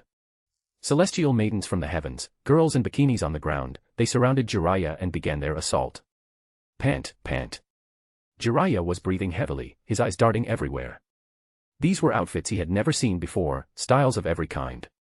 Half revealed, fully revealed, conservative, gentle, seductive, charming, winks, leg strokes, kisses, seductive gazes. Pant, pant, pant. In less than a moment, while Jiraiya was still immersed in the fantasy, the genjutsu vanished. Tanbo Tobatake was already gone. I didn't expect to meet someone so well-traveled. I must have that genjutsu. Jiraiya was ecstatic. Many of those outfits were things he had never seen, which meant Tanbo's genjutsu wasn't the guided type, relying on the victim's imagination, but was created based on the caster's own experiences. As he thought, they were kindred spirits. If Tanbo knew what Jiraiya was thinking, he would have corrected him immediately. He was a decent man, a very ordinary, honest man. Those images were just remnants from his previous life. In this life, he was a straight arrow. But he didn't know. He was currently on his way to the analysis division. Why did Jiraiya come back at this time? Meeting Jiraiya just now was a genuine surprise. Tanbo had thought he wouldn't meet the men until Naruto was older. After all, Jiraiya was always outside gathering intel and searching for the child of prophecy. He rarely returned to the village. There shouldn't be any major events happening right now. Could it be that he had caused some sort of butterfly effect, and the plot was changing? He couldn't help but wonder. It was highly likely. Even if he hadn't changed major historical events, his boredom led him to mess with the kids constantly. Furthermore, his high-ranking position would naturally ripple outward. Without him, the analysis division's missions would be different, creating a large impact. Plus, he had gone to Amigakure to scout and had even fought Pain. Who knew if that was related? Or perhaps Itachi had done something outside. Or Orochimaru. Chapter 160, Chapter 160, Intelligence. Chapter 160, Intelligence. Konoha. The Hokage's office. Sensei, it's been a long time, Jiraiya said with a grin directed at Hiruzen Sarutobi. Indeed. Does your return this time mean you've wandered long enough and wish to stay in Konoha? Hiruzen asked. Jiraiya had sent word a few days ago that he would be returning to look into a few matters. He had been wandering for years, which was a bit of a headache for Hiruzen. As one of Konoha's primary combat assets, Jiraiya had played no role in the Third Great Ninja War. If he weren't his own student and Hiruzen didn't know his temperament so well, the Hokage might have considered him a rogue ninja and had him hauled back to the village. He sincerely hoped that this time, Jiraiya's return wasn't just a temporary stop. Sensei, I wasn't just wandering. I was searching for the child of prophecy who will bring change to the shinobi world. Only by finding them can we save this world from the cycle of war, Jiraiya replied, scratching his head with a serious smile. The reason was, admittedly, a bit far-fetched. Is that so? And yet I hear you've also managed to publish a series of books called Ika Ika Paradise throughout the Land of Fire, Hiruzen noted dryly. Jiraiya laughed. Ahaha. Does Sensei read my work as well? That's wonderful to hear. Let's end the small talk. I know your nature, you can't stay still. What is it that actually brings you back this time? Hiruzen cut straight to the chase. At this, the playful grin vanished from Jiraiya's face, replaced by a look of gravity. The great Toad Sage had a prophecy. A variable has appeared in the path of the child of prophecy. I don't know yet if the person I have in mind is truly the one, but if a variable has appeared in the prophecy, then something significant must be happening somewhere in the world. I need your help, Sensei. Jiraiya's purpose was indeed the great Toad Sage's vision. Although the sage said the variable wouldn't hinder the search and might even help the child of prophecy, Jiraiya couldn't rest easy. Even if he didn't interfere, he couldn't remain ignorant. As the Hokage of Konoha, Hiruzen Sarutobi sat at the center of the most extensive intelligence network in existence. Still obsessing over the child of prophecy. You didn't even return for the Third War, do you have any idea how much Konoha lost? Hiruzen snorted. His students had all grown up and found their own wings, Tsunade, Orochimaru, and Jiraiya alike. Forget it, there's no use dwelling on the past. In terms of anomalies over recent years, a leader with the Rinnegan has appeared in Amigakure.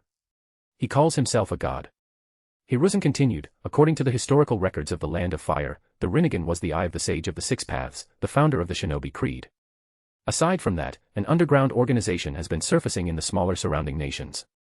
This has caused the number of missions being outsourced to Konoha to gradually decrease. You've been traveling for years, you must have some insight into this. Aside from the Nine Tails incident, the death of Minato, and the Uchiha massacre, Hiruzen hadn't felt many other anomalies. And Jiraiya already knew about those events. The Rinnegan. Jiraiya immediately thought of those three children, one of them had possessed the Rinnegan. Was he now the leader of the Hidden Rain? Was he the child of prophecy the great Toad Sage spoke of? The sage had said that every era produces a child of prophecy who changes the world. The first Hokage, founder of the Leaf, was one of them. A person with the Rinnegan certainly fit the profile. Perhaps he truly could change destiny. No, perhaps not. He couldn't assume it was him based on eyes alone, he had to keep searching. That's right. This information comes from a Konoha Jonin named Tonbo Tobatake, Hiruzen explained. A few years ago, there were internal shifts in Amigakure. I sent several Umbu squads to infiltrate, but they all failed. It wasn't until I sent Tonbo Tobatake, the current head of the analysis division, that we gathered any intelligence. He actually fought the current leader of the Rain, that man who calls himself a god. Hiruzen went on, as for that organization in the smaller nations, Tonbo was also the first to sense the shift. Combined with the decreasing mission count, Konoha finally took notice. Tonbo Tobatake's reliability was the reason Hiruzen was so lenient with him. Whether it was his flexible hours, leaves of absence to be with his kids, or applications for restricted ninjutsu, Tonbo was given a green light across the board. Except for the times he bragged about how easy it was to raise children. Tonbo Tobatake. Jiraiya remembered the fellow from earlier. With a genjutsu of that caliber, he would indeed be a master of infiltration. But he hadn't expected the guy who sabotaged his material gathering to be capable of fighting the Rinnegan. Was the man with the Rinnegan actually Nagato? Yes. To be precise, he set a trap and managed to escape. The power of those eyes is indeed formidable. Hiruzen recounted the details of Tonbo's mission and the enemies his team had encountered. Jiraiya was a vital source of external intelligence, so he needed to be informed. Besides, Jiraiya was one of the few people Hiruzen trusted implicitly with such secrets. It seems Konoha has produced another exceptionally talented individual, Jiraiya mused. He recalled the way Nagato learned ninjutsu, his talent was a peerless match for even Sarutobi's own genius. No matter the jutsu, Nagato mastered it instantly. Could the variable the Great Toad Sage mentioned be Tanbo Tobitake? He shook his head. Impossible. Tanbo grew up in Konoha, his entire growth trajectory was documented. He couldn't be a variable. What was it then? And what was the goal of this Akatsuki organization moving through the nations? Was that the variable? Orochimaru had already left that group, perhaps the change started there. Analysis Division. The global tycoon Gato has engaged in a turf war with another company. Both sides suffered heavy losses, but Gato has managed to reclaim control over the land of Wavesport, Tanbo noted, scanning the report. Years ago, after Gato took over the remains of the Hagoromo clan, his shipping company expanded aggressively. As the injured party, the interests of a company backed by the nobility of the land of Hot Springs were at stake. They had a massive skirmish a few days ago. Immortal humans, a cult. The records showed that among the ninjas hired by the land of Hot Springs were immortals who could only be dealt with via sealing. Gato's hired ninjas, lacking intel, suffered devastating casualties. It was only by throwing bodies at the problem that they gathered enough information to find a countermeasure. This had cost Gato dearly. The land of Hot Springs, having also taken too many losses, had temporarily halted operations. The cult where Haiden comes from. Intelligence on the land of Hot Springs ninja factions, especially the cults, was incredibly scarce. Even Konoha didn't have much. It seemed the reason Zabuza would eventually be able to kill Gato so easily was likely linked to this string of draining conflicts. And Haiden had probably emerged from that cult around this time. Chapter 161, The Intelligence Network. Chapter 161, The Intelligence Network. Analysis Division. Tanbo Tobitake sifted through report after report, beginning the process of organization. After several years as the head of the Analysis Division, he had established an intelligence network of his own within the shinobi world. Beyond the convenient collection methods afforded by his official position in Konoha, he had never neglected his personal data-gathering capabilities during his years of training and research. As a ninja, it was essential to have a personal network outside the village's official channels. This was something every elite jonin practiced. Whether built through money or other means, everyone had their own private sources of information. Leveraging his authority and his formidable Genjutsu prowess, Tanbo had placed several chess pieces across the land. Although he was a father and a husband, he remained a shinobi at heart when dealing with the outside world. Whenever capable, he didn't mind setting up backup plans. He didn't know when they might be needed. Perhaps they would remain untouched even after Naruto and Sasuke defeated Kaguya, but they might prove vital when the Otsutsuki eventually descended or when Ishiki was resurrected. At the very least, they could help him move his descendants out of harm's way. After all, Konoha was always the primary battlefield. As the saying goes, preparation leads to success, while lack of it leads to failure. Tanbo was no longer just looking out for himself. He hoped he was overthinking things and that the plot wouldn't spiral into the unburnable era, Boruto, but rather enter a period of true peace. Since that future story hadn't concluded in his previous life, his information on it was limited. There's no harm in learning from the seniors in this regard. Orochimaru, Jiraiya, Chiyo, Anoki, these old foxes all had tentacles stretching across the entire shinobi world. In terms of breadth, Black Zetsu might not even know as much as these veterans. They were examples worth studying. Even now, his preparations were paying off. He already had his own sources for information regarding Gato, the land of hot springs, and developments in other nations. As more information flowed in, his mind processed it with increasing efficiency. For instance, he had just spotted a piece of news within a merchant caravan's report: the Land of Lightning was suspected to be developing scientific ninja tools. It seemed they had already achieved some results. While this was just an inference drawn from spy reports and various data points, Tanbo didn't doubt his intuition. The Land of Lightning's tool science had always been at the world's leading edge. Even the meteorological instruments he used to study the weather were originally developed there. Scientific ninja tools, are they already starting to emerge now? Scientific ninja tools didn't just appear out of thin air in the later era, they were always in development. It was just that they hadn't been deployed in standard warfare yet, and the technology wasn't fully mature. But Tanbo could already feel the wind changing. This technology would eventually allow a ninja's strength to grow exponentially. He finished his work for the day, submitted the vital intelligence to the Hokage, and closed out his shift. An unnamed peak outside Konoha. Fire style, Great Fireball Jutsu. Tozai Tobitake formed a one-handed seal and spat out a massive ball of fire, startling the birds in the valley below. Fantastic. I did it. I really do have talent. He looked at the fireball and then at his hand, ecstatic. Wow, Grandpa is so amazing. The two children, who were practicing their concentration training nearby, offered timely praise. Privately, they were thinking that it wasn't nearly as cool as their dad's techniques. Of course. I'm your grandpa, I have to set an example for you. Tanbo, how about that? I told you I had talent. See? I succeeded again. Tozai looked at Tanbo with a face full of pride. He had already mastered the one-handed seals for the 3 basic jutsu. Now that he had mastered the Great Fireball, he felt like a genius. Tanbo, meanwhile, looked like he had permanent dark circles under his eyes. Dad, who told you to practice the Great Fireball? Do you have any idea how much mental energy that costs me? He was speechless. Did his father know how hard it was to maintain the neural link for that? Why practice a feint-style ninjutsu like that? Are you actually planning to go back to the front lines? TCH, I'm your father. Just tell me, was it cool or not? Tozai puffed out his chest. Stop talking nonsense. Next, we practice Eye of the Creator. You used to be a sensory ninja, so it might be a bit easier for you. Tanbo didn't want to argue. Arguing with a woman was exhausting, arguing with an old man was much the same. Understood, understood. Tozai had been eyeing the secret technique for a long time. Since his talent matched his son's as a sensory type, it was a perfect fit. The 2 children nearby relaxed upon hearing this, and the leaves balanced on their foreheads fell off. They knew that once Grandpa learned this, he wouldn't have to do any manual labor. Even if Dad wasn't home, they could enjoy an automated life. It was a dream come true. Focus.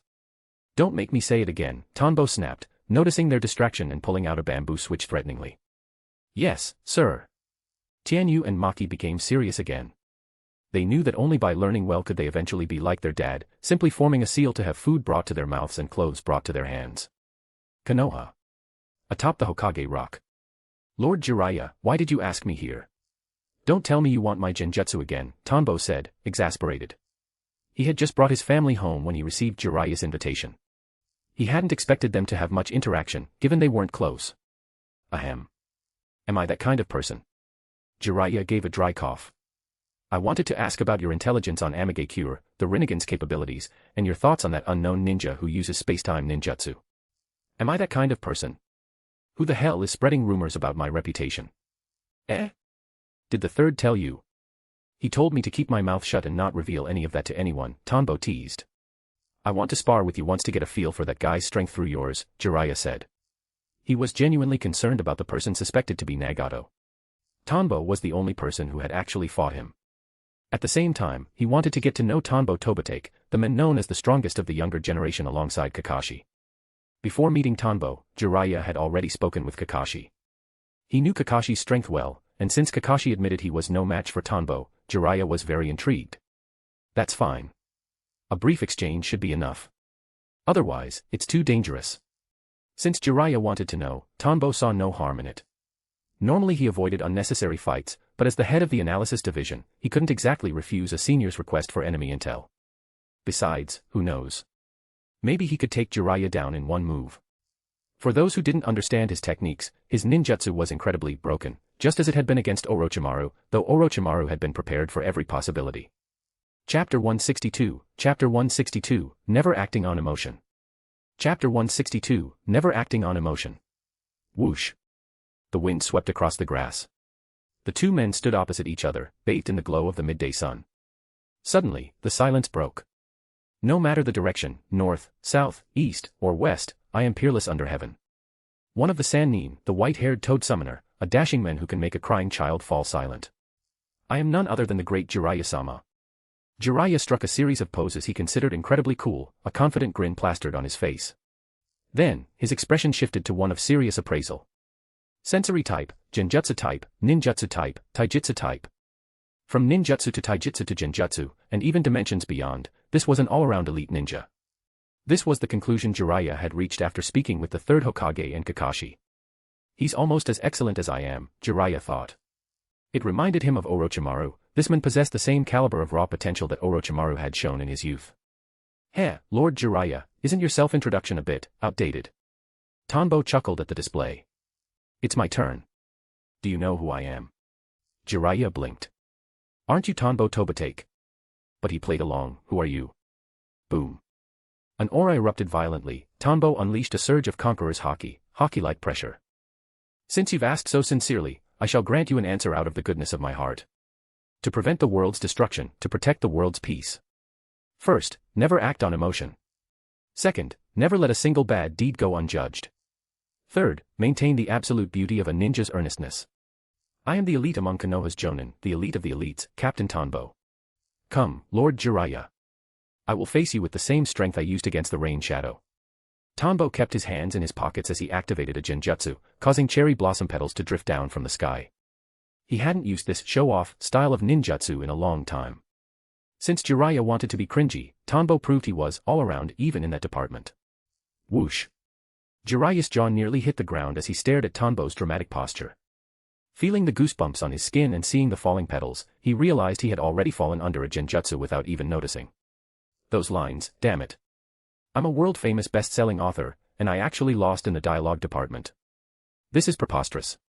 Jiraiya roared, pointing a finger at him. Then he added, fine, those lines are mine now. This is just creative inspiration between authors, not plagiarism. Release.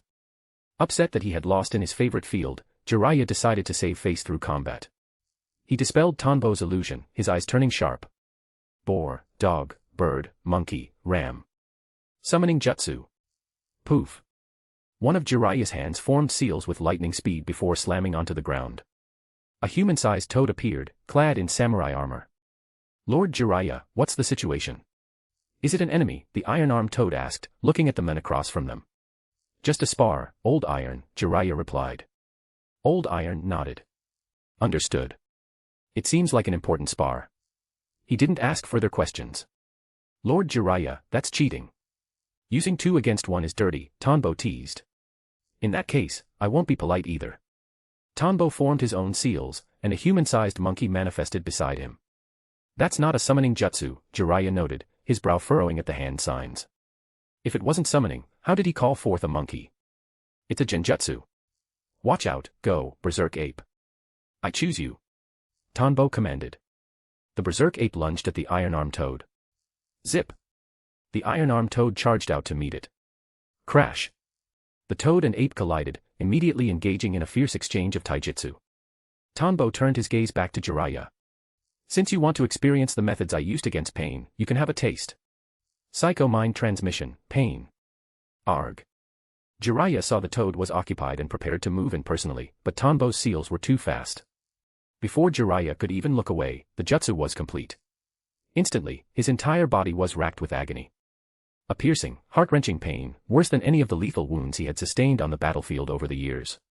Psycho mind transmission, itch. Just as he tried to use his ninja willpower to endure the pain and break the genjutsu, he was hit again. His entire body began to itch uncontrollably, more intense than the sensation of cells regenerating under Tsunade's medical ninjutsu. He quickly averted his gaze from Tanbo. Release. The sensations vanished as he broke through the illusion. This is the technique that countered the Rinnegan. Impossible. Even if the current leader of the Rain wasn't Nagato, he wouldn't be defeated by just this. Lord Jiraiya, not looking at your opponent during a fight. Are you looking down on me? In that case, I'll give you a beating on behalf of all the girls you've peeped at. The corner of Tanbo's mouth curled up. He used a body flicker to appear directly in front of Jiraiya, throwing a punch straight at his face. Thwack. The fist connected, but Jiraiya's body turned into a log. Substitution jutsu. Whoosh. Tanbo leaped lightly away from his position just as a hand reached out from the ground to grab his ankle. Tanbo's sensory abilities had allowed him to avoid the trap. A sensory ninja with this kind of combat experience, you truly are a man praised by sensei, Jiraiya said, emerging from the ground. That genjutsu earlier had been far too dangerous. And that body flicker. But if you want to hit my face, I'm not playing nice anymore. Shuriken all-out barrage jutsu. Earth-style wall. Thud, thud, thud. A massive stone wall rose to block the projectiles. Bringer of darkness jutsu. Darkness began to bleed out, centering on Tanbo and expanding rapidly. Jiraiya was caught off guard. Isn't that a forbidden jutsu from the Scroll of Seals? Jiraiya was shocked that Tanbo knew such a technique, and that the third had allowed him to learn it.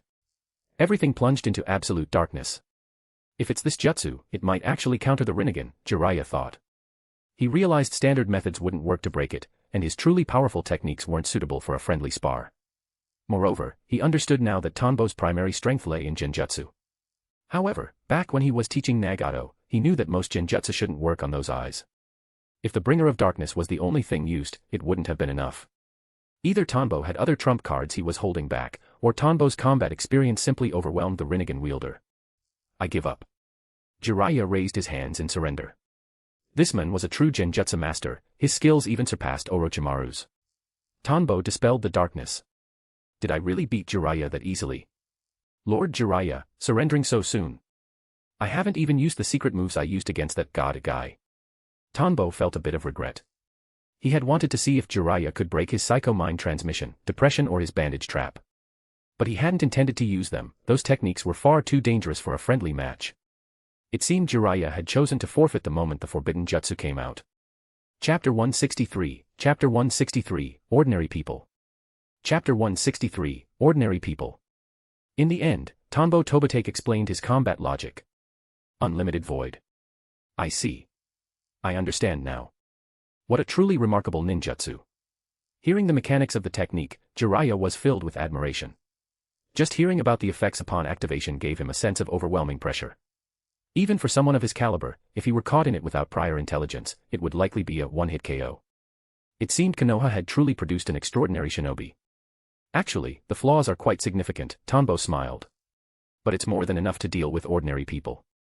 Ordinary people. Several question marks popped up in Jiraiya's mind. The owner of the Rinnegan is an ordinary person. You're just using me to show off now, aren't you? I've gathered the intelligence I needed.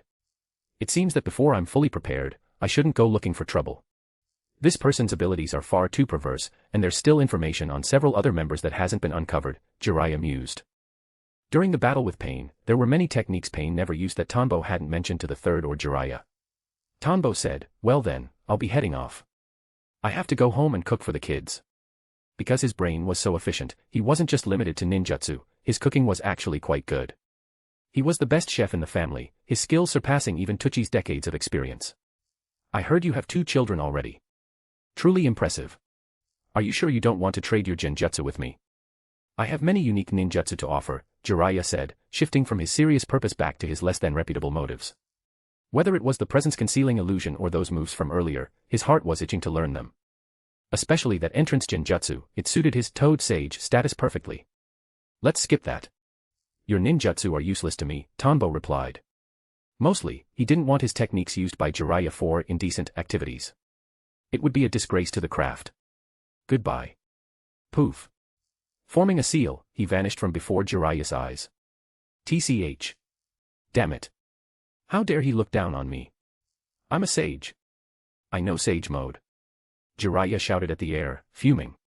He said it, but he never actually considered trading sage mode to Tanbo.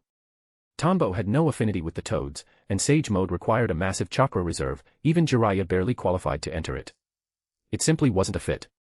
This left him scratching his head. My beloved jutsu. I didn't get to learn it. Arg. Another 10 or so days passed. Jiraiya vanished once again, disappearing from within Konoha. Every ninja remained at their post, steadfast. Meanwhile, the third Hokage's son, Asuma Sarutobi, returned to the village, this time for good. Yakiniku Q, barbecue restaurant. Yo, isn't this our young master of the Hokage household, Asuma Sarutobi? Truly rare. After being a rebel for so many years, you finally got homesick. Tanbo popped his head out of a window to tease him. He then glanced at Kurenai sitting opposite Asuma. Oh, so it's not that you missed your dad, you missed a woman. I'm telling you, Kurenai, this guy is a real handful. You'd better get to know him well before you commit. Who knows if he was out picking flowers in the capital? Twitch. Damn it. Why are you everywhere? Asuma gritted his teeth at the sudden appearance and the stinging words. He thought his time with the Guardian Shinobi 12 had made him steady and mature, but seeing Tanbo still made him want to throw a punch. Especially with those provocative lines. Kurenai, don't listen to him. I was working diligently on my protection duties in the capital, just like how you protect the village, Asuma added quickly to Kurenai. Yuhi Kurenai smiled. Tanbo, do you want to join us? Asuma's heart shattered. He felt Tanbo would definitely ruin their two-person world. He'd only been back a few days and had just summoned the courage to ask Kurenai out, now this guy was going to meddle. No thanks, I don't want to be a third wheel. Besides, I brought the kids. Tianyu, Maki, say hello to Uncle Asuma and Big Sister Kurenai. 2 more heads popped out on either side of Tanbo. Hello, Uncle Asuma. Hello, Big Sister Kurenai, they chirped, looking like the picture of innocence. Don't call me uncle. Call me big brother. I'll treat you to barbecue. Asuma was immediately displeased. Normally he didn't mind kids calling him uncle, Konohamaru did it, after all. But calling Kurenai big sister while calling him uncle. That completely messed up the seniority. Uncle, look at your big scruffy beard. Stop pretending to be young, Tianyu exposed him without mercy. Smack. Tanbo patted Tianyu's head and educated him. What did I teach you? Be polite. Although Asuma looks a bit old, he's actually the same age as your dad. You aren't wrong, he did grow up a bit too hurriedly, but you shouldn't say it out loud in public. Yes, Dad, the two kids said in unison. Crunch. Asuma's knuckles cracked as he balled his fists. If Kurenai weren't there, he would have sent Tanbo flying. Get lost. I'm going. Tianyu, Maki, let's go see a movie. I heard the famous star Fujikaze Yuki is starring in Princess Fune Episode 1, and it just released. Uncle Asuma probably didn't buy tickets, which is why he's only treating a girl to barbecue. I remember big sister Kurenai likes shochu, he's so clumsy. Let's go. Tanbo chuckled, threw in one last jab, and led the kids away. Kurenai, wait, no. I just got back and didn't know the movie was out. Otherwise, I definitely would have invited you to see that instead, Asuma said awkwardly. He truly didn't know, nor did he know Kurenai liked shochu. It's fine. I actually quite like barbecue, Kurenai smiled, genuinely not minding. Ninja Academy. Naruto. Another F on the clone jutsu. If this continues, you won't even become a genin. You spend all your time pulling pranks instead of working hard. If you don't improve, you'll just have to repeat the year. Irika shouted, exasperated. Naruto had failed the substitution and clone portions of the 3 basic jutsu once again. Damn it. I clearly practiced hard. Naruto pouted. Although he was a prankster, he did practice in secret.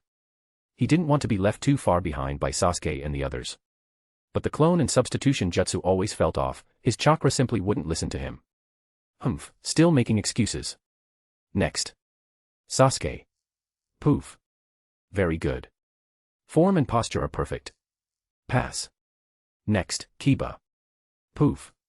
Not bad, not bad. Pass. Idiot Kiba, stop transforming into me and mimicking my voice. Naruto shouted. Naruto watched as everyone completed the test, his pout growing deeper. He could accept Sasuke and Kiba passing, but why was even Choji so good at it? That damn Choji, he must have been practicing in secret at home too.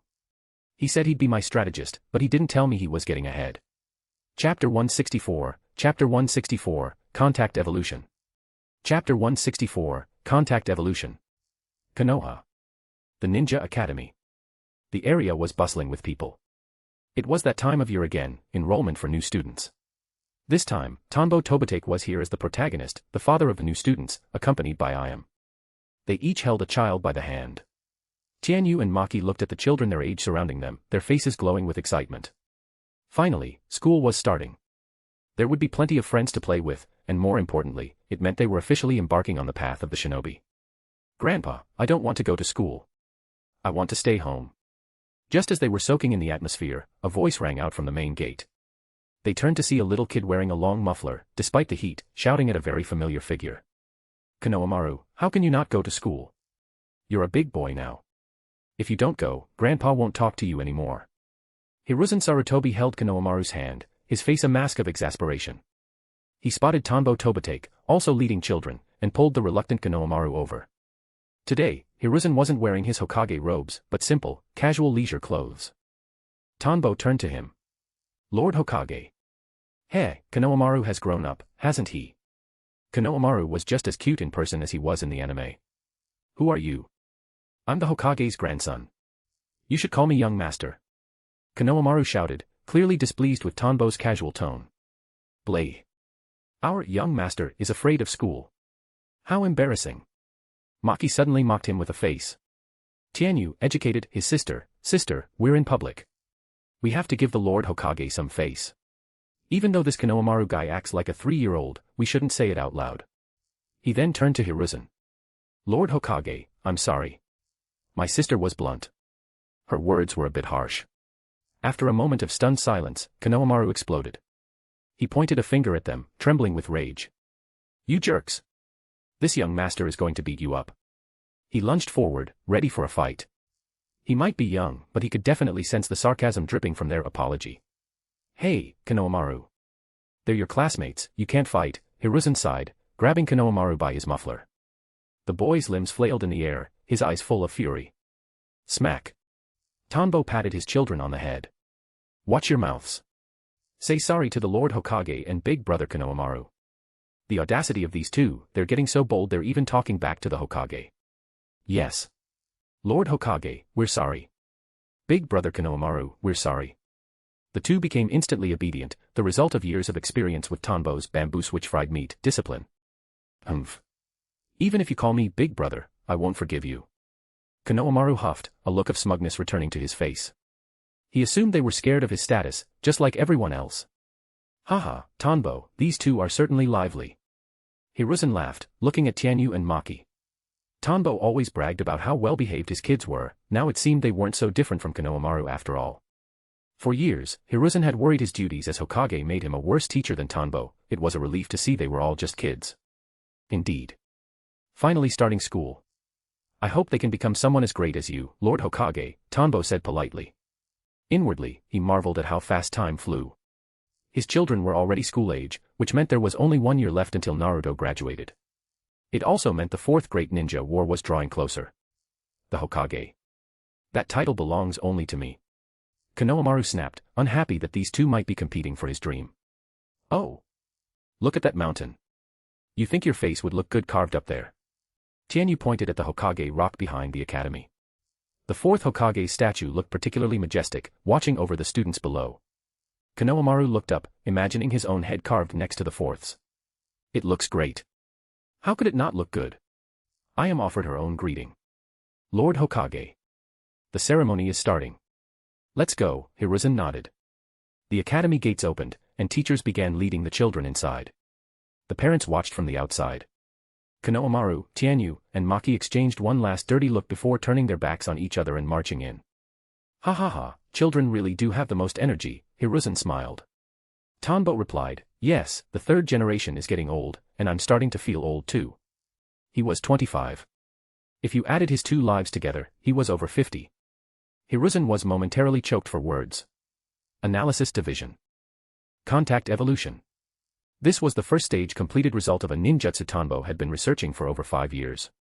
His hands were pressed against the corpse of a cloud ninja. The body was currently covered in branch-like neural patterns. A massive amount of information, far more than what he got from a standard mind-reading jutsu, flooded into his brain. This wasn't just memory, it was raw data. In his mental space, using Heartsteel 2.0 as a buffer, he rapidly processed the deluge of information, filtering out the noise and absorbing the essence. In a single instant, data regarding the human body's 4 major tissues, 8 major systems, eukaryotic domains, prokaryotic domains, DNA, chromosomes, and more were processed. His own nervous system absorbed the superior traits from the data, etching them into his own nerves. Tanbo's body heated up slightly as the information was integrated, then returned to normal. To an outside observer, it happened in a flash because Tanbo had performed so many experiments that he already knew exactly which biological markers were useful to him. Stage 1 of my trump card is complete. Perfect. Now for stage 2. Tanbo was immensely satisfied. This would be his strongest cheat besides his mind. Evolution. To solve the problem of insufficient chakra and prepare for the future Otsutsuki threat, he had spent years on this concept. He wasn't a Jinchuriki, he didn't have a sage body, and he didn't possess the bloodline of Ashura. To achieve chakra freedom, there were only 2 paths, modification or evolution. Modification was Orochimaru's path. Tanbo didn't want to turn himself into a monster. So, he chose evolution. True evolution meant developing Kekkei Genkai and slowly etching them into one's genetic code to change the constitution of the body. But that took generations. For example, Inoki's particle style had to be taught, it wasn't innate. It takes several generations of mastery before a nature transformation truly bonds to the DNA. By using contact evolution, Tanbo planned to bypass the centuries and rewrite his own biological destiny. Chapter 165, Chapter 165, A small cheat isn't really cheating. Chapter 165, A small cheat isn't really cheating. Tanbo Tobotake's contact evolution was created specifically to bypass the vast amount of time usually required for biological adaptation, allowing for selective, directed evolution. In-release creates form out of nothing. By extending his neural threads and infiltrating the interior of a target, a living organism, he combined the mechanics of the mind-reading jutsu with nature transformation to read and ingest the target's biological information directly into his own nervous system. Then, using Heartsteel 2.0, he filtered the influx of data, analyzing it through the lens of the vast scientific and medical knowledge he had accumulated over the years. Once processed, the superior traits were etched into his nerves. His body would then evolve in a localized, optimized direction. This evolutionary process naturally relied on his research into phantasm taijutsu. By performing information fraud on his own cells, he forced his body to accelerate its adaptation. Unlike the natural development of a Kekkei Genkai, which requires multiple generations to stabilize, Tanbo was forcing the change in real time. The corpse of the cloud ninja beneath his hands possessed a specific Kekkei Genkai. Tanbo wasn't looking for their specific elemental powers, however. He was absorbing the genetic information responsible for the enhanced vitality and physical resilience that supported that bloodline. Chakra is the product of physical and spiritual energy combined. Tanbo's goal was clear: target the genes responsible for the human body's vitality, the source of physical energy. Why not pursue specific elemental Kekkei Genkai directly? Because ninjutsu has limitations. If a human body evolves too quickly or in too many directions at once, it will collapse. The more complex the information, the harsher the strain on the vessel. Therefore, his singular focus remained chakra capacity and vitality. Even if he encountered different experimental subjects, he could integrate them seamlessly because the vitality markers of human biology were largely consistent across the species. This prevented his body from being overwhelmed by conflicting traits. Doing what usually takes generations in just a few years, or even a decade. I can live with that. Tanbo was completely satisfied with this result. From this day forward, his vitality would continue to grow. As his vitality increased, his body's capacity to handle further evolution would also expand, creating a positive feedback loop. As for targets to absorb information from, they were everywhere. In fact, one lived right in Konoha and occasionally came over to his house to play Naruto. Collecting data from Naruto would be incredibly simple. And there were others. The only obvious sign of this technique was the branch-like patterns that appeared on the donor during the process. As long as he performed it in private, the subjects themselves would likely never notice a thing. In the future, if he got the chance, he could collect data from Kisame, Samehada, the tailed beasts, Hashirama, the Ten-Tails, or even the Otsutsuki. One day, he would never run out of chakra. Though, to be fair, I've never actually let myself run out of chakra in a fight anyway. This was the most difficult jutsu he had ever researched. Built upon the memories and knowledge of countless enemies and nearly 20 years of grueling study, he had only just managed to complete the first stage. This jutsu was the grand synthesis of all his knowledge, not just a combination of individual spells. The difficulty was astronomical. Grumble. Suddenly, his stomach let out a loud roar. The price of evolution wasn't just the mental strain of data processing, the nutritional cost to the body was immense.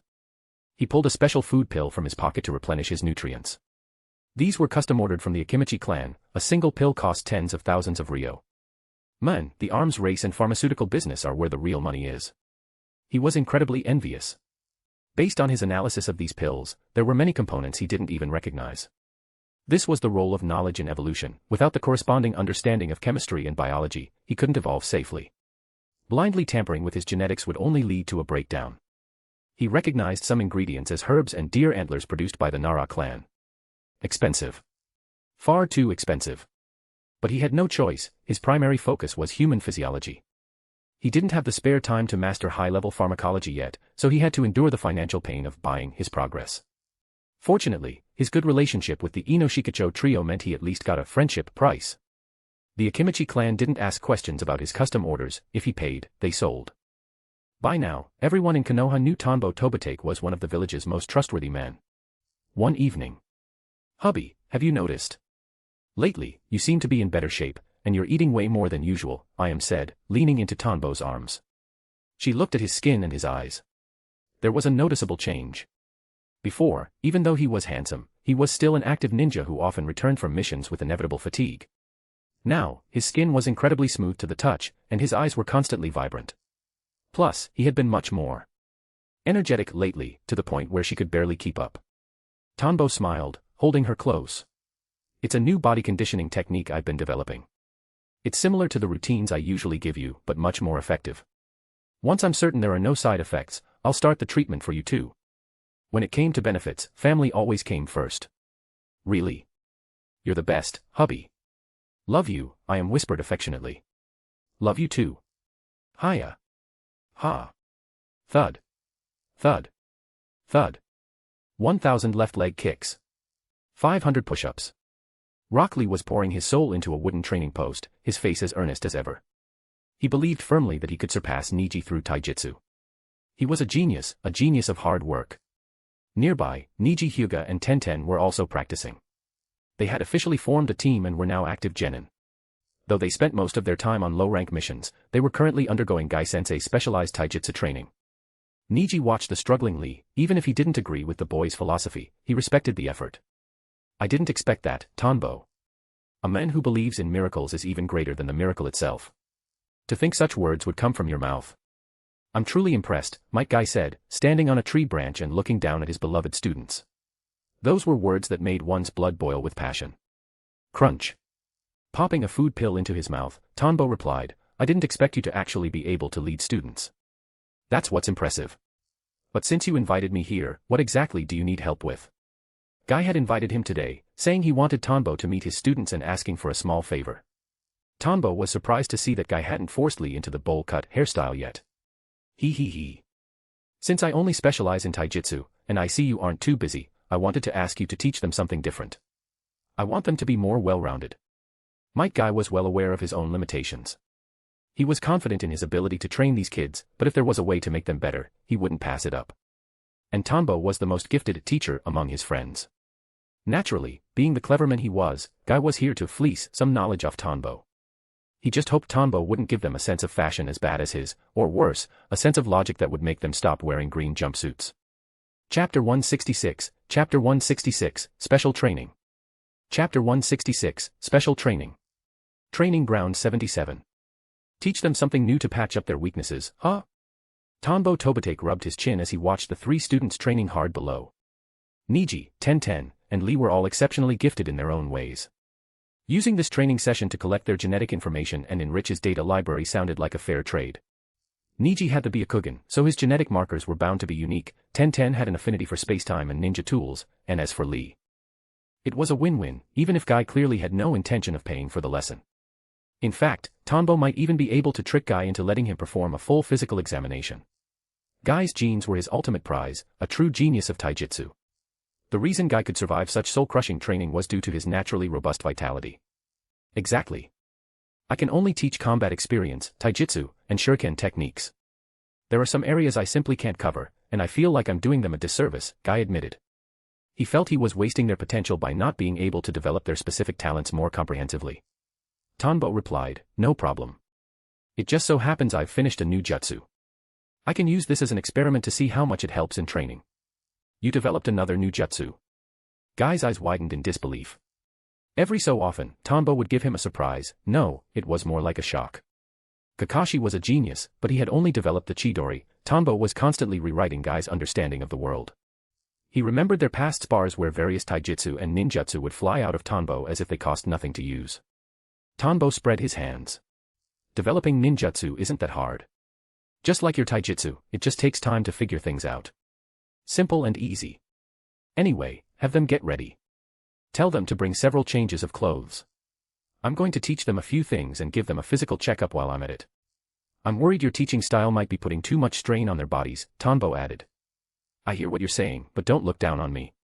I have secret medicinal tonics. There's no way I'd let their bodies take on too much of a burden, Guy said before leaping down to the field. Whoosh. Duh, I know you have secret medicines. I was just looking for an excuse. Tanbo chuckled to himself.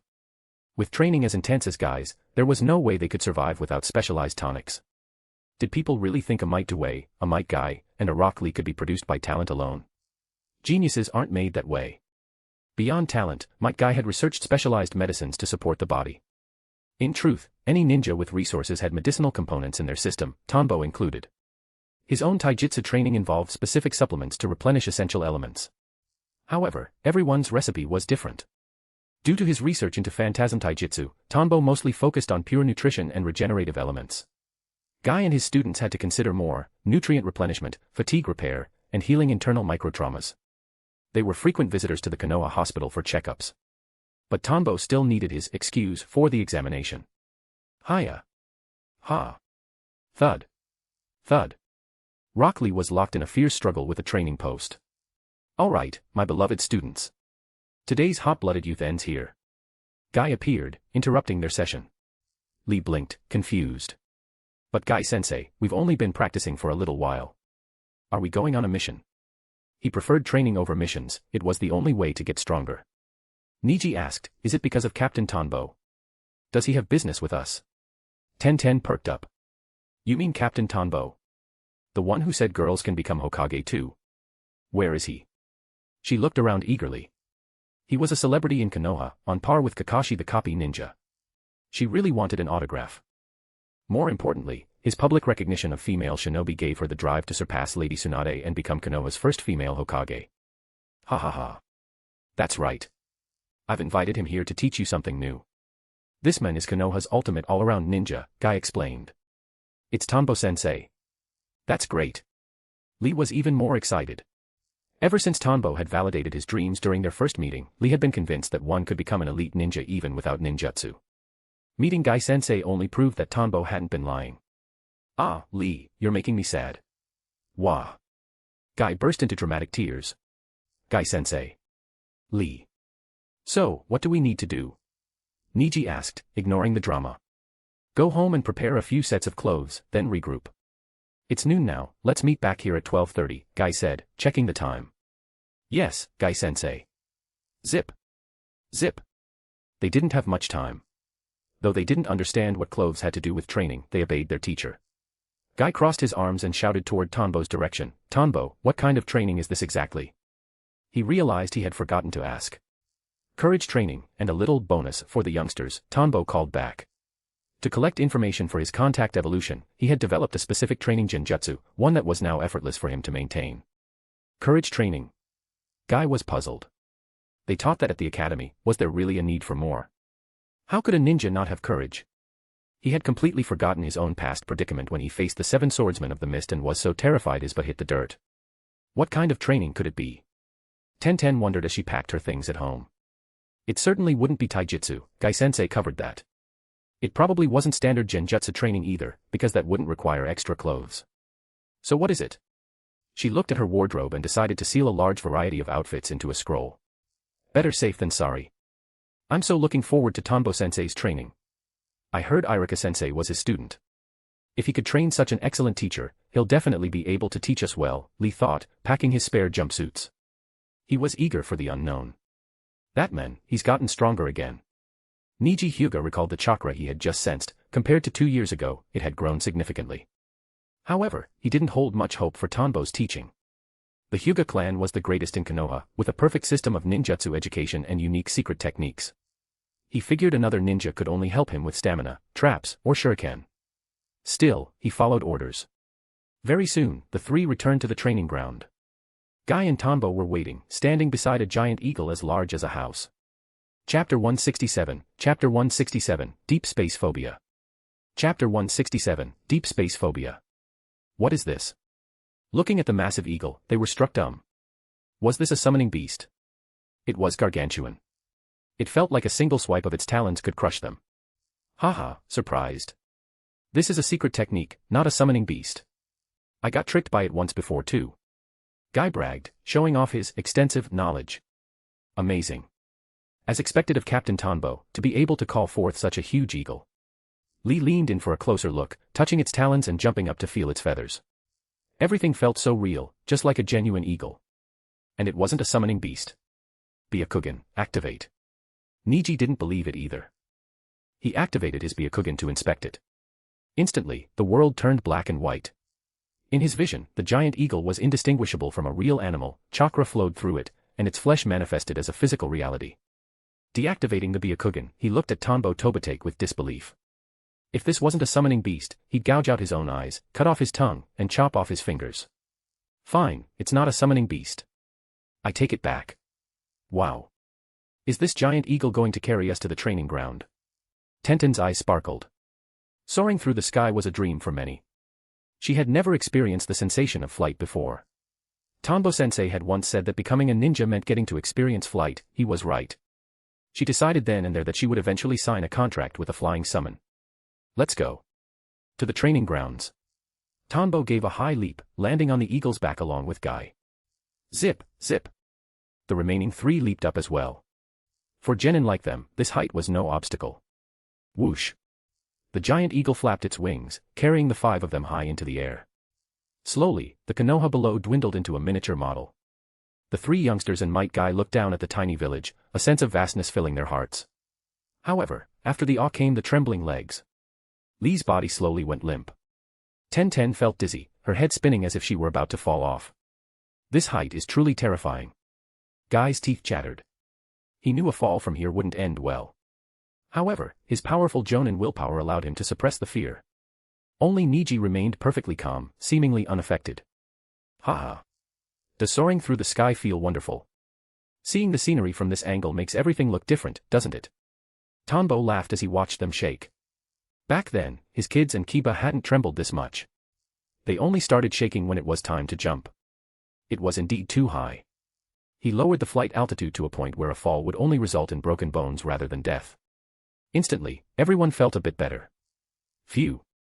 Teacher, the feeling of soaring in the sky doesn't seem that great, Ten said, clutching her chest in fear. She could already imagine what she'd look like falling from the sky. A lump of meat. A puddle of blood. Some scattered clothes. An ugly death. You lot, having Tanbo bring you out for training was definitely the right call. Guy laughed at his disciples, though he was struggling himself. Lee whispered, Teacher, I think I saw your legs shaking too. He wondered if his eyes were playing tricks on him. Nonsense. I am the sublime blue beast of Konoha. How could I be afraid of heights? I was just doing that to ease your embarrassment. This is the power of youth. Guy gave a thumbs up, his teeth flashing a brilliant white. If you're this afraid of heights, then aerial training is a must, Tanbo remarked. How do we train in the air? They asked in unison. Are we going to fight on the back of the eagle? I'll fly a bit higher, then throw you off. I'll catch you right before you hit the ground. After a few rounds of that, you won't be afraid anymore. Tanbo's lips curled into a smirk. Silence. All four of them froze, including Might Guy. The previously calm Niji was no longer thinking about destiny or fate. What was the caged bird curse compared to the Tanbo Tobitake curse? Though Niji felt like fate was a fixed path, he felt like this specific path was currently veering sharply off a cliff. The previous altitude was different from the height of the treetops they were seeing now. If they slipped, they were dead. He hated his fate as a branch member, but he didn't want to die yet. Guy, Tanbo, you're joking, right? That's way too dangerous. This wasn't a game. Shinobi lived on the edge, but not this kind of edge. Exactly. Tanbo-sensei, just hearing you say it makes me feel faint, Ten said, sitting flat on the eagle's back in terror. I want to train. I believe in Tanbo-sensei just as much as I believe in Guy-sensei. Lee's teeth were chattering and his legs were shaking, but his gaze was fixed firmly on Tanbo. Guy's eyes shimmered as he looked at Lee. As expected of my beloved student. Such steadfast conviction. You will surely become a taijutsu master who surpasses me and protects those dear to you. Guy was moved. More importantly, once he calmed down, he trusted Tanbo's capabilities. Don't do this. Niji, back me up here. Ten pleaded. Niji took a deep breath, steadying his inner turmoil. If a loser like Lee dared to do it, how could he, the genius of the Hyuga, fall behind? I will train too. Ugh, you guys are so annoying. Fine, I'll do it too, Ten sighed, looking at the sky with a face of pure resignation. Keep it up.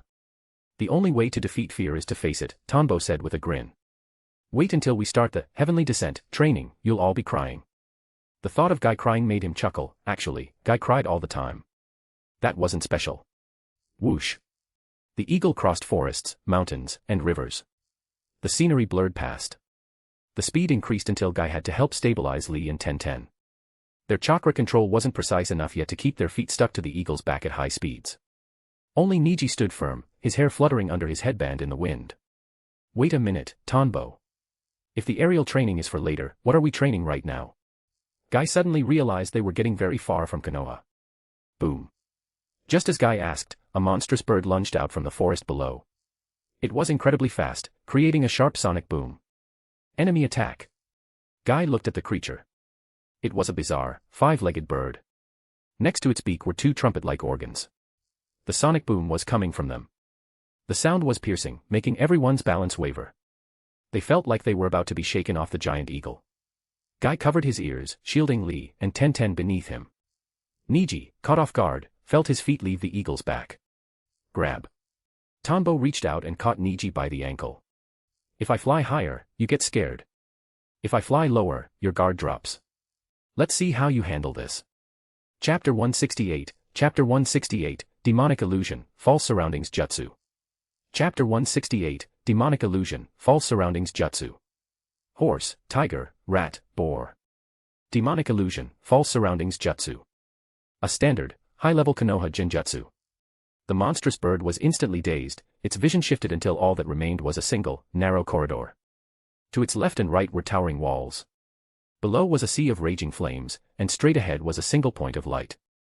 After blasting a few sonic waves from the organs beside its beak and realizing the walls couldn't be destroyed, the bird succumbed to the illusion and began flying straight toward the light.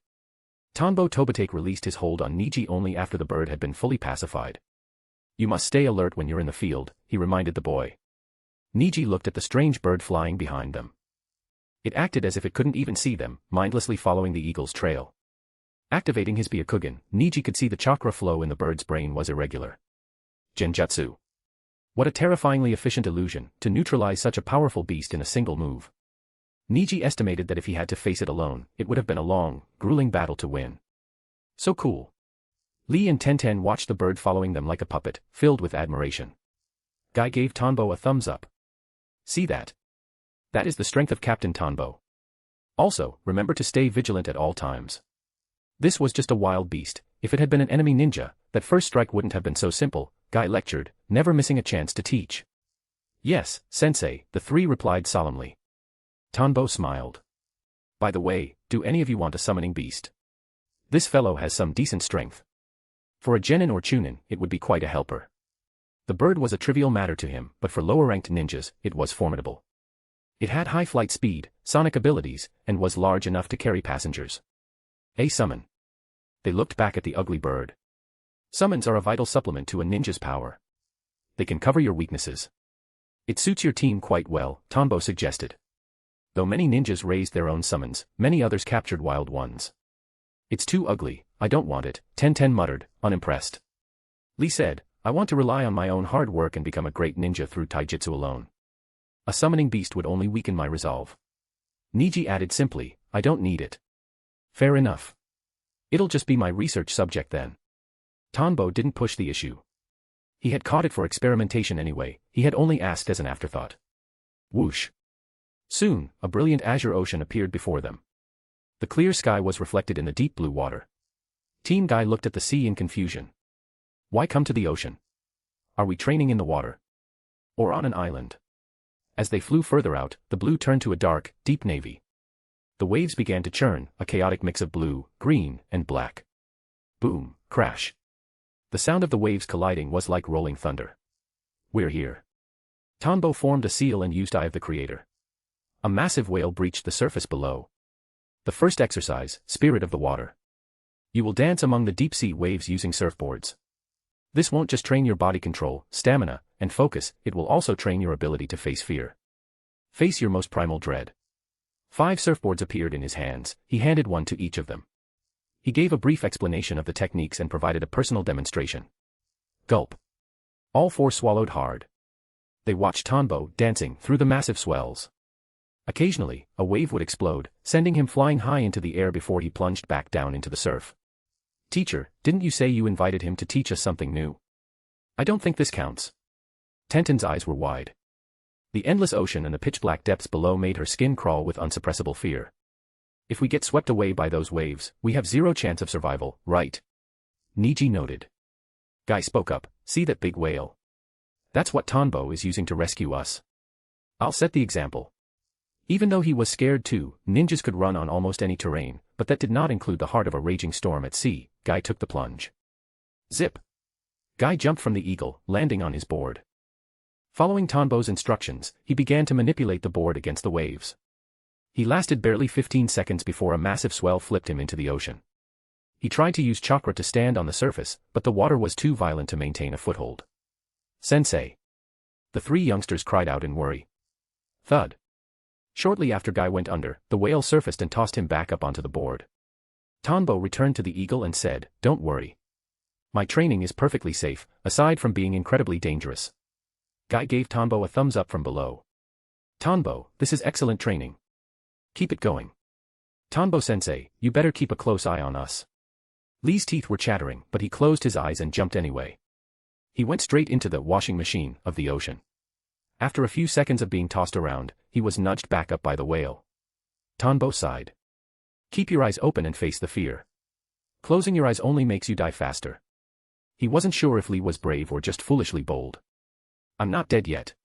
Lee rolled his eyes so far back he accidentally cosplayed as a hyuga. The moment he hit the water, he thought it was the end. Even now, his head was spinning from being tumbled submerged. No wonder he told us to bring extra clothes. Wait, Lee didn't take his bag off before jumping. Ten facebombed as she watched the soaking wet Lee. Keep going. Lee. Ten. Niji. Splash. I won't lose. I'm the man who will become an elite taijutsu ninja. Splash. I'm so dizzy, does anyone have medicine? Splash. Ha ha ha. I lasted 10 seconds. Splash. As expected, destiny is never truly in one's own hands. Seeing that the training was on track, Tanbo turned his attention to the captured bird. Water spirit, training was useless for him now. Evolution was the priority. Contact evolution. Tanbo activated the jutsu, placing his hand on the creature. Branch-like neural threads began to sink into the bird's body. Countless bits of genetic and organ information were ingested. He filtered for traits beneficial to humans, specifically targeting the sonic organs beside the beak.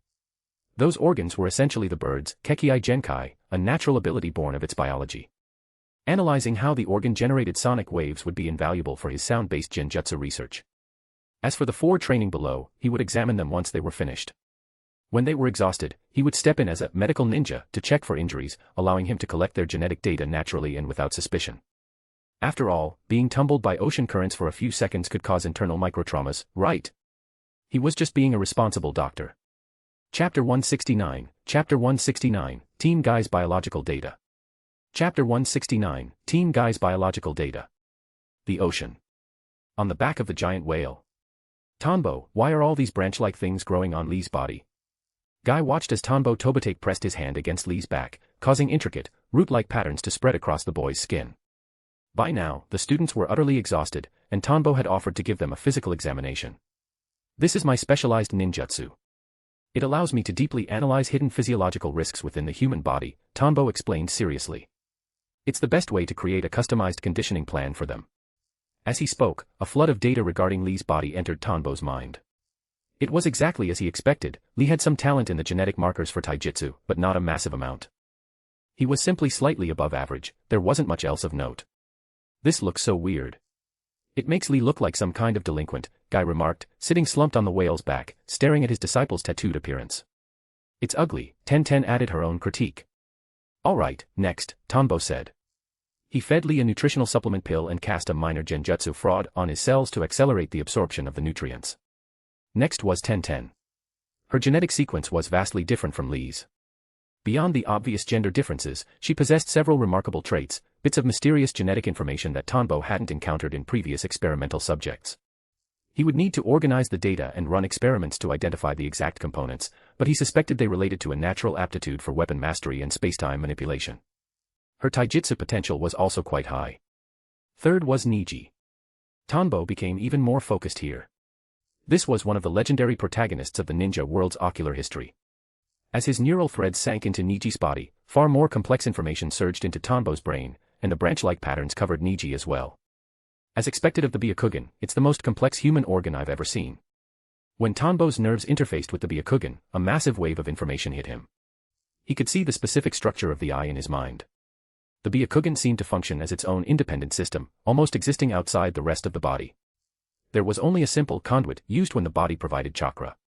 Is it because the body itself doesn't recognize the eye as an integrated part of the organism? Tanbo mused.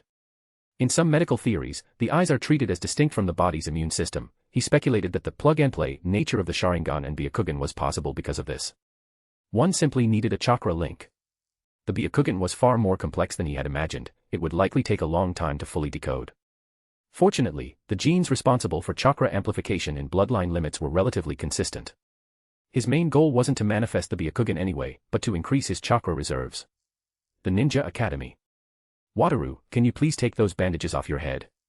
It looks terrible, Tianyu said, looking at his seatmate, Wataru Itabu, with utter exasperation. No, Wataru refused flatly. Maki sighed. Even if my dad is your idol, you don't have to copy his look. It's embarrassing for us. The two siblings looked at Wataru and groaned. On the first day of school, they had seen a kid with his head wrapped in bandages sitting next to them, immediately reminding them of their father. When they asked, it turned out he was a Captain Tanbo, superfan who wanted to dress exactly like his hero. No. I'm serious, you've tripped like 3 times already. Aren't you afraid of getting hurt? No. Fine, I'm taking them off for you. Don't you dare. The children began to scuffle. Childish, Konohamaru muttered, watching them. He thought the bandage kid looked hideous. If someone wanted to copy a style, they should copy his grandfather's, not some Captain Tanbo. He looked at the two annoying siblings, Tianyu and Maki, who were always mocking him. He came up with an idea to make them look foolish. He. Konohamaru chuckled to himself as he planned his revenge. The Tobatake residence. Tanbo Tobatake. Look at the children you've raised. They were out bullying classmates today. You're sleeping on the floor tonight. As soon as Tanbo walked through the door, he was met with Iam's roar. Beside her, the two little ones stood looking perfectly innocent. The sky had fallen. He had been so happy about collecting Team Guy's data, only to find his own kids had been causing trouble. Snap. A bamboo switch appeared in his hand. He looked at the two children and sighed. All right, tell me. Why were you bullying classmates? People came all the way here to complain. If you don't have a good explanation, well, you know how bamboo fried meat tastes, right? Konohamaru attacked us first. Yeah. He tried to ambush us by balancing a chalkboard eraser on the door. So we beat him up. Like Dad says, 1 strike delivered early prevents 100 strikes later. Iam turned a murderous glare toward Tanbo. Nonsense. When did I ever say that? Tanbo cried out. We saw it in a book in your study, the two replied with wide, innocent eyes. Tanbo was speechless. Look, forget it for today. But next time, can you show a little more ninja professionalism? If you're going to hit someone, do it without getting caught. Tanbo. To Baitako. Iam's veins were practically popping. Ahem. I'm teaching them how to be real shinobi. This is a necessary trait, a mark of excellence. Though, admittedly, it's a bit unethical to use it on comrades, Tanbo stammered. Tianyu and Maki exchanged a look. Understood. Don't get caught pranking, and don't get caught fighting. If no one sees it, it didn't happen. Guy-sensei, Tanbo-sensei's training is way too twisted, Lee said, thinking back on the day. He was still terrified. Deep-sea training followed by high-altitude flight, what kind of mind comes up with that? He felt like he hadn't overcome his fear so much as deepened it. Because they knew the teachers were there to save them, they hadn't actually died. If they were truly alone in that environment, they would have had no way to cope. Guy replied, Lee, that just proves you still have fear in your heart. You must overcome it. This is also a way to build experiences you won't get from standard missions. It builds your mental energy. I was going to ask Tanbo-sensei for an autograph, but forget it, Ten grumbled. But I've decided. I'm going to research a ninja tool that can fly and one that can navigate the deep sea. She already had ideas on how to overcome their weaknesses. Both the sky and the deep sea were blind spots for them, and she wanted to use her tools to bridge that gap. Niji listened to his teammates and sank into thought. If he were trapped in such a place, how would he survive? Likely, death would be the only outcome. It wasn't an unreasonable fear, space-time ninjutsu and flight techniques existed in the ninja world. If an enemy took them to the sky or the depths, they had to be prepared. If Ten can develop those, it would be perfect, Guy praised. Our team does have those specific gaps. If you succeed, we'll be truly invincible. He loved the idea. Shinobi operated in teams, as long as one person could handle a situation, the whole team was safe. Chapter 170, The Thousand Ninja Slain.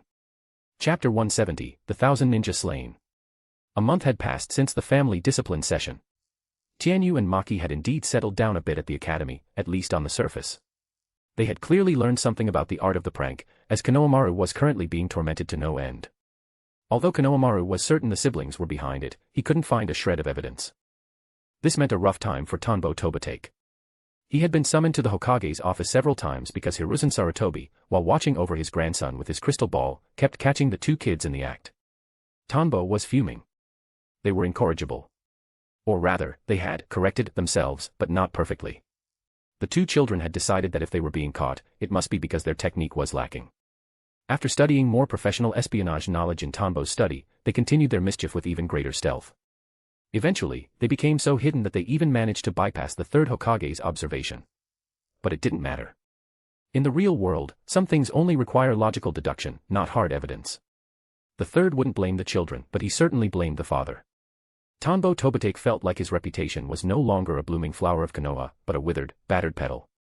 Curse that old man Hiruzen. With your personality, shouldn't you go talk to the kids personally? Why the hell are you always dragging me in? Tanbo muttered. Hiruzen's behavior was unusual. Was he getting revenge because Tanbo used to brag about how well-behaved his kids were? Tanbo looked up at the sky, speechless. He arrived at Training Ground 77 once again. It was the team guys' rest day, and he was back to guest star as their teacher. After a month of training, Heaven's Descent, Water Spirit, and Earth Awakening, the students had undergone a psychological metamorphosis. Their focus and body control had improved significantly, allowing them to use chakra with far more precision. Under Guy's guidance, they had easily mastered tree climbing and water walking. This was the power of enhanced focus. When your concentration improves, your efficiency in learning taijutsu, ninjutsu, or projectile mastery skyrockets. Tanbo-sensei is here. What kind of training are we doing today? Lee called out, running toward him with a smile. These past few weeks, he had felt the profound impact of Tanbo's methods. During his taijutsu drills, he could enter a flow state more easily, identifying flaws in his movements and adjusting them instantly. Combined with Guy's instruction, he was learning faster than ever before. The previous training no longer challenges you, Tanbo began.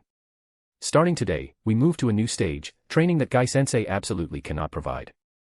This is the real reason he invited me. Everything before this was just the basic curriculum for a ninja. Basics. Tenten's jaw dropped. If that was the basics, then what was the academy teaching? Even Niji had to admit that Tanbo's training was incredibly practical. Lately, he had spent less time brooding over destiny and more time trying to figure out how to overcome Tanbo's next hurdle. The Hyuga clan didn't have the resources to simulate the environments Tanbo provided. I'm counting on you, Tanbo. When we're finished, I'm treating everyone to barbecue. Guy laughed. What is the name of this training? Lee asked. This is called the Ninja, 1000 Ninja Slain. I developed it specifically for Genin, or rather, as a graduation gift for elite Genin. You're lucky, I just finished developing it, and Guy happened to invite me, Tanbo said, his expression turning solemn. Training juniors was just the excuse. His true goal remained the collection of biological data. Only with enough data could he perfect his own evolution. Ordinary people often possessed unique talents. Just as he had his sensory gift, other average ninjas had special physical traits. Combined with the data from Konoha's prestigious clans, this excuse was perfect. 1000 ninja slain. Does that mean we have to kill 1000 ninjas? That's insane. Ten cried out. According to the records, only a few thousand ninjas died during the entire Third Great Ninja War. Where would they even find 1000 people to kill? Niji's eyes narrowed. He didn't think it was literal, but he knew it wouldn't be far off in terms of intensity. Tanbo's training was never low-level. 1000 ninja slain, that sounds incredibly cool. Lee's eyes sparkled. He was addicted to the training now. Guy, I need you to act as an observer. Memorize their mistakes so you can review their performance with them later. Tanbo pulled 6 kunai from his pouch, each with a specialized seal attached to the hilt. He tossed them out, and they thudded into the ground around the training field, forming a large circle. He began to weave hand signs. Guy watched intently. Another new jutsu. Genjutsu, battlefield simulation. Tanbo slammed his hands together. The seals on the 6 kunai glowed, and as the chakra linked up, a massive, illusory barrier rose. The 3 students were waiting to see what would happen when, suddenly, all 3 slumped to the ground at once. Where am I? Niji was the first to wake up. He found himself in the middle of a dense forest. Wasn't he just at the training ground? Byakugan, activate. Swish, swish. As soon as he activated his eyes, several shuriken whistled through the air toward him. Niji sidestepped the projectiles, his Byakugan instantly locking onto the attacker, a pockmarked ninja wearing a Stone Village, IWA, headband. Seeing Niji dodge, the IWA ninja smirked while forming a seal. Thrust. A kunai erupted from the earth beneath Niji. Reacting with lightning speed, Niji caught the wrist of the hand holding the kunai. Gentle fist chakra surged into the attacker's body, instantly rupturing his internal organs. The ninja coughed up blood and died before his head fully emerged from the ground. Boom. Crap. The ninja had ignited a hidden paper bomb, blowing Niji into pieces. Lacking combat experience, Niji hadn't expected a suicidal parting gift like that. After a blur of distortion, Niji reappeared at the starting point. He looked at his hands and then at his surroundings. I'm not dead. So I really am caught in Tanbo-sensei's Genjutsu. The 1,000 ninja slain refers to killing 1,000 enemies inside an illusion. The moment he realized the environment felt slightly off, he deduced it was a Genjutsu. Combined with Tanbo's words earlier, he understood the training's direction. However, he was still stunned by the realism. This was an illusion so perfect that even the Byakugan couldn't find a flaw. The Byakugan was actually countered by a Genjutsu. Normally, once the Byakugan was active, illusions were laid bare. But this was indistinguishable from reality.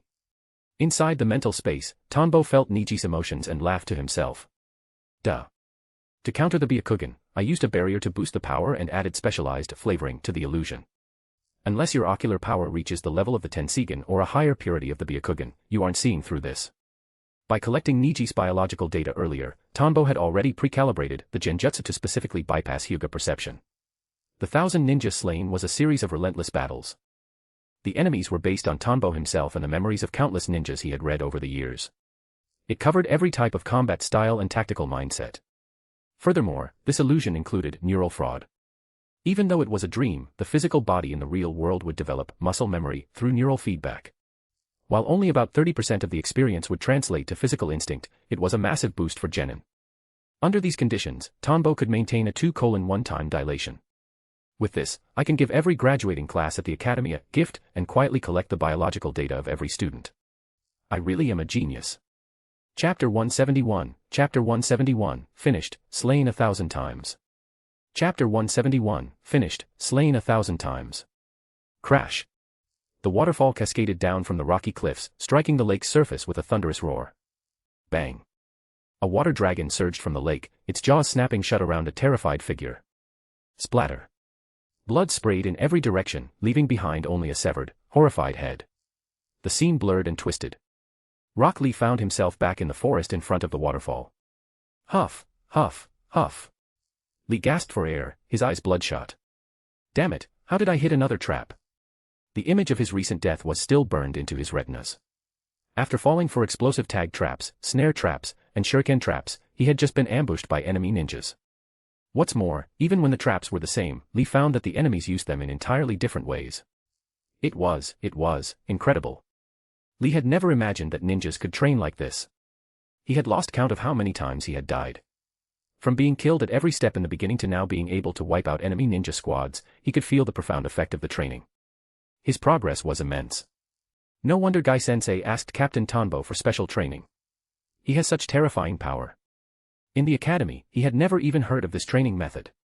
He had studied how to respond to and detect traps, but through these repeated deaths, he was finally applying the textbook knowledge to actual combat.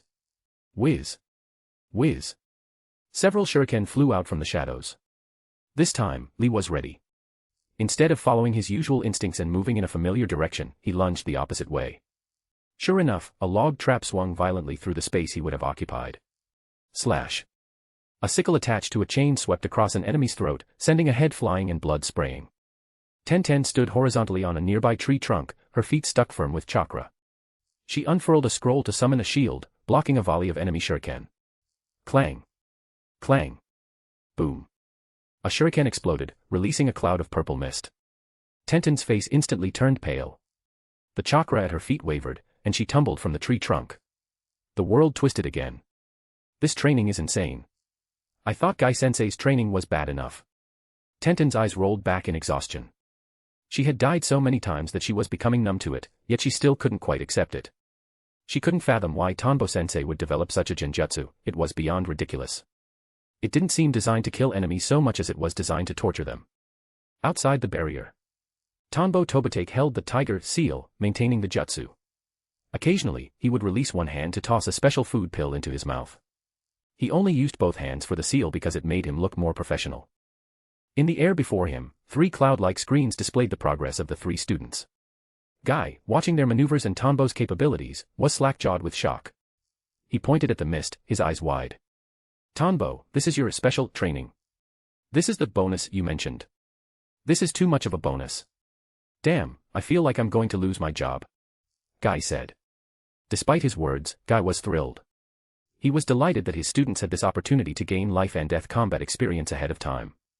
Originally, he had just wanted Tanbo to teach them some Genjutsu resistance or use his Genjutsu plus medicine combo to help with physical conditioning. Guy's own medicinal tonics were useful, but they weren't as efficient as Tanbo's method. He never expected training could be done this way. It completely shattered his worldview as a jonin. Of course. My teaching methods iterate every year, Tanbo replied. I'm not like you guys, sticking to the same old ways. I improve every single year. And you don't have to worry about losing your job, this move takes a massive toll on me. I can't use it often, or I'd have no time for anything else. Besides, even if it's just an illusion, dying too many times in the mental world causes psychological damage. It's a matter of diminishing returns. Once a person is mentally exhausted, they have to wait for their spirit to recover before they can continue. Tanbo thought to himself, lose your job. If I did this all the time, I'd be the one doing all the work. Doing this for the same people was interesting once in a while, but it would become a chore if it were constant. Also, keep watching, Tanbo reminded Guy. If they have flaws in their combat logic that they haven't noticed, you need to be the one to correct them. After all, Guy was the official sensei. Tanbo was just a guest, he couldn't overstep his bounds. Understood. Say, when they're done, can you put me in there for a bit? This non-stop combat against different enemies is making my blood boil. Guy said, fidgeting, clearly itching for a fight. No. Your job is to correct their thinking, not to fight, Tanbo refused. One more thing, they owe me money now. These pills cost tens of thousands of Ryo each. Tell them to pay me back slowly by doing missions. He controlled the three bodies to open their mouths and flick several medicinal pills inside. To etch combat memory into the body needed high-grade nutrients. He had just thought of this. Later, when he implemented this at the academy, he'd make the Hokage reimburse him. It was the perfect plan.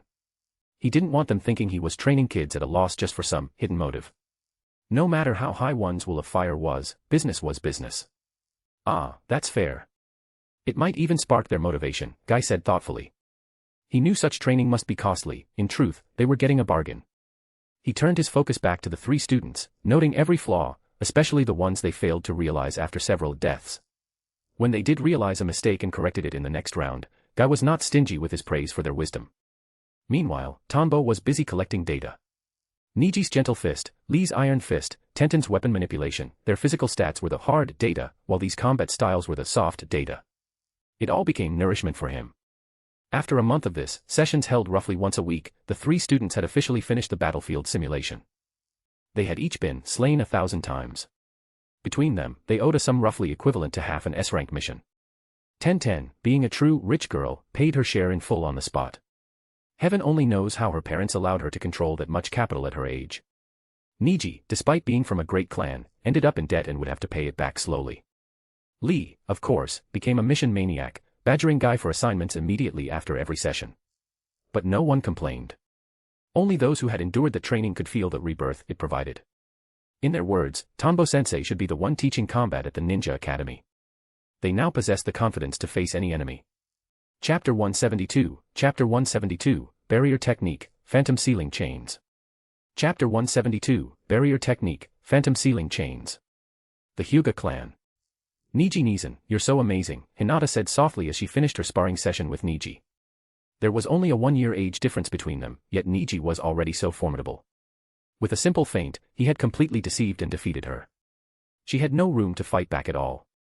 Over the past month, this gap had become increasingly apparent. One could clearly feel Niji's rapid improvement. You aren't suited to be a ninja.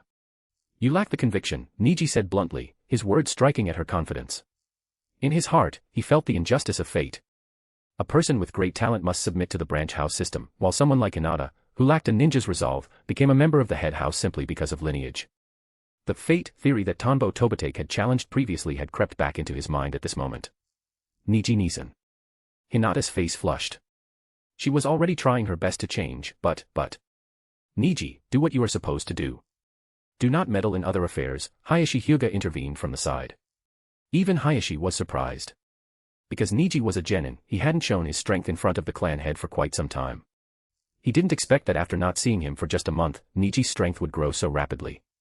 Had becoming a genin completely unlocked his potential?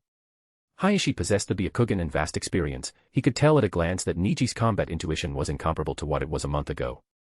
His handling of the fight was already on par with an average chunin, and that was considering Hinata hadn't even been strong enough to force Niji to use his full power. Niji hadn't been a genin for long. Theoretically, he should be performing D-rank missions that don't involve actual combat. Even with the Hyuga clan's private training, this was a massive leap. According to the records, Niji's instructor, Might Guy, was a specially promoted jonin and a representative of Konoha's strong fist style. Does he truly possess such teaching ability? Hayashi wondered. Niji didn't say anything more. The caged bird seal restricted what he could say, and there was no point in continuing. He remained silent. Hinata watched him, her emotions in constant flux. The Koizumi residence. 1010, incredible. To think you've improved this fast and even developed your own ninja tool. Koizumi Yashibe looked at Tenten's new creation, his eyes full of admiration. Having risen to political power in the land of fire through the arms trade, he felt a genuine sense of pride in Tenten's talent for weaponry.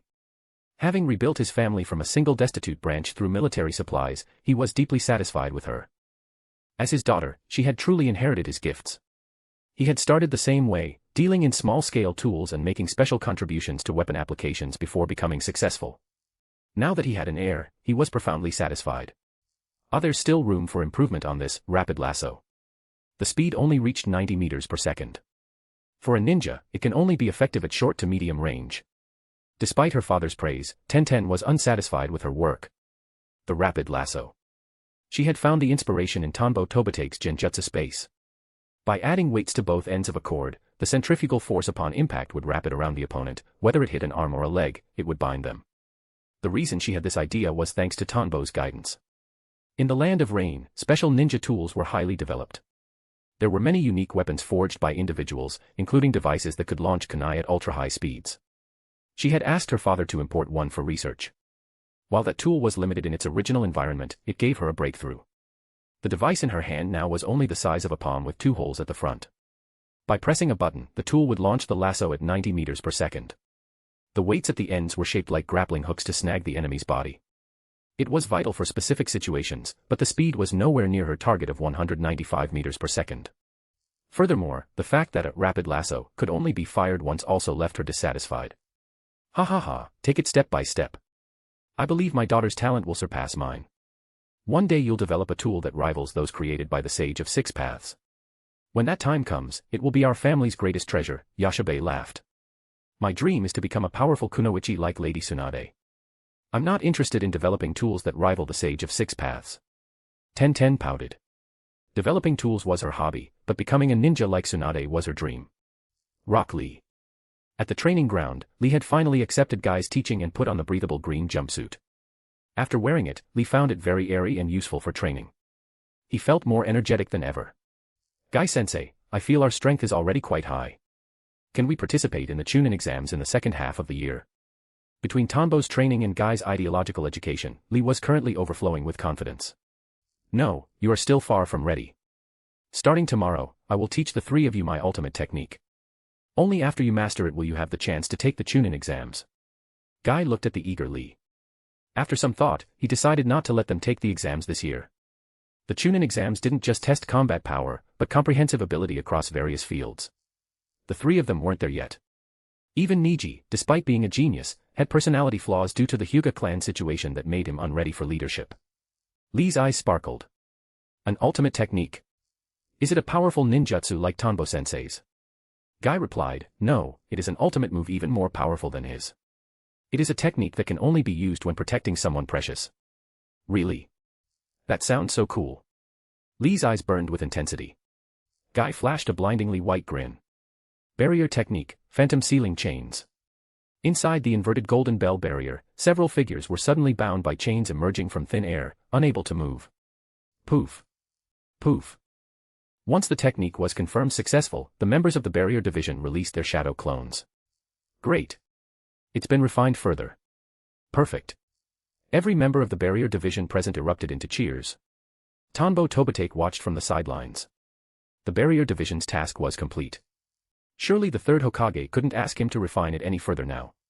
He had finally extricated himself from another post, gaining a bit more free time. Once the inverted golden bell barrier is established, the members maintaining it can use their remaining chakra to perform a lockdown on enemies still within the barrier. The ceiling strength is equivalent to the combined power of the entire barrier division. However, it can only be used against a single target. Chapter 173, Chapter 173, Naruto's Distressed Face. Chapter 173, Naruto's Distressed Face. Ninja Academy. Recess. Today, I'm definitely going to beat you up. Moegi, Udon, let's go. Konohamaru led Moegi and Udon to challenge Tianyu's squad. Seeing this, the surrounding students immediately grew interested and gathered around to watch. Here we go again. Konohamaru, the one who has never won, is back for another challenge. How can you say he's never won? We certainly can't beat him. Go for it, Konohamaru Legion. Impossible. Tianyu's squad is top of the class in every subject. The classmates began to gossip. Moegi tugged at Konohamaru's sleeve. Konohamaru, maybe we should forget it. We can't beat them. Udon sniffled, sucking back a dangling thread of snot. They're too strong. How can you say that? If we work a little harder, we can at least go back and forth with them. Konohamaru complained. But only you can actually keep up with them. We get crushed. Udon said timidly. Opposite them, hearing the conversation, the three members of Tianyu's squad laughed. Tianyu, Maki, and Wataru Itabu were the true geniuses of the second grade. Tianyu and Maki were illusion prodigies who could already perform Irika-sensei's 8 Sense of Fire, and their taijutsu was top tier. Wataru Itabu was a genius with the blade and a master of theory. In contrast, only Moegi and Konohamaru were decent fighters in their group, and while Moegi and Udon were good at theory, Konohamaru was only slightly above average. Tianyu looked at Konohamaru. Forget it. A student who can't even study properly isn't worthy of being our rival. Curse you, Tianyu. I'm the Hokage's grandson. I'll become incredibly strong and flatten you. Konohamaru was fuming, especially because the remark about his grades hit home. It was true, he didn't take his studies seriously, even though the old man had hired him a private tutor. Maki added, let's go. Dad says we shouldn't bully people who are unwilling to learn. Instead, we should protect them. Only then does becoming a ninja have meaning. Protecting the weak is our mission. Wataru Itabu nodded. As expected of Senior Tanbo. Every word is filled with philosophy. Indeed, we must protect others and not bully the weak. As a superfan, he memorized every word Tanbo Tobatake said. Tianyu agreed. Bullying the immature Konohamaru was getting boring. He led his team back toward the classroom. Wataru, were my dad's notes on swordsmanship useful? As expected of Senior Tanbo's writings. The phrase, listen with your ears, see with your heart, has pushed my blade skills forward by a giant leap. I feel like I'm getting closer to him every day. I'll keep studying hard. Thank you, Tianyu, Maki. Wataru was deeply grateful. He used to blindfold himself and trip constantly because he wasn't used to it. After Tianyu and Maki saw how much he admired their father, they brought him Tanbo's personal notes. Now, he was accustomed to seeing the world with his heart. It was as if the enemy's weaknesses were laid bare before him. Haha, that's good. My dad's main skill is Genjutsu, but he's an all-rounder. His swordsmanship is great too. Once you finish learning, you'll definitely be stronger, Tianyu laughed. They completely ignored the Konohamaru Legion behind them. Hearing himself called weak, Konohamaru was ready to explode with a string of curses, only to realize they had already walked away. He clenched his fists, trembling with rage. He was the grandson of the Hokage. Where did they get the nerve to call him weak? Konohamaru. Moegi looked at him worriedly. Udon, snot drooping, felt the same. The words didn't bother them much, but the impact on Konohamaru was devastating. Damn it. Konohamaru squeezed a vow through his missing front tooth. From today on, I'm going to study for real. I'll defeat you all thoroughly. Just you wait. He was going to be the Hokage, he refused to be a weakling who needed protection. Nani. You've already mastered these. As expected of an elite teacher like me. As long as you do exactly what I say, you'll definitely become Hokage. Ebisu pushed up his sunglasses, a smirk on his face. He hadn't expected Konohamaru's grades to skyrocket recently. The 3 basic jutsu and body flicker, Konohamaru, a mere second grader, could already perform them with ease. Many 6th graders couldn't even do that and failed to graduate because of it. Stop talking. Teach me shuriken throwing this time. I want a perfect score. Konohamaru's gaze was determined. No problem. I will teach you everything I know. You will be the first Hokage I've personally raised, Ebisu said with total confidence. The crystal ball. Indeed, a little healthy competition is what was needed to make Konohamaru serious. Hiruzen Sarutobi watched the scene through his crystal ball with a smile. Konohamaru had been much less of a headache lately. He could see the motivation clearly. It all stemmed from Tanbo Tobatake's 2 children and that little admirer of his. It made the old man's life much easier. Tianyu's squad of 3 officially entered his focus as 3 seeds of powerful shinobi. Then, remembering something, the image in the ball shifted to a small figure in a small forest nearby practicing the clone jutsu. However, every clone he produced was a slumped, pathetic heap of mush. The small figure looked utterly distressed. Naruto, although his chakra potential is massive, the Nine Tails causes intense interference with his chakra control. I have to find a way to let him graduate. Otherwise, he'll be stuck in the academy forever. Hiruzen, the professor of shinobi, could see the problem at a glance. Kurama compound. On the road. Senior Tanbo, could you sign my sword? Wataru Itabu followed behind Tanbo, shaking with excitement. Tianyu and Maki were speechless. Is it really necessary to be this much of a fanboy?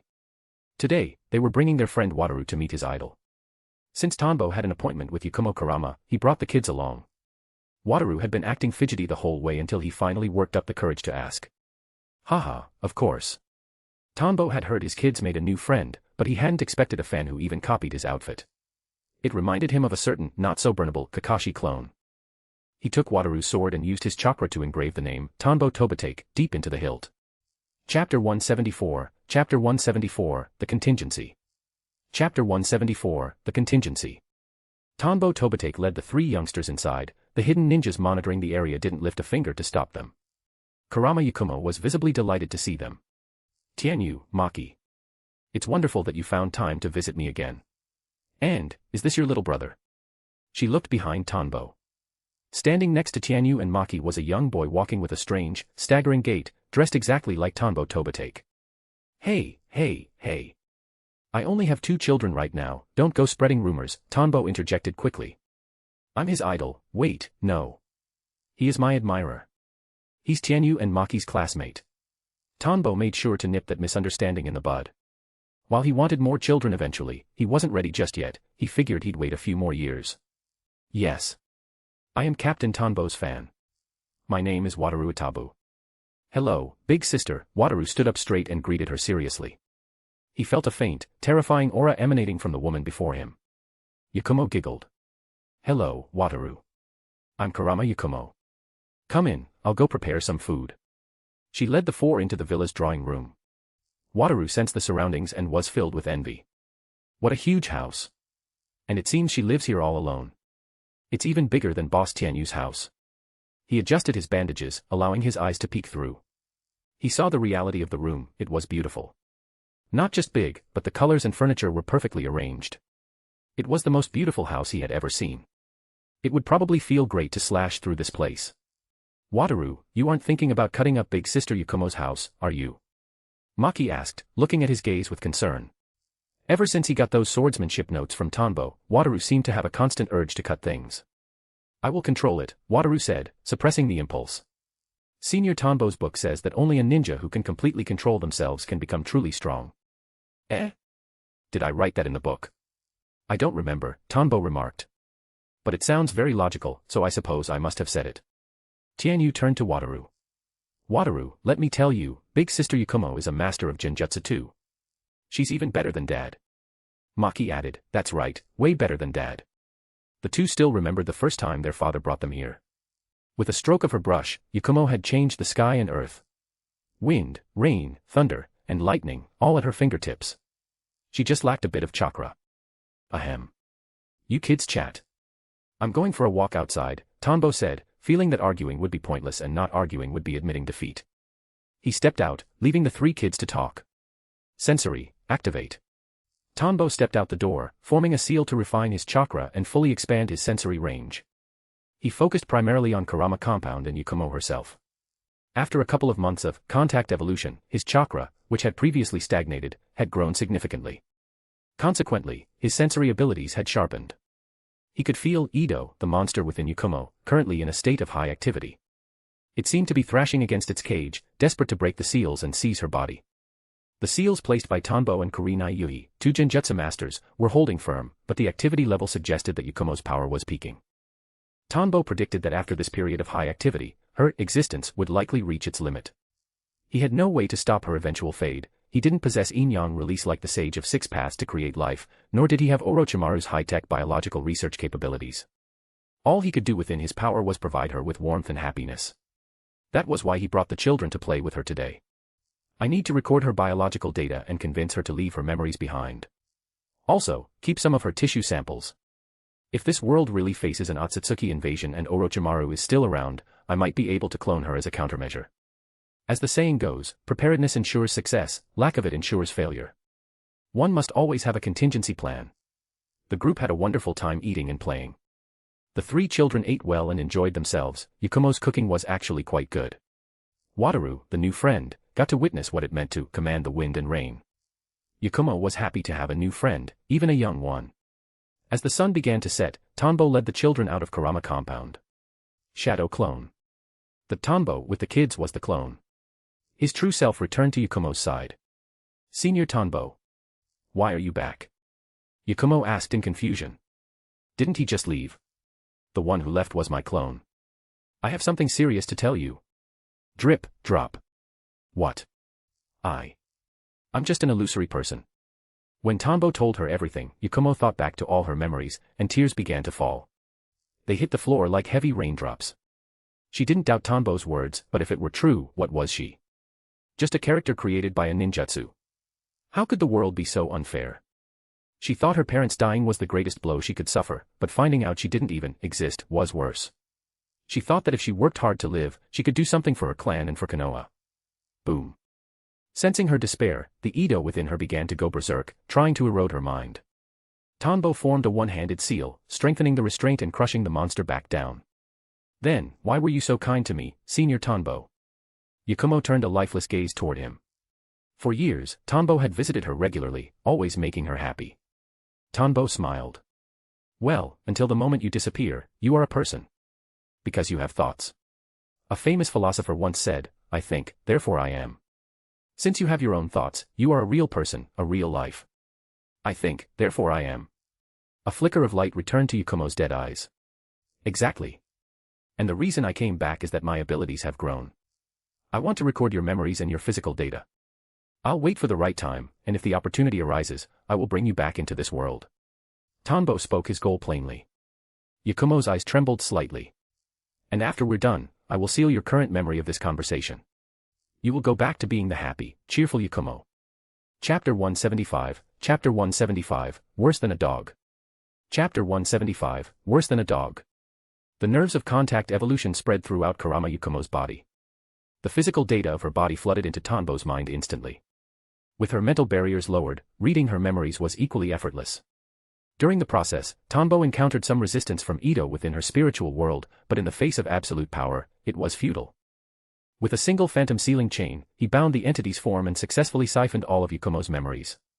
Everything went smoothly, including the process of sealing some of her physical tissue samples. Sealing jutsu truly was the child of destiny in this version of the world. Or perhaps, until her genjutsu was broken, everything about her remained fundamentally real. Regardless, Tanbo didn't feel the slightest anomaly. Looking at the small scroll in his hand, Tanbo tucked it away. Whether it would actually serve as a successful contingency would depend on the future. Next is the memory seal. Tanbo was well prepared for this. As a master of memory manipulation, the setup was trivial. What happened to me? Yakumo woke up slowly, looking at her familiar room. She felt dazed, unsure of what had just occurred. It's nothing. Your body is just weak, you fainted for a moment, Tanbo said. Yakumo blinked. Where are Tianyu and Maki? They went home already. You still need to be careful with your health. If anything happens, remember to send someone to notify me. I'll be going now, Tanbo said. Okay, Yakumo replied softly. Time passed. Tanbo's body grew stronger, and his chakra reserves continued to swell. He was making rapid progress in every field. He discovered that as his body evolved, his brain's processing speed also accelerated. This provided a massive boost to his ninjutsu research. Tanbo, for this session of the Chunin exams, you will be the chief proctor. The others will assist you. You are responsible for designing the exam rules. On this day, Hiruzen Sarutobi called him in yet again to assign tasks. It was exactly as Tanbo had thought when he first transmigrated. Members of the analysis class were like the bricks of Konoha, they were moved wherever they were needed. However, these were usually very comfortable assignments. Unlike his initial thoughts, though, with his current combat power, it would be impossible for him to just hide in the back with the analysis class during the eventual Fourth Great Ninja War. Chunin exams again. Is it an internal exam or a joint one? Tanbo asked. Most of the time, Konoha's Chunin exams were internal. Only occasionally would they invite allied nations for a joint exam. Hiruzen replied, a solo exam. Follow your own ideas. Make sure to select ninjas who can truly handle the responsibilities of a chunin. Do not go easy on them. A chunin was a squad leader responsible for the lives of their teammates. Letting someone pass when they were incompetent was an act of irresponsibility toward their future comrades. Understood, Tanbo said. He would handle it strictly as business. For a solo exam, Konoha already had a mature system. The general direction wouldn't change, focusing on unity, cooperation, team bonds, analytical skills, and leadership.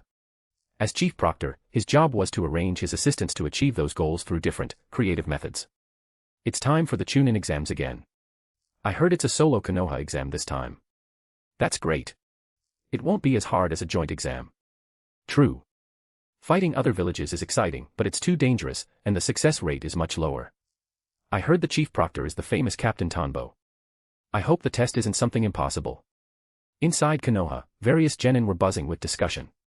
Every genin's primary goal was to become a chunin, so the exams were always the center of attention. This was also Tanbo's first time directing the exams, leading many to worry if he would go crazy and devise something beyond their imagination. Tanbo Tobatake. Kabuto Yakushi pushed up his glasses, his eyes glinting with thought. This was the man Lord Orochimaru had specifically ordered him to gather intel on. Should I participate in this year's exam to gather information?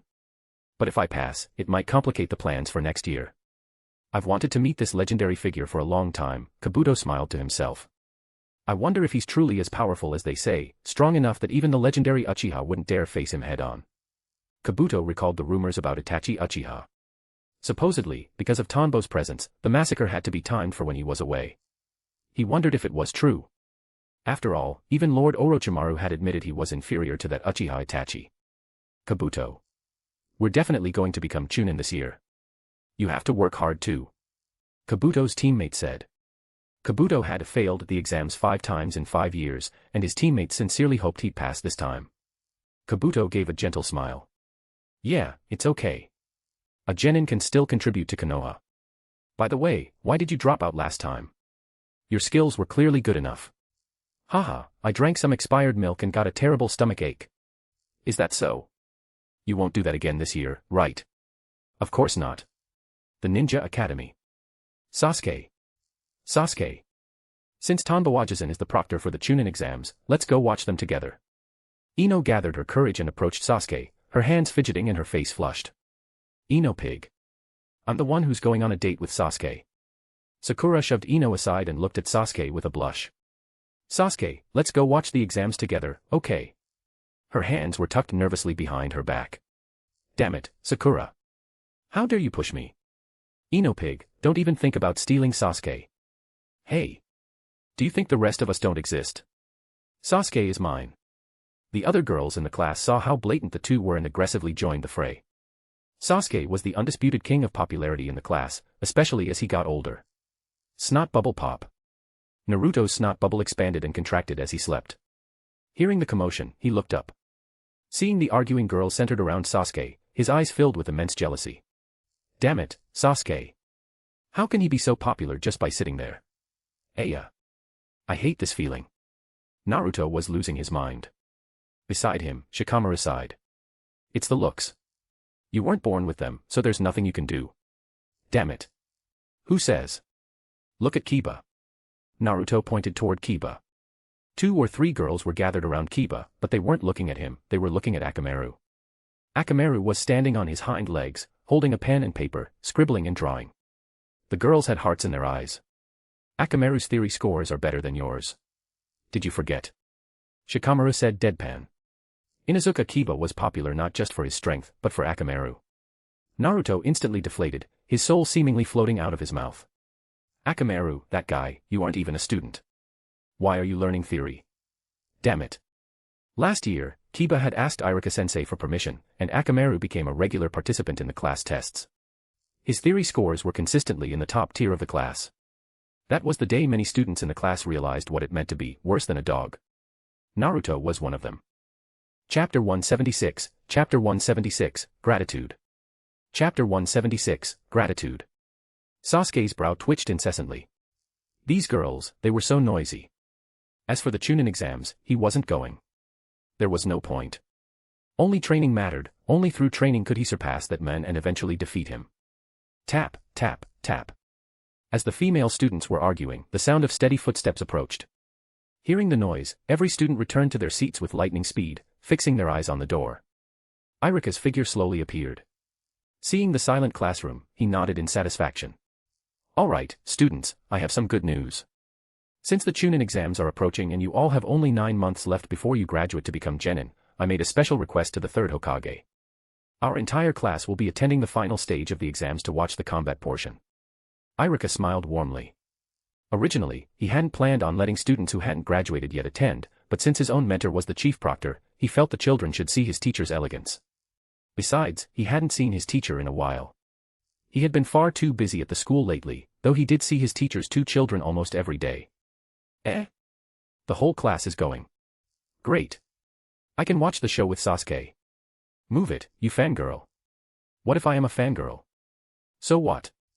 As soon as Irika finished speaking, cheers erupted. No class and a trip to watch the exams, it was perfect. Yes, that day happens to be a Sunday, so the timing is perfect, Irika smiled at them. Huh. Wait. What? That one sentence immediately deflated their excitement. Konoha Chunin Exam Arena. Since this was a solo internal exam, there wasn't much fanfare, and naturally, there were no spectators from outside the village. This served as a low-level form of security. Most of the audience consisted of Konoha's own shinobi. After a week of testing, the genin had already passed the intelligence and team tests. Now, they faced the final individual ability test. Every ninja who reached this stage was a highly capable genin. Irika led his students to their assigned seats. Naruto sat right next to him, staring down at the spectacular arena. Irika-sensei, the Chunin exam arena is huge. It's way bigger than our school's training grounds. Naruto was quite excited. In 9 months, he would graduate, and watching the atmosphere of the Chunin exams made his blood pump. Most of the other students felt the same. Except for a few, this was their first time seeing the exams. Konoha generally restricted younger students from attending to prevent them from becoming overly ambitious too early. Irika chuckled. Indeed. I stood down there once myself. Don't look at me as just a school teacher, my rank is Chunin, and back in my day, I was practically invincible among the genin. Whoa, Irika-sensei was that strong. Naruto swung his legs on the chair as he listened. Below them, the contestants gradually filed in. They were of various sizes and ages. Sasuke, Kiba, and Shikamaru focused their attention on the participants. Meanwhile, Ino and Sakura were still shoving each other, fighting for the seat closest to Sasuke.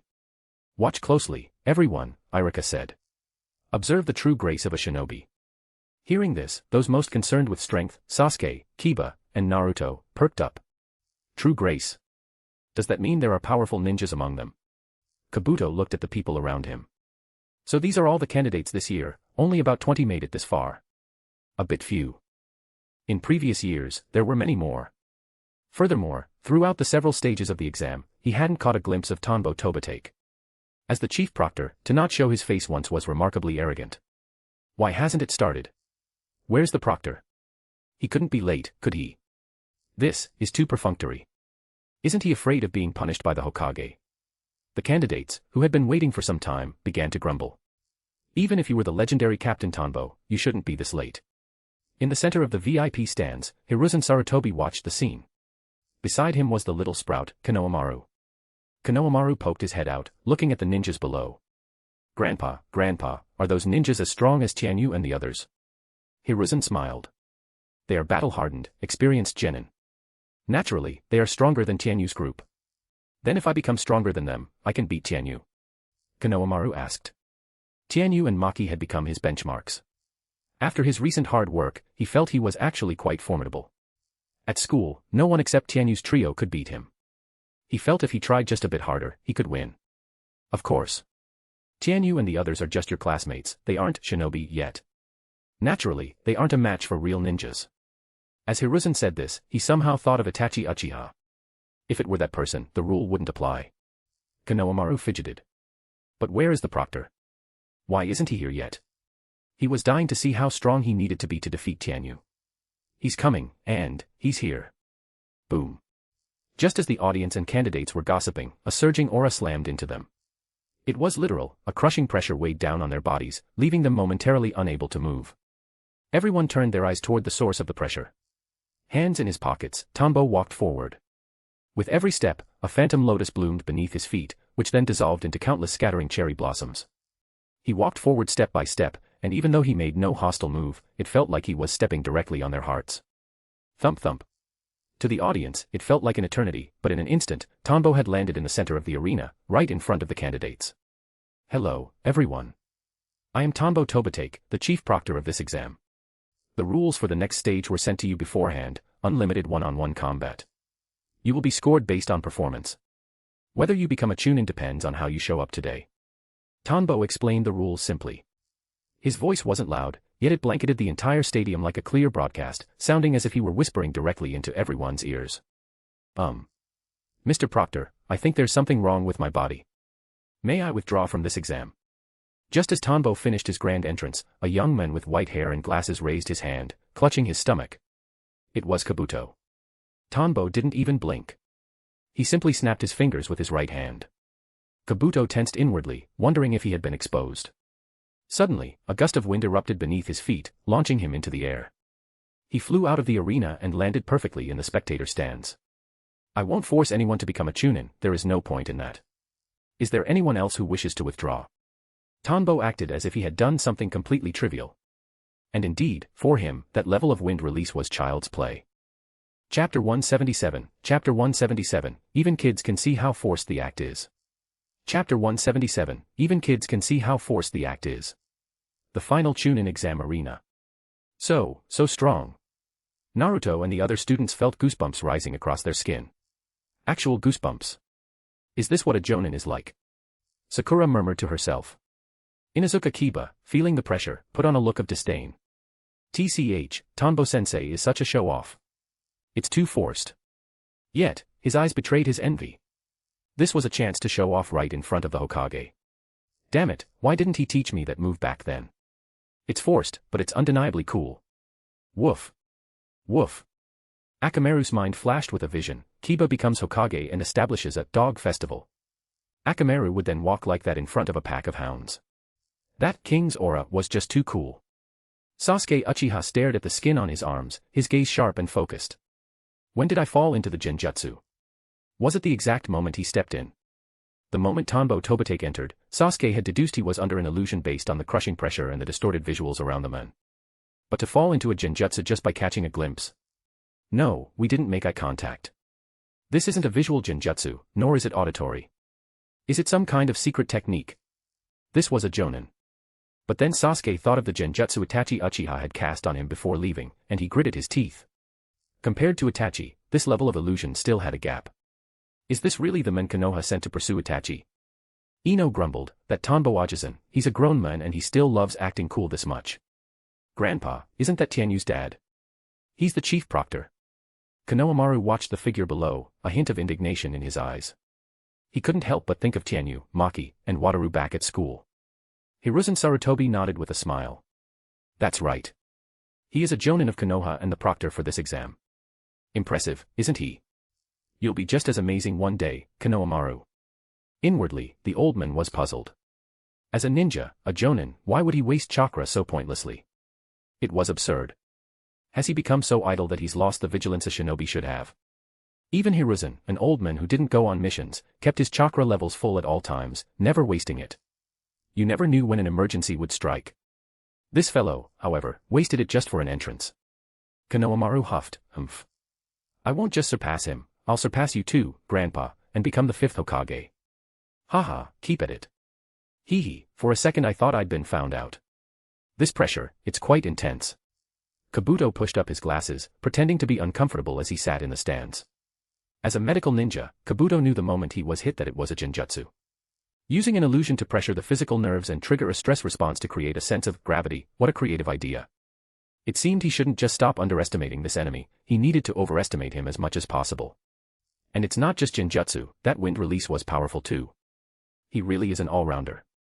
I'm no match for him, it seems only Lord Orochimaru can handle this guy. He then shifted his gaze to the contestants. These would be important data points for the plan next year. Now then, first match, Fuma Shirkuin vs Damu. Everyone else, head up to the spectator stands and wait. The battle continues until a participant is incapacitated or the referee deems the match over. Those are the only rules. Dismissed. Tanbo glanced at his former student, then used a gust of wind release to lift everyone who wasn't fighting into the air, depositing them neatly in the stands. He then retreated a certain distance. Fuma Shirkuin looked at Tanbo-sensei with a grin. He was determined to become a Chunin this time. After years of experience, he still constantly recalled Tanbo's training. It had helped him immensely. He couldn't afford to lose face. He and his opponent formed the seal of confrontation. The battle was instantaneous. Whiz. Whiz. Both sides began with shuriken to test the waters. Only after confirming they couldn't win at a distance did they engage in close-quarters combat. Clang. Clang. Tanbo watched their battle with interest. It was a very plain, unadorned fight, yet it possessed a certain beauty of combat. He felt this way because the struggle consisted of shuriken, kunai, and taijutsu exchanges. They only used ninjutsu, beyond the 3 basic jutsu, at critical moments. It was a battle of wits. Poof. Poof. Smoke bombs dropped, leaving behind substitution logs. Clone jutsu was used for distraction. It was pure, low-level ninja combat. It was worlds apart from the high-tier styles that would emerge during the era of the Konoha 12. The mastery of the 3 basic jutsu and taijutsu were the core tools of a standard genin or chunin. Tanbo found it fascinating. Fuma Shirkuin was exactly as Tanbo remembered, his talent wasn't great. Even with the solid foundation Tanbo had laid for him, he was 16 now and still wasn't a chunin. However, looking at his tactical thinking and combat fluidity, he would likely pass this time. He could already be considered an elite ninja of his clan. Fuma, instant kill slash. While Tanbo was reflecting, the match reached its climax. Shirkuin threw a smoke bomb at his opponent and whipped out a massive Fuma shuriken. He began weaving signs with both hands. Clearly, this was his trump card. The enemy burst through the smoke, only to be greeted by the spinning giant shuriken. Clang. Clang. The opponent threw several kunai to slow the Fuma shuriken's rotation, then used the opening to crawl forward and lunge. But Shirkuin had prepared this for a long time, there was no escape. Another Fuma shuriken curved in from a blind spot, aimed straight at him. Whiz. Bang. Earth release, mud wall. Damu pulled out his own final move, standing up to conjure a wall to block the strike. Shirkuin smiled slightly and yanked with his right hand. V-room. What? Damu heard a sound and looked back. The giant shuriken that had just passed him was flying back like a boomerang. Seeing the blade right in front of his face, he closed his eyes in despair. Clank. A rush of wind brushed his face, but the expected pain never came. Damu opened his eyes to see the center hole of the Fuma shuriken caught on a stone pillar, spinning harmlessly but violently. First match, the winner is Fuma Shirkuin. You both did well. Damu looked at the proctor. The stone pillar was indeed the referee's ninjutsu. He breathed a sigh of relief. Hearing the match was over, he could only sigh at his own lack of ability. He formed the seal of reconciliation with Shirkuin and retreated dejectedly. Shirkuin, hearing his teacher's praise, beamed with pride. Next match, Bilim vs. Autofujin. Tanbo didn't waste time with small talk or catching up with Shirkuin, he moved straight to the next round. The ensuing battles were equally exciting, especially from Tanbo's perspective as a bystander. It felt like watching an anime, specifically, a tactical, psychological battle anime. Isn't this way more interesting than just spamming giant energy balls? Chapter 178, Chapter 178, Students with Opened Eyes. Chapter 178, Students with Opened Eyes. Whoa. This is too incredible. Is this the level of the genin participating in the Chunin exams? Naruto watched the battles unfold one after another, his eyes struggling to keep up with the action. The other students were the same. Even those from prominent clans, who knew what a Chunin's power looked like, were dazzled by the display. So these are the people who want to become Chunin. Each one has more tricks up their sleeve than the last, Shikamura muttered under his breath. Irika explained to his students, do you see? This is the strength required to reach the final Chunin selection. Watch closely, learning even a little bit will be extremely useful on your path as a ninja. Every student sat transfixed. In just 9 months, it would be their turn to become genin. This was a golden opportunity they couldn't afford to miss. The referee is the truly impressive one. To be able to clearly judge the strength of both sides in such intense combat and intervene at the exact critical moment, that level of insight is terrifying. A voice suddenly rang out from right next to Naruto, giving him a fright. He turned around, hey. Why do you always pop up out of nowhere? I've been sitting here the whole time. You just didn't notice, Shino said flatly. So cool. Konohamaru watched the fierce battles, exceptionally excited. He was waving his hands about as if he were the one down there in the arena. Hiruzen Sarutobi watched with satisfaction. Since the end of the Third Great Ninja War, Konoha had gradually returned to its peak prosperity. Excellent ninjas were emerging every year. Whoa, Grandpa, what is that? Konohamaru suddenly pointed at the field and shouted. Boom. Cat God Possession. Izuno Zaizai unfurled a scroll, formed a hand seal, and pressed down. Chakra surged from his body. A massive, pink Manekiniko, beckoning cat, appeared in the arena. Swiping its massive paws, it blocked a continuous barrage of explosive tag attacks from the enemy. Zaizai's pudgy body controlled the giant cat as he charged forward, ignoring all incoming attacks. He simply swatted away explosive tags and shuriken with the phantom paws. Relying on the agility provided by the cat god possession, Zaizai pinned a paw against his opponent's chest. Izuno Zaizai wins. Next match, Kido Yudo vs Kuenji Shuya. Tanbo Tobitake was very satisfied to see that Zaizai could now manifest his Niko no O, Cat Susanoo. He promptly moved on to the next match. That's a huge cat. How are we supposed to fight something like that? Once we graduate and learn powerful ninjutsu, we'll definitely be able to beat it. An average ninja's chakra can't maintain a jutsu like that for long. We just need to stall for time, wait for his chakra to run out, and then strike. Kiba, I didn't know you were so smart. Damn it, when was I ever not smart? Woof. Woof. The rest of the matches proceeded without incident. The assessment went smoothly. Tanbo made mental notes of those suitable for promotion. In a standard chunin exam, almost anyone who reached the third stage could technically become a chunin, as their leadership skills were already quite seasoned, unlike the Konoha 12 era, where the genin were combat-heavy but lacked maturity and experience. Now then, this year's chunin exams are officially concluded. The Hokage will issue notifications regarding who has earned a promotion. However, today, as your senior, I want to give a special benefit to all the ninjas who participated in the final round. Tanbo spoke to the contestants after the matches ended. A reward. Konohamaru looked at his grandfather. Hiruzen didn't know what Tanbo was up to either. As the chief proctor, everything about this exam was left to his arrangement. If he wants to give a reward, it's likely because he's quite satisfied with this year's candidates. I see. A reward. Kabuto's brow furrowed. It was the first time he had heard of a reward being given at a chunin exam. Being promoted was usually reward enough. This gave him a sense of unease, as if the situation was slipping out of his grasp, but it also piqued his interest. This man was always full of surprises. A reward. The contestants were equally stunned. It was completely unexpected. However, they were very interested in what Captain Tanbo had to offer. He was a jonin of Konoha, surely his gift wouldn't be mediocre. Perhaps it was a secret ninjutsu. For the next half day, your time belongs to me. Conveniently, your promotions still require a final review by the Hokage, Tanbo said. Competence alone wasn't enough, they had to undergo a background check to ensure they weren't spies. A chunin was mid-level management in Konoha, a squad leader responsible for the lives of others. Of course, those who came prepared usually passed the review easily. Yes, Master Tanbo. All the candidates complied. Then, let us go. Boar, dog, bird, monkey, ram, rat. Poof. Beneath the feet of the 22 candidates, a colossal creature manifested and carried them slowly into the air. Tanbo stood atop the eagle's head, hands behind his back. Whoosh. The massive wings flapped, whipping up a gale within the arena. The spectators had to shield their eyes from the wind as they watched Tanbo standing there, looking every bit like a grandmaster. Screech. The giant eagle cried out and soared into the sky.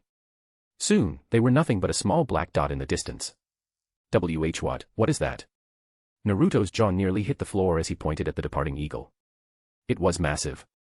Just one feather looked bigger than his entire body. A summoning beast, obviously.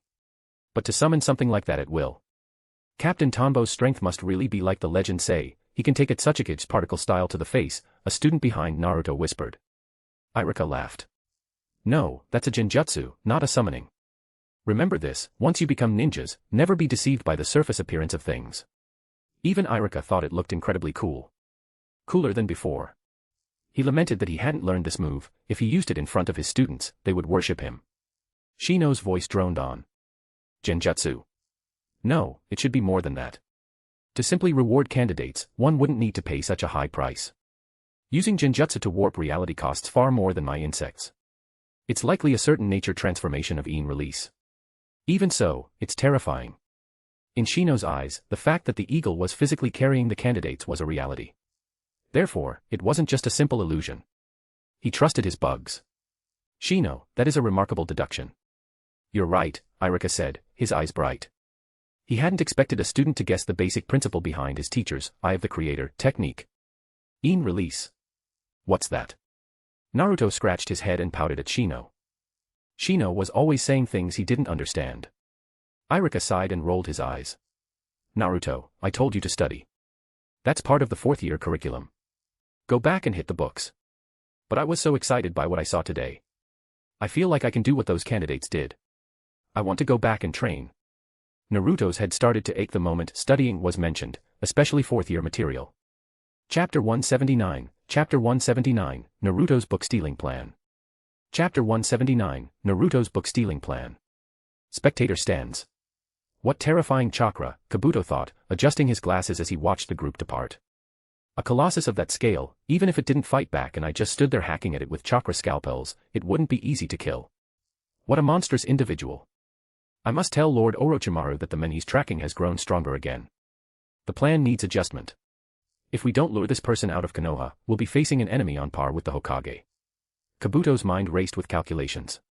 No wonder he didn't get the results he wanted the last time he met Lord Orochimaru. Ah. Konohamaru sat on the ground, scuttling backward while pointing at the sky. His missing front teeth were visible as he gasped in shock. That, what a huge bird.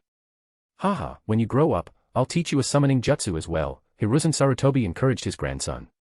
It's the strongest summoning in the shinobi world. Konohamaru's eyes sparkled. Really? Even more powerful than that big bird. If he had a bird like that, he could definitely beat Tianyu. Wait, no, that was Tianyu's dad, he'd need a summon even stronger than the bird. Of course. That would be the strongest creature on Earth, Enma, the Monkey King. Awesome. The Chunin exams concluded. The sixth-year students were buzzing, their horizons vastly expanded. Captain Tonbo had once again become the central topic of discussion. Badass. Incredibly badass. I want to be that strong. Those who were already hardworking became even more determined in their path as shinobi. Take a certain blonde, for instance, if Captain Tonbo is already that strong, the Hokage must be even crazier. Naruto thought. Since he was going to be the Hokage, he would have to be even stronger than Captain Tonbo. Then there was Kiba, as expected of Sensei. Akamaru, you better grow that big one day. After seeing his teacher's grand display, he said this to Akamaru constantly. Akamaru's only response was a helpless, woof, woof. He was trying to tell Kiba that he simply wasn't that breed of dog. And then there was a certain Avenger, I must at least surpass him if I'm to have any hope of killing that man, Sasuke thought. In his mind, since Tonbo was the leader of the pursuit squad and hadn't brought Itachi back, nor had he been killed, it meant they were roughly equal. If Tonbo couldn't take Itachi down, then Itachi wasn't strong enough to kill Tonbo either. Time flew by. 9 months had passed since Tonbo Tobite collected physical data from the Chunin exams. Fuma Shirkuin and Iduno Saizai had both successfully become Chunin. Their limit would likely be Special Jonin, which was a fair return for their clan's investment. Meanwhile, Kurinai Yuhi had officially been promoted to Jonin during this period. She was slated to be a lead teacher for the upcoming graduating class. Tonbo continued his research into ninjutsu and human biology. His intelligence gathering never stopped. The politics of the Land of Lightning remained as stable as ever.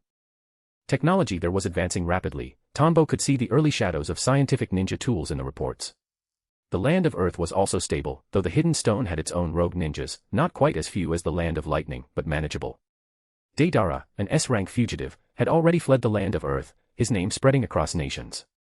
Whatever Deidara did from now on was no longer their concern, much like how Konoha handled Itachi and Orochimaru. As for the Hidden Mist in the Land of Water, due to their isolationist policy, spies only gathered fragments of news. The fourth Mizukage, Yagura, seemed to have gone missing, with Elder Genji, who held status equal to the Mizukage, taking the reins, assisted by other Jonin. The Hidden Sand, however, was in dire straits. The Land of Wind had slashed their military budget and mission resources, making the already poor village even more desperate. No wonder they would soon choose to cooperate with Orochimaru. Damn, which idiot in my past life said the third was a brilliant politician? Tonbo thought. He doesn't have a single hair's worth of the Raikage or Tsuchikage's political savvy. After experiencing it firsthand, Tonbo realized that among the 5 great villages, Hiruzen's political ability was only slightly better than the Sand or the Mist. Look at the Cloud, aside from the Kinkaku and Ginkaku era, they didn't have a single S-rank traitor, and ninjas who deserted were rare as phoenix feathers. Look at the Stone, they only had Deidara, and he didn't even betray the village for power, he just wanted to study explosions. He used to think that will of fire was useful, but now he felt that will of lightning was far more practical. Putting down his pen, Tanbo swallowed a custom-made food pill and focused his senses inward. After a long period of contact evolution and collecting data from various ninjas, his body had changed significantly. Taijutsu training, his progress was accelerating, his body could withstand much higher intensities. The first to experience this was his wife, Ayam. Even with Tanbo using contact evolution to help her conditioning, she struggled to keep up, forcing him to find other ways to satisfy his vitality chakra. It was now more than double what it had been a year ago. His margin for error had increased exponentially. Now, he even used shadow clones to pick up the kids. He was too lazy to go in person. He no longer had to micromanage every bit of chakra like he did when he first arrived. Genjutsu, memory insertion, an old concept of his, was finally complete. However, Tanbo felt it was somewhat useless to him now and would just pass it on to his descendants. It didn't work on the truly strong. It wasn't a rule-based jutsu, it was only effective against those weaker than him. However, for low-level ninjas, it was perfect for developing spies. It used chakra to insert memories that couldn't be dispelled immediately, eventually integrating into the victim's real identity. He had also integrated his 5 senses genjutsu. He had moved from single-sense illusions to total control over taste, touch, hearing, sight, and smell. Form, shape, and mass were all within his control. As long as the illusion wasn't broken, he was practically invincible. His early goals, memory insertion, 5 senses control, and celestial deception, were complete. Enough. It's enough for now. Whiz. Whiz. Master Tanbo, Naruto Uzumaki has stolen the scroll of seals from the Hokage's restricted area. A ninja appeared and reported. I see. Go and assist, Tanbo replied. Yes. Watching the ninja vanish, Tanbo stroked his chin. The third, if he wanted to give Naruto a profound lesson on what to do and what not to do, he didn't need this much drama. Why not just give him the scroll? Hiruzen had talked to him about this recently. Because Naruto was a Jinchuriki, he needed to feel a higher sense of belonging to the village. Since he also needed to graduate, the old man set a trap. Clearly, unlike Tanbo, who had nothing and only needed basic care, Naruto required more curated bonds to keep him tied to Konoha. Tanbo hesitated for a moment, then stepped out the door. Chapter 180, Chapter 180, The Disgraceful Disciple. Chapter 180, The Disgraceful Disciple. Whiz. Whiz. Tanbo Tobitake leaped across the rooftops of Konoha. With a simple flare of his sensory abilities, he pinpointed Naruto's location and rapidly closed the distance. He wasn't there to interfere with the third Hokage's plans, but rather to enjoy the show. He had seen the original story, but he hadn't seen the live-action version yet. Besides, Iruka was now his disciple. He couldn't possibly be as weak as he was in the original story, right? Surely he wouldn't fail to take down someone like Mizuki. And then there was Naruto. According to Tanbo's intel, the boy actually had friends at school now. Tianyu and Maki even hung out with him occasionally. How did he still get tricked into stealing the scroll? Tanbo wanted to see what was going on in that kid's head. As for the third Hokage, it was quite impressive how he'd orchestrated things so Mizuki would act exactly as planned. It was a cold-blooded, killing 2 birds with 1 stone move. Hiruzen didn't have direct evidence of Mizuki killing his teammates in the past, but he suspected it. Now, it seemed the third had found proof and was simply using Mizuki as a pawn for Naruto's growth. Swoosh. Swoosh. Soon, Tanbo sensed several chakra signatures ahead. He cast a cloaking genjutsu, appearing right beside them in plain sight without being noticed. At this moment, Iruka was unaware of the third's grand plan. After finding Naruto, he had used a transformation jutsu to look like Naruto with the scroll to lure Mizuki away. Whiz. Whiz. Mizuki launched several shuriken at Naruto. Naruto, just hand over the scroll of seals to me, haha. In your dreams. Iruka dodged the shuriken and attempted to continue his escape. Whiz. The kunai he had dodged suddenly crossed paths. Attached to the back of the kunai were thin wire strings. Mizuki yanked them hard, attempting to bind Iruka. Poof. Though Iruka hadn't been on active field missions for years, his foundations were still solid. He used a substitution jutsu to evade Mizuki's trap, leaving the wires tightly coiled around a wooden log. Oh. I didn't think you'd be able to use the substitution jutsu, Naruto. It seems your luck during the exams was truly just bad, Mizuki sneered. In an instant, Mizuki vanished from his spot and reappeared behind Naruto, sending him flying with a kick. Iruka tumbled across the ground. Poof. Iruka could no longer maintain the transformation and reverted to his true form.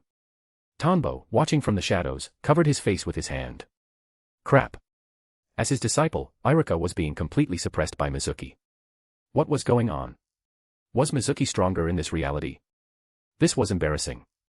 Tanbo shifted his gaze to the darkness, where a small figure was observing the scene. When Naruto saw Irika get kicked, his expression tightened, and he clenched his fists. Irika. Why is it you? Where is Naruto? Mizuki's face darkened. If he didn't get the scroll, he'd lose everything. Irika, suppressed by his injuries, spoke up. Mizuki-senpai, it's not too late to turn back. Don't do something that betrays the village. I can speak to the Hokage and ask him to be lenient with your sentencing. His words only drove Mizuki into a frenzy. Sentencing? What crime have I committed?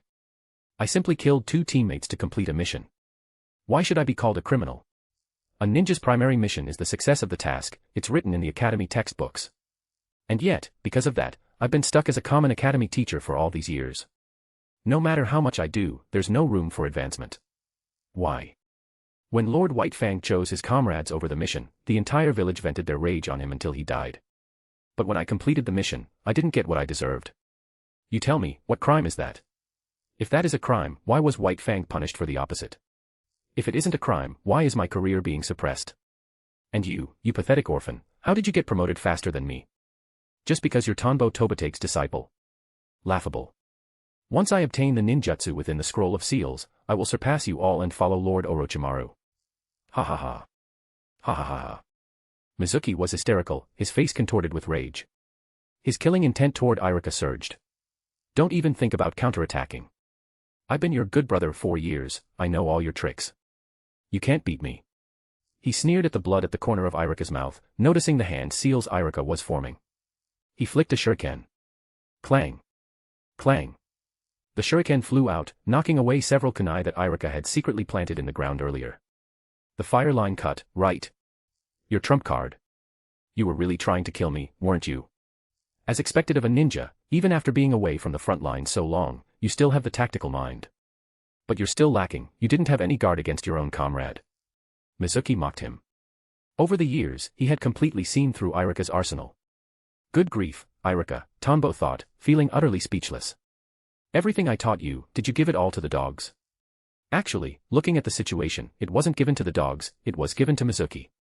It was clear Irika had trusted Mizuki so much that he'd shared his trump cards. Mizuki had probably scavenged every bit of knowledge Tanbo had passed down to Irika. Is this the power of world correction? Tanbo wondered. Even though he had flapped his butterfly wings, the plot was still converging toward a similar outcome. Irika wasn't supposed to be this weak for a chunin, yet Mizuki was handling him with ease. The details were different, but the general flow was the same. Die, Irika. Go see your parents in the Pure Land. I'll take the scroll of seals and make a name for myself in the world. Mizuki unstrapped the giant shuriken from his back and hurled it with a cruel grin. Whir. Mizuki, turn back. You won't succeed. Irika shouted. Bam. Just as the giant shuriken was about to reach Irika, a figure appeared, stomping directly onto the flat side of the blade and pinning it into the ground. The figure then flipped and landed next to Irika. Irika-sensei, are you okay? Naruto looked at Mizuki, his sapphire eyes flashing with a fox-like intensity. A massive scroll was strapped to his back. Naruto. Why are you here? Run. Irika cried out in shock. Mizuki looked at Naruto and the scroll, a wide grin spreading across his face. Naruto, give the scroll to me, quick. Mizuki-sensei. Naruto clenched his fists. Why did you attack Irika-sensei? Were you going to kill him? Naruto demanded. Don't worry about that. Just give me the scroll. No. Mizuki-sensei, you lied to me. You did all this just for the scroll, and you were going to kill Irika-sensei. I won't give it to you. Naruto was filled with rage. Irika-sensei was one of the few people in the village who treated him with genuine kindness. He couldn't understand why Mizuki, who was supposedly Irika's best friend, would try to kill him. More than that, he couldn't understand why Mizuki had used him. Chapter 181, Cleaning Up the Mess. Chapter 181, Cleaning Up the Mess. You're trying to save him. Don't let the way he treats you fool you, in truth, he hates your guts, Mizuki sneered. Did you know? You are the demon fox, the same fox that caused massive losses to Konoha over 10 years ago. You destroyed half the village and killed countless people, including Irika's parents. He despises you. Do you still want to save him? Boom. Demon fox. The word exploded in Naruto's mind. Recalling past memories, he realized that some villagers had indeed called him that. It was the reason he was hated. It turned out he really was the demon fox. Irika-sensei, is what Mizuki-sensei said true? Naruto's eyes went dark, his voice a low whisper. Irika remained silent for a moment, recalling his own teacher's words. At one point, that was how I felt. But I met a good teacher. He told me not to hate a child who shouldn't have to bear such pressure. You aren't the demon fox. Your father was the fourth Hokage, how could you possibly be a monster? The people in the village resent you only because they're afraid of the tragedy happening again. What? My dad was the fourth Hokage. Naruto's emotions, which had been plummeting, suddenly surged. He thought of the fourth's face on the Hokage rock. Wait, we actually do look alike. TCH. Since the soft approach didn't work, don't blame me for getting violent, Mizuki snarled, realizing Irika was still obstructing his plans. This is amazing. My dad was the fourth Hokage. In that case, I can't lose face for him. I'm going to flatten you, Mizuki-sensei. Naruto beamed with joy. Looking at the preparing Mizuki, he radiated excitement. His father was the fourth Hokage. That made him the Hokage's son. Oh my god, there really is a bit of a butterfly effect after all. Tanbo Tobitake thought, scratching his head from the shadows. In the original story, it took Naruto ages to find out Minato was his father. Flatten me. Do you have the skill, you dead last who couldn't even graduate? Mizuki snorted, his hand surreptitiously flicking several shuriken. Any carelessness can lead to death. This was a phrase Irika's teacher constantly emphasized, and Mizuki had memorized it by observing Irika. Even facing a dead last like Naruto, he didn't hold back. Whiz. Whiz. Naruto countered with his own shuriken. Clang. Clang. The blades collided. Naruto then formed a hand seal. Multi-shadow clone jutsu. Poof. Poof. Poof. Mizuki-sensei, ninja rule number 15, at all times, face your enemy with your full strength. So, are you ready? Countless Narutos spoke in unison. Mizuki was completely surrounded. They all pulled out shuriken, looking at him with grins. How is this possible? Mizuki stared at the army of Narutos, unable to believe his eyes. This must be an illusion. They're just basic clones meant to confuse me. He threw several kunai, but one of the Narutos blocked them effortlessly.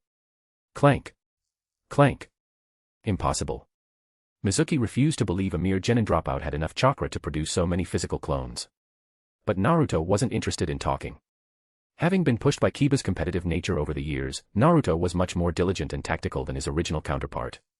Not to mention, he had a massive numerical advantage. He proceeded to give Mizuki a brutal beating. Even Mizuki's use of explosive tags was like trying to put out a forest fire with a cup of water. Whoa, multi-shadow clone jutsu in the real world is way more broken than in the manga, Tanbo remarked as he watched the sea of Narutos. In this reality, shadow clones possess the same combat power as the original. In this situation, you either killed them all instantly, or you were killed. It was a matter of total suppression. It wasn't like Naruto's fights against Neji or Kimimaro where they were picked off one by one. While a clone might vanish when hit, the original would die just as easily. Without large-scale AoE, area of effect, skills, you were doomed. Mizuki, a chunin without wide-range techniques, eventually collapsed under the onslaught. He lay on the ground, covered in blood. Naruto dispelled the clones, panting heavily. Great job, Naruto. Irika gave him a thumbs up. Hee hee. I am the son of the fourth Hokage, after all. Naruto wiped his nose, beaming. Wait, the fourth is dead, right? That means my dad. Naruto the criminal, and Irika the idiot. You two are a total disaster. Tanbo Tobitake revealed himself. Tanbo Ajisen. Did you see? I made a ton of me. Naruto shouted happily. And my dad is the fourth Hokage. Irika, seeing his sensei, instinctively shrunk his neck. I saw. You've got some nerve stealing the scroll of seals. The Hokage will deal with you later. Now, let me interview this Irika-sensei over here. Tanbo walked over to Irika and smiled dangerously. Being knocked down by a character like that, do you have an acceptance speech for this award? Irika shrunk back further. Sensei. Utterly foolish. Have you been a teacher so long you've lost your instincts as a ninja? Forget the lack of vigilance, you were suppressed by him. It's disgraceful. Truly disgraceful. You even let your own intel leak out. Do you even still consider me your teacher? Tanbo pointed right at his nose. Tanbo Ajisen, don't be so hard on Irika-sensei. He did it all for me, Naruto said bravely. Humph. You'd better worry about how you'll face the third Hokage. Stealing that scroll is a major crime, Tanbo threatened. Ahaha. I'll confess everything. Naruto laughed awkwardly. Irika, look at this. This is what happens when you don't master your craft. The student you produce is just as messy. I'm embarrassed for you. From now on, I'm putting you through special training every few days. Get ready. Tobtake is a jonin now and has a wife. Mibushinobu is a chunin, almost a special jonin, and I hear he found a girlfriend. Then there's you, no missions, no wife, plenty of time, and you still turn out a student like this. Sigh. Tanbo sighed 3 times in a row. Tanbo Ajizan, can you leave me out of the messy part? Naruto asked timidly. He wasn't that bad, right? He just beat a chunin. Swoosh. Swoosh. Swoosh. At that moment, several ninjas appeared. We found Naruto. Master Tanbo. Take Naruto and Mizuki back. I'll handle Irika, Tanbo ordered. Yes, sir. Naruto didn't dare argue, he knew he'd messed up, so he let himself be carried away. Tanbo fed Irika a secret medicine and used Genjutsu, self-repair to help his body heal. Mizuki's kick had been no joke. If not for a ninja's physical resilience, Irika would have been dead. Irika didn't dare say a word. He was absolutely terrified of his teacher right now. Chapter 182, Cooperation. Chapter 182, Cooperation. A dark, underground passage. A one-eyed man leaning on a cane walked slowly forward. Tap, tap. 2 ninja guards flanked him, keeping pace. After walking for about 10 minutes, they finally reached the end of the tunnel. It was a massive hall. Various items hung upon the surrounding walls, biological specimens, picture frames, pieces of technology. Scattered candles flickered, their flames casting a dim light across the entire room. Hehehe. You finally arrived, Danzo. An icy voice rang out through the hall as the footsteps approached. Danzo and his 2 guards scanned the area for traps before stepping fully into the room. Hearing the greeting, Danzo spoke, how unexpected. To think Orochimaru would invite an old man like me. If I recall correctly, we haven't been in contact for quite a few years, have we? Aren't you afraid I brought members of the Umbu to wipe out your nest? He walked slowly toward a sofa in the center of the hall and sat down, facing Orochimaru. As he spoke, the candlelight in the room flickered violently. Orochimaru licked his lips. Hehehe. I've sought you out for a collaboration. I don't think you'll refuse, because I am currently the only one who possesses the ability to suppress the Sharingan and the Hashirama cells. Humph, speak. What do you want this time?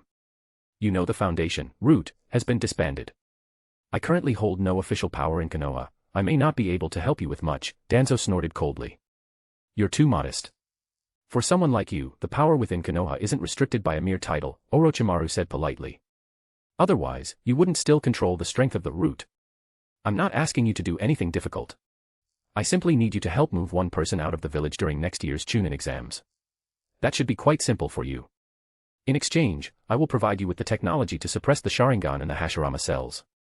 I believe that is exactly what you desire right now. Orochimaru was highly confident. Danzo was the type of man who could not refuse such a bargain. Danzo looked at him with a deep, meaningful gaze. Send one person away during the Chunin exams. Who? Tanbo Tobitake. Him? What are you planning? I intend to kill that old man, the Hokage, right in front of everyone during the exams. I imagine you wouldn't mind seeing that happen. After all, he used the Uchiha incident to strip you of your position, abandoning you, his former teammate. Danzo didn't respond to the bait. Instead, he calculated the feasibility of Orochimaru's plan. Moving Tanbo Tobitake wasn't a difficult task, he was more concerned with Orochimaru's ultimate goal. Well, it isn't that hard, is it? Orochimaru prompted. Aside from Jiraiya and Tsunade, only Tanbo Tobitake made him feel uneasy. His plan required all 3 of them to be absent from Konoha. Since Jiraiya and Tsunade were gone most of the year anyway, that left only Tanbo. For Danzo, this was an easy move. Assigning a high-priority mission was enough to keep Tanbo busy for months. I will consider it. Leave your contact information. If I decide to proceed, I will notify you. If I don't, then you'll have me arrested and dragged back, right? Heh. Orochimaru knew his temperament well. He wasn't worried about whether Danzo would agree. Tap, tap. Danzo left with his 2 guards. Won't you stay for a meal, Danzo? And your 2 friends as well. Orochimaru called out suddenly. Danzo paused for a split second, then continued walking out. I have no time to waste eating with you. Watching Danzo's departing back, Orochimaru's eyes filled with a sinister smile. He turned his thoughts to next year's plan. Jiraiya, instead of searching for some child of prophecy, it is better to create one oneself. In the end, one must hold everything in their own hands. He licked his lips. It was a grand plan. He would never allow himself to die. Walking along the path back to Konoha. Lord Danzo, is Orochimaru trustworthy? A man in a cat-faced mask asked. Danzo replied, that is not your concern. I will handle it. He looked at the sunlight ahead, his mind unreadable as he moved forward. Konoha streets. Naruto was walking down the road while Konohamaru followed him sneakily. Every time Naruto looked back, Konohamaru would duck behind a cloak of invisibility and lean against a wall. After Naruto took a few more steps, Konohamaru would follow closely again. This guy used a move that defeated the Hokage. If I learn it, I can definitely beat Tianyu and the others. Konohamaru's mind raced with ambition. Just today, he had gone to see his grandfather and witnessed Naruto using a certain technique that laid the old man flat. It completely shattered his worldview. There was a jutsu that could defeat Grandpa. Hey! Can you stop using such clumsy tracking techniques? Naruto suddenly turned around, looking exasperatedly at Konohamaru's feet sticking out from under the cloth. Even a dead last like Naruto didn't use it that poorly. Humph. Since you found me, I guess I'll just recognize you as my big brother. Seeing he was caught, Konohamaru dropped the cloth and crossed his arms. He acted as if it were a great honor for Naruto. Make me your big brother. No thanks. Hey. I'm the grandson of the third Hokage. I command you to take me as your underling. Konohamaru pointed at him. Naruto laughed and pointed at himself. I'm the son of the fourth Hokage. You're a generation below me, you can't command me. Eh? The fourth son? Impossible. The fourth Hokage is dead. How could you be his son? Konohamaru said suspiciously. Ebisu-sensei had said the fourth sacrificed himself to save the village. You idiot. Can't a guy have a son before he dies? You jerk. Naruto was furious. He had received confirmation from Grandpa Third. The fourth really was his father. Today, Naruto walked with a literal spring in his step. Even if his old man was dead, he was a hero. And he was watching over him every day. Naruto looked up at the Hokage rock, a happy smile on his face. He wasn't a monster, he was the son of the fourth. I don't care. From today on, you're my big brother. Konohamaru didn't care about lineage, he just wanted to beat Tianyu and Maki. Humph, fine. Since I'm in a good mood today, I'll reluctantly accept you as my little brother. Naruto held his head high. He liked the idea of being a senior, and he was genuinely happy today. The third had given his approval. Since Naruto had mastered the shadow clone, he was being allowed to become a genin by exception. Tomorrow, he would receive his reward at the academy. According to Grandpa Third, besides the headband, there was a mysterious reward that would make him even stronger. He was ecstatic. Chapter 183, Chapter 183, Execution of the Plan. Chapter 183, Execution of the Plan. Konoha. Ninja Academy, Training Ground Number 91. Ugh, haven't we graduated? Aren't they supposed to assign us our squad leaders? Why do we have to come to a training ground like this? Naruto rested his hands behind his head, looking at his classmates and the surrounding environment.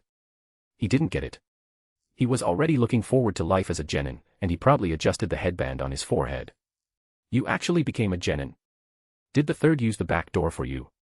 Shikamaru, standing next to him, remarked. He honestly couldn't believe that with Naruto's theoretical scores and his clumsy 3 basic jutsu, he had actually managed to graduate. Naruto tilted his head up. Don't you know? Turns out I'm the son of the fourth Hokage. It's only natural I have this kind of talent. Shikamaru was speechless.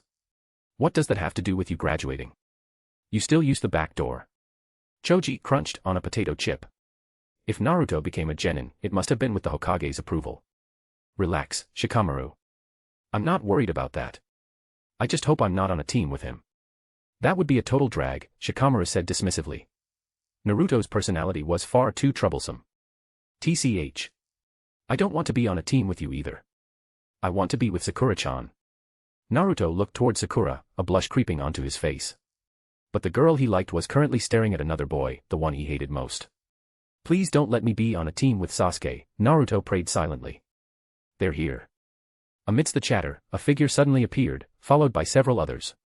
Whiz. Whiz. Kakashi, the third Hokage, Kurenai Yuhi, Asuma, Irika, and other Jonin arrived. The central figure was naturally the initiator of this event, Tanbo Tobatake.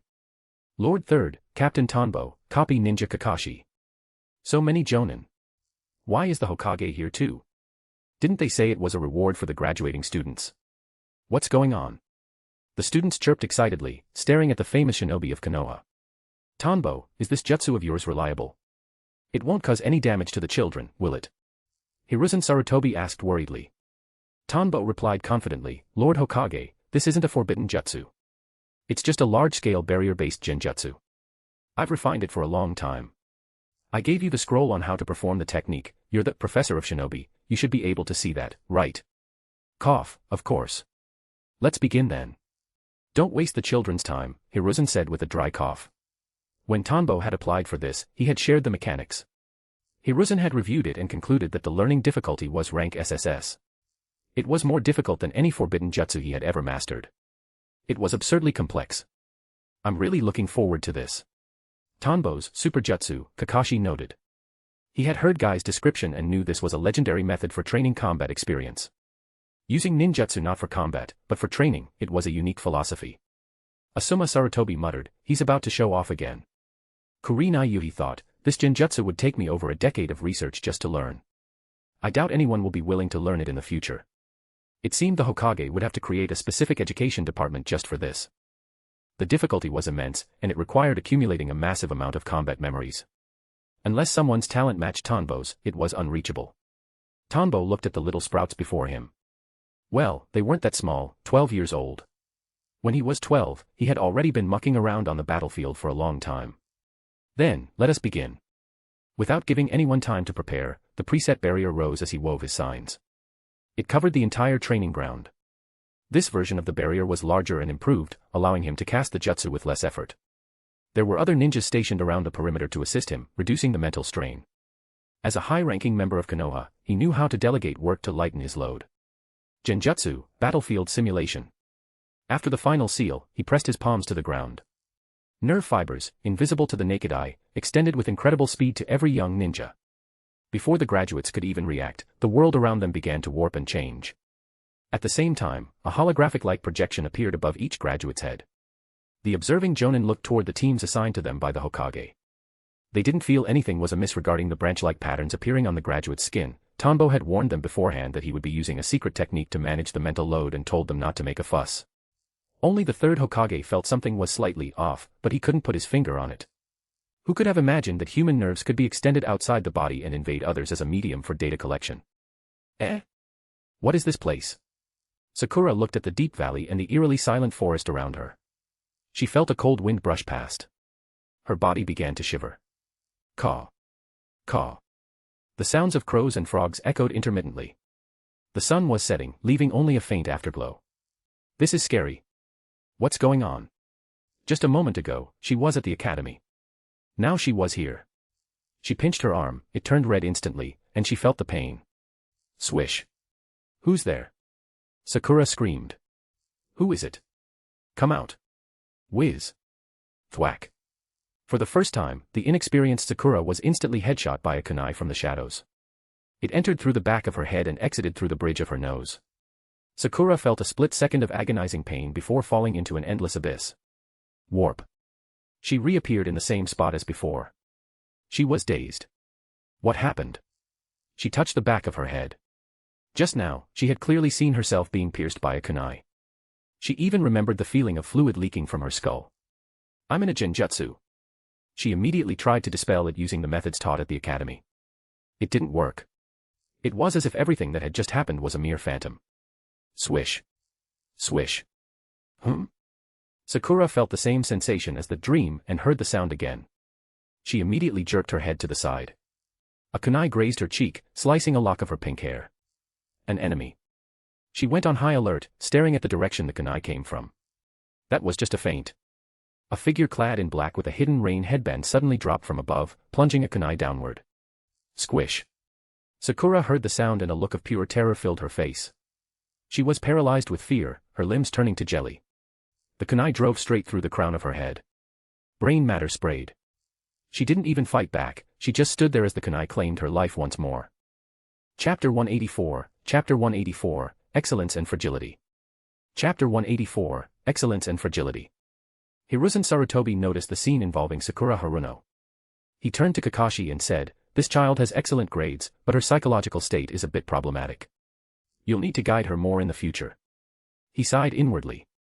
Having been the academy principal for so long, why hadn't he thought of this? This was the perfect ninjutsu for training ninjas. However, the difficulty of mastering it was top tier, which he found a pity.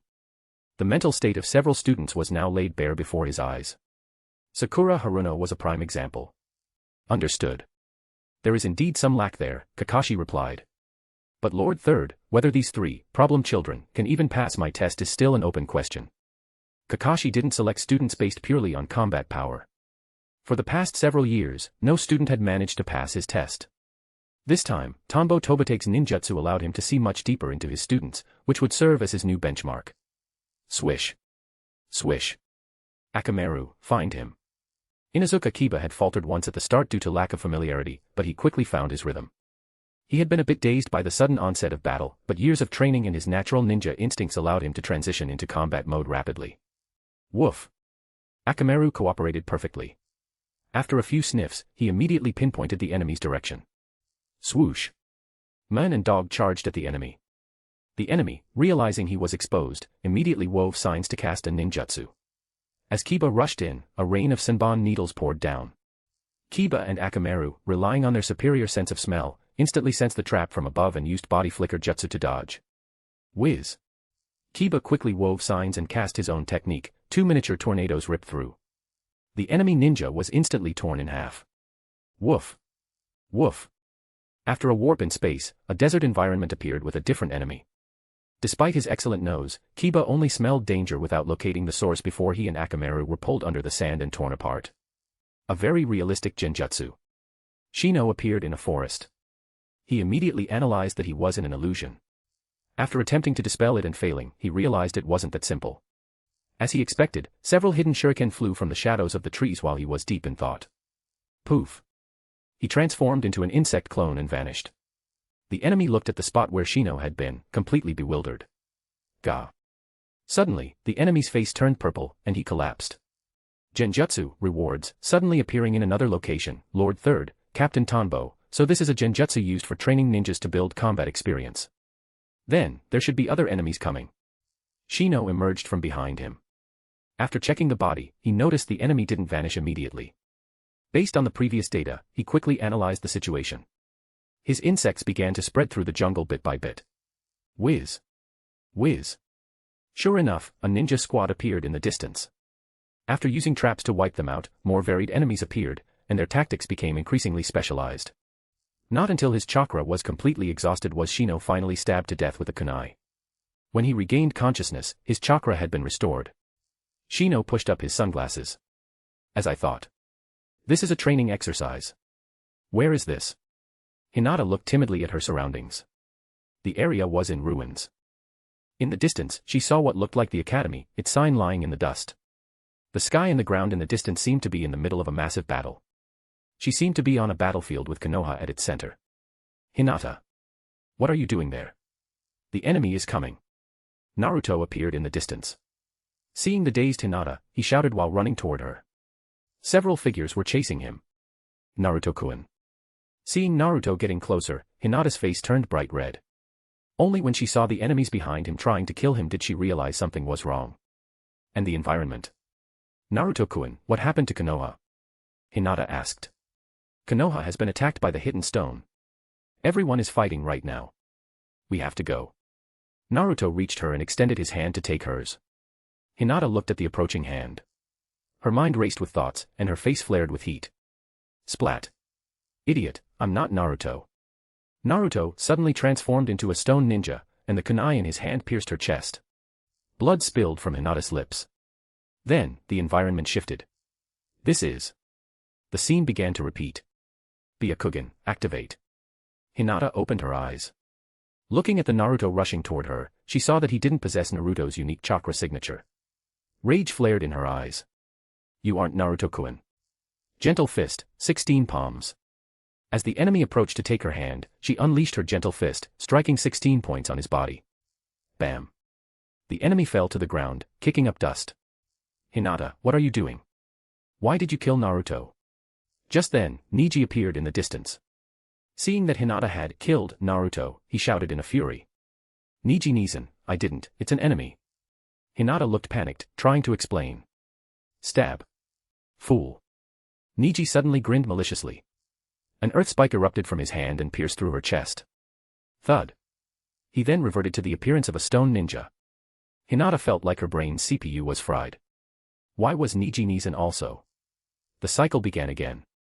The Shino and Kiba from my team are quite suitable for leadership. However, Hinata, her mindset seems a bit problematic, Kurenai Yuhi observed as she watched the three who were about to become her disciples. She was very satisfied with how Shino and Kiba handled combat. They only showed obvious weaknesses when facing very unconventional fighting styles. Only Hinata struggled here, she was too quick to trust the enemy's disguises. Despite having to be a Kugen, she was repeatedly ambushed by enemies masquerading as her allies. For a sensory ninja, this was a failure. They are indeed excellent, good prospects. Hiruzen Sarutobi nodded, pleased with Shino and Kiba. The more he watched Tanbo Tobotake's ninjutsu, the more he desired it. If this could be implemented village-wide, it would be a powerhouse incubator. It could rapidly restore military strength after a war. He decided he couldn't let Tanbo spread this jutsu elsewhere, it had to remain a Konoha secret. He even planned to have gifted ninjas specifically study this technique to form a new department. Of course, he could see the resource consumption wasn't small. On the field, several ninjas were following Tanbo's arrangements, feeding a special medicine to each training graduate.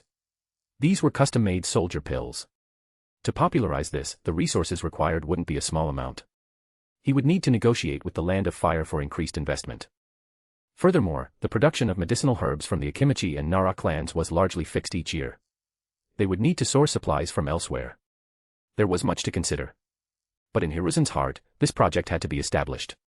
Chapter 185, Chapter 185, Cooperation. Chapter 185, Cooperation. Whiz. Whiz. Clang. Clang. Choji. Shikamaru wove his hand seals, and black shadows extended from beneath his feet, snaring the shadows of 3 approaching enemies. Anxiety flickered across his face. He stared at the black-clad ninjas, who bore no identifying marks, and began to analyze everything that had just happened. Here I come. Multi-size technique, double pushing palm. Choji's arms expanded, growing long and massive. He slammed his palms together. Splat. The 3 ninjas were instantly crushed into a pulp, blood spraying out from between his fingers. Drip, drop. The blood fell onto the grass below with a soft pattering sound. Choji, watch out. Above you. Ino's voice rang out from behind Shikamaru. She aimed her hands at the space above Choji's head. Mind transfer. Hearing the warning, Choji's right hand quickly shrunk by half while his other massive hand remained braced over his head like a shield. Clang. The gauntlet on his arm deflected the strike of one enemy. The other was successfully caught and neutralized by Ino's jutsu. Shikamaru let out a sigh, looking annoyed. He used his remaining chakra to bind the enemy that was still capable of movement. Choji, recovering his footing, hurled a shuriken into the enemy's chest. Thwack. Thwack. The 2 enemies collapsed. Huff, huff. Sensing that the threats were gone, Ino signaled the others, and all 3 began to pant. Though the battle was brief, it was heart-pounding. What exactly is going on? Choji asked, staring at the wide-eyed, dead enemies on the ground. Ino speculated, this must be Tanbo Ajisen's Genjutsu. Genjutsu is his specialty, after all. Genjutsu. Choji looked around at the eerie environment. He pulled a bag of snacks from his waist and started eating. Crunch. The flavor in my mouth doesn't feel like an illusion. Hey. You can still eat in a situation like this. Ino was speechless. And why were the 3 of them grouped together anyway? She was supposed to be with Sasuke. Damn it. Shikamaru spoke up, we're almost certainly in a genjutsu, and a very powerful one at that. Judging by what the teacher said, the reward for the graduates is likely this genjutsu designed for combat training. For students who just graduated, gaining actual combat experience like this is indeed a great reward. I don't like it, though, he continued, looking at a cut on his arm where blood was seeping out. He pulled a bandage from his pouch and wrapped it loosely. Going straight into life and death combat before we've even started basic mission training is a total drag. And the pain feels way too real. Choji said admiringly, Tanbo Ajisen is amazing. Crunch. Wait, you guys both know him. Shikamaru rubbed his head. Choji nodded. He often brings people to the barbecue restaurant. I run into him occasionally. He told me he used to feed me meat when I was a baby. He sends me a gift every year for my birthday, Ino added. Though those gifts are a bit hard to describe. Totally bizarre. She thought of a certain figurine and other strange, novel gifts he'd given her. Rumble. Look out. Shikamaru barely got the warning out before the ground on either side of them rose up like massive plates, crushing the three of them together like a sandwich. Space warps and twists. The three of them reappeared in a completely different environment. Ouch, what the hell? Ino groaned, her body still feeling numb from the sensation of being crushed. My chips. Choji looked at his empty hands, tears welling in his eyes. Wait. There's another bag here. Are the chips infinite? He reached for his waist, pulled out a fresh bag, and his eyes lit up. Shikamaru looked utterly drained. This training is going to be a nightmare. Unless we go through a specific amount of combat, we'll probably keep getting killed until we break. Everyone, stay sharp. Since this is a mental space, there won't be actual physical damage, which means this isn't going to end easily. The thought of being killed countless more times made him feel like it was the ultimate drag. That mean Tanbo-Ajisen. I'm definitely reporting him to Ayamne when we get out, Ino said spitefully. How dare he not put her with Sasuke? Shikamaru's eyes flashed with a hint of mischief. Reporting him to his wife. Now that is an excellent plan. He thought of his own father.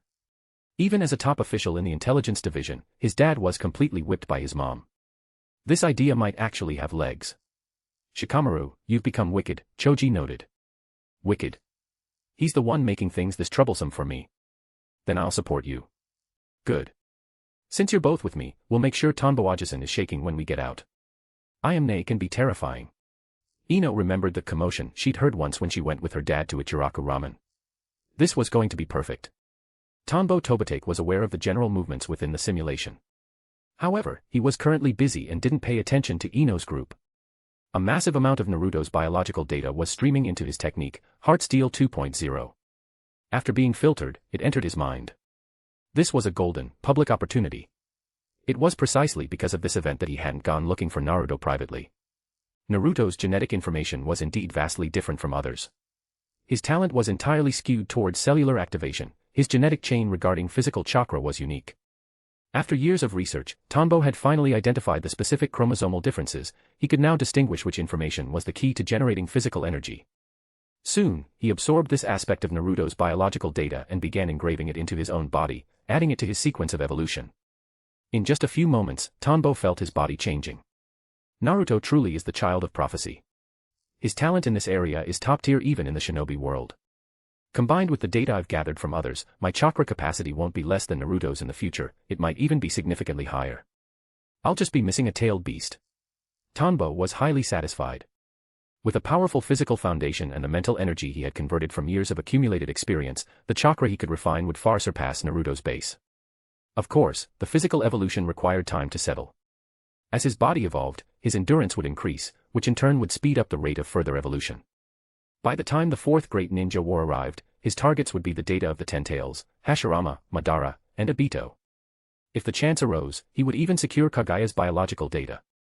Then, even facing the future threat of Ishiki Otsutsuki and his ilk, he would have the power to fight back. He still felt a bit pessimistic, though. Even with partial knowledge of the plot, the story hadn't finished when he transmigrated. Lacking full intel, who knew what abilities the later villains possessed? He didn't have a system to help him. That was why he never stopped working hard, it wasn't just about the destined-to-be-defeated villains like Madara and Kagaya. He was, after all, just a very talented, ordinary man. Chapter 186, When I become Hokage, I'm gonna beat you up. Chapter 186, When I become Hokage, I'm gonna beat you up. Whiz. Whiz. Clang. Clang. Sasuke Uchiha leaped into the air, using the ruins of a destroyed building as a springboard to evade a massive tidal wave sweeping across the ground below. Rumble. A dragon's head suddenly lunged out of the water, snapping its jaws at him. Roar. Boom. Sasuke tossed a kunai wrapped with an explosive tag, blowing the dragon's head apart. Only then did he take control of his shuriken, launching an attack toward the hidden mist enemy in the distance who was still weaving hand signs. Swish. Swish. Is this Captain Tanbo's true strength? To create such a realistic battlefield environment. Sasuke thought, even while in the heat of combat. He realized he had underestimated Tanbo Tobitake. Fire release, great fireball technique. A massive sphere of flame erupted from his mouth, incinerating the enemy who had just dodged his shuriken. Huff, huff. After unleashing the fireball, Sasuke was panting. At his age, using such a high-level jutsu was a heavy burden on his body. Decent skill, but this is the end. A translucent figure appeared behind Sasuke, bringing a blade down toward his neck. Poof. However, that Sasuke, the blade struck turned into a log rigged with explosive tags. When did he? Hiss. Boom. The explosion sent the enemy flying, shattering the invisibility jutsu. The moment you got close to me, Sasuke muttered, driving a kunai into the man's chest and ending his life. In his frequent spars with Kiba, Sasuke had learned many hard lessons about unconventional combat. He had refined his tactics through countless repetitions. Just now, because his body temperature was elevated from the fight, he had sensed a slight, unnatural chill behind him and instantly performed a substitution jutsu. As he expected, the enemies were never alone. He looked around at the devastated landscape. It looked as if all of Konoha had been razed. Houses were reduced to rubble. In the distance, the Hokage rock was a mess, only the third's face remained somewhat intact, while the other faces were unrecognizable. This Genjutsu was too real. It felt as if this had actually happened. Whiz. Whiz. While Sasuke was lost in thought, he met his end. Exhausted and low on chakra, he was eventually swarmed by a group of enemy genin and killed. After a brief warp in the environment, he returned to a starting point, his stamina and chakra fully restored. Does this Genjutsu only reset after I run out of energy and get killed? Sasuke analyzed. So, the purpose of this training is to build combat instincts and teach us how to eliminate enemies using the minimum amount of chakra. With this kind of training, can I defeat Itachi? He paused. No. I'll only be able to tell how much I've improved once I leave this illusion and face a real battle. He didn't blindly trust these experiences, knowing they weren't yet reality. Multi-shadow clone jutsu. Poof. Poof. Poof.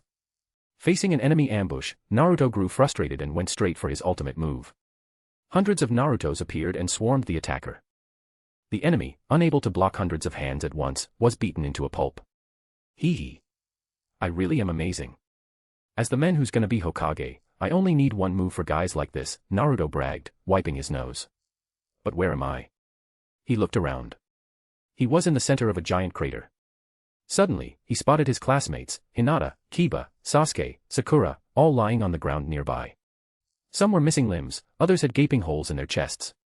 They were dead in every way imaginable. Further away, Grandpa Third was pinned to the ground by a long sword through his chest. Captain Tanbo was slumped against a high stone wall, his head hanging lifelessly. Naruto, run! A voice croaked. Naruto turned, his eyes widening in horror. Iruka-sensei. Iruka's chest was pierced by a blade. His blood-stained hand reached out toward Naruto, urging him to flee. What's happening? Naruto screamed. Just a moment ago, he was waiting for a reward, now, everyone was dead. The fox whiskers on his cheeks grew thick.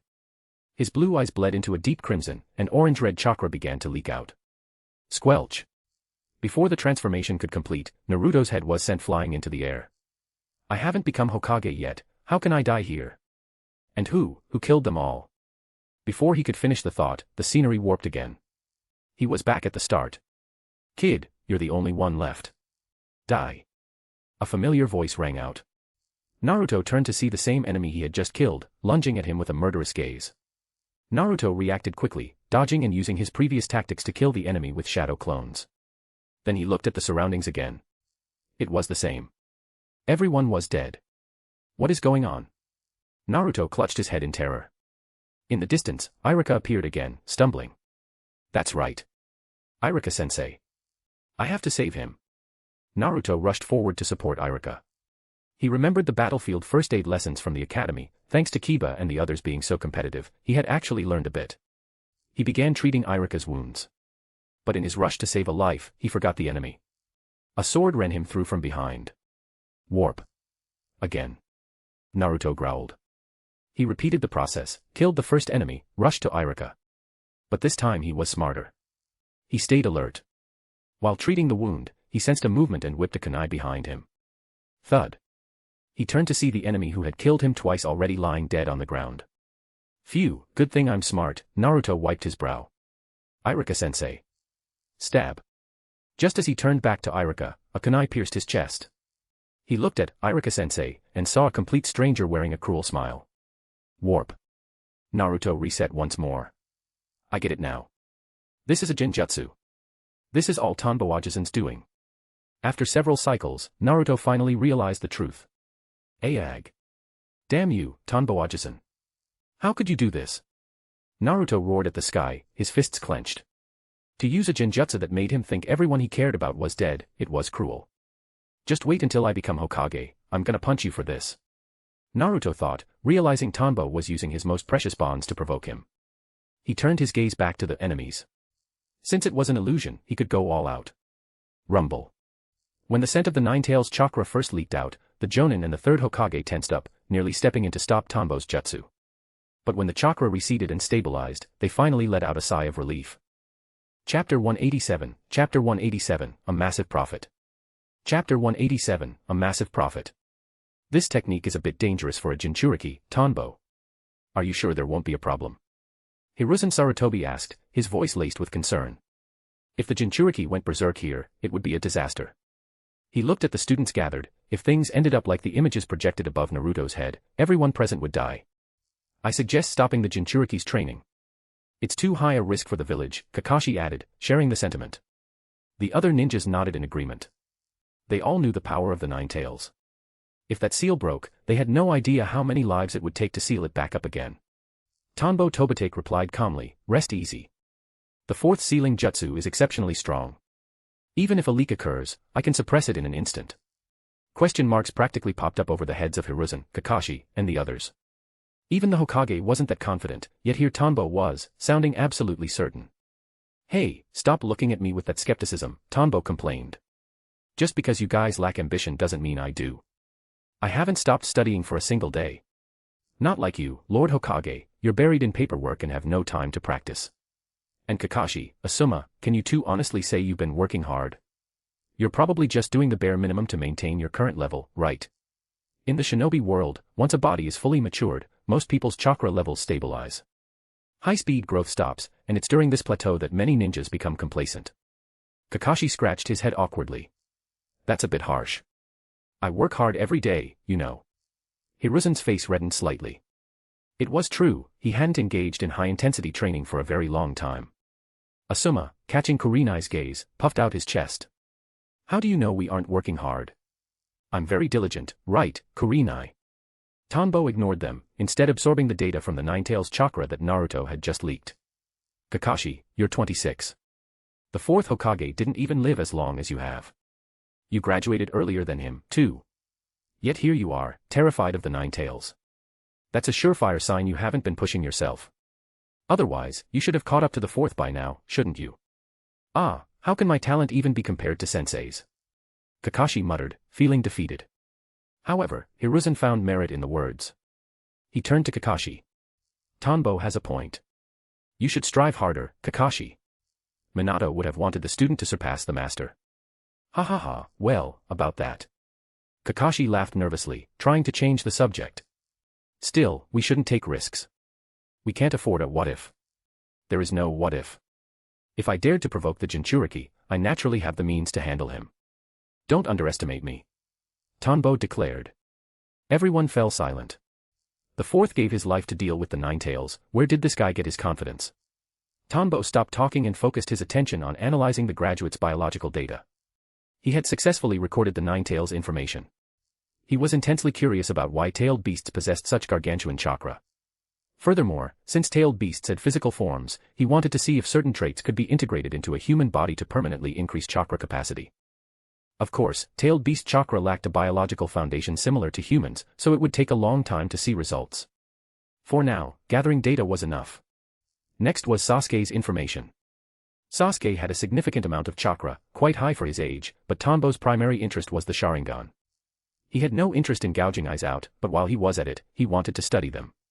Those eyes were a bug in the system, in his view, even more of a bug than the Rinnegan. Aside from raw ocular power, the versatile skills of the Sharingan were far superior. As his nerve fibers made contact with Sasuke's eyes, delving deep into the internal structures, data slowly streamed into Tanbo's mind. Since it was his first time interface with an Uchiha's eyes, the specific nuances would require further study. The sun climbed from the east to the zenith and slowly dipped toward the west. Orange-red light bathed the faces of the group. Despite Tanbo's Genjutsu trickery and the secret medicinal pills, many students couldn't hold on. After a certain duration, they gradually dropped out of the illusion. The intense mental strain caused them to fall into a deep sleep the moment they exited, a natural defense mechanism of the body. Only about a dozen people were still holding out, which surprised Tanbo. Aside from the 9 members of the Rookie 12, there were others who persisted. It seemed talent wasn't strictly limited to the main cast. Seeing that the Jinchuriki hadn't caused any problems after all this time, the others began to trust that Tanbo's Genjutsu wouldn't cause a disaster. That's probably enough, Tanbo. Their minds are at their limit, Hiruzen said, watching the projections. Even as a battle-hardened veteran, he had never experienced such a high frequency of combat during his time on the front lines. He knew how much mental pressure this put on a ninja. Their chakra was only holding up because of the pills, and he feared long-term damage. Understood. Tanbo nodded. Release. He dispelled the Genjutsu. Thud. The moment the illusion broke, Sakura collapsed and fell asleep on the ground. Shikamaru, Choji, and Ino did the same. Even Kiba only managed to open his eyes long enough to glance at Tanbo before passing out. I won't let you hurt Naruto. Hinata snapped her Byakugan open. Looking at the people surrounding her, she instinctively moved to use her gentle fist. Snap.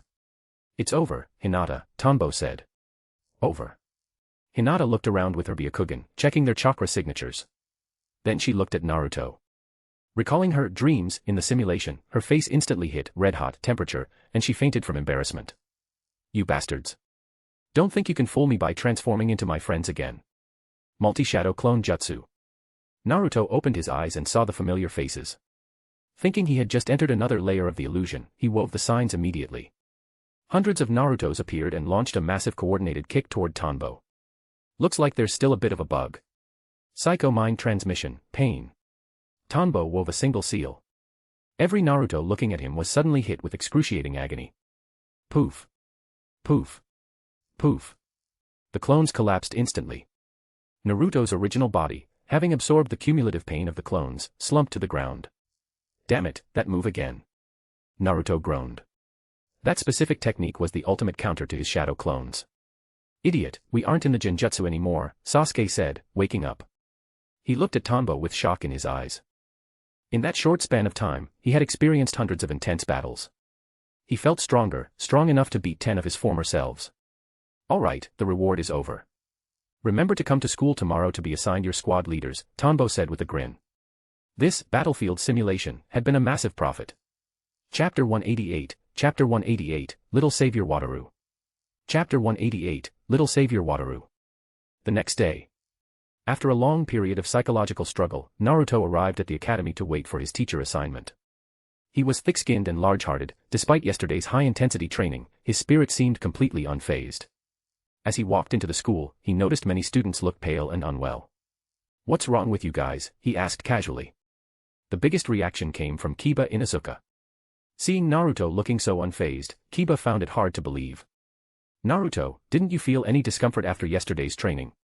Since finishing the training and waking up, Kiba had remained in a state of combat tension. He was constantly terrified that someone around him would turn into an enemy or that an attacker would leap out from a corner. He hadn't slept a wink all night. Had his family not snapped him out of it, he would have thought he was still stuck on that relentless battlefield. He couldn't understand how Naruto could be in this state. Discomfort? Why would I be uncomfortable? Oh, you mean when Tanbo beat me up at the end? Nah, it hurt a bit then, but that was it. But wait, weren't you out cold? You shouldn't have even seen that, Naruto began to mock Kiba. Imagine actually fainting. Kiba, who usually had top-tier grades, had actually passed out. He must have been beaten so badly by Tanbo-Ajisen's Genjutsu that he didn't know left from right. Unlike him, Naruto, who had counterattacked quickly and killed many ninjas. As expected, I'm the one most suited to be Hokage, Naruto laughed inwardly with pride. TCH. Kiba curled his lip, cursing in his head. To be looked down upon by Naruto was beyond embarrassing. Woof. Wait, don't tell me you guys couldn't handle the training. Did you get killed so many times you've gone crazy? Naruto shouted to his classmates, noticing their dark circles. Ha ha ha ha. Just as I thought. I'm the only one fit to be the future Hokage. You guys are too weak. He laughed triumphantly. Damn it. Everyone, let's get him. Let's beat him up together. Bam. Bam. Thud. Gulp. Tanbo Tobitake swallowed another secret pill while helping his father-in-law handle business for the shop. Ichiraku Ramen had already opened branches across Konoha. In fact, they had branches in various regions of the Land of Fire. The response was decent, not an overnight explosion, but very profitable. Only a few poorly chosen locations had lackluster business. He was currently processing documents, while I am helped by pouring tea nearby. From now on, my family has a real foundation. Even if Tianyu and Maki don't make it as ninjas, they have a solid business to inherit. Tanbo sifted through files and ledgers, addressing issues related to the new branches. There were more problems than he expected. For instance, the ninja world was full of gangs, a regional specialty, it seemed. Opening branches meant dealing with these groups, some of whom were hired by rival shops to harass his staff. In such cases, Tanbo would use shadow clones to go and have a heart-to-heart talk with their bosses using Genjutsu. To ensure the business lasted without relying solely on his illusions, he would show just enough power to earn their goodwill. Meanwhile, his body had not stopped evolving. With Naruto's genetic information, his physical capacity for evolution was accelerating. Though not much time had passed, he already had a strong premonition of his growth. He had to admit, the protagonist was the protagonist, their genes were simply on a different level. Knock, knock, knock. Just then, Tianyu and Maki returned from school. However, they looked different today, both were black and blue, clearly having been beaten. They tossed their bags on the sofa with foul expressions and began applying medicine to themselves without needing Tanbo to say a word. They were already accustomed to using injury salves. Yo, aren't these my two little troublemakers? What happened today? Both of you got thrashed. Tanbo felt a bit of secret joy. Usually, other parents were the ones reporting these two to him. Seeing them beaten was a rare sight. Tianyu puffed his cheeks in anger. Damn it. That brat Konohamaru learned some new jutsu from somewhere. I was careless, and he managed a sneak attack. He was fuming. Maki was the same, Konohamaru is disgusting. He turned into a naked, ugly man. I was caught off guard too. The image from today was like a nightmare echoing in her mind. They were barely into their third year, and Konohamaru had challenged them again today. Normally they wouldn't have bothered, but Konohamaru had been too arrogant. They ended up getting confused by his new jutsu and taken down. A naked, ugly man. A certain technique flashed through Tanbo's mind. Did Konohamaru already learn the sexy jutsu, or a variation, from Naruto? And the two kids were stunned by the sheer absurdity of it. Yeah. And an ugly woman too. So ugly, and without clothes. Heavens, he's the third Hokage's grandson, how could he learn such an immoral ninjutsu? I'm definitely getting him back tomorrow, Tianyu said, refusing to accept defeat. Maki added, ugly. So ugly, even uglier than the wrinkly Lord Third, and no clothes. Haven't I taught you? Don't let the enemy finish their signs. If you can take them out before they use a jutsu, do it quickly, Tanbo laughed heartily. He thought Konohamaru had done a great job, finally knocking these two down a peg. Humph. But he didn't have it easy either. Even though brother and I lost, we have our teammate Wataru. He's our little savior. Konohamaru is black and blue too. Tomorrow, he'll have to go to school with a swollen face just like us. Maki raised her head proudly, her white bangs fluttering. You're proud of a loss? It's not like you won, Tanbo said, speechless. Dad, you're the one who said if a teammate wins, it counts as a win for us too, Tianyu countered. Besides, we were just careless. Konohamaru is no match for us. Next time we'll have a battle plan and won't fall for his tricks. Tianyu had already thought of a countermeasure the moment he was hit. Having seen it once, he wouldn't freeze up again. Just you wait, Konohamaru. Bam. Konohamaru pushed the door open with great force and marched in like a conqueror. Asuma, who was currently planning his team assignments, stared at him in shock. Konohamaru, what happened to you? Hee hee. Today, I finally beat up Tianyu and Maki. It felt great. Konohamaru stood with his hands on his hips, covered in bruises but radiating pride. Even the fact that he was missing a tooth couldn't hide his joy. You beat them up. Looks to me like you're the one who got beat up, Asuma remarked. Konohamaru snorted. TCH. That was their little savior, Wataru's doing, not theirs. He was triumphant today. Though that Wataru kid was annoying, he didn't use his eyes to look at all, which was ridiculous. Otherwise, Konohamaru was sure he could have flattened him too. Chapter 189, Chapter 189, Genjutsu, Punishment King. Chapter 189, Genjutsu, Punishment King. Konoha Main Street. Team 7 was in the middle of chasing Tora the cat. Over there, over there. Damn it, it ran away again. Naruto shouted. Unfortunately, Tora was highly experienced and escaped their grasp once more. It took another 10 minutes before they finally cornered the feline. Naruto, holding Tora by the scruff, followed behind Kakashi with a pout. Kakashi-sensei, why are we doing such low-level missions? We're clearly much stronger than this now. Don't get ahead of yourself. Even though you've been through Tanbo Tobotake's combat training, a ninja's duties aren't just about fighting. These small tasks are also meant to hone your capabilities as a shinobi, Kakashi lectured while keeping his eyes glued to his copy of Makeout Paradise. Internally, he couldn't help but marvel at how effective Tanbo's training had been. Had he not been watching them the entire time during the bell test, he might have been caught off guard by their coordination. Naruto, Sasuke, and Sakura now possessed incredible reaction speeds in both direct combat and ambushes. If I had this kind of training back then, maybe Obito wouldn't have died, he thought wistfully. Whatever, Naruto muttered. These missions don't show off my strength at all. Sasuke and Sakura felt the same, but they had no choice but to follow Kakashi's lead. Suddenly, a voice called out. Hey! Big brother Naruto. The Konohamaru squad poked their heads out from around a corner and waved. Konohamaru? What are you guys doing here? Don't you have class? Naruto asked. Konohamaru flashed a triumphant grin. It's Sunday. Big brother, that jutsu you taught me is amazing. 2 days ago, I finally defeated my arch-nemesis. I came to tell you the good news. You beat your rival. What's that got to do with me? Naruto glanced at Sasuke before turning back to the kid. Jutsu. Kakashi, Sasuke, and Sakura all perked up. What had Naruto taught this brat? Surely not the shadow clone. Konohamaru nodded vigorously. Hee hee. I used your jutsu to beat my rival and Grandpa third. Eventually, I'll beat you too and become the Hokage. TCH, the Hokage title is mine. I'll beat you first. Konoha's 18+ bookstore. Tianyu and Maki peeked inside like little thieves. They saw the owner nodding off behind the counter. Genjutsu, 100-year slumber. Tianyu cast a basic illusion. The owner's vision blurred into a swirl before he slumped onto the table, fast asleep. Success. The two shared a proud look and walked in openly. Konohamaru thinks he can distract me with those transformation jutsus. We can play that game too. Dad said that to create a truly realistic illusion, one must have vast and extraordinary knowledge. We need to find some special books here. Once our new Genjutsu is complete, Konohamaru will always be our subordinate. Faced with Konohamaru's disgusting techniques, Tianyu and Maki decided to fight fire with fire. This is the one, the most bizarre humans of the 5 great nations. It was a book detailing famous, grotesque individuals across the continent, complete with photographs. As they flipped through, even they were a bit shaken by the imagery. There was the #1 slacker of the land of fire, whose stomach was full of maggots and head full of lice because he was too lazy to bathe.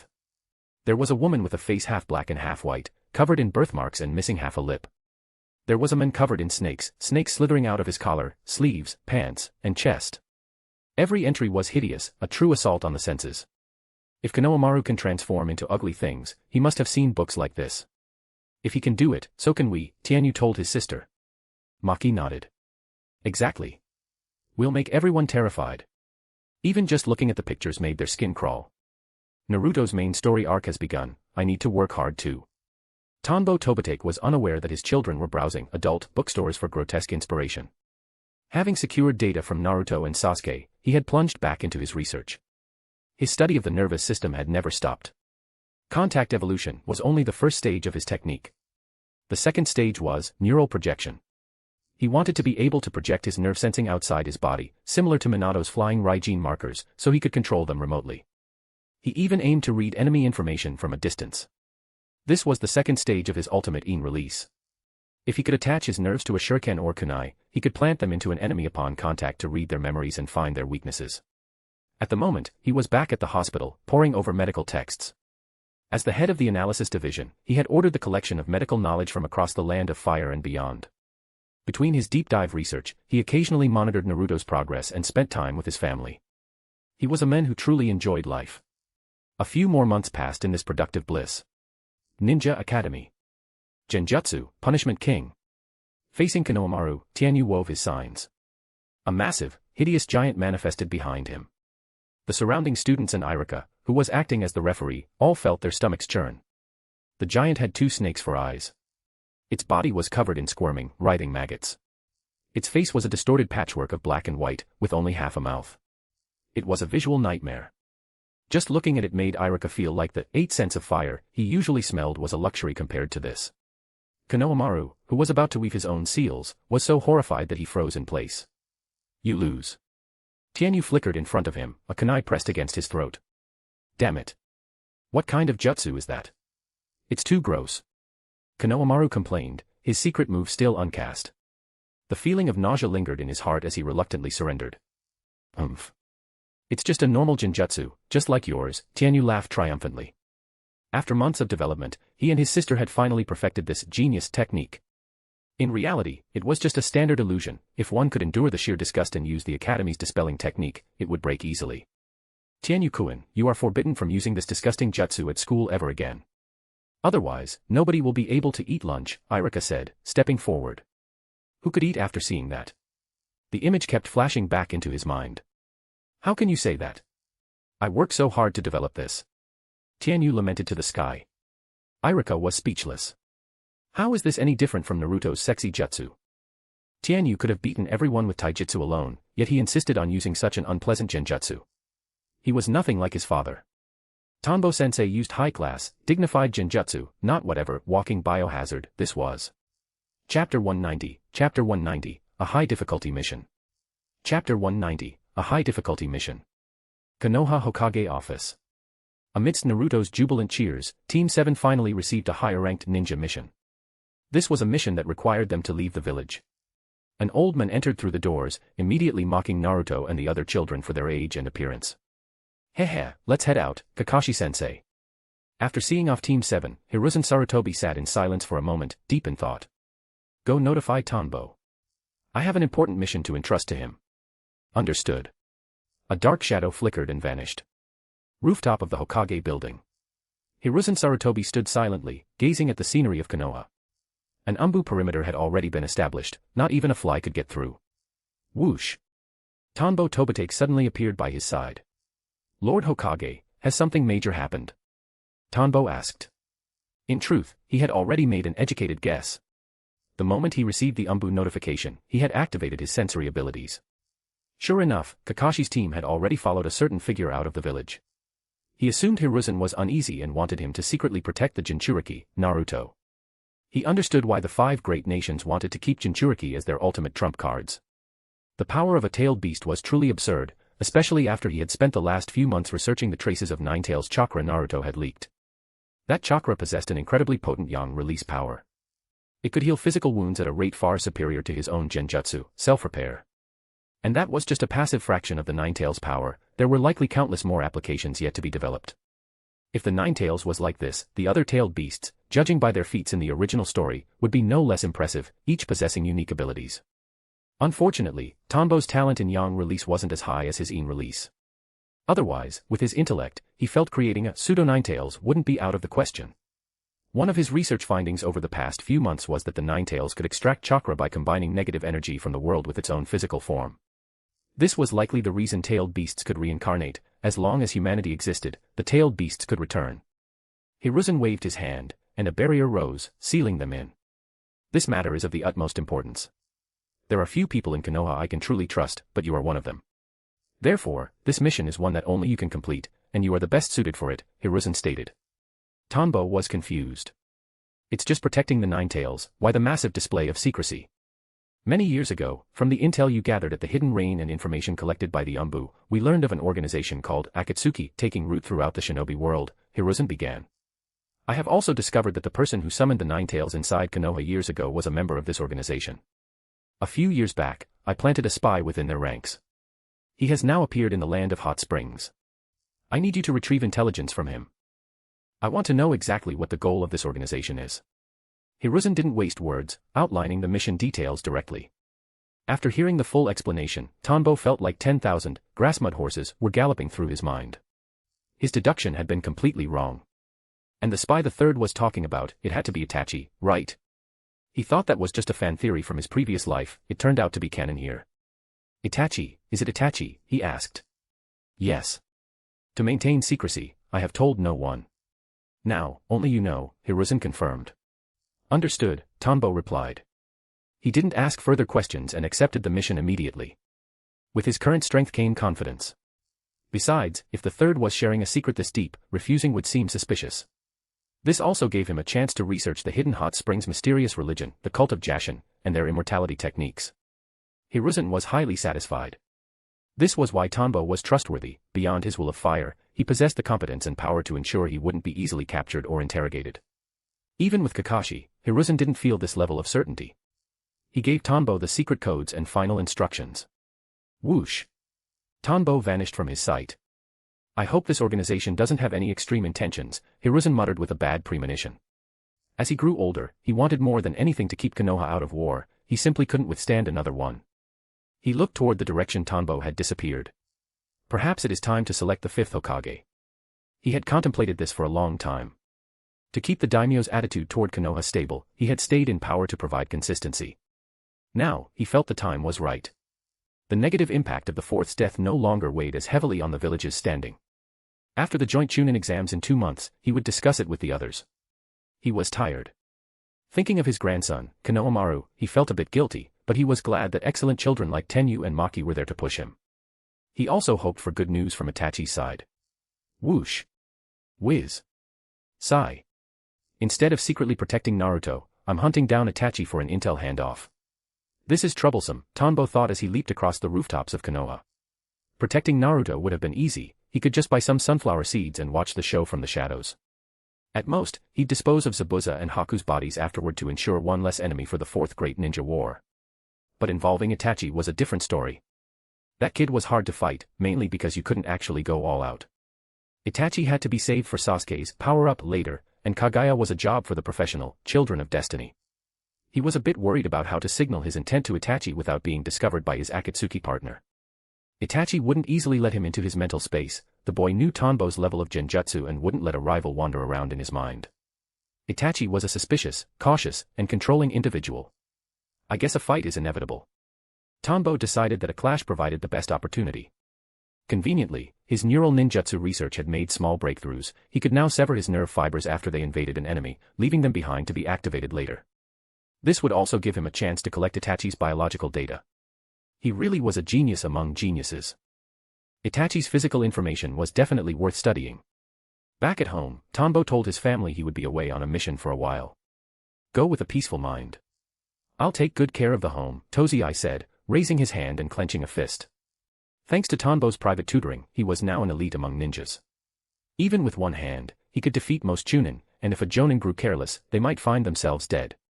Chapter 191, Chapter 191, Land of Hot Springs. Chapter 191, Land of Hot Springs. Night. It was another lively evening. Before his mission, Tanbo paid his dues to his wife as per tradition. The passage of time was slow, her face was flushed deep red. The next day, Tanbo Tobitake removed his bandages, returning to his original appearance. Because his bandaged look had become quite famous and his basic profile was known by various nations, he decided to travel without them this time. He simply tucked the bandages, engraved with numerous sealing formulas, into his ninja tool pouch for emergencies. Whoosh! Whoosh! Screech! He moved swiftly, using the terrain to avoid every wandering gaze. Once clear of Konoha's gates, he used his Eye of the Creator to summon a soaring eagle and headed toward his target in the Land of Hot Springs. His white hair fluttered in the wind, and his mist-blue eyes were limitlessly clear. On the road in the Land of Waves. Boom. Boom. 2 explosive tags detonated. Meizu and Gozu, the demon brothers, only saw the tags out of the corners of their eyes at the last second and barely managed to block with their gauntlets. Both were sent flying backward. Naruto. Sakura drew her kunai again, shielding Tazuna. She was the one who had thrown the tags. On it. Naruto appeared behind the retreating brothers and lunged with a kunai. Clang. The demon brothers swung their gauntlets simultaneously, launching their chain to entangle Naruto. Caught by the sudden countermaneuver, Naruto was grazed by the chain despite his best efforts to dodge. Splatter. A spray of blood flew. Suddenly, Sasuke appeared above them, slamming his fists into their necks. Thud. Both brothers were driven into the ground. It seems you all have some combat experience after all. Kakashi clapped his hands. Their handling of the situation was excellent, except for the reckless Naruto. Having this level of skill on their first mission outside the village was directly linked to the months of Genjutsu training Tanbo had provided. The instinct to think clearly under pressure was hard to achieve without the kind of stress testing. Sasuke kicked the two over and inspected their headbands. These guys are rogue ninjas from the Hidden Mist. The Demon Brothers, Meizu and Gozu, Kakashi explained. Land of Hot Springs. Koizumi Town. So relaxing. Tanbo Tobitake was soaking in a hot spring, the signature attraction of this land. These springs bubbled up from the seabed and had been developed into a massive industry. Because of this trade, the land of hot springs was relatively peaceful, earning the Hidden Hot Springs the nickname, the village that forgot war. The favorable geography had caused their military strength to decline significantly.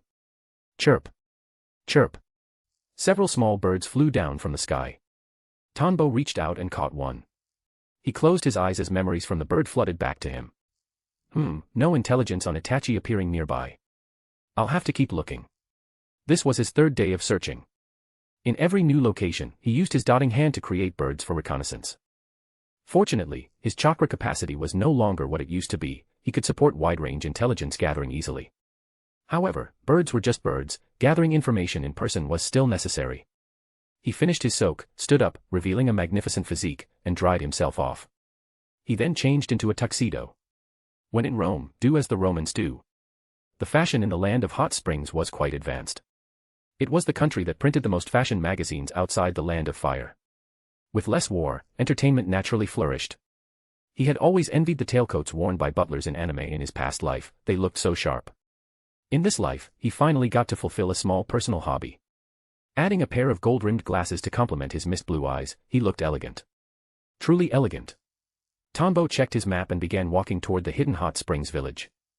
Since I'm here and there's no word on Itachi yet, I might as well check out the village. I might run into someone from the cult of Jashin nearby. After years of effort, he had managed to snag some intel on Jashinism. It was a cult that worshipped an evil deity and enjoyed human experimentation.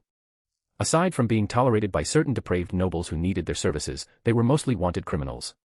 Years ago, when Gato fought for control of the Land of Waves docks, he had hired Jashinists. Those fanatics were fearless, wealthy, and obsessed with experiments. Their primary secret technique was death-controlling possessed blood, cursing an enemy using their own blood. However, according to his intel, this was normally a mutual destruction jutsu since the caster had to injure themselves to harm the victim. Crucially, most didn't have immortality. Only Haydn, whom Tanbo remembered from the original story, possessed that. At this point in time, the cult should have completed their first successful immortal test subject, Haydn. I wonder how far their research has progressed, Tanbo mused. Even if not every subject is as successful as Haydn, there should be some subpar results, right? Immortality and the blood curse were excellent abilities. Combined, they were even better. He was very interested in studying them.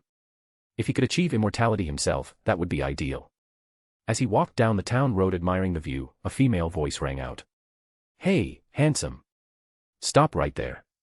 He turned to see a girl with a ponytail and emerald green eyes, appearing to be around 17 or 18. Her figure was stunning, while her curves weren't as massive as Tsunade's, they were more balanced and aesthetically pleasing. Are you talking to me? Is something the matter? Tanbo asked. Since he wasn't wearing his bandages, he assumed no one would recognize him. He glanced at her female guard, who stood nearby looking cold, a blade strapped to her back.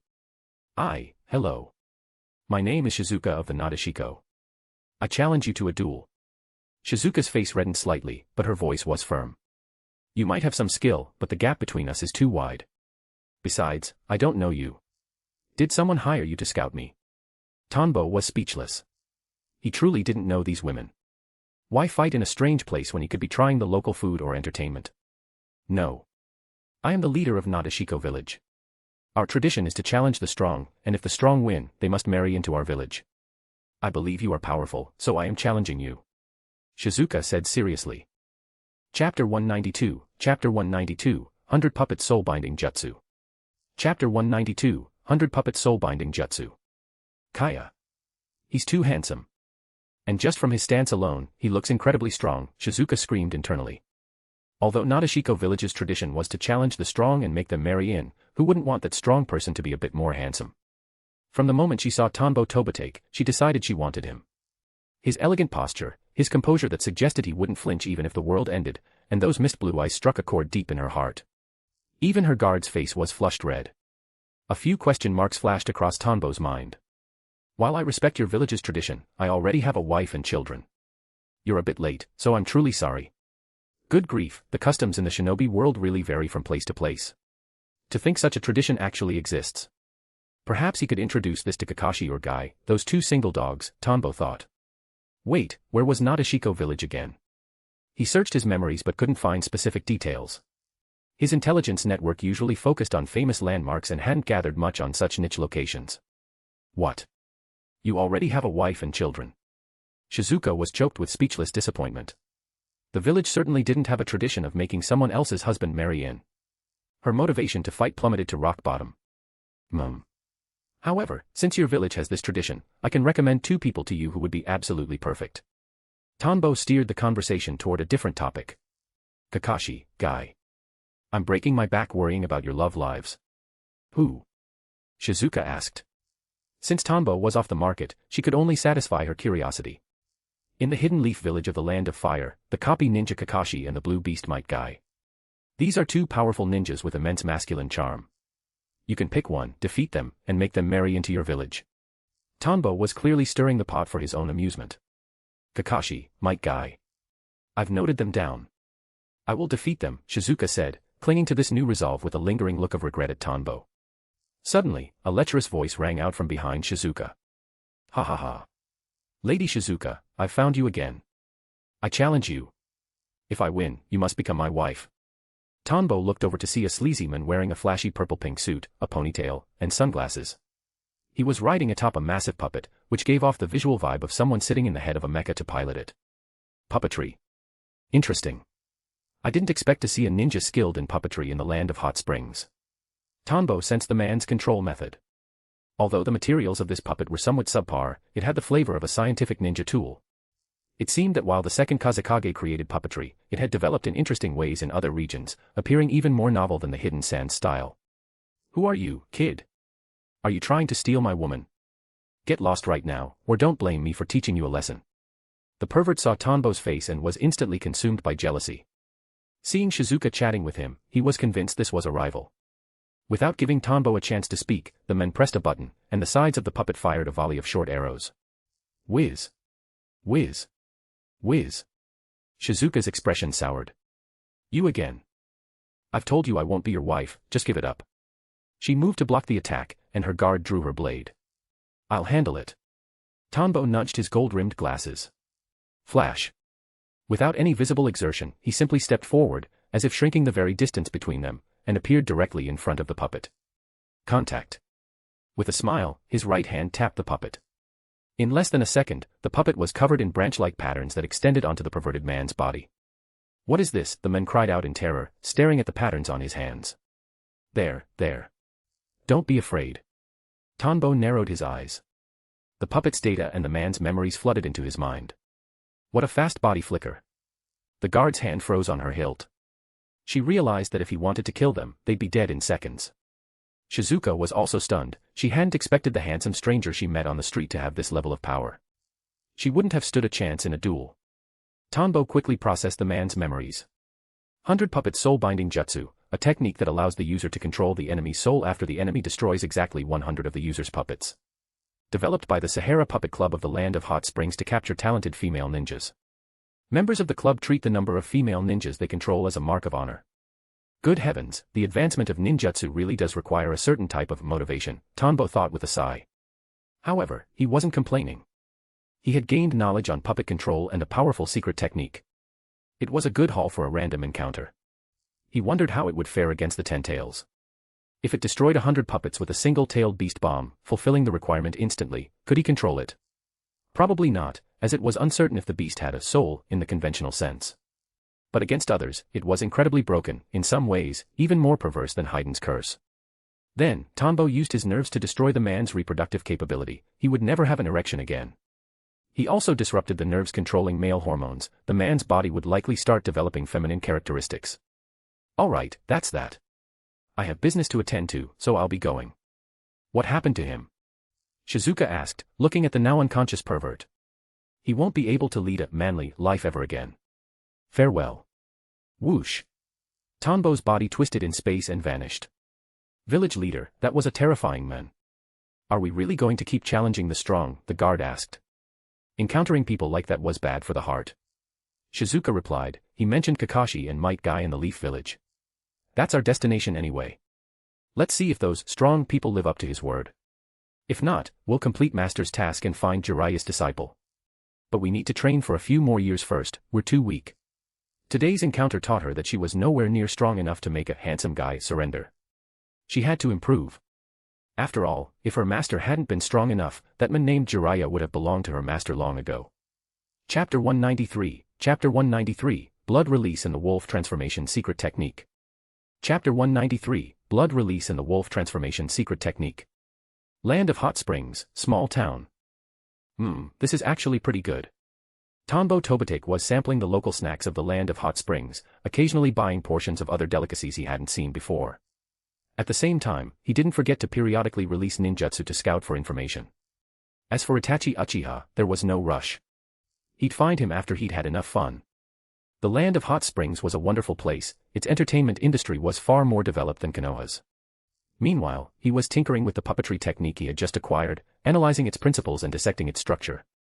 Generally speaking, it followed the standard puppet master framework, but it incorporated very advanced prototypes of scientific ninja tools. At least, that's how Tanbo felt. The tall puppet used the concept of scientific weaponry, though the development was likely still in its infancy. Many elements were only surface level. He had to admit that Sahara Club was quite progressive. Konoha was currently researching this field as well, but they hadn't developed it as well as this group in the Land of Hot Springs. Konoha's investment was limited, most people still placed their absolute faith in the power of chakra dwelling within the body. The 100 Puppet soul-binding jutsu was a sophisticated piece of work.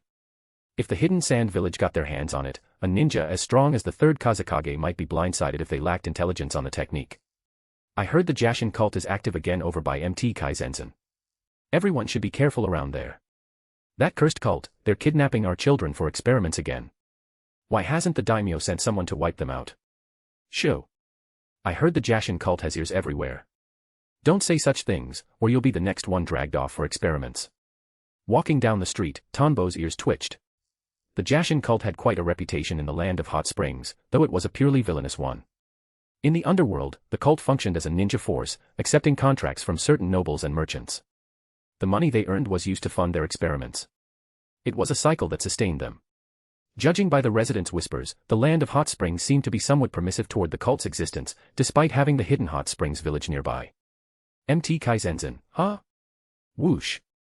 Having had his fill of food and drink, Tanbo headed toward the mountain. While flying over a town en route, he suddenly sensed a familiar chakra signature. Orochimaru? What is that guy doing here?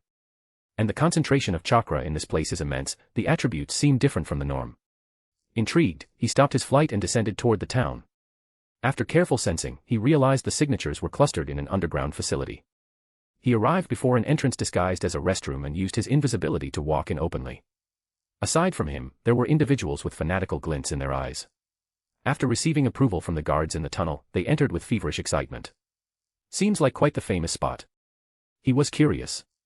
What kind of place would gather so many chakra reactions, and why was Orochimaru here? As he moved through the tunnel, light began to appear at the end. Tanbo stepped through the exit, and before him lay a massive arena resembling a coliseum. The air was filled with thunderous, deafening cheers from the audience. They looked down at the arena floor with madness in their eyes. I'll win this time. I'll win back everything I've lost. Wild Wolf, you better win. I sold my wife to scrape together the money for this bet. Nonsense. The Duke will definitely be the victor this time. The crowd was manic. It seemed that winning here brought unimaginable rewards. Tanbo finally saw what they were looking at, the source of the chakra he had sensed earlier. Two powerful combatants were clashing. One was a ninja who looked like a werewolf, agilely evading the enemy's shuriken and attacks. A whoa.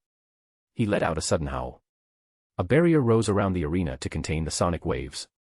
His opponent was a red-haired man dressed in a formal suit, holding a transparent crystal goblet filled with red liquid. The goblet shattered from the vibration of the howl. Crash. Glass shards flew in all directions. As they neared the Duke, a mist of blood-red vapor blocked the projectiles and the sonic attack. The Duke smiled elegantly. Wild Wolf, water conducts sound, and so does blood. You should surrender, you cannot defeat me. He snapped his fingers, and countless bats materialized out of thin air, swarming the werewolf. Screech. Screech. The bats emitted piercing sonic waves of their own. Humph. I will have a seat in Lord and Oyashiro's guard. Die. Facing the bats, Wild Wolf rapidly wove hand signs. Here it comes. It's Wild Wolf's ultimate jutsu. Super Wolf transformation. I wonder if the Duke can take him down. In the arena, Wild Wolf's body began to mutate rapidly.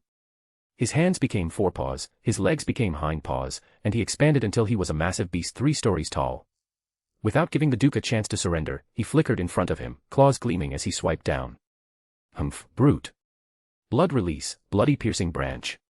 The Duke snorted coldly. The red liquid that had scattered when his goblet broke suddenly converged from all directions. Squelch. The red streaks interlaced. Thump. The giant wolf was impaled by the blood spikes. As the blood was drained from its body, it instantly shriveled up. No brains. Being a guard for Lord N. Oyashiro would only make you a liability. I'll be the one taking this high-paying job. The Duke retracted all the blood and walked toward the winner's exit. The shriveled giant wolf collapsed with a poof, returning to a desiccated human form. A bloodline limit. A bloodline limit I've never seen or even heard of, Tanbo observed, full of wonder. And that guy Wild Wolf used a secret technique similar to the Akimichi clan's body transformation. Is the Duke using a ninjutsu that manipulates blood? I see now why Orochimaru is here. Through the chatter of the crowd, Tanbo realized the nature of this place. This was an underground arena where wealthy merchants and nobles pitted their trained ninjas against each other in high-stakes gambling matches. The match just now was part of a recruitment drive by N. Oyashiro, one of the underground bosses of the Land of Hot Springs. Candidates had to demonstrate enough power to earn a spot in his personal guard. The pay was lucrative, 3 million ryo a year. For context, an S-rank mission paid 10 to 15 million, but a Jonin's base salary was only about 500,000 ryo a month. N. Oyashiro wasn't just hiring one person, but an entire squad. To see a bloodline limit user risk their life for a few million ryo as a guard, a bit of a waste of talent, Tanbo thought. Though he knew this was common in the shinobi world. Guard duty was generally safer than the life and death struggles of a hidden village. It also proved that the world was full of hidden experts.